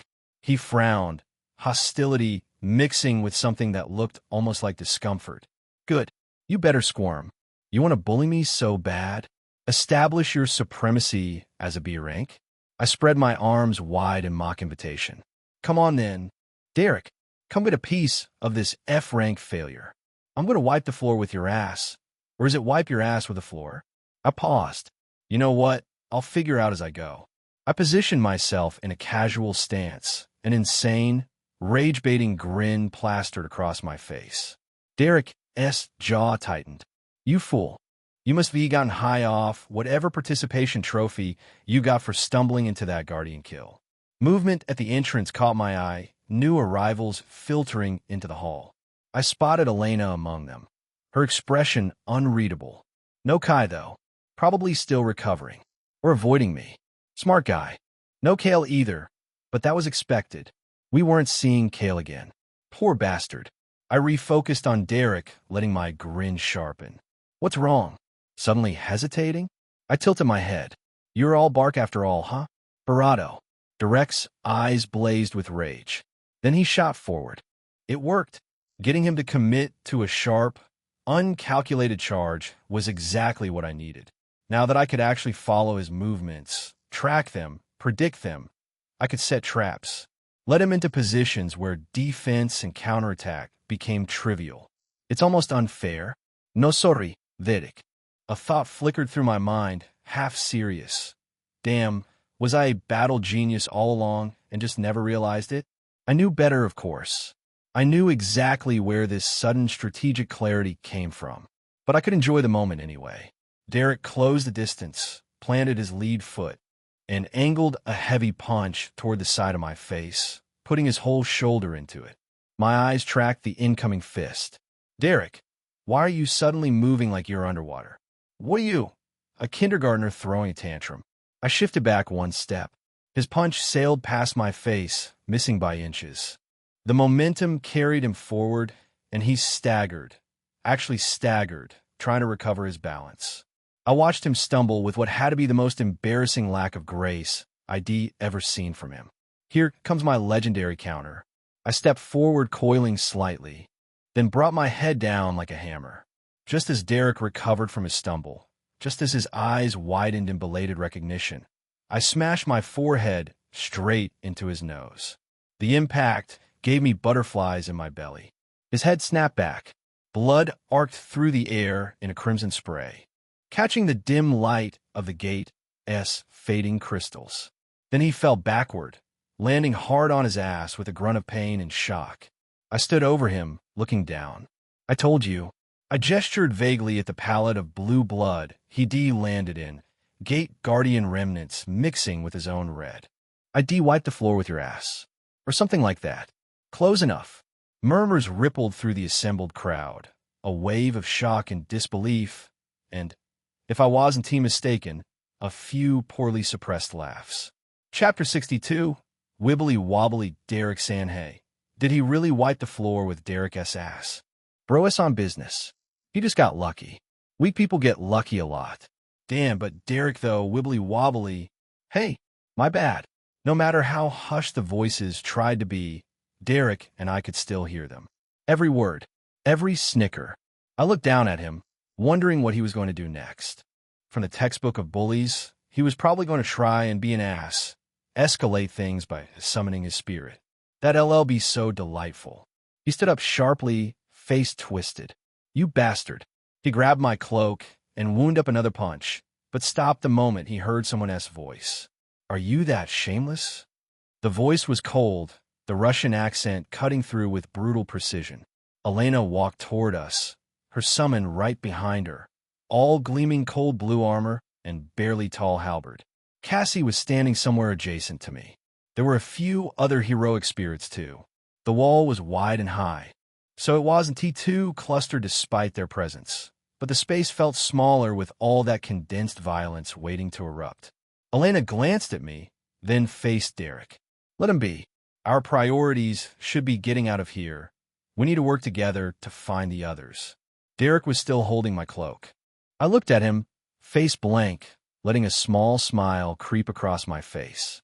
Come on, hit me. I dare you. But sadly, he didn't take the bait this time. He must have had sense enough to be wary of Elena and her summon. Smart. He yanked my cloak free with unnecessary force and walked away, shoulders tight. I looked at Elena. I had it under control, but still. Thank you. It was rare to see someone who genuinely wanted to help, especially among our classmates. Most of them would pulled out popcorn and enjoyed the show. She ignored me, her gaze shifting to Cassie instead. You didn't need my help. She brought her eyes back to me. Derek did. She gave me a calculating look, studying me like I was a puzzle that didn't quite fit together the way it had before. I see you have grown in the past few days. Past few days? How can you be so sure? She turned away. I kept count. Kept count? How could anyone? Did not have fights? Near-death experiences? At this point, the tension loosened somewhat. Everyone was conversing now, chatting and gossiping, while some looked around for clues on how to get out of the cave. The background noise of nervous chatter filled the hall, desperate normalcy after the chaos. You kept count? How did you— Wait, what about Charlotte and Celine? Her gaze turned somber, the hard edge in her eyes softening just slightly. I lost them in the storm. What about you? Did you see anyone? I looked down, managing to replicate the way she also looked just now. Just Kale. I lost him too. I was unable to protect him this time. Elena's eyes widened for a moment, then creased with a frown. What? What do you mean? Her voice dropped low, her Russian accent coming through even more heavily now, each word deliberate. As I opened my mouth to speak, the entire hall shook hard. Ice dust rained down from the ceiling. The stone beneath our feet groaned. The shaking distracted us all, made everyone freak out. For a moment, the place looked like it was about to come undone, the ancient stonework cracking with sharp, echoing snaps. Then the tremors shifted, lighter overall, but focused with brutal intensity in one area, toward the wall. Everyone over there, brace yourselves. Guys, something's coming. Bollocks. Can we ever catch a break? Everyone summoned their spirits. People whose spirits were already standing around repositioned themselves, forming a ragged defensive line. Even Cassie turned toward the wall, sword appearing in her hand. She positioned herself adjacent to it, while the others faced it head-on. Smart. Anything that breaks through, she'll hit from the flank. We'll talk about this later. Elena hissed at me while getting ready to face whatever was about to burst through. The tremors continued as something slammed into the wall. Again and again. Each impact sent shockwaves through the floor, rattling teeth and bones. The wall began to crack. The fractures spread like spider webs across the ancient frozen stone. With another powerful smash, the wall exploded, fragments of stone and white fog blasting into everyone's faces. I threw up an arm, squinting through the debris. Cassie clenched her sword, muscles tensed and coiled, ready to move. But the moment the explosion happened, a familiar voice shouted through the chaos. Hold! Don't you lacklusters dare attack me. Instructor Stanley. God really saved you. We were about to make it rain on you. Damn it, what a dramatic entry. What about the doors? The doors are broken, fool. I know, but still. Some continued yapping. The girls fluttered around Instructor Stanley and his massive Rhino Bee summon like baby ducks around Mama Duck, all relief and nervous energy. What happened here? His voice cut through the chatter, sharp and commanding. Just as he asked, They began spilling all the information, talking over each other, gesturing wildly, recounting every detail of the nightmare we'd been through. The other instructor with him also arrived, along with some heavy armored paladins whose pauldrons looked like they were carrying the weight of the world. Maybe not. Okay, at least a segment of it. Alongside the paladins came nuns dressed in white habits with golden accents. They moved through the group efficiently, healing wounds with soft glows of light.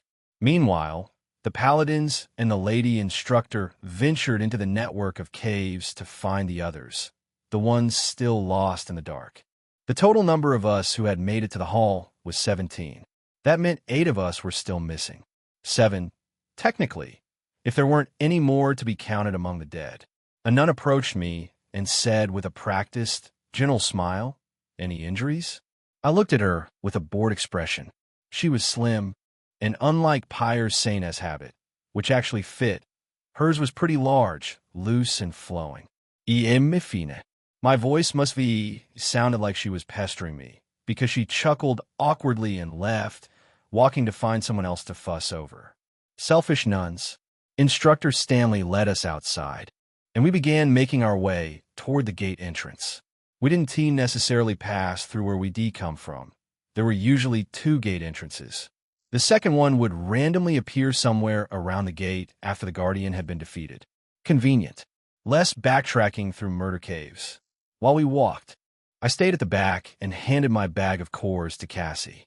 It was all stained with blood, my blood, Kai-S blood, Kale-S blood, beast blood. Hard to say at this point. With a little back and forth, she agreed to hold it for me, hanging it over her shoulder with her sword. More intimidating, actually. She looks very approachable. After barely 5 minutes of walking through a sparse, snow-covered forest, we saw a shimmering gate before us. People lined up and began entering one by one, passing through that rippling boundary between nightmare and reality. I was the last in line. Just as Cassie stepped through and I was about to follow, Instructor Stanley put his hand on my shoulder and stopped me. "You wait." His gaze settled heavily on me, and I could practically feel the weight of whatever was coming. "I need to have a word with you." "Of course you do." Chapter 63, Homecoming. I'm so happy.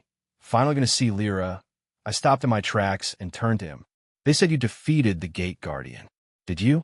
I looked to his left. A full-clad paladin stood behind him, positioned to the right, eyes dark and almost inhuman.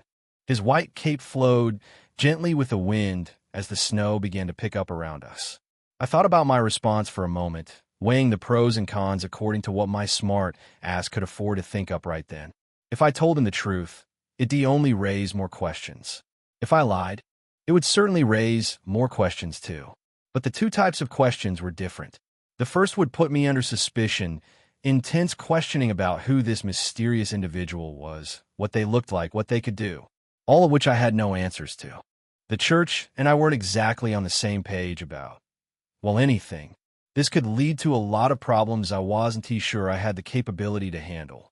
The second set of questions, however, would surround my strength. Their pride and haughtiness would prevent them from accepting the reality of this F-rank-S capabilities, which would lead them in circles until they eventually left me the fuck alone. Option 2 it is. Instructor Stanley's heavy gaze fell on me. "You're not going to talk?" I exhaled slowly. "That's because you're asking me a rather infuriating question, Instructor." I met his eyes. "You said it in class yourself. An S rank could still lose, an F rank could win. It all depended on how effectively they control their summon." I frowned at him. "Don't tell me you don't believe what you were teaching." "Sir?" He looked at me with a small smirk. "So, you're saying you defeated the Primal Guardian, all by yourself?" I frowned absurdly at him, letting genuine offense color my expression. "All by myself? What?" "Phil, no. My summon had a large role to play." He nodded with a chuckle. "Yeah, right." I bowed politely. "Thank you, sir. Can I go?" He nodded. "I'll need a comprehensive report of how your experience went. Make sure you don't miss a thing." "Roger that, sir." I casually turned away and headed toward the gate, feeling his gaze boring into my back even as I crossed through. That man, I didn't know if it would be that easy to fool him. He was a seasoned and experienced summoner, after all. Either way, I bought myself time. As I stepped through the gate, my heart leaped with joy. Apparently, according to Instructor Stanley after he rescued us, it had been 10 days. 10 days. And it all felt like a blur now. Of course, being trapped in that cave had felt like infinite suffering. I had fun. I suffered. I even thought I was going to die. Twice. But all of it was in the past now. I was out. Finally, I was going to see Lyra again. I wonder if Tristan will be back. I was super excited to share my experience, and, most importantly, for them to help me sell the cores. Speaking of which, I dismissed Cassie earlier, chased Pyre, sent away from the nave, and put her there for the soul resonance function. Now I was holding the dirty bag myself. We were about to enter our prepared chariot ride back home, when Elena looked at my hands as we walked to our carriage. "What is that dirty thing?" I sneered at her words and the expression on her face. "Will you look at this girl?" I couldn't blame her, though. The church funded her lifestyle. She hadn't been introduced to the broke aspect of world building yet. I leaned in and whispered to her. "These are actually spirit cores, the type we used to summon spirits back then. I figured you could harvest them after battle. I'll sell them and make money." I was already thinking about what I'd do with the profits. I needed something to expand my funds and create a cash flow. Should I become a loan shark? She looked at the bag of cores, impressed now. "That's impressive. I guess I understand the need for you to make money." She creased her brows, concern flickering across her features. "Still, it's baffling and unbelievable that the church isn't providing for you." She looked genuinely displeased and wronged by this reality. If I cared an inch about her approval, I just might have offered her some of my graceful kiss of gratitude at the moment. Brother, stop that." She looked at me, though, expression shifting to something more practical. "Are you taking it with you to the city? Would they confiscate it or something? I mean, they didn't teach us about harvesting cores because they didn't want us to know." Her voice dropped. "The Knights of a Church could bully you and collect it. Should you hide it?" We both stopped at the entrance of our ride. She has a point. The problem, though, where'd I hide it so that it wouldn't be stumbled upon by some lucky bastard? I think hiding it is better than hoping they won't take it," she added, climbing into the carriage. I paused and stood there for a moment, looked at the bag, then traced my steps into the bush by the side of the road. I secured an area beneath some plants with large canopy leaves and placed the bag beneath them, of course after sneaking out 2 cores and hiding it with me. Then I commanded with Warlord-esque command, focusing the power into the vegetation around my hidden treasure. "Grow. Attribute proficiency has increased attribute. Warlord-esque command has reached a new level. I had no idea if it would actually work. But all I intended to do was give the plants a growth buff so they could fully cover the bag. I marked the area mentally, 3rd tree from the gate, distinctive moss pattern on the trunk, and joined Elena in the carriage. From 5 of us to 2 of us. It was a bit disheartening. As I settled in and the carriage started moving, she looked at me seriously, her tone shifting to something dangerous. "What happened with the D-rank? You better not lie to me." Chapter 64. Surprised Motherfucker. The air was silent. Then I looked straight into her eyes. "Kai and Kale tried to kill me." A frown knitted her brows, and she glared at me. "What? Be for real." "I am for real." I leaned forward slightly, feeling the tension coil in my chest. When the storm hit, it knocked Kale out cold. I actually saved that bastard and carried him all the way into the cave at the risk of my own life. At the risk of my own life. What a joke. Like I had any other choice. I don't expect anyone, not humans, and certainly not our classmates at this point, to be understanding of my situation. But isn't decency the least we can expect from humans? We're not animals, for God's sake. Where did conscience go? I inhaled deeply, putting a leash on my rage. The fury wanted to break free, to lash out at everything. At Kai, at Kale, at this whole fucked situation. But losing control here wouldn't help. Anyways, I survived alone, fought the blizzard maulers while carrying that dead weight. I finally found somewhere to rest, and decided to scavenge for fire materials. I paused, watching her expression. That was when I met Kai. I continued explaining the details of the whole fight to her. She looked like she didn't believe me at first. Her eyes narrowed, lips pressed into a thin line of skepticism. But when I was done, she was left speechless and surprised, her perfect composure cracking just enough for me to see the shock underneath. I also added in a little lie, of course. I told her about the mysterious figure being the one that saved me, and that this person was the one who killed the Gate Guardian and all the beasts she'd seen that were unjustly mangled. Bodies torn apart like paper, scattered across ice that had drunk so much blood it looked black in places. Somehow, there was something about that story that just made it all believable. Maybe it was due to the fact that it explained how I wasn't the one who killed the Gate Guardian, how an F-rank nobody could walk out of the gate that had slaughtered most of our class. TCH, I would VE killed it nonetheless if I had to. She looked completely distraught when I was done, her usual icy mask melting into something raw. But why would I try to kill you? I shrugged. Because the church commanded him to. My voice took on a serious tone, dropping lower. I do know that my summon is an omen of disaster. They might want to get rid of her and me according to the justification of their doctrine. Now, doing so with all the classmates knowing about it would surely bring repercussions. You guys might not let them, or might feel insecure afterwards and try to run away. The gate was just a perfect opportunity for that. I sighed, running a hand through my hair. Now, I don't know what propaganda was fed to Kai for him to be like this. Personally, I want to believe he was put under a charm spell. There's also the Alexander family. They were filled with bullshit people, appealing to the public while being total crack jobs in private. Kai had been Mr. Perfect up till now, so much so that I was almost convinced he was different. Almost. But I wasn't about to gossip about conglomerate family affairs with this Ice Queen. That was a conversation that could get messy fast. She nodded slowly, processing. You're right. We have to consider this. Something certainly is wrong now. She raised her head, then looked at me, her gaze lingering in a way that made me instantly suspicious. What? You survive a fight with Kale? Have you been hiding your strength? I exhaled and nodded politely. Thank you for the compliment, I guess. I leaned back into the seat and lay down, letting my body sink into the cushions. Please, wake me up when we get to the city gate. I do like to drop early, I said and closed my eyes, while Elena looked out the window and continued to think, probably turning over everything I told her, try to fit the pieces together. The journey was a bumpy ride, and I certainly wasn't able to get any semblance of sleep as good as what I'd been wishing for. The carriage jolted over every rut in the road, rattling my bones. But it was fine either way. Lyra's large bed was waiting for me.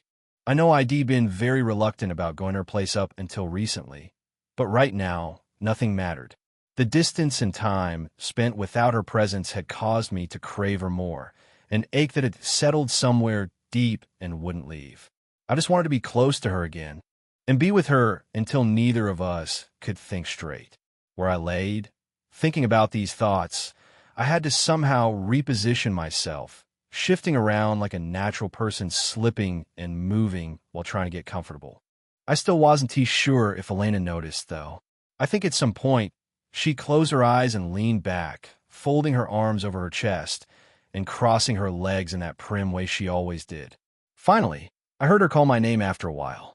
I sat up and looked around, shaking off the haze of half-sleep. We just entered the city, she said flatly, still folding her arms and crossing her legs, looking at me with no particular expression on her perfect face. Ah, thank you. I nodded sluggishly and looked at the window. It seemed that we were crossing the outer slums, nearing the southern district.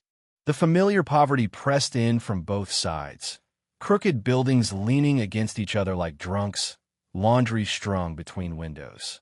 I stuck my head out the window and knocked on the chariot to alert the chauffeur, if they were called that. Dropping soon. The man wearing a sharp white uniform and a cap that almost looked like a sailor has nodded curtly, not even glancing back. After a while, I knocked again and he stopped. I was let down onto the cobblestones, and from there, I struggled around the place to find my way to 47 Soldier S Rest. If Lyra wasn't in the guild, It wouldn't be a bad idea to check up on Victoria and sister, Baba, and everyone else. Maybe grab a drink, hear some gossip, try to forget the awful few days. I looked around wistfully. Shouldn't I at least have gotten them spoils of war? Going empty-handed was annoying. I had 2 cores with me, but then I was going to sell them and gain money for personal use. Actual survival money, not gift-giving funds. I guess I'll just have to sacrifice one. I exhaled and crossed the street, navigating the familiar broken pavement. My brows creased slightly as I noticed the weird absence of people. The streets were too quiet, no vendors shouting, no kids running past, no usual chaos of the slums. Even the beggar at the lamppost wasn't around right now. Strange. Is something happening somewhere? Perhaps a festival, and everyone had gone. I shoved the thought away and simply entered the bronze double doors of the guild. When I entered, my steps froze at what I first set my eyes upon. Blood. Blood. Everywhere. There was blood splattered on the wall of the reception, dark arterial spray that had hit high and dripped down in streaks. My eyes traced it down to the floor. Eyes wide open, turned glassy, upper body peeking out from behind the table, laid Victoria. Her blue hair dried stiff with blood, her face pale, and her eyes. There was no life in her eyes. My throat constricted. Vey. My chest began to rise and fall in strange patterns, and breathing became incredibly difficult. It was like I had messed up the rhythm and forgotten how to breathe properly. Lungs suddenly forgetting their job, air turning thick and wrong in my throat. Panic attack. I think I was having a panic attack. Chapter 65. Stay with me, pain. Pain. Where was the pain coming from? It was like I'd been struck, but my body felt cold, my blood particularly, and I was beginning to get really concerned about my breathing. Lita, Clara, Tristan, Bubba, everyone, with a staggered, wobbling movement. Almost falling over Victoria, I managed to cross the reception, entering the guild hall. What I saw, my eyes widened. The entire world around me seemed to take a sharp spin as an inhuman palette of blood scattered across the wooden beams, the walls, the tables, and chairs came into focus. People, everyone, men were gutted all over the place, their bodies cold and drained of all color, all life. Some had even died on top of each other, collapsed in gruesome piles. The bartender's body was struck to the shelf of ale by a sharp, rough spear, pinned there, so he hung in a macabre display. His prosthetic hand dangling down, head slumped forward. My heart was beating so loudly. My chest rose and fell in ragged gasps. My face didn't feel like my own because it contorted in a manner I had long forgotten. The only time I remembered making a face like this, one of utter pain and sorrow, was when I lost my mother at 9. I had forgotten I too could wear an expression like this. More than the pain that constricted my lungs, heart, and throat, more than the urge to bend over and scream until my voice gave out, was fear. Terrifying, all-consuming fear. I pivoted sharply and ran toward the kitchen, slammed into the door, stared around. The scene was even more terrible than the one outside. The kitchen staff were slumped over the massive tables. Blood splattered across food they'd been preparing. Everything was scattered. People in white aprons now, stained a painful red, lay in awkward positions, slaughtered with inhuman brutality. My throat was dry. I staggered forward, weak in the legs, toward the entrance that led to the backyard. Baba lay dead, face flat on the ground. His left hand was extended, and from there another hand was connected. My gaze followed it. The rest of the body was beneath the table, face down too, but his back was clear enough for me to recognize him. Bailey. I tried to speak his name aloud, but my voice failed me.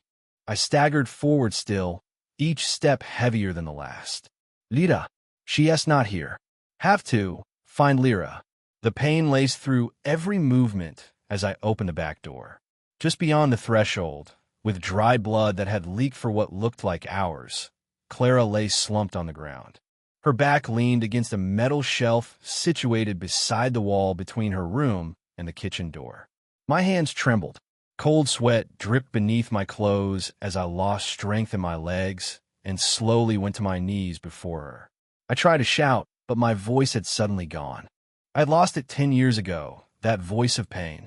Still, my heart weighed so heavily, hurt so much, like needles were being driven into it with deliberate cruelty. Pain. So much pain. Can't breathe through it. Clara was dead. Baba was dead. Pele was dead. Victoria was dead. Everyone in the mercenary guild was dead. Erg. The sound tore from my throat gutturally, hoarse and pitiful. Lira. Lira. I had never been an avid believer in religion. My mother had been, though. Yet she got sick. I prayed on her behalf. We prayed together. Yet she died. So I stopped believing. But right now, I found myself clinging to that faint hope. Clearly had T learned my lesson the last time. I was desperate. Lyra did not deserve to die. Nobody deserved to.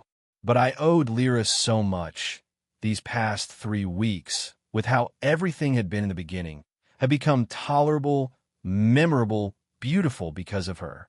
It would break me if anything happened to Lyra. I forced myself up and looked around more carefully, but found no one else. I spent more minutes searching, turning over debris, checking corners, but there was still no one. After making sure Lyra wasn't here, I decided to go to her house or the clinic. I couldn't properly navigate the way to her house, but I was going to try. I de-ask around, get there somehow. I stepped back into the kitchen, taking in the macabre scene with so much pain stabbing through my heart. The entire place was silent, deadly silent. The chatters, the laughs, the smell of ale and life and food, all gone, replaced by the sharp tang of metal and the pungent stench of death. In the silence, though, I suddenly heard a small sob. I frowned. Maybe I was the one making that sound. But then it came again, and again. Quickly, I traced it to one of the cabinets. I yanked it open, and there she was, a girl with short blue hair, curled into the cramped space, crying. She jolted with shock the moment I opened it, eyes wide and terrified. But as she recognized me, relief washed over her features. She lunged out, flying into me, hugging me tight, and breaking down with a loud, painful cry. Kaka. Arf, everyone is dead. They killed everyone. Agher. She screamed and cried with so much pain in her voice it felt like glass scraping against my ears. Tears rolled down my face. I had no idea when they de-started. I stayed there, bent down, and patted her back. No matter how inconvenient it was, no matter how badly I needed answers, I didn't move until she was done crying. She managed to calm down somewhat. I gently held her shoulders, meeting her reddened eyes. Emma, I need you to tell me, Lyra, do you know where Lyra is? What happened here? She sobbed and wiped at her eyes, only to sob more. Awutidida. They took her. The Light Paladins. They killed everyone. She cried again, voice breaking. My throat was so dry, but I swallowed hard. The poor girl was in so much pain, and I felt unfair bombarding her with questions, but I still shamelessly pressed. She was my only hope right now. Emma, talk to me, please. Who took Lyra? Where did they take her? She managed to wipe her tears again, calming her sobs just a little, enough to speak through the hitching breaths. The soldiers. They said the queen wanted to see her. After that, she sobbed painfully again. After that, the Light Paladins walked in and began killing everyone. Pele. Pele hid me here and told me not to make any sound. Not to come out. Ever. She hiccuped, and her voice cracked as she spoke. One thing settled in my mind with crystalline clarity. The church and the kingdom itself were prime suspects. Rage boiled in my chest, hot and violent and demanding action. But first I had to find Lyra. The palace. Have to hurry, before it's too late. Chapter 66. Let the world burn the palace. Isn't it? It wasn't such a difficult place to figure out. There were 2 places in the capital city of Ethermere that were easy to locate, the Palace Quarter and the Eternal Church. Moreover, it was close to the Academy, easy to navigate even for someone as directionally challenged as me. As I moved to leave, Emma begged to come with me. For a second, I genuinely considered locking her in Clara S' room. But then I remembered the trauma she'd endured, locked in that cupboard, and the thought made my stomach turn. Can't do that to her. Not after everything. Still, I didn't know what was going to happen out there. I tried to be confident in my ability to protect her. Cassie's ability, not mine. I grabbed her hand, and we ran out together, making for the palace quarter. When I started toward the usual path the carriages took, she yanked my hand back and yelled, "That S for carriages. It'll take forever. I know a shortcut, right?" I'd forgotten for a moment that she was a 13-year-old girl who'd grown up in this city. Kids like her knew every nook and cranny, every hidden passage adults never bothered with. She led me into a dark alley, and we ran, alley after alley, branching through narrow pathways that twisted like a maze. The cobblestones were slick beneath our feet, the walls close enough to touch on both sides. It was weird, though. People's doors and windows were either locked tight, or there was simply no one around. We passed fewer than 10 people as we sprinted toward the palace quarter, and each one hurried past without making eye contact. Where is everyone? Finally, we burst from the alley onto a main street and climbed the Central Lake Bridge, which led directly to the vast expanse of the palace quarter. From the bridge, I could already see a dense crowd gathered ahead, a focus of people that confused me. They were all gathered in front of the palace gate. Shit, I couldn't even see the gate itself from where I stood because the crowd was so thick, so tightly packed together. Emma pulled my hand and directed me forward.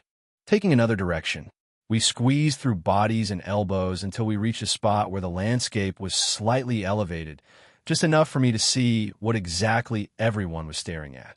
When I saw, I trembled. Lira. In front of the crowd stood a platform. On that platform, a single stake rose from arranged bundles of wood at its base. A young woman was tied to the stake, her face rough and battered, her head dangling forward in exhaustion. Scars marked her body, visible even from this distance. She looked dead already, but she was still tied there, still breathing. What were they doing? That Lira. Lira. My voice boomed through the murmuring crowd, cutting through the chatter like a blade. I knew it reached her because she immediately jerked her head up, searching for me across the sea of faces. But she couldn't locate me right away, not through the thick press of bodies. There was someone speaking at the front of the platform. Heretics. The priest's voice rang out with righteous fury. We teach about heretics and their evil ways. The God of light has paved a way for us. He has saved us from eternal darkness and placed us on a path of light that leads to eternal peace. But even as individuals, we remain greedy. We are loose of gratitude, turning back and seeking the darkness we were saved from. We are insatiable. The crowd responded with mutters and murmurs, resonating with the priest's message like a well-rehearsed chorus. We hunger for darkness. We disregard light. What more could be done for us humans? Why do we always have to be like this? Why are we so insatiable? Lest we incur the wrath of the gods. We must fix ourselves. Annoying affirmative nods rippled through the crowd. Old ladies and men, zealous younger ones, shouting yes. Like they were at some twisted rally. Lira Velan, the priest declared, his voice rising to a crescendo, since you will not abandon the darkness. We shall purge you from this world. Light the flames. No, wait, what? Stop, please. I forced my way through the crowd, bodies pushing me left and right. Others were yelling curses at her, their voices blending into a hateful roar. Heretic, be gone from this world. Heretic, she doesn't deserve to die. Lira. No, go be with your useless father. Please, someone, save her. Lira ignored the chants. Instead, she surveyed the crowd, searching, looking for my voice. She finally found me as people shoved me aside, and I raised my head and hand, stretching desperately as I caught sight of a broad-shouldered man lifting a torch toward the base of the woodpile. White flames ignited immediately around me, setting aflame the people who were pushing me. In that moment, I cared about nothing else. I was far enough from Emma. I had to believe that. I just needed to reach Lira. The people thrashed and screamed as fire consumed them. Chaos erupted as the flames spread. The priest on the platform yelled frantically, "Burn her!" The torch fell and fire erupted around her, engulfing the base of the stake in hungry, orange flames. But Lyra, she didn't look pained or hateful or even angry. She stubbornly held my gaze, making me pause instinctively despite the chaos. The look in her eyes, it was a painful kind of delight, something bittersweet and heartbreaking. She tilted her head slightly and gave me a small smile, mouthing wordlessly with her lips, "Thank you." The flames surged upward and consumed her, burning furiously. They blocked my vision, rising higher and higher until I couldn't see her anymore. I couldn't hear a cry from her. Couldn't hear anything over the roar of fire and screaming. Everything was thrown into utter chaos, and my world seemed muffled, distant, like I was underwater and drowning. Lyra, flashbacks hit me all at once. Our strange first meeting, the moments when she was awkwardly cute, fumbling over her words. The times we ate together, laughing about nothing important. That night in the alley when she confessed. The next day in her house, on her bed, when everything had felt right for once. Everything in me screamed, but without a voice. It was a mix of rage and pain, so intense it felt like being torn apart from the inside. I fell to my knees, eyes frozen on the burning pyre. Lyra, Lyra, my voice broke. Lyra. With that scream, white flames exploded around me. The entire plaza changed, transformed by fire. Pillars of flame began to erupt from the ground, and masses of people were set ablaze, their screams joining the inferno. I could feel that strange connection, like the first time when I didn't need to say a word and Cassie immediately understood what I needed. The Pyre Saint had manifested behind me, her presence overwhelming and terrible, and her ultimate signature ability had undoubtedly been activated. Somehow, I had enforced it with my rage, amplified it with my grief. The world burned. Chapter 67. The Blood Templar Elena walked through the hall, surrounded by several other students, shuffling along in exhausted silence. After arriving back at the church, instead of being allowed to collapse into their beds, all of them had instantly been summoned to pray. She was a zealot, but she was a grateful person. And these people, the way they taken care of them since arrival was outstanding. Granted, they were also the reason she was here in the first place, ripped from her world and dropped into theirs. But she wasn't going to hold that against them forever. She tried to be empathetic. The world needed saving. She wanted to return home. So she was just going to help save their world and get back to her own life. But right now, she just wanted to sleep, hence the irritated scowl on her face. They all stopped before the altar. Today it was Bishop Thomas standing there, but a young woman with golden hair flowing past her shoulders, wearing a pristine white nun's habit. She was tall, graceful, and her chest, those were so large they practically obscured her midsection. Too much. Did she have implants? Were those even possible in this world? Elena didn't think so, but who really knew? Still, she was somehow certain the nun's assets were natural. She just couldn't fathom how the woman managed to carry them around all day. Even with the habit covering everything, they're massive. Elena found herself caught in a love-hate stare at the generous curves, then glanced down at her own decidedly modest chest. I'm not flat. She has just too much. She defended herself to no one in particular. Despite the distraction, the nun's voice carried across the hall with crystalline clarity. Dear Otherworlders, I welcome you and congratulate you on your first victory.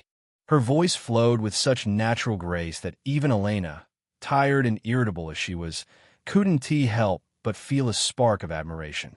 While we wait for the rest to return, I felt it important to lead you in a prayer of gratitude to our eternal Son, to thank him for your safe expedition. I believe none are lost.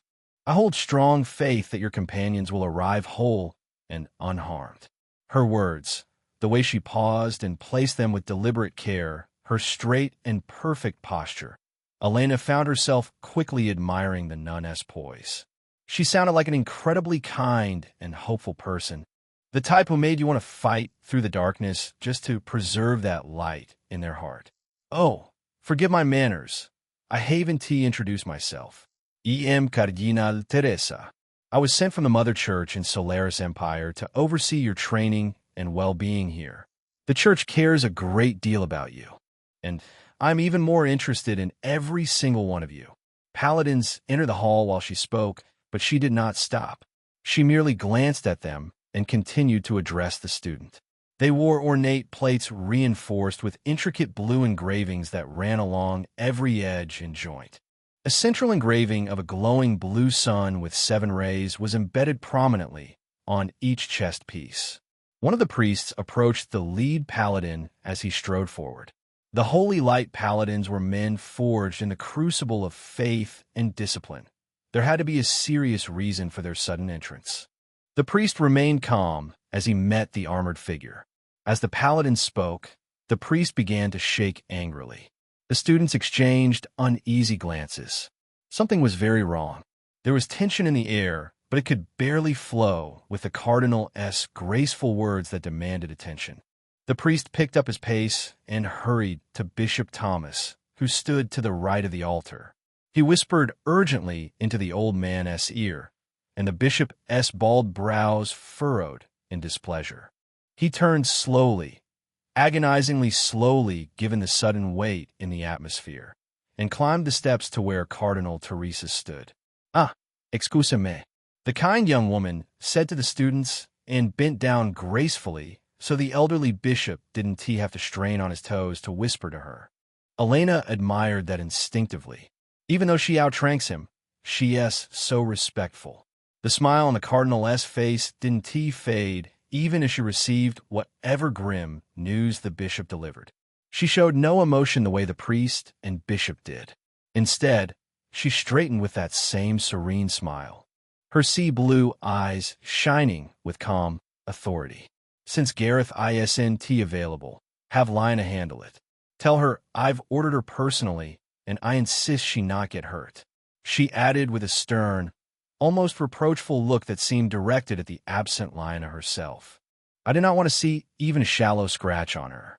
She returned her gaze to the assembled students, then belatedly turned back to the descending bishop. "Oh, and capture, not kill." Elena caught that final instruction and frowned slightly. Someone asked causing trouble.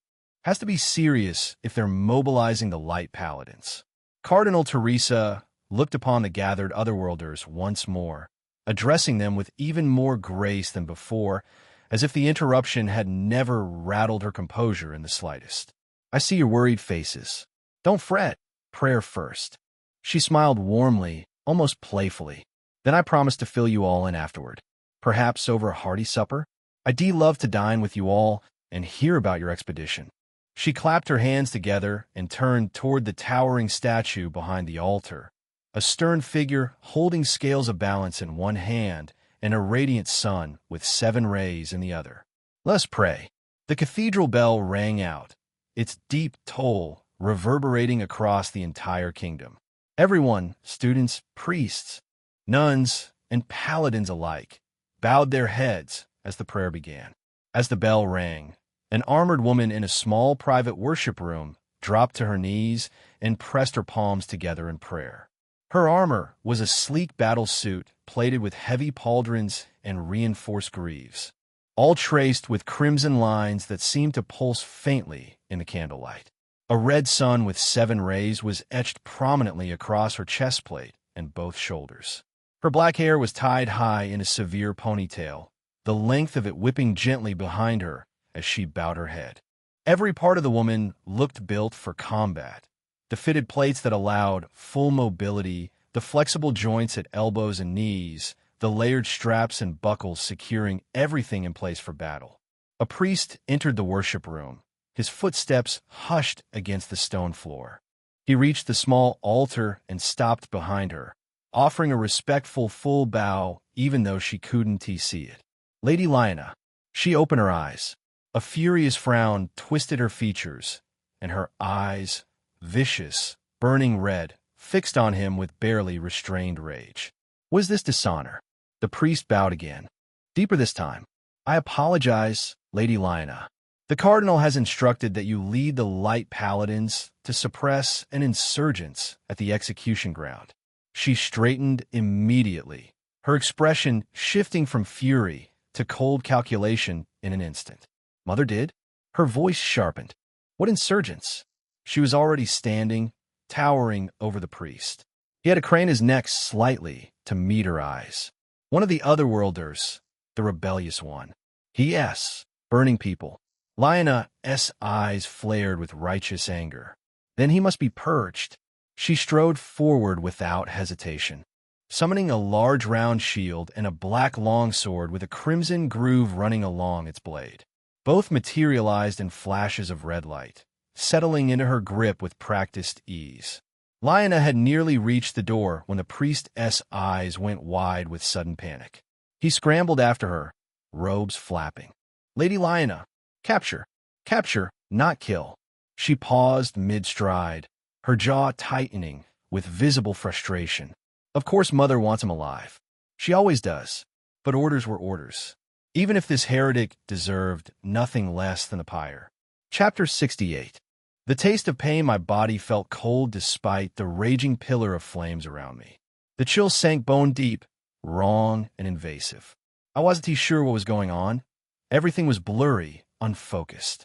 The ringing bell, the scream of people as white flames consumed them and made them run around.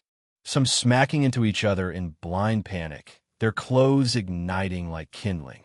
My senses were muffled against the sound of screams. I could hear them, but they were distant underwater, suffocated. I could also see knights running toward me, donning pale silver armor with blue cloaks flowing behind them like banners. Before they could reach me, though, they were consumed by the vicious hot flames. Their painful screams made it to my ears as if being suffocated beneath a pillow, muted, distorted, wrong. My heart felt heavy, felt cold. This rage, it seemed to have consumed me to the point of nothingness. Like burning, so hot I'd gone cold. Like all the fury had scorched through me and left only ash. Slowly, I raised one leg, pushing myself up. My muscles screamed in protest. I stood straight now, swaying, looking at the pyre on the platform. Lita, maybe I could still save her. Maybe if I reached there first, if I moved fast enough, if I wanted to move, but my legs failed me. I tumbled forward, landing on my knees. The impact jarred through bone. My hands dug into the dirty mud on the floor, fingers sinking into cold filth. The evening darkened overhead, and I heard a thunderous roar across the sky in that moment, the clouds gathering like witnesses. I didn't care. I wanted Alira. I have to save her. My thoughts were insistent, a drumbeat against my skull. My focus was clear, but my body was failing, shutting down. Days in the dungeon had hollowed me out, left me weak. And now this pure despair, grief so heavy it crushed the breath from my lungs. Everything felt like carrying the weight of a mountain. Why? Why won't my body move? Please move. Please. Digging my hands into the mud, I tried to scramble my way up. My legs still hurt, but I yelled, forcing sound from my raw throat. Stand up, fucker. With the power of that shout, I shoved myself into a low run, barely standing, already sprinting, staggering around like a child just learning to walk. Each step threatened to send me sprawling. The moment I started running, the pain dulled. Adrenaline, maybe. Desperation. I shoved aside the burning people, their heat washing over me as I ran toward the platform with nothing but desperation, pain, and hope in my eyes. Almost there. Just a little more. Hold on, Lyra. Hold on. However, my body suddenly tingled. A warning, too late. My eyes widened, and I turned to the left as a heavy armored figure with a lance like a driller thrust it toward me. I tried to step forward quickly, tried to turn and dodge, but I was caught mid-movement. The lance tore a shred of my cloak and shirt, the blade kissing skin and spilling my blood into the air as it shoved forward. With the imbalance, I staggered and fell, but flames shot out of my body immediately, white-hot and hungry. From the dark visor of his white helmet, blue light flared. He twisted his hand with practiced ease, bringing the lance down in a brutal arc, not even minding the flames raging toward him. At that moment, my eyes widened. The flames would kill the light paladin, no doubt about that. But I was too open, too slow, too broken to defend myself against his movement. Just as the spear descended, I heard a sharp clang. Metal on metal. Sparks flew. The light paladin's cavalier spear flew back along with his weight, making him stagger. A crimson blade flared into my vision. Cassie. She was rising from a low position, everything moving in slow motion. In one hand, she clutched Emma like a loose bag of potatoes, and in the other, her greatsword had perfectly deflected the light paladin's strike. The impact rang out like a bell. She was done, though. Just as he staggered back, she exploded from that low position, moving with blurring speed. Her knee found purchase into the paladin's helmet with a sickening crunch. And what I saw next, spikes flew out of her high-knee boot, piercing in and out of the visor like needles through fabric, spraying fresh red blood into the air in a fine mist. The paladin dropped dead on his back. At that moment, the sky rumbled again, and it began to drizzle, faint showers of rain falling from the darkened clouds above. Cassie, rain dropping on her helmet and rolling down the crimson metal, turned to me. I could see nothing at first. Then there was a faint red glow somewhere deep in her visor, almost like an illusion. More holy light paladins mixed with kingdom knights, blue capes and silver armor, were rushing toward me. Some were being caught in the flames, consumed screaming. The paladins seemed more stubborn. They used their white capes to catch the flames and simply tore through them, relentless. Right now, though, it was my problem. Cassie would take care of all of them. I shook slightly, forcing myself up. Then I ran forward, legs burning with exhaustion. I caught Cassie lunging toward the knights from my peripheral vision, a red blur of violence. I reached the platform finally. Rain was beating my face, cold and relentless. My black hair was soaked, clinging messily to my forehead and just above my eyes. Water mixed with soot, with smoke, with the taste of ash. The fire burned low now, but I didn't care. I removed my cloak with trembling hands, spreading it over her to smother the flames. With the slightest pull, the ropes tore, burned through, and her body fell into my arms. Light, too light. Lita, Lita. But there was no response, no breath, no movement, no warmth. Just a rain hissing against charred flesh. I painfully, slowly opened my cloak. What met my eyes was a completely charred body.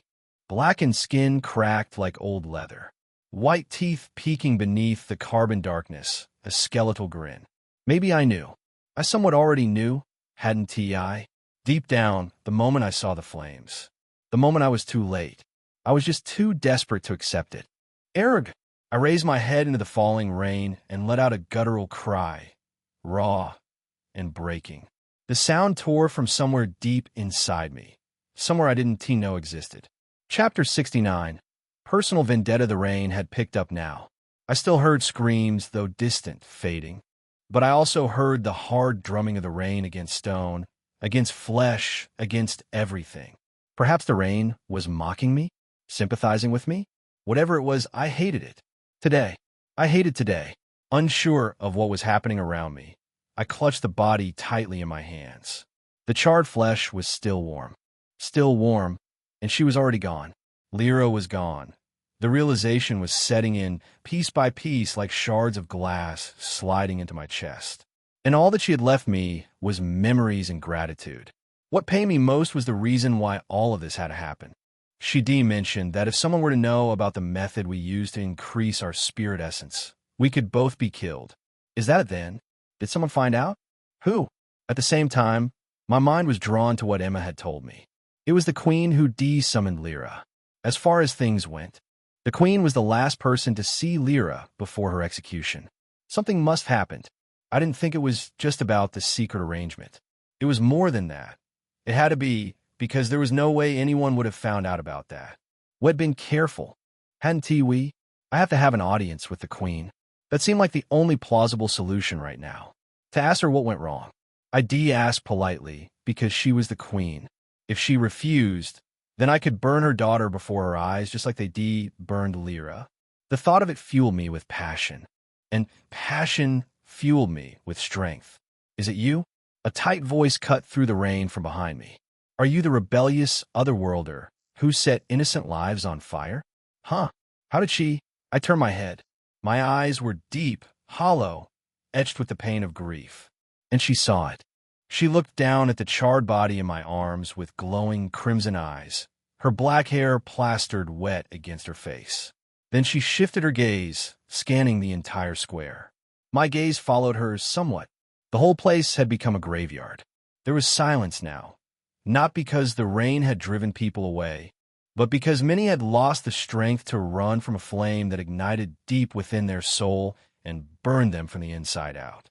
Some died instantly. Some died slower. But right now, the place was silent, except for the sound of metal clashing somewhere in the distance. Otherworlder, she looked down at me. Look at what you have done. Innocent people, wives, mothers, fathers, whose loved ones are waiting for them at home. You murdered all of them.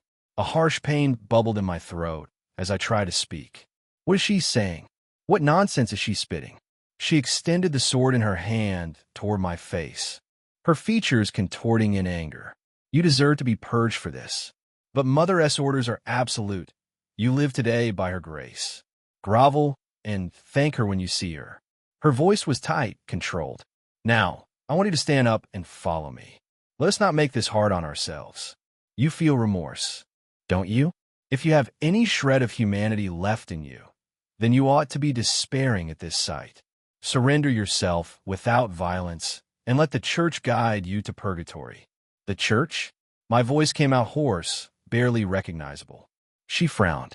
Yes, the eternal light that forever shines upon our feet, that illuminates our path and cleanses our soul. It is also a light that burns infirmities and leads our soul to purgatory, where you burn according to the weight of your sins. She paused, as if trying to soften the blow. The silver lining is, since you surrendered with remorse, the Eternal Son will certainly bestow his mercy upon you. Despite the situation, she seemed to speak with a little care, albeit twisted and nonsensical to me.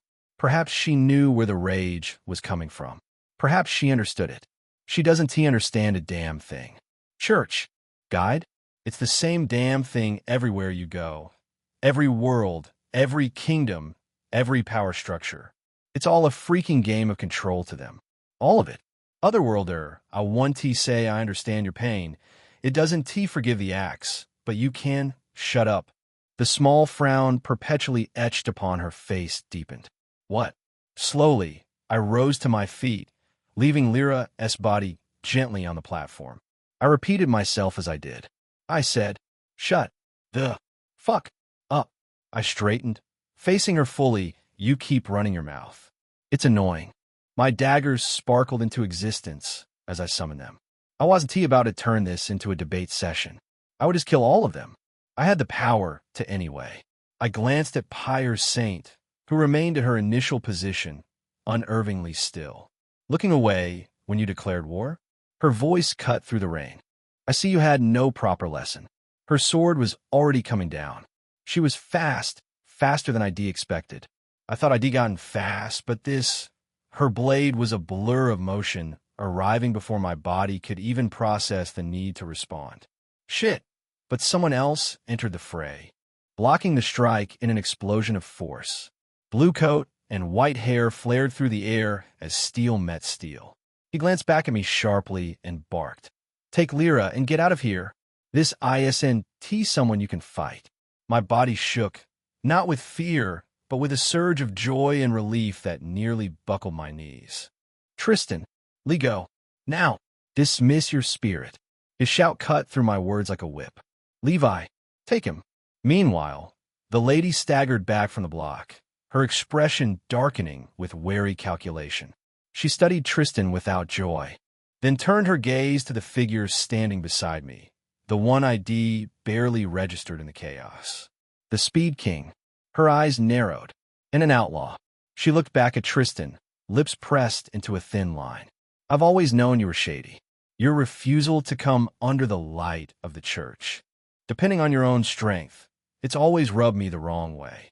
Tristan smirked in a manner that only irritated her more. He raised his chin, voice dripping with that haughty tone he always had. Or you're just jealous you're only a beer rank. He shrugged. Plus a weak-ass bloodline user. He pointed at her casually, as if gesturing towards something mildly disappointing. Oh, you're certainly not going to be enough. You sure you don't want to call your partner? 'Cause I'm slightly pissed, Lina. The smirk sharpened into something colder. And I really might not spare your ass like that time in Bouvred. Chapter 70. The resolve of an F rank after Tristan barked the name. A hand suddenly grabbed my collar and yanked me backwards. Tristan and the lady clashed. The pure force alone was devastating. If he and T grabbed me back, I would have been knocked out clean. Despite being pulled several meters away, I still felt the brunt of it, the shockwave rattling through my bones. Can you run? The young man's voice cut through the chaos as we jumped down from the platform. He seemed to be in his mid-20s. Lean build, sharp features, heterochromia. One red eye, one green, partially hidden beneath messy black hair that fell carelessly across his face. I glanced back. My attention was on Lyra. He noticed immediately and snapped me back to reality with a sharp, almost casual tone, as if he'd known me for years, not seconds. Don't worry, trust Triss. This is nothing for him. He paused, eyes narrowing. Dispel your summon. I quickly gathered myself, remembering Emma. I sent a sharp mental command to Cassie while simultaneously dismissing Pyre Saint. With a sudden explosion of force, she tore out of the mix of paladins, sending them all spraying into the air like ragdolls. Red tides, like a river of blood, flooded the ground, devastating everything around her and launching her forward in a crimson wave. The guy next to me stared, eyes wide with shock. I collected Emma from Cassie's arms and immediately dismissed her. She vanished into a spray of red sparks. I turned to regard the man. Emma's unconscious form cradled against my chest. My gaze held his. Firmly. I'm not leaving without her. His surprised expression coalesced into a frown. He looked almost pissed, but he stared deeply into my eyes, which didn't falter, not even for a second. Then he exhaled, letting the frown dissolve. TCA, whatever. As he spoke, he suddenly seemed to glitch. Then there were 3 of him. Clones. One grabbed Emma. Another grabbed me. I don't want you slowing me down. We have to get you out of this city tonight. Shock overran me as I was hoisted onto the shoulder by one of his clones, while another cradled Emma with surprising gentleness. The paladins that Cassie had knocked down with her signature ability were already getting back up, pulling their lances free. Meanwhile, Tristan was on the platform, bombarding the lady in a relentless assault. I could hear the powerful ring of metal on metal. By the quality of the sound alone, I could tell that one of those blows would shattered my commandeer gear, maybe even torn clean through my chest. The young man, Levi, I heard Tristan call him, walked forward with a small smile frozen on his face, his heterochromatic eyes glowing coldly in the rain. He glitched again, splitting into 2. Then he did something really strange. He punched himself. He groaned as though the pain hit the real him, but he didn't stop. He literally bit himself toward his own flesh inside the rain and the darkened atmosphere, blood streaming down his face. The scene was macabre. Even the paladins looked uneasy, shifting their stances. He smiled through it, smiled and groaned with intense pain as he brutalized himself. Finally, he slowly stood up, raising his face into the gentle rain. He used his bloody hand to slick his hair backward, crimson water streaming down his face and neck. Then he fixed a small, cold smile on the paladins. I saw them instinctively stagger back. Even from behind them, the air felt cold, unnerving. It felt wrong in a way I couldn't explain, like reality had bent slightly around him. He said without raising his voice, "Go. Someone's waiting for you at the back gate." He exploded forward as the order left his mouth. I watched him cover the distance in one powerful leap and descend on the paladins with a bare fist.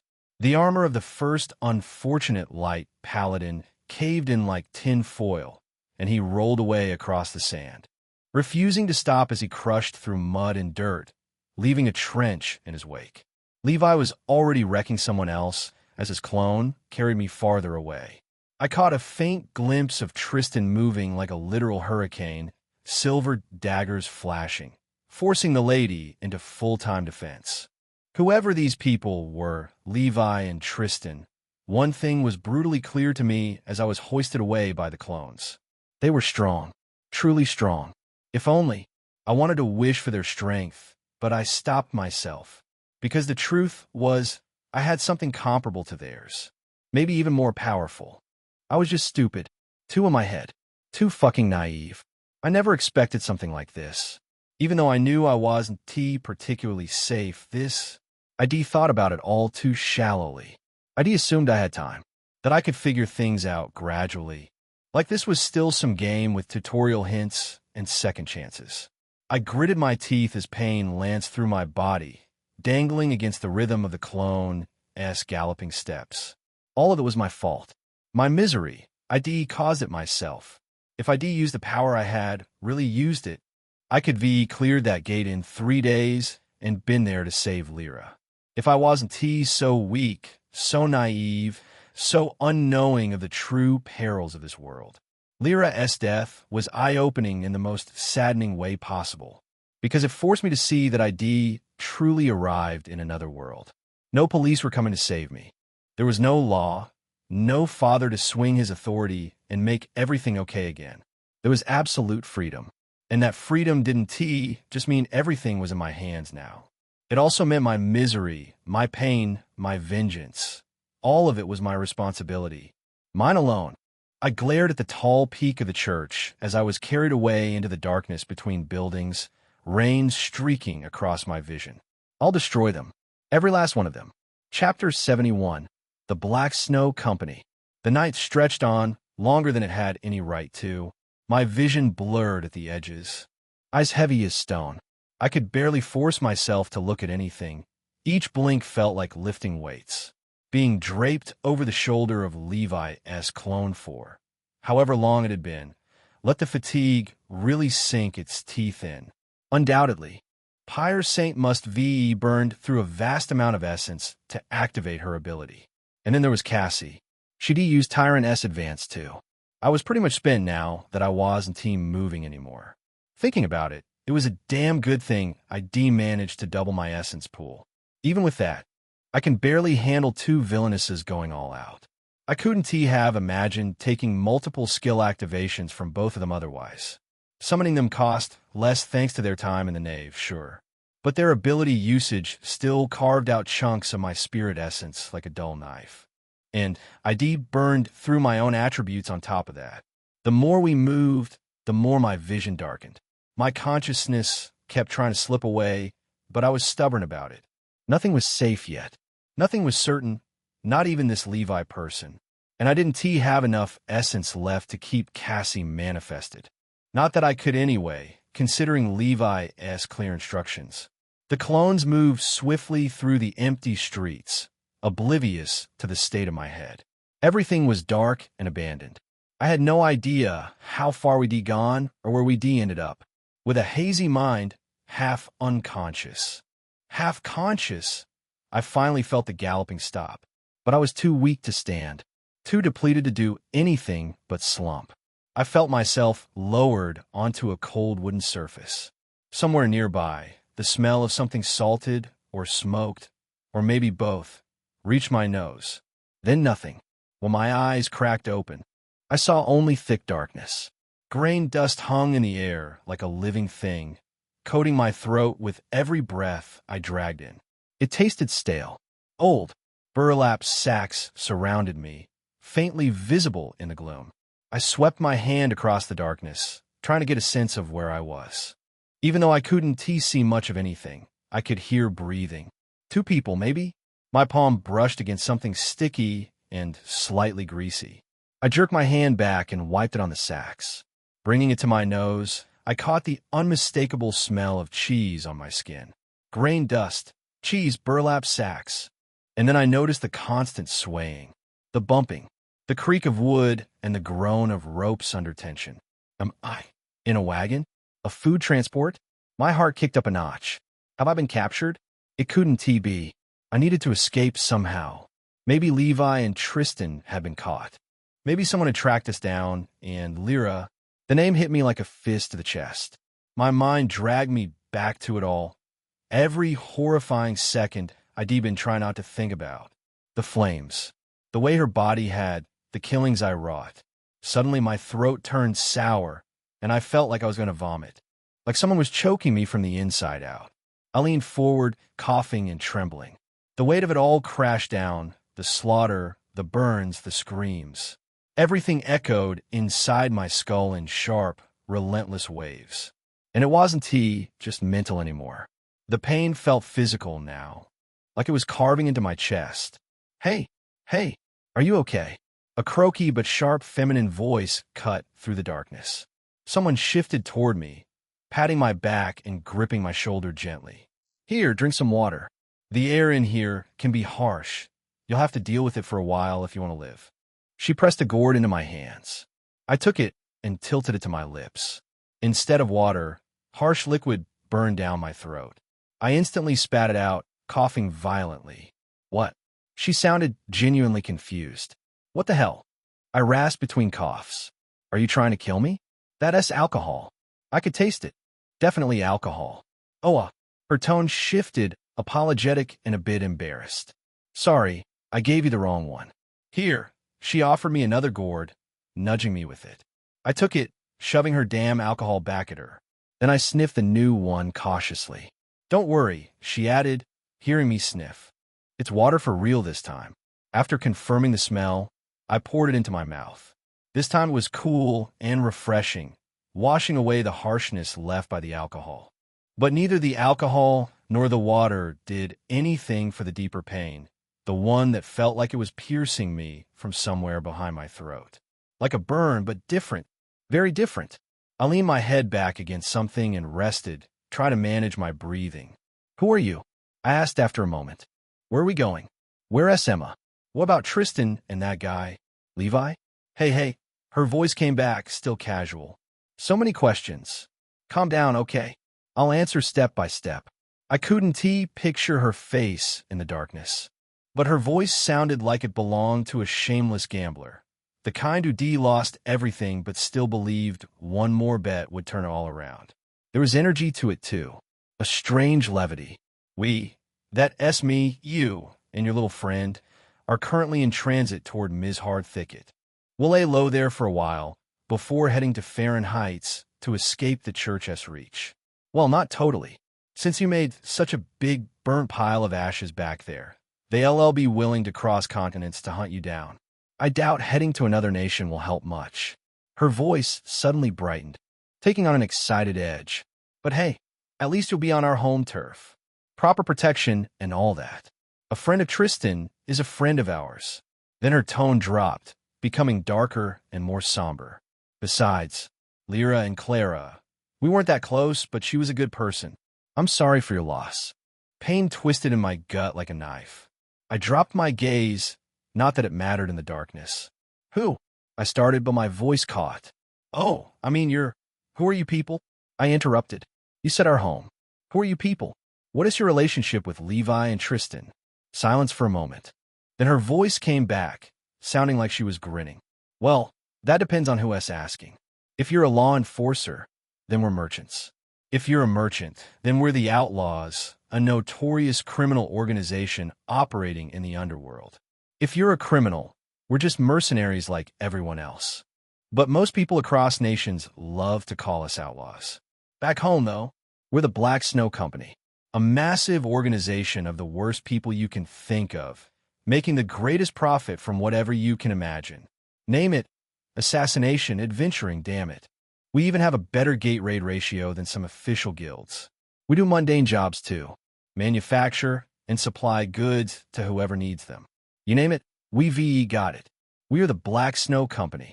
Chapter 72, Peace Journey. I was truly astonished. If she could see me in the darkness, she'd probably notice my blank blinking.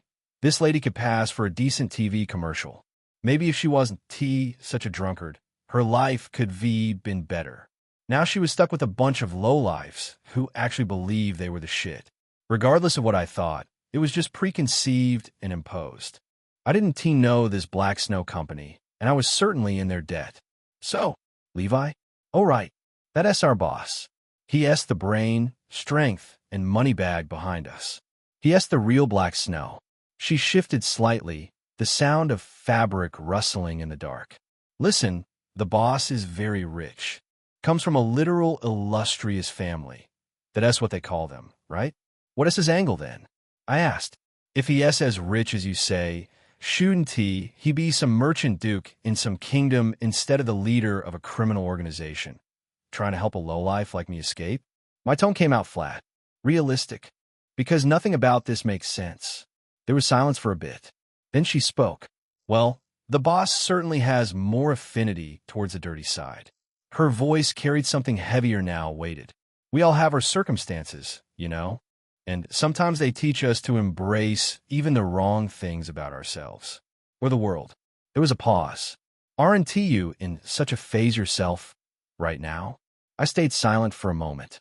Perhaps I understood what she meant. This situation had brought me face to face with the sad state of my reality. How I chose to treat this moment would most likely dictate how my future turned out. I knew these things, but they were simply head knowledge.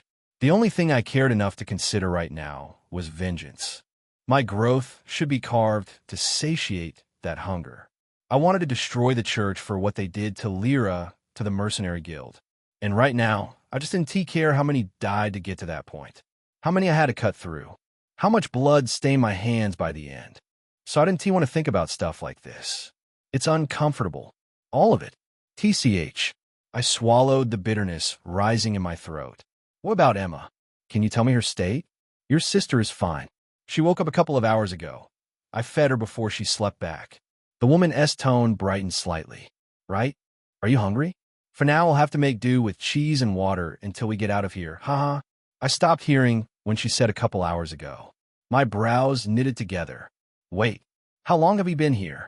Well, her voice disappeared for a few moments, as if she was thinking. Well, I think about 16 hours. You were really out for a long time. 16 hours. Shock settled into my lungs, cold and sharp. By now, everyone would be known. I thought about my classmates, Elena, Derek, and the others. Those guys, the church didn't even need to do anything, but they were ready to hate me. Now that I'd given them reasons, they would certainly hate me to the fullest. Paint me as the villain they always wanted me to be. Those bastards. It would be a lie if I said I wasn't hurt. These are my comrades from Earth. Or at least we're supposed to be. And yet here we were, people who weren't even willing to spare me the benefit of doubt. Who'd probably already decided I was guilty before hearing my side. Before considering that maybe, just maybe, the church was full of shit. I could already imagine the things they were saying, the scorn twisting their faces, the righteous fury in their eyes as they condemned me. It was a good thing I killed Kale. One less classmate to scorn me. I should been resolved enough to kill Kai earlier. That one would landed better, would felt more satisfying. Either way, I was on my own now. I needed to stop thinking about them, to stop considering the fact that we were from Earth together. If I wanted to destroy the church, I should be ready to face them too. All of them. Every last self-righteous hypocrite who chose the church's lies over the truth. You're awfully silent. Her voice cut through my spiraling thoughts. And your breathing is quite sharp. I frowned slightly, looking opposite me where her voice came from. I could see a rough outline of her shape in the darkness now. A shadow among shadows. What does that have to do with anything? You can tell a person's emotional state by the sound and rhythm of their breath. She said it matter-of-factly. Yours is a pitiful mess. You need to sleep. No, I do not. My jaw tightened. Where's Tristan? Is he the one driving the wagon? Huh? No, of course not. They're clearing our trails. Or doing something else. Who knows? She sounded almost amused. It's pointless worrying about people like Tristy or Boss. They're perfectly fine, I promise you. I frowned darkly. I'm not worried. Oh, you aren't? There was a smile in her voice now. Then what may be the case? You don't trust me? I lingered for a bit, considering the question. Not that I do, but you don't have any reason to lie to me. Moreover, if I was in a hostage situation, I'd be tied down like a sheep. Why would anyone want to tie down such adorable creatures? Damn, she laughed softly. But I understand you. It's okay not to trust me. I don't expect that you do. I'm merely carrying out orders after all. I raise my eyes again, trying to read her shadow. And what are those orders? Her voice came a second late this time. To bring you to Fahrenheit's intact. Her tone became sharper, more resolved, like tempered steel. At all cost. I couldn't see her face. But the way she spoke made me effortlessly picture the kind of strong look she probably had right now. I exhaled slowly. Before I could say to you, the entire wagon bumped hard and suddenly came to a halt. The jolt threw me slightly forward, and I braced against the wooden floor. That can't be good. My nerves shot up on alert, every muscle tensing. But instead I heard her whisper, calm and unhurried. Shush. There's no need to be scared. Something in her tone was almost reassuring. They're probably just some thugs. This is a high-profile merchant group. Even the church will need a warrant to go through our goods. Only tariff officials and coastal lords have the authority to do that without warrants, and those are hard to come by at the outskirts of their woods.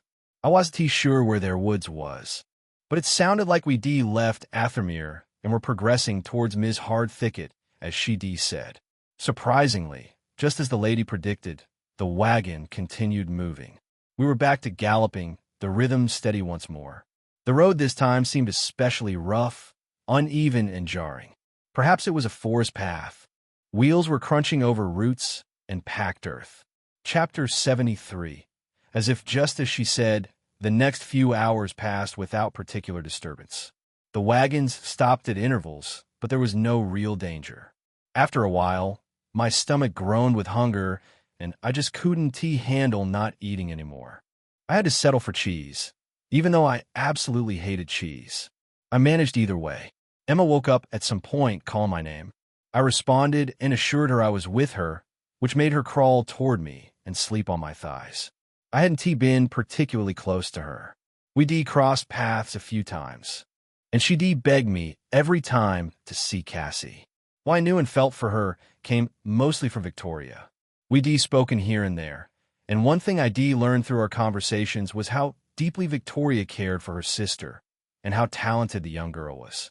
Victoria had been working hard in the hopes of sending Emma to school. She was an E-rank summoner with a beast called Farron, a small bird that looked like a sparrow.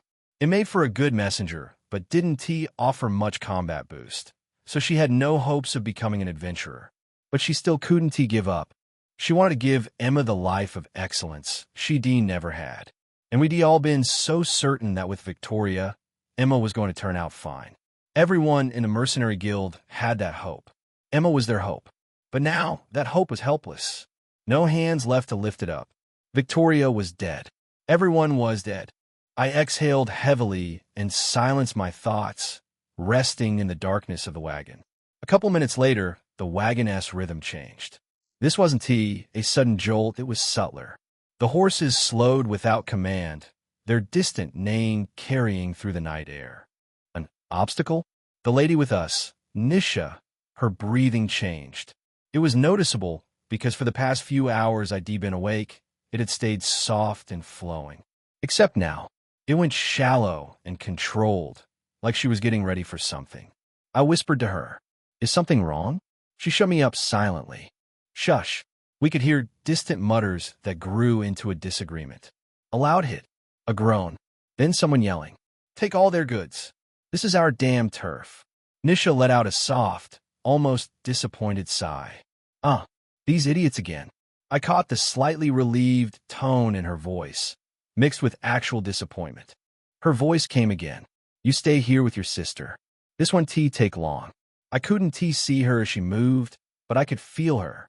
She opened the cover cloth of the wagon, and through the pale light from the darkness outside, I caught a glimpse of her brown skin just before she stepped out. Silence for a moment. Then sound. I first heard what sounded like a beast growling, then the sharp sound of movement, bone meeting flesh with a muffled, wet crunch.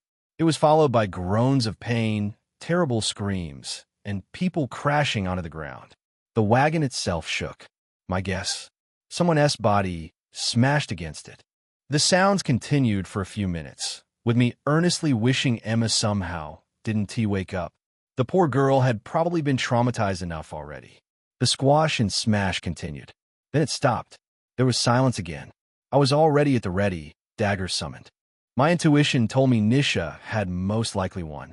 But my intuition had also told me I was definitely going to meet everyone in the mercenary guild soon enough.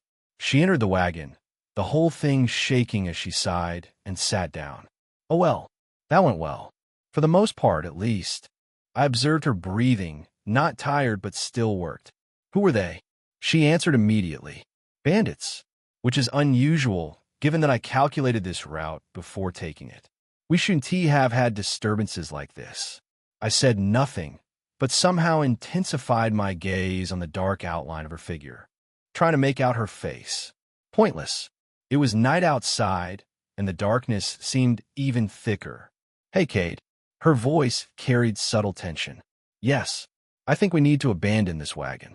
We might have a rat. I frowned immediately. It almost didn't make sense. I thought this wagon belonged to the company? Your company. So? Her voice sounded indifferent. It's a criminal world. People betray each other all the time. It's no biggie. She sighed and seemed to start packing. Do I need to explain why we can't continue with the caravan anymore? The bandits, they're certainly small fries. Whoever got the intel is trying to wear us down with the cockroaches before the mantis strikes. She shifted across from me and fully pulled the cover cloth of the wagon up, letting the moon's pale light pour into the darkness. I blocked my eyes for a moment, catching a glimpse of her amber eyes as she turned to me. Bring her. You'll need all your strength. I handed Emma to Nisha, waking her in the process, then climbed down myself. Nisha held Emma to her shoulder, looking ahead. As I climbed out of the wagon, the smell of metal hit me. I glanced around and counted 9 bodies. She single-handedly dealt with them all. Nisha walked forward to meet the rider, clutching his side in front toward the horses. Helk, keep driving ahead. You deliver the goods as planned. If you make it and see the boss, tell him we diverted.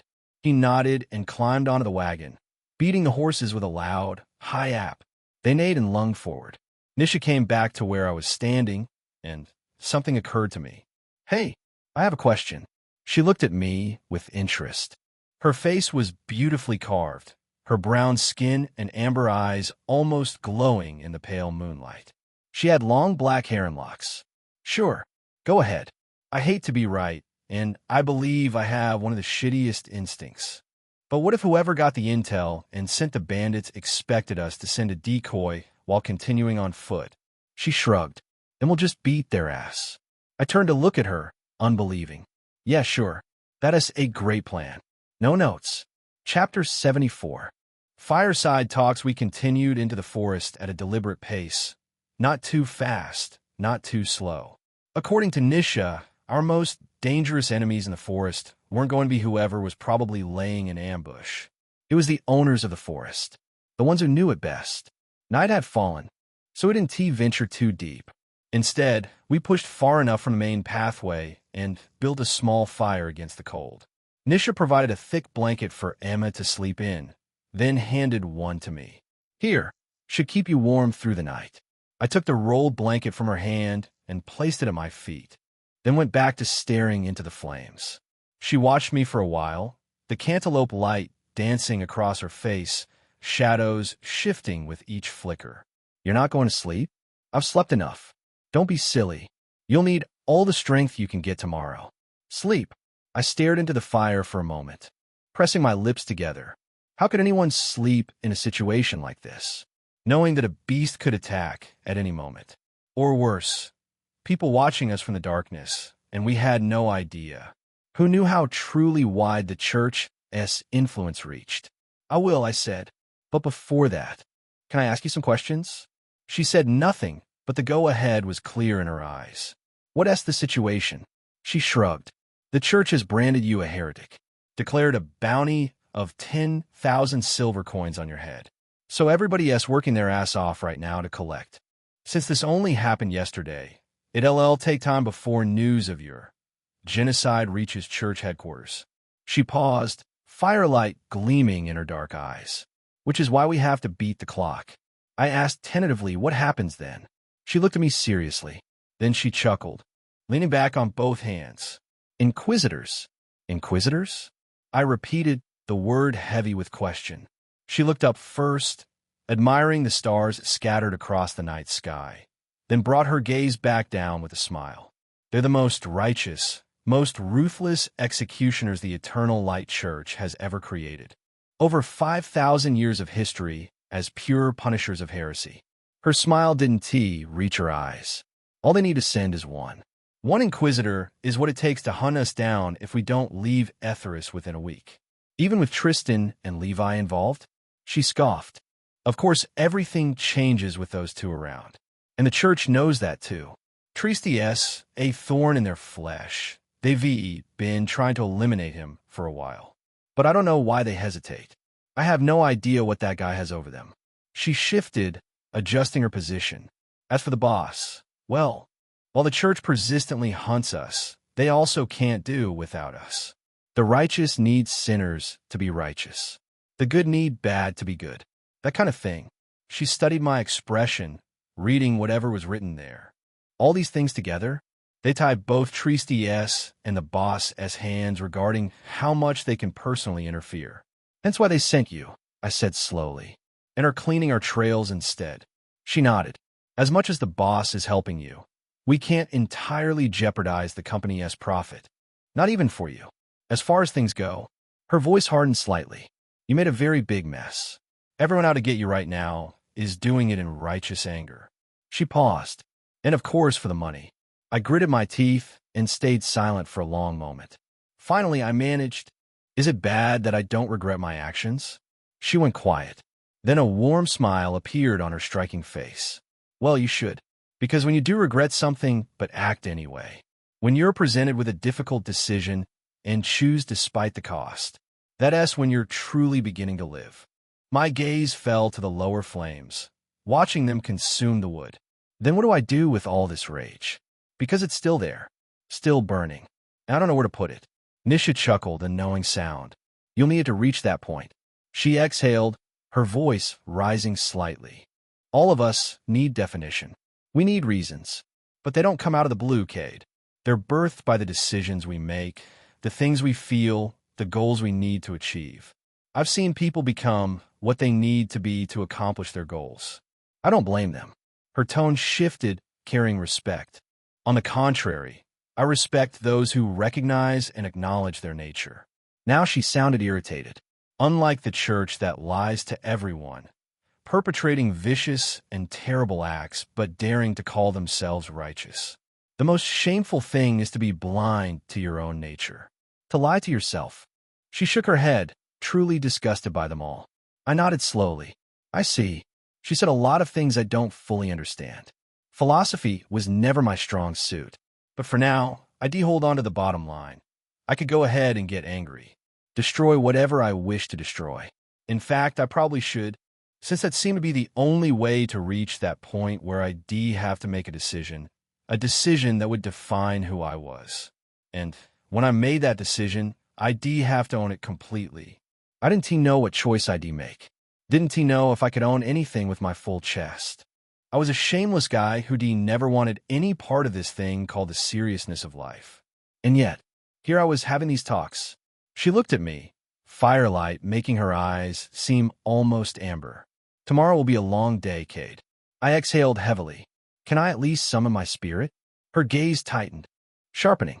No, any slight spike of spirit essence could attract things we're not prepared to face. It's best to lay low like this. I sighed. All right, you can wake me if you need to sleep. She laughed softly. Being a gentleman, I caught a glimpse of her pulling out a brown leather gourd as I slid into the blanket. Good night. Try not to get drunk. She chuckled, uncorking the gourd. I wouldn't be able to, even if I tried. Chapter 75. Severing ties early in the morning. Can't catch a break. The morning that came wasn't lovely at all. It arrived with chaos and noise. First, with Nisha's voice shattering the pre-dawn silence. Cade, summon your damn spirit. Her shout yanked me from sleep. The sun hadn't even begun its climb yet, but the sky rumbled with fury, as if the heavens themselves were preparing to unleash something terrible. I kicked off my blanket and sprang to my feet, already reaching for Cassie. The sky cracked again. A pillar of lightning, massive, blinding, tore downward from the clouds, straight toward us. Cassie materialized above me instantly, her sword raised high to intercept the devastating strike. The impact sent shockwaves rippling through the air, white-hot energy cascading over her blade. As she absorbed the attack, something else shot toward me. Nisha was locked in combat with light paladins that had surrounded her position. My awareness felt fractured, disjointed, everything happening too fast at wrong angles. The figure slammed into me before I could react, tackling me hard and sending us both tumbling deeper into the forest. We rolled down a slope together, crashing through underbrush until we hit the bottom. The impact with a tree trunk knocked the wind from my lungs, pain flaring across my back.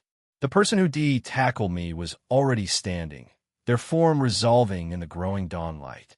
Heavy white armor, short brown hair flowing past their shoulders. The figure turned fully toward me. Elena? Yes, it's me, Cade. Her voice carried something brittle beneath the anger. So it was true after all. You know, I tried not to believe it. Everyone else spoke like they expected something like this from you, but She held a lance in both hands, advancing with measured, deliberate steps. I had to confirm it for myself after the Cardinal showed us the evidence. And then you attacked Kai. Try to kill him. All for what? Jealousy? And you lied to me. What? A dark frown creased my face. I told you I stopped mid-sentence. What is the point? The church already got to her. She wore paladin armor now. Probably all of them had been initiated as holy light paladins, fed whatever story the church wanted them to swallow. I straightened, letting whatever was left of my concern for them die. When I looked at Elena's face now, it was the face of an enemy.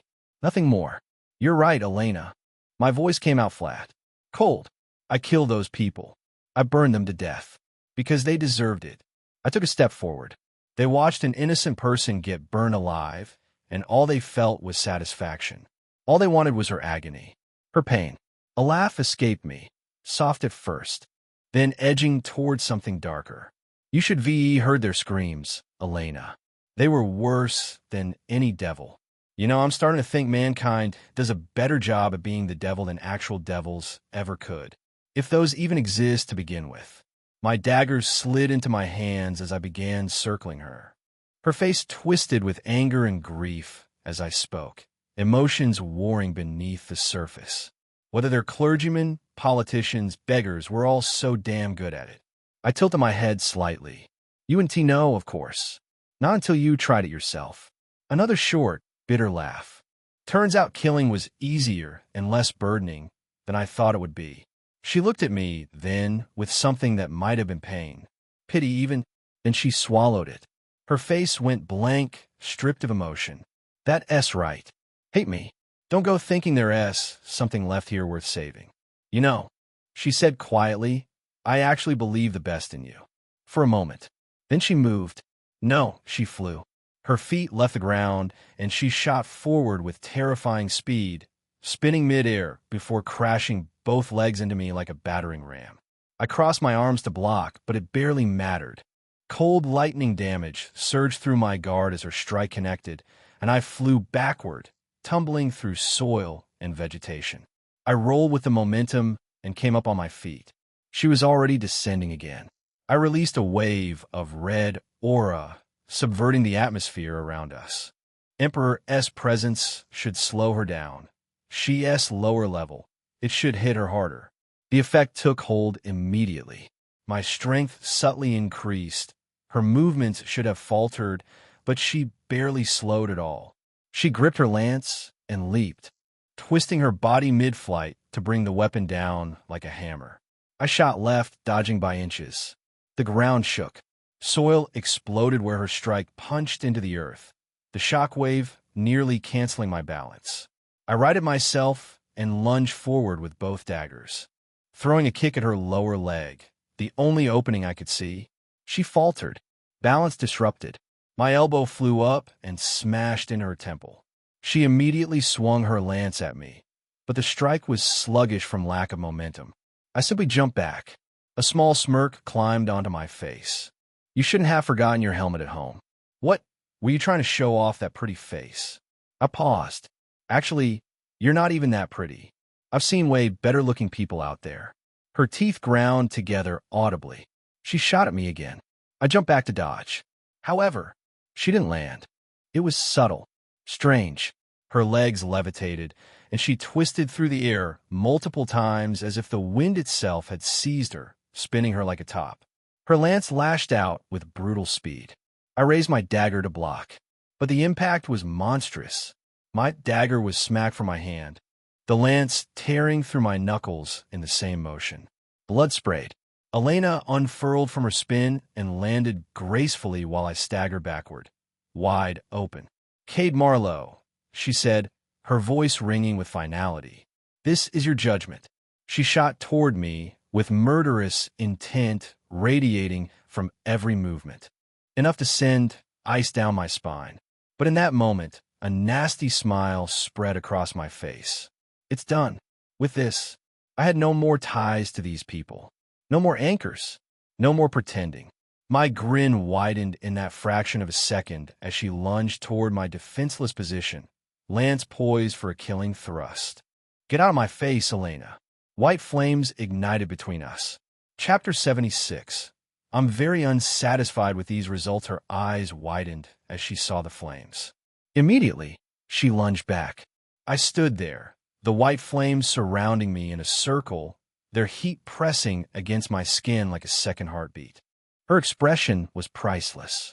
Her eyes went wide, and she struggled with words for a second, mouth opening and closing like she'd forgotten how speech worked.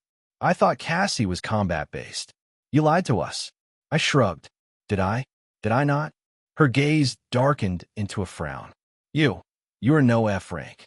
I looked at her and smiled. Elena Volkos. I'm probably the strongest F rank you'd ever set your eyes upon in your life." I exhaled and shot her a clear look. "Listen, I don't have time for you. I've got priorities right now." I paused as I turned away from her, sparing her one last glance over my shoulder. Something like pity flickered through me. "Good luck surviving the fire, Elena." The fire spread. I allowed it to run amok, and it spread like a living thing hungry for fuel. The trees and leaves caught it like a pandemic, flames leaping from branch to branch with eager abandon. White-hot radiance spilled through the forest, turning the shadows into something blinding. "Tempest," she yelled, but I was already moving. Her heroic spirit disengaged from Cassie, pulling back from the fight. At the same time, Nisha glanced at me after dealing a blow that dented a paladin's chest plate, the metal crumpling inward like paper. Now that the day was bright, I could see her athletic physique beneath her revealing gray tank top, the kind that served to cover only her breasts, and a skirt that threatened to reveal everything between her thighs as she moved about delivering crushing blows. I glanced around as we prepared to disengage and make a run for it. "Emma, where's Emma?" Nisha punched the last guy in his gut, the impact throwing him up off his feet. Then she glanced back at me. I told her to. The sky rumbled, dark clouds churning overhead. Elena was up to something again. "Peekaboo. Motherfucker." Derek's massive summon dropped from the canopy above, crashing down through the branches. But Derek himself was still higher up, standing comfortably on the branch of a tree and clutching Emma by the neck, her legs dangling uselessly in the air. Cassie appeared behind me. Her featureless helmet had no light within it, but the sheer emptiness seemed to gleam with cold malice. "See? I told that bitch."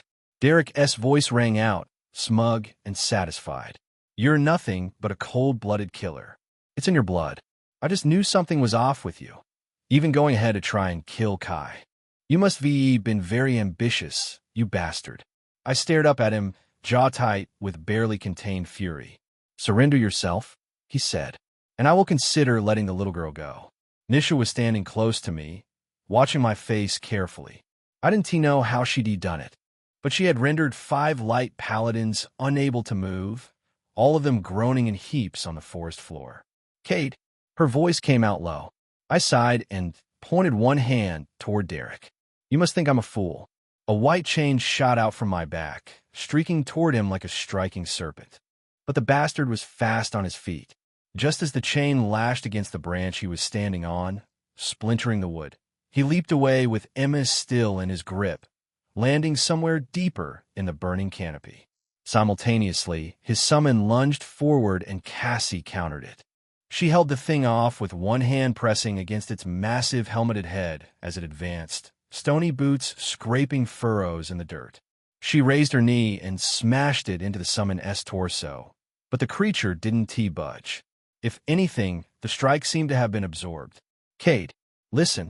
Nisha S' voice cut through the chaos. "We need to leave now while we still can. I guarantee you, these are no serious troops. I could tell by the way they fought. They're initiates. The church, they know what they're doing. It's almost like they're testing the waters." Her eyes bored into mine. They wouldn't be doing this if they weren't certain they could win. She looked at me, with dark urgency burning in her gaze. "Cade." Without her saying it, I knew what she was asking of me. The sky rumbled, and another bolt of lightning struck somewhere in the distance, causing part of the burning forest to explode in a shower of sparks and debris. I glanced toward the destruction.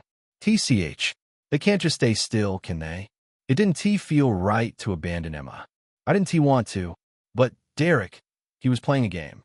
The fact that the bastard seemed unnervingly calm, not diving in to kill me when he had the chance, was strange. He was stalling. He had to be. Nisha was right. We had to leave. If I got caught now, it would be the end of everything.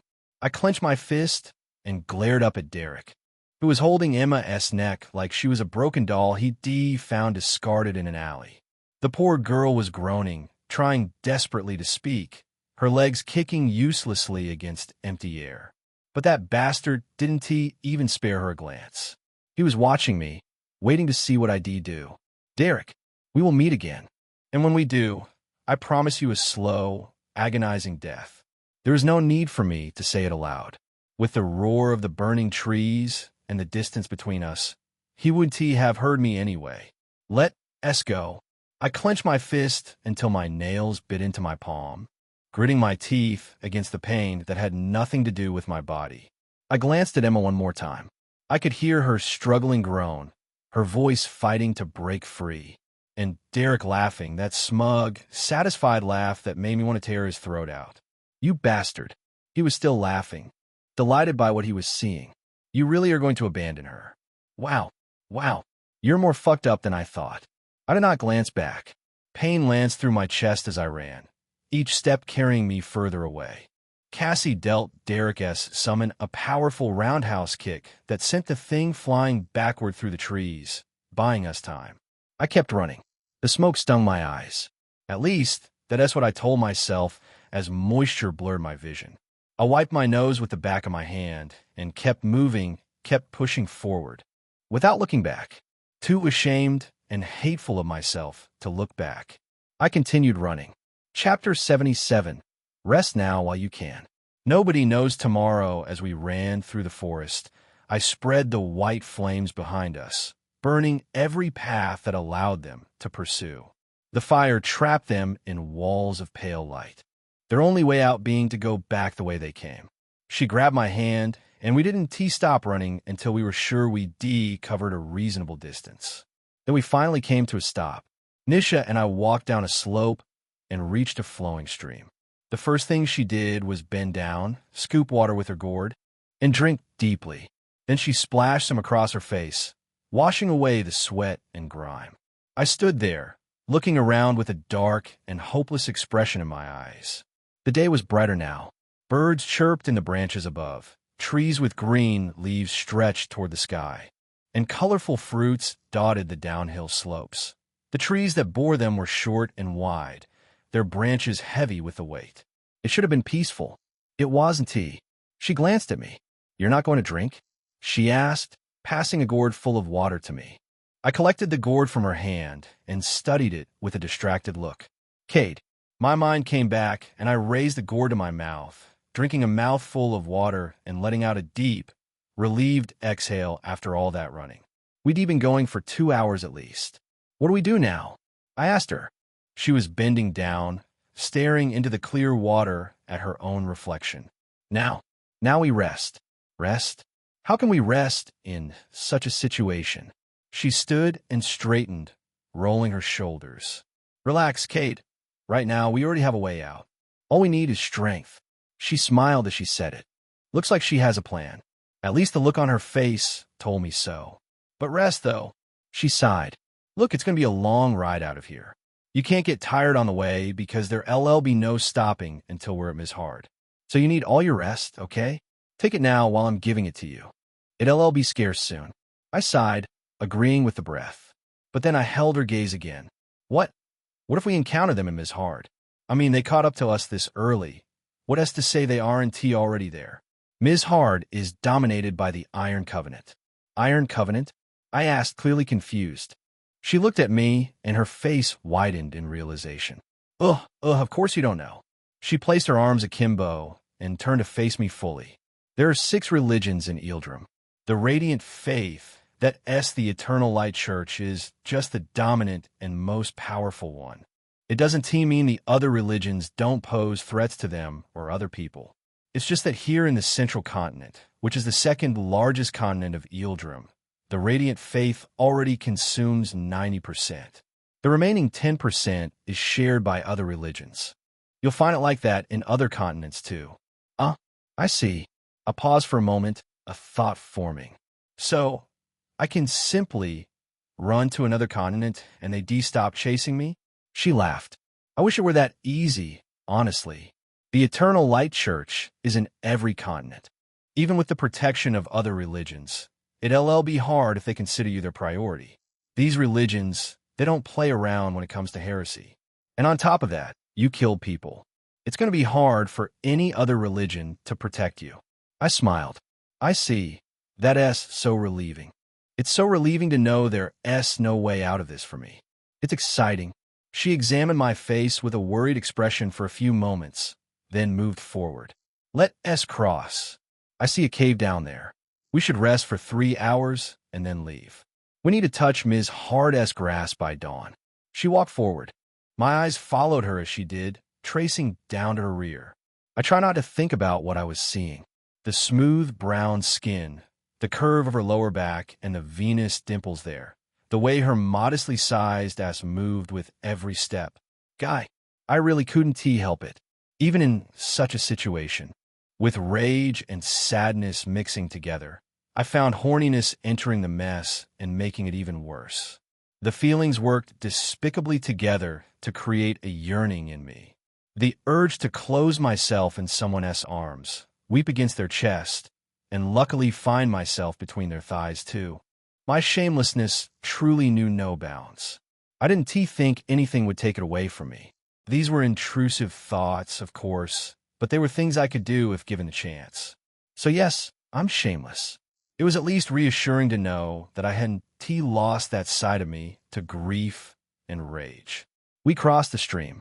As she waded deeper into it, the water rose past her waist, splashing over her skin and dampening her clothes until they clung to her, revealing the outlines of her ass cheeks and even the cleft between them.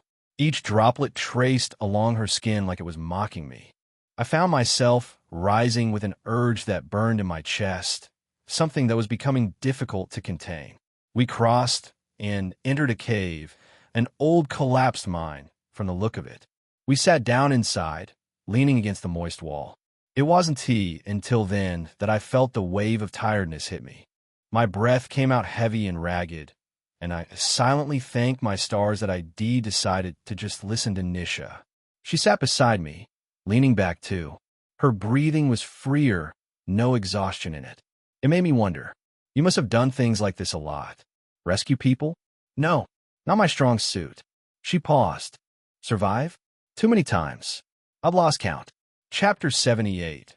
Found my ninja way in the most shameful, unsettling manner possible, the woman chuckled, her voice tinged with a weary sort of amusement. Well, welcome to it too. Silence descended afterwards. Her words hung in the air, heavy with implication. My situation had irrevocably changed. I was now a wanted criminal, likely destined to be on the run for the rest of my life. And if my plan to dismantle the church was to succeed, I needed to be extraordinarily good at it. Of course, growing stronger was not even up for debate. It was the absolute prerequisite for survival. I needed to achieve devastating results, have a lot of sex to expand my spirit plane, and use my attributes a lot to push them to their limits, so they could evolve. Also, I could get Emma back, and quickly. You look like you could shatter into 1,000 pieces. She murmured, her gaze scanning my face. Her words snapped me back from a deep dive into thoughts I hadn't even realized I'd entered. She sighed, her eyes flicking away from mine, a flicker of something, pain, regret, tightening her expression. About your sister. I'm sorry. I was careless. No, interrupta. Shaking my head. Careless? That is putting it mildly, but she doesn't need to beat herself up over Derek. It's that guy, Derek. He is just incredibly annoying, to be blunt. You owed us absolutely nothing, and you've helped us all this way. I'm deeply grateful for that. Protecting Emma was my responsibility, and I failed. I will get her back, though. Definitely. A flicker of surprise crossed her face. Since she is a child, I can guarantee you they won't kill her. Whenever you're ready to go get her back, reach out to me. I want to go with you. A small, maybe even hopeful, smile touched my lips. That is a promise?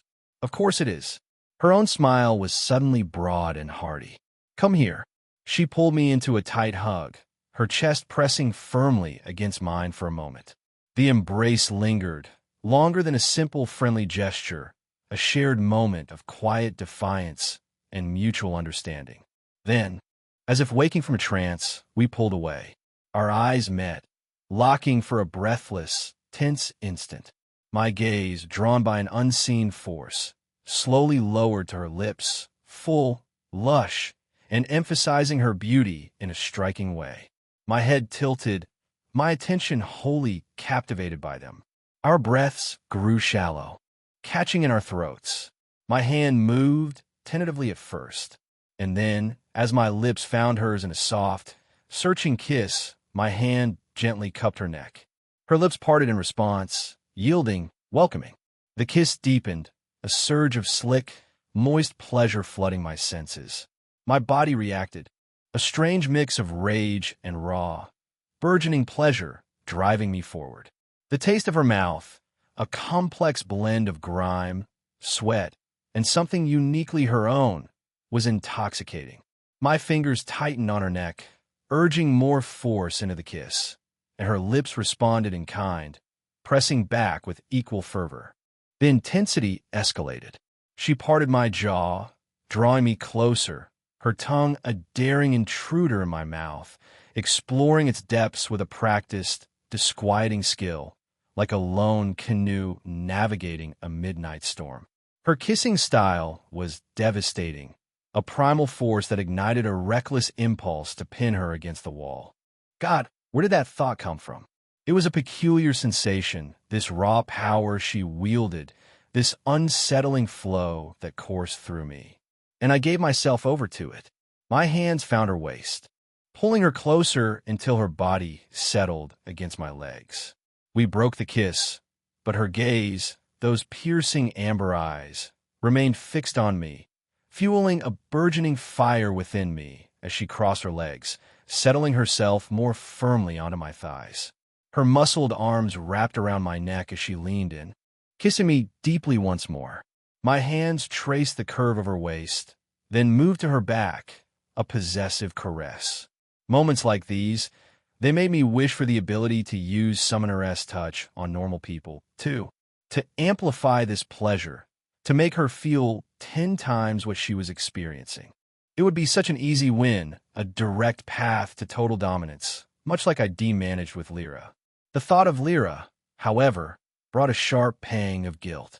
The guilt of what I was doing, of this betrayal. Why didn't he pull away? Instead, I held her tighter. We broke the kiss again, and I lowered my head, pressing kisses to her shoulder, then suckling and biting her skin as I made my way towards the swell of her cleavage.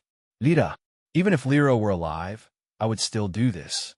I have zero desire to commit to just one person. Why would I when I can have all of them? Committing to one isn't my calling in this world. Otherwise, why would I have been blessed with these attributes, with the ability to summon so many villainesses? The goal was clear: to forge an ultimate harem of formidable villainesses, women who would stand by my side, instrumental in my war against the church. Their nature, be it spirits summoned or normal beings. Humans, elves, Dragonbo, didn't matter. Even heroines, if necessary, I would claim as my own. A surge of adrenaline coursed through me. I grabbed Nisha, pulling her close. She was striking, her features soft and curved, her presence impossible to ignore. Surprisingly massive, especially considering her lean, athletic build. Her top certainly did a good job of hiding all this, I thought wryly. She threw her head back and gasped softly, her strong hands gripping my hair, pulling me closer. I held her tightly, my affection growing more playful by the minute. With each beat of her heart, she sighed softly, her fingers tangling in my hair. And with each beat, she pressed closer to me in a gentle, rhythmic sway, the moment growing more intimate between us. Chapter 79. When you get entangled with a brown-skinned vixen, be sure to learn the art of moderation. She continued to press against it. Each gentle pull of my mouth to her breast clearly deepened her breath. If I may use the word, caused her to be more destabilized. I ran my hand across her body, lightly touching her, yet never letting her feel the fullness of my touch. It was like torturously grazing my palm over her entire skin in that moment of aroused pleasure. A feather-light drag across heated flesh that made her breath catch and her hips stutter. I had read somewhere that this method could intensify arousal. Since I couldn't use Summoner's Touch on her, the technique just surfaced in my memory as I thought of ways to make her even more destabilized. And it worked. She trembled, pressing harder. She grabbed my face and kissed my lips deeply.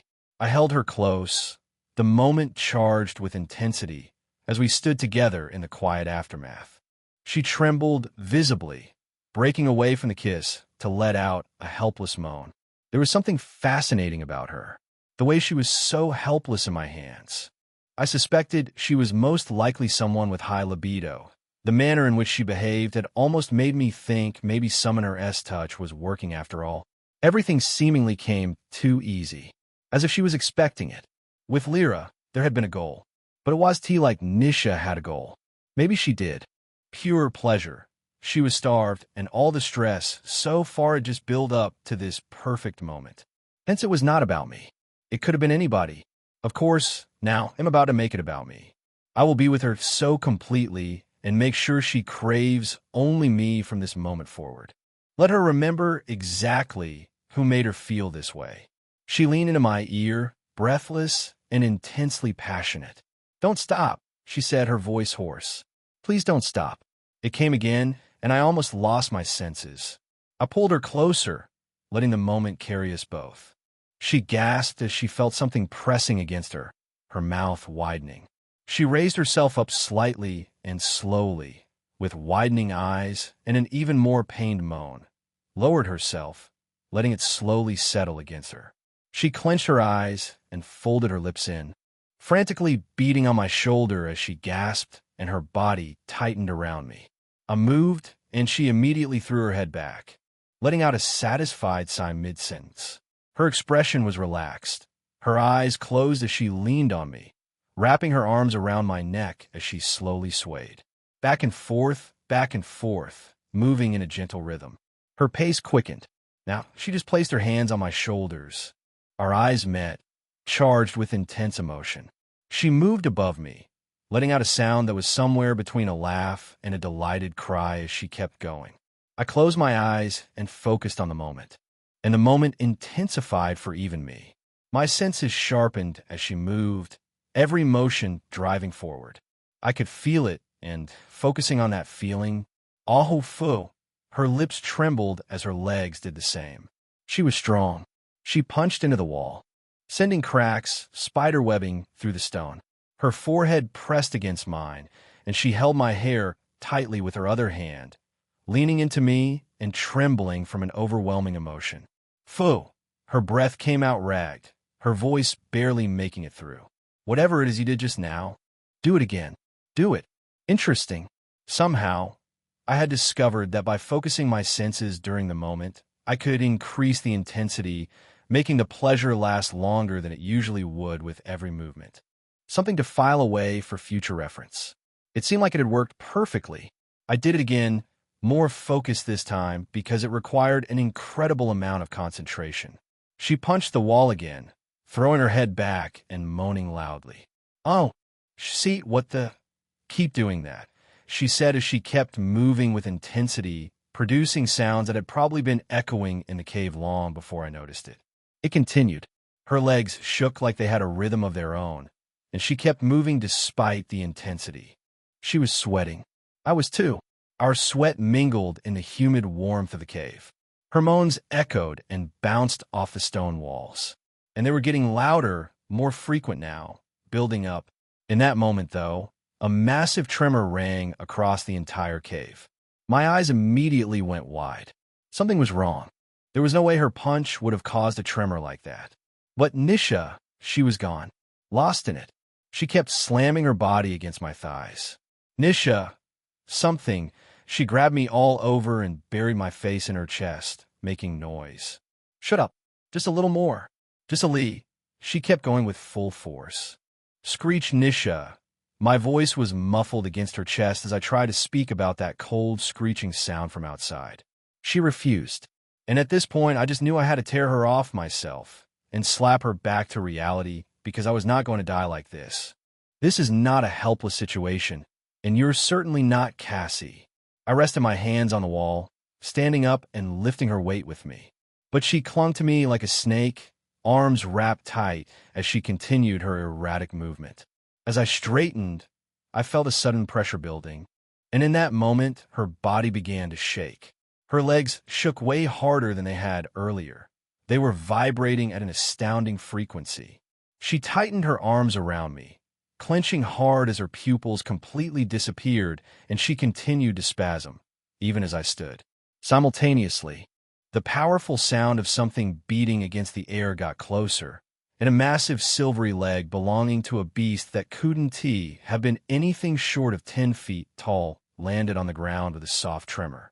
Holy fuck, I'm so fucked. What sort of situation is this? Chapter 80.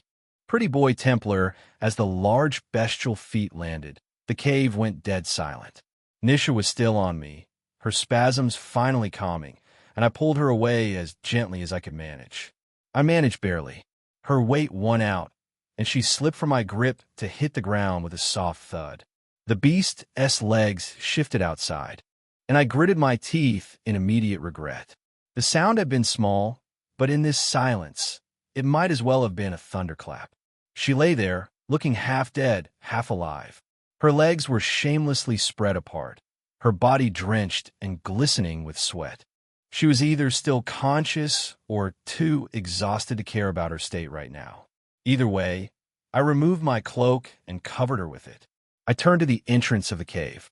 Smaller legs landed on the stony ground. Human legs, I realized.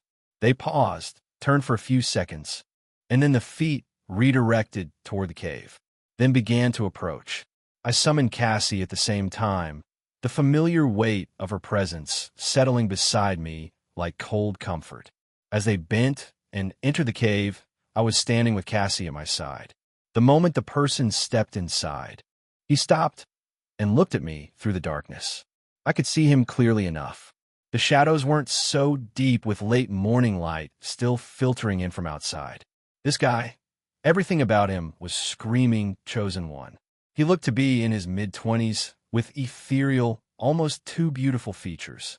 Long flowing white-silver hair framed a face that belonged on a statue. His build was slender but athletic, the kind that came from actual combat rather than vanity. He was covered in ornate ceremonial armor decorated with elaborate gold filigree that caught what little light existed in the cave, and a long, massive greatsword rested on his back. He looked at me intently, studied the surroundings. His eyes didn't miss Nisha lying on the floor. Then he brought his gaze to Cassie, regarding her with an indifferent expression. His eyes had a silvery white glow to them, an inner light that almost didn't feel dangerous. Almost. This guy, whoever he was bad news, and he was rubbing me the wrong way in every possible sense. He casually pulled a piece of paper from his armor, muttering, not loudly, but his voice carried through the cave with an unsettling serenity. Black hair, deep black eyes, lean frame, dark circles. He exchanged looks between me and the paper in his hands, then finally exhaled, folding it and tossing it aside like discarded trash. His eyes met mine. It is you after all, the genocidal heretic. I smiled and waved at him. Hello, nice to meet you too. I'm Cade Marlowe. And you? He was silent for a moment, his gaze even and straight. Then he suddenly burst out laughing. The laugh faded, and his hand went over his shoulder to grip the hilt of his sword. Okay, Cade Marlowe. His voice dropped to a low, even tone, not rising, not falling, just flat. I am Templar Light, an inquisitor of the eternal light. I've read the reports of the Plaza incident, Cade. 340 confirmed dead. Another 80 still being identified. He let each word land like a hammer strike.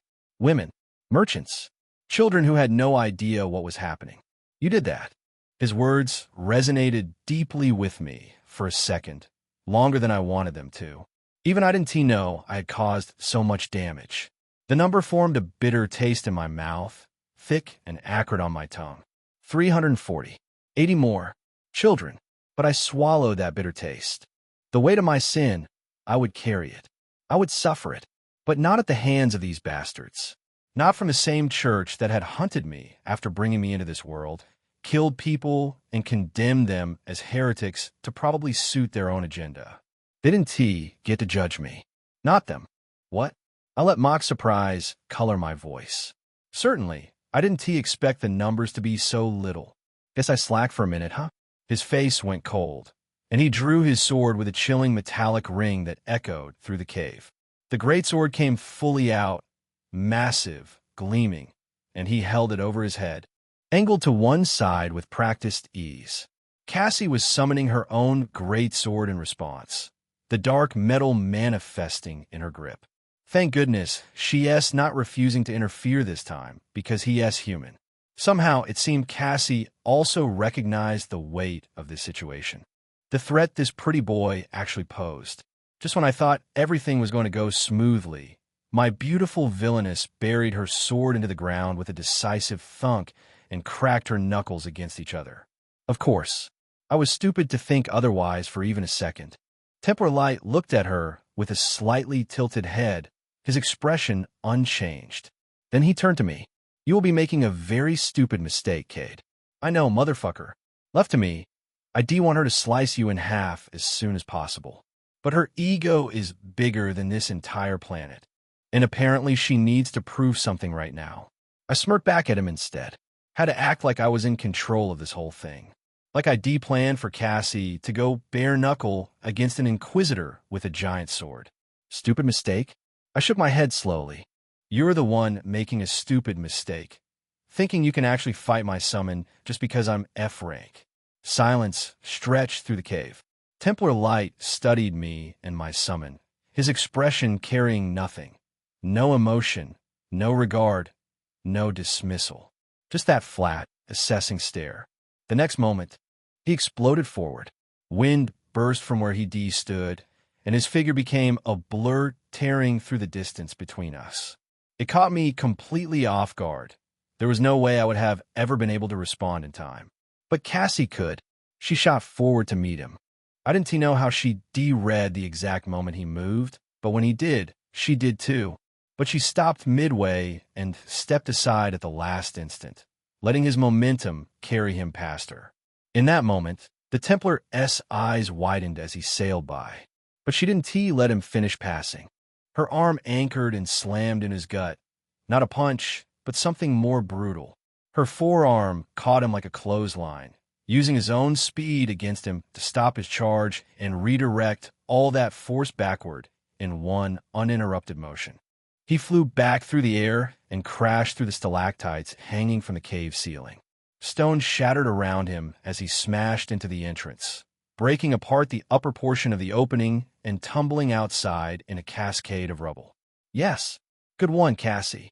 She straightened and looked back at me, then down at Nisha's collapsed form, as if telling me to clean up my mess. Then she marched outside after the Inquisitor, her hips swaying with that confident stride she always had. Chapter 81. When Life Gives You a Wyvern. Make into a big fat live-skewered piece of meat. As the Templar crashed outside and Cassie followed, I turned to Nisha, shaking her hard to wake her up. "Hey, Nisha! Nisha! Wake up, damn it!" I slapped her out of pure frustration. Her eyes slowly opened. She was sluggish and clumsy, looking around like she didn't recognize the place anymore. Just what did I do? I was already blaming myself. Maybe I should chilled a little before giving into my nature. "Nisha, we're being attacked, god damn it." Her eyes shot fully open, and she immediately grabbed me, almost sinking a blow into my face, but the entire cave shook as something massive crashed against it. She stopped and looked around with a frown, then looked down at herself. "What did you do to me?" I gave her a really face. Honestly, I just asked myself the same question. The cave shook again, prompting both of us to turn toward the entrance. "What's going on?" Like I said, "Nisha, while you were out, some guy calling himself an Inquisitor attacked me." Her eyes widened in shock. "An Inquisitor? How?"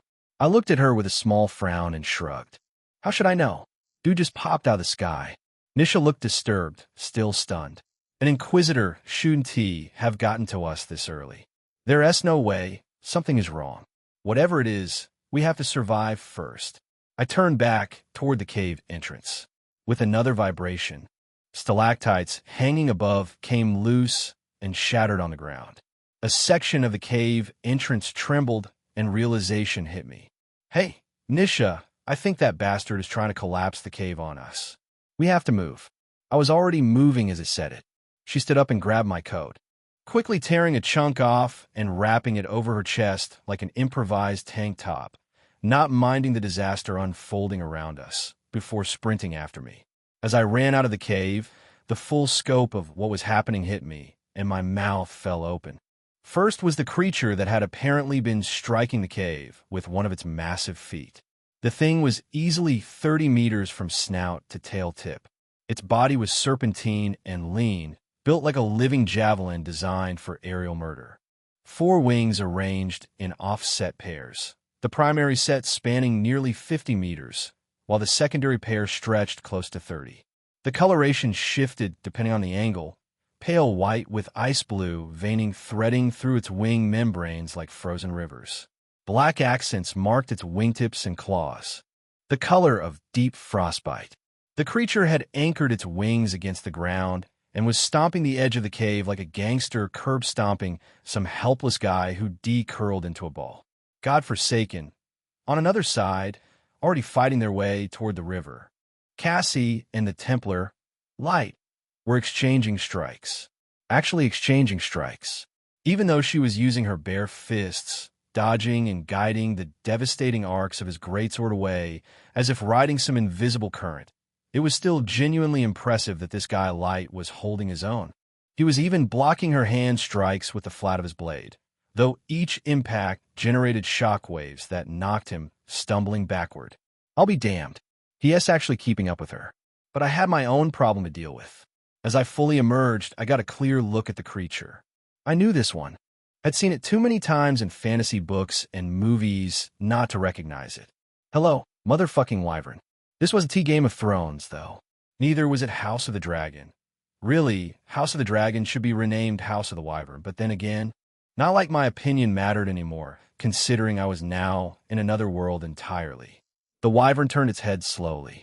At that moment, Nisha stepped out behind me and froze, staring at it with a wild, wide-eyed expression. The look on her face was almost worth the terror. What in the world is that? A spirit beast or a spirit summon? What do we do? I asked quietly as the creature slowly turned toward us, lifting its foot and lowering it to the ground with deliberate menace. Its long neck swiveled in our direction, snout slowly parting to reveal rows of jagged,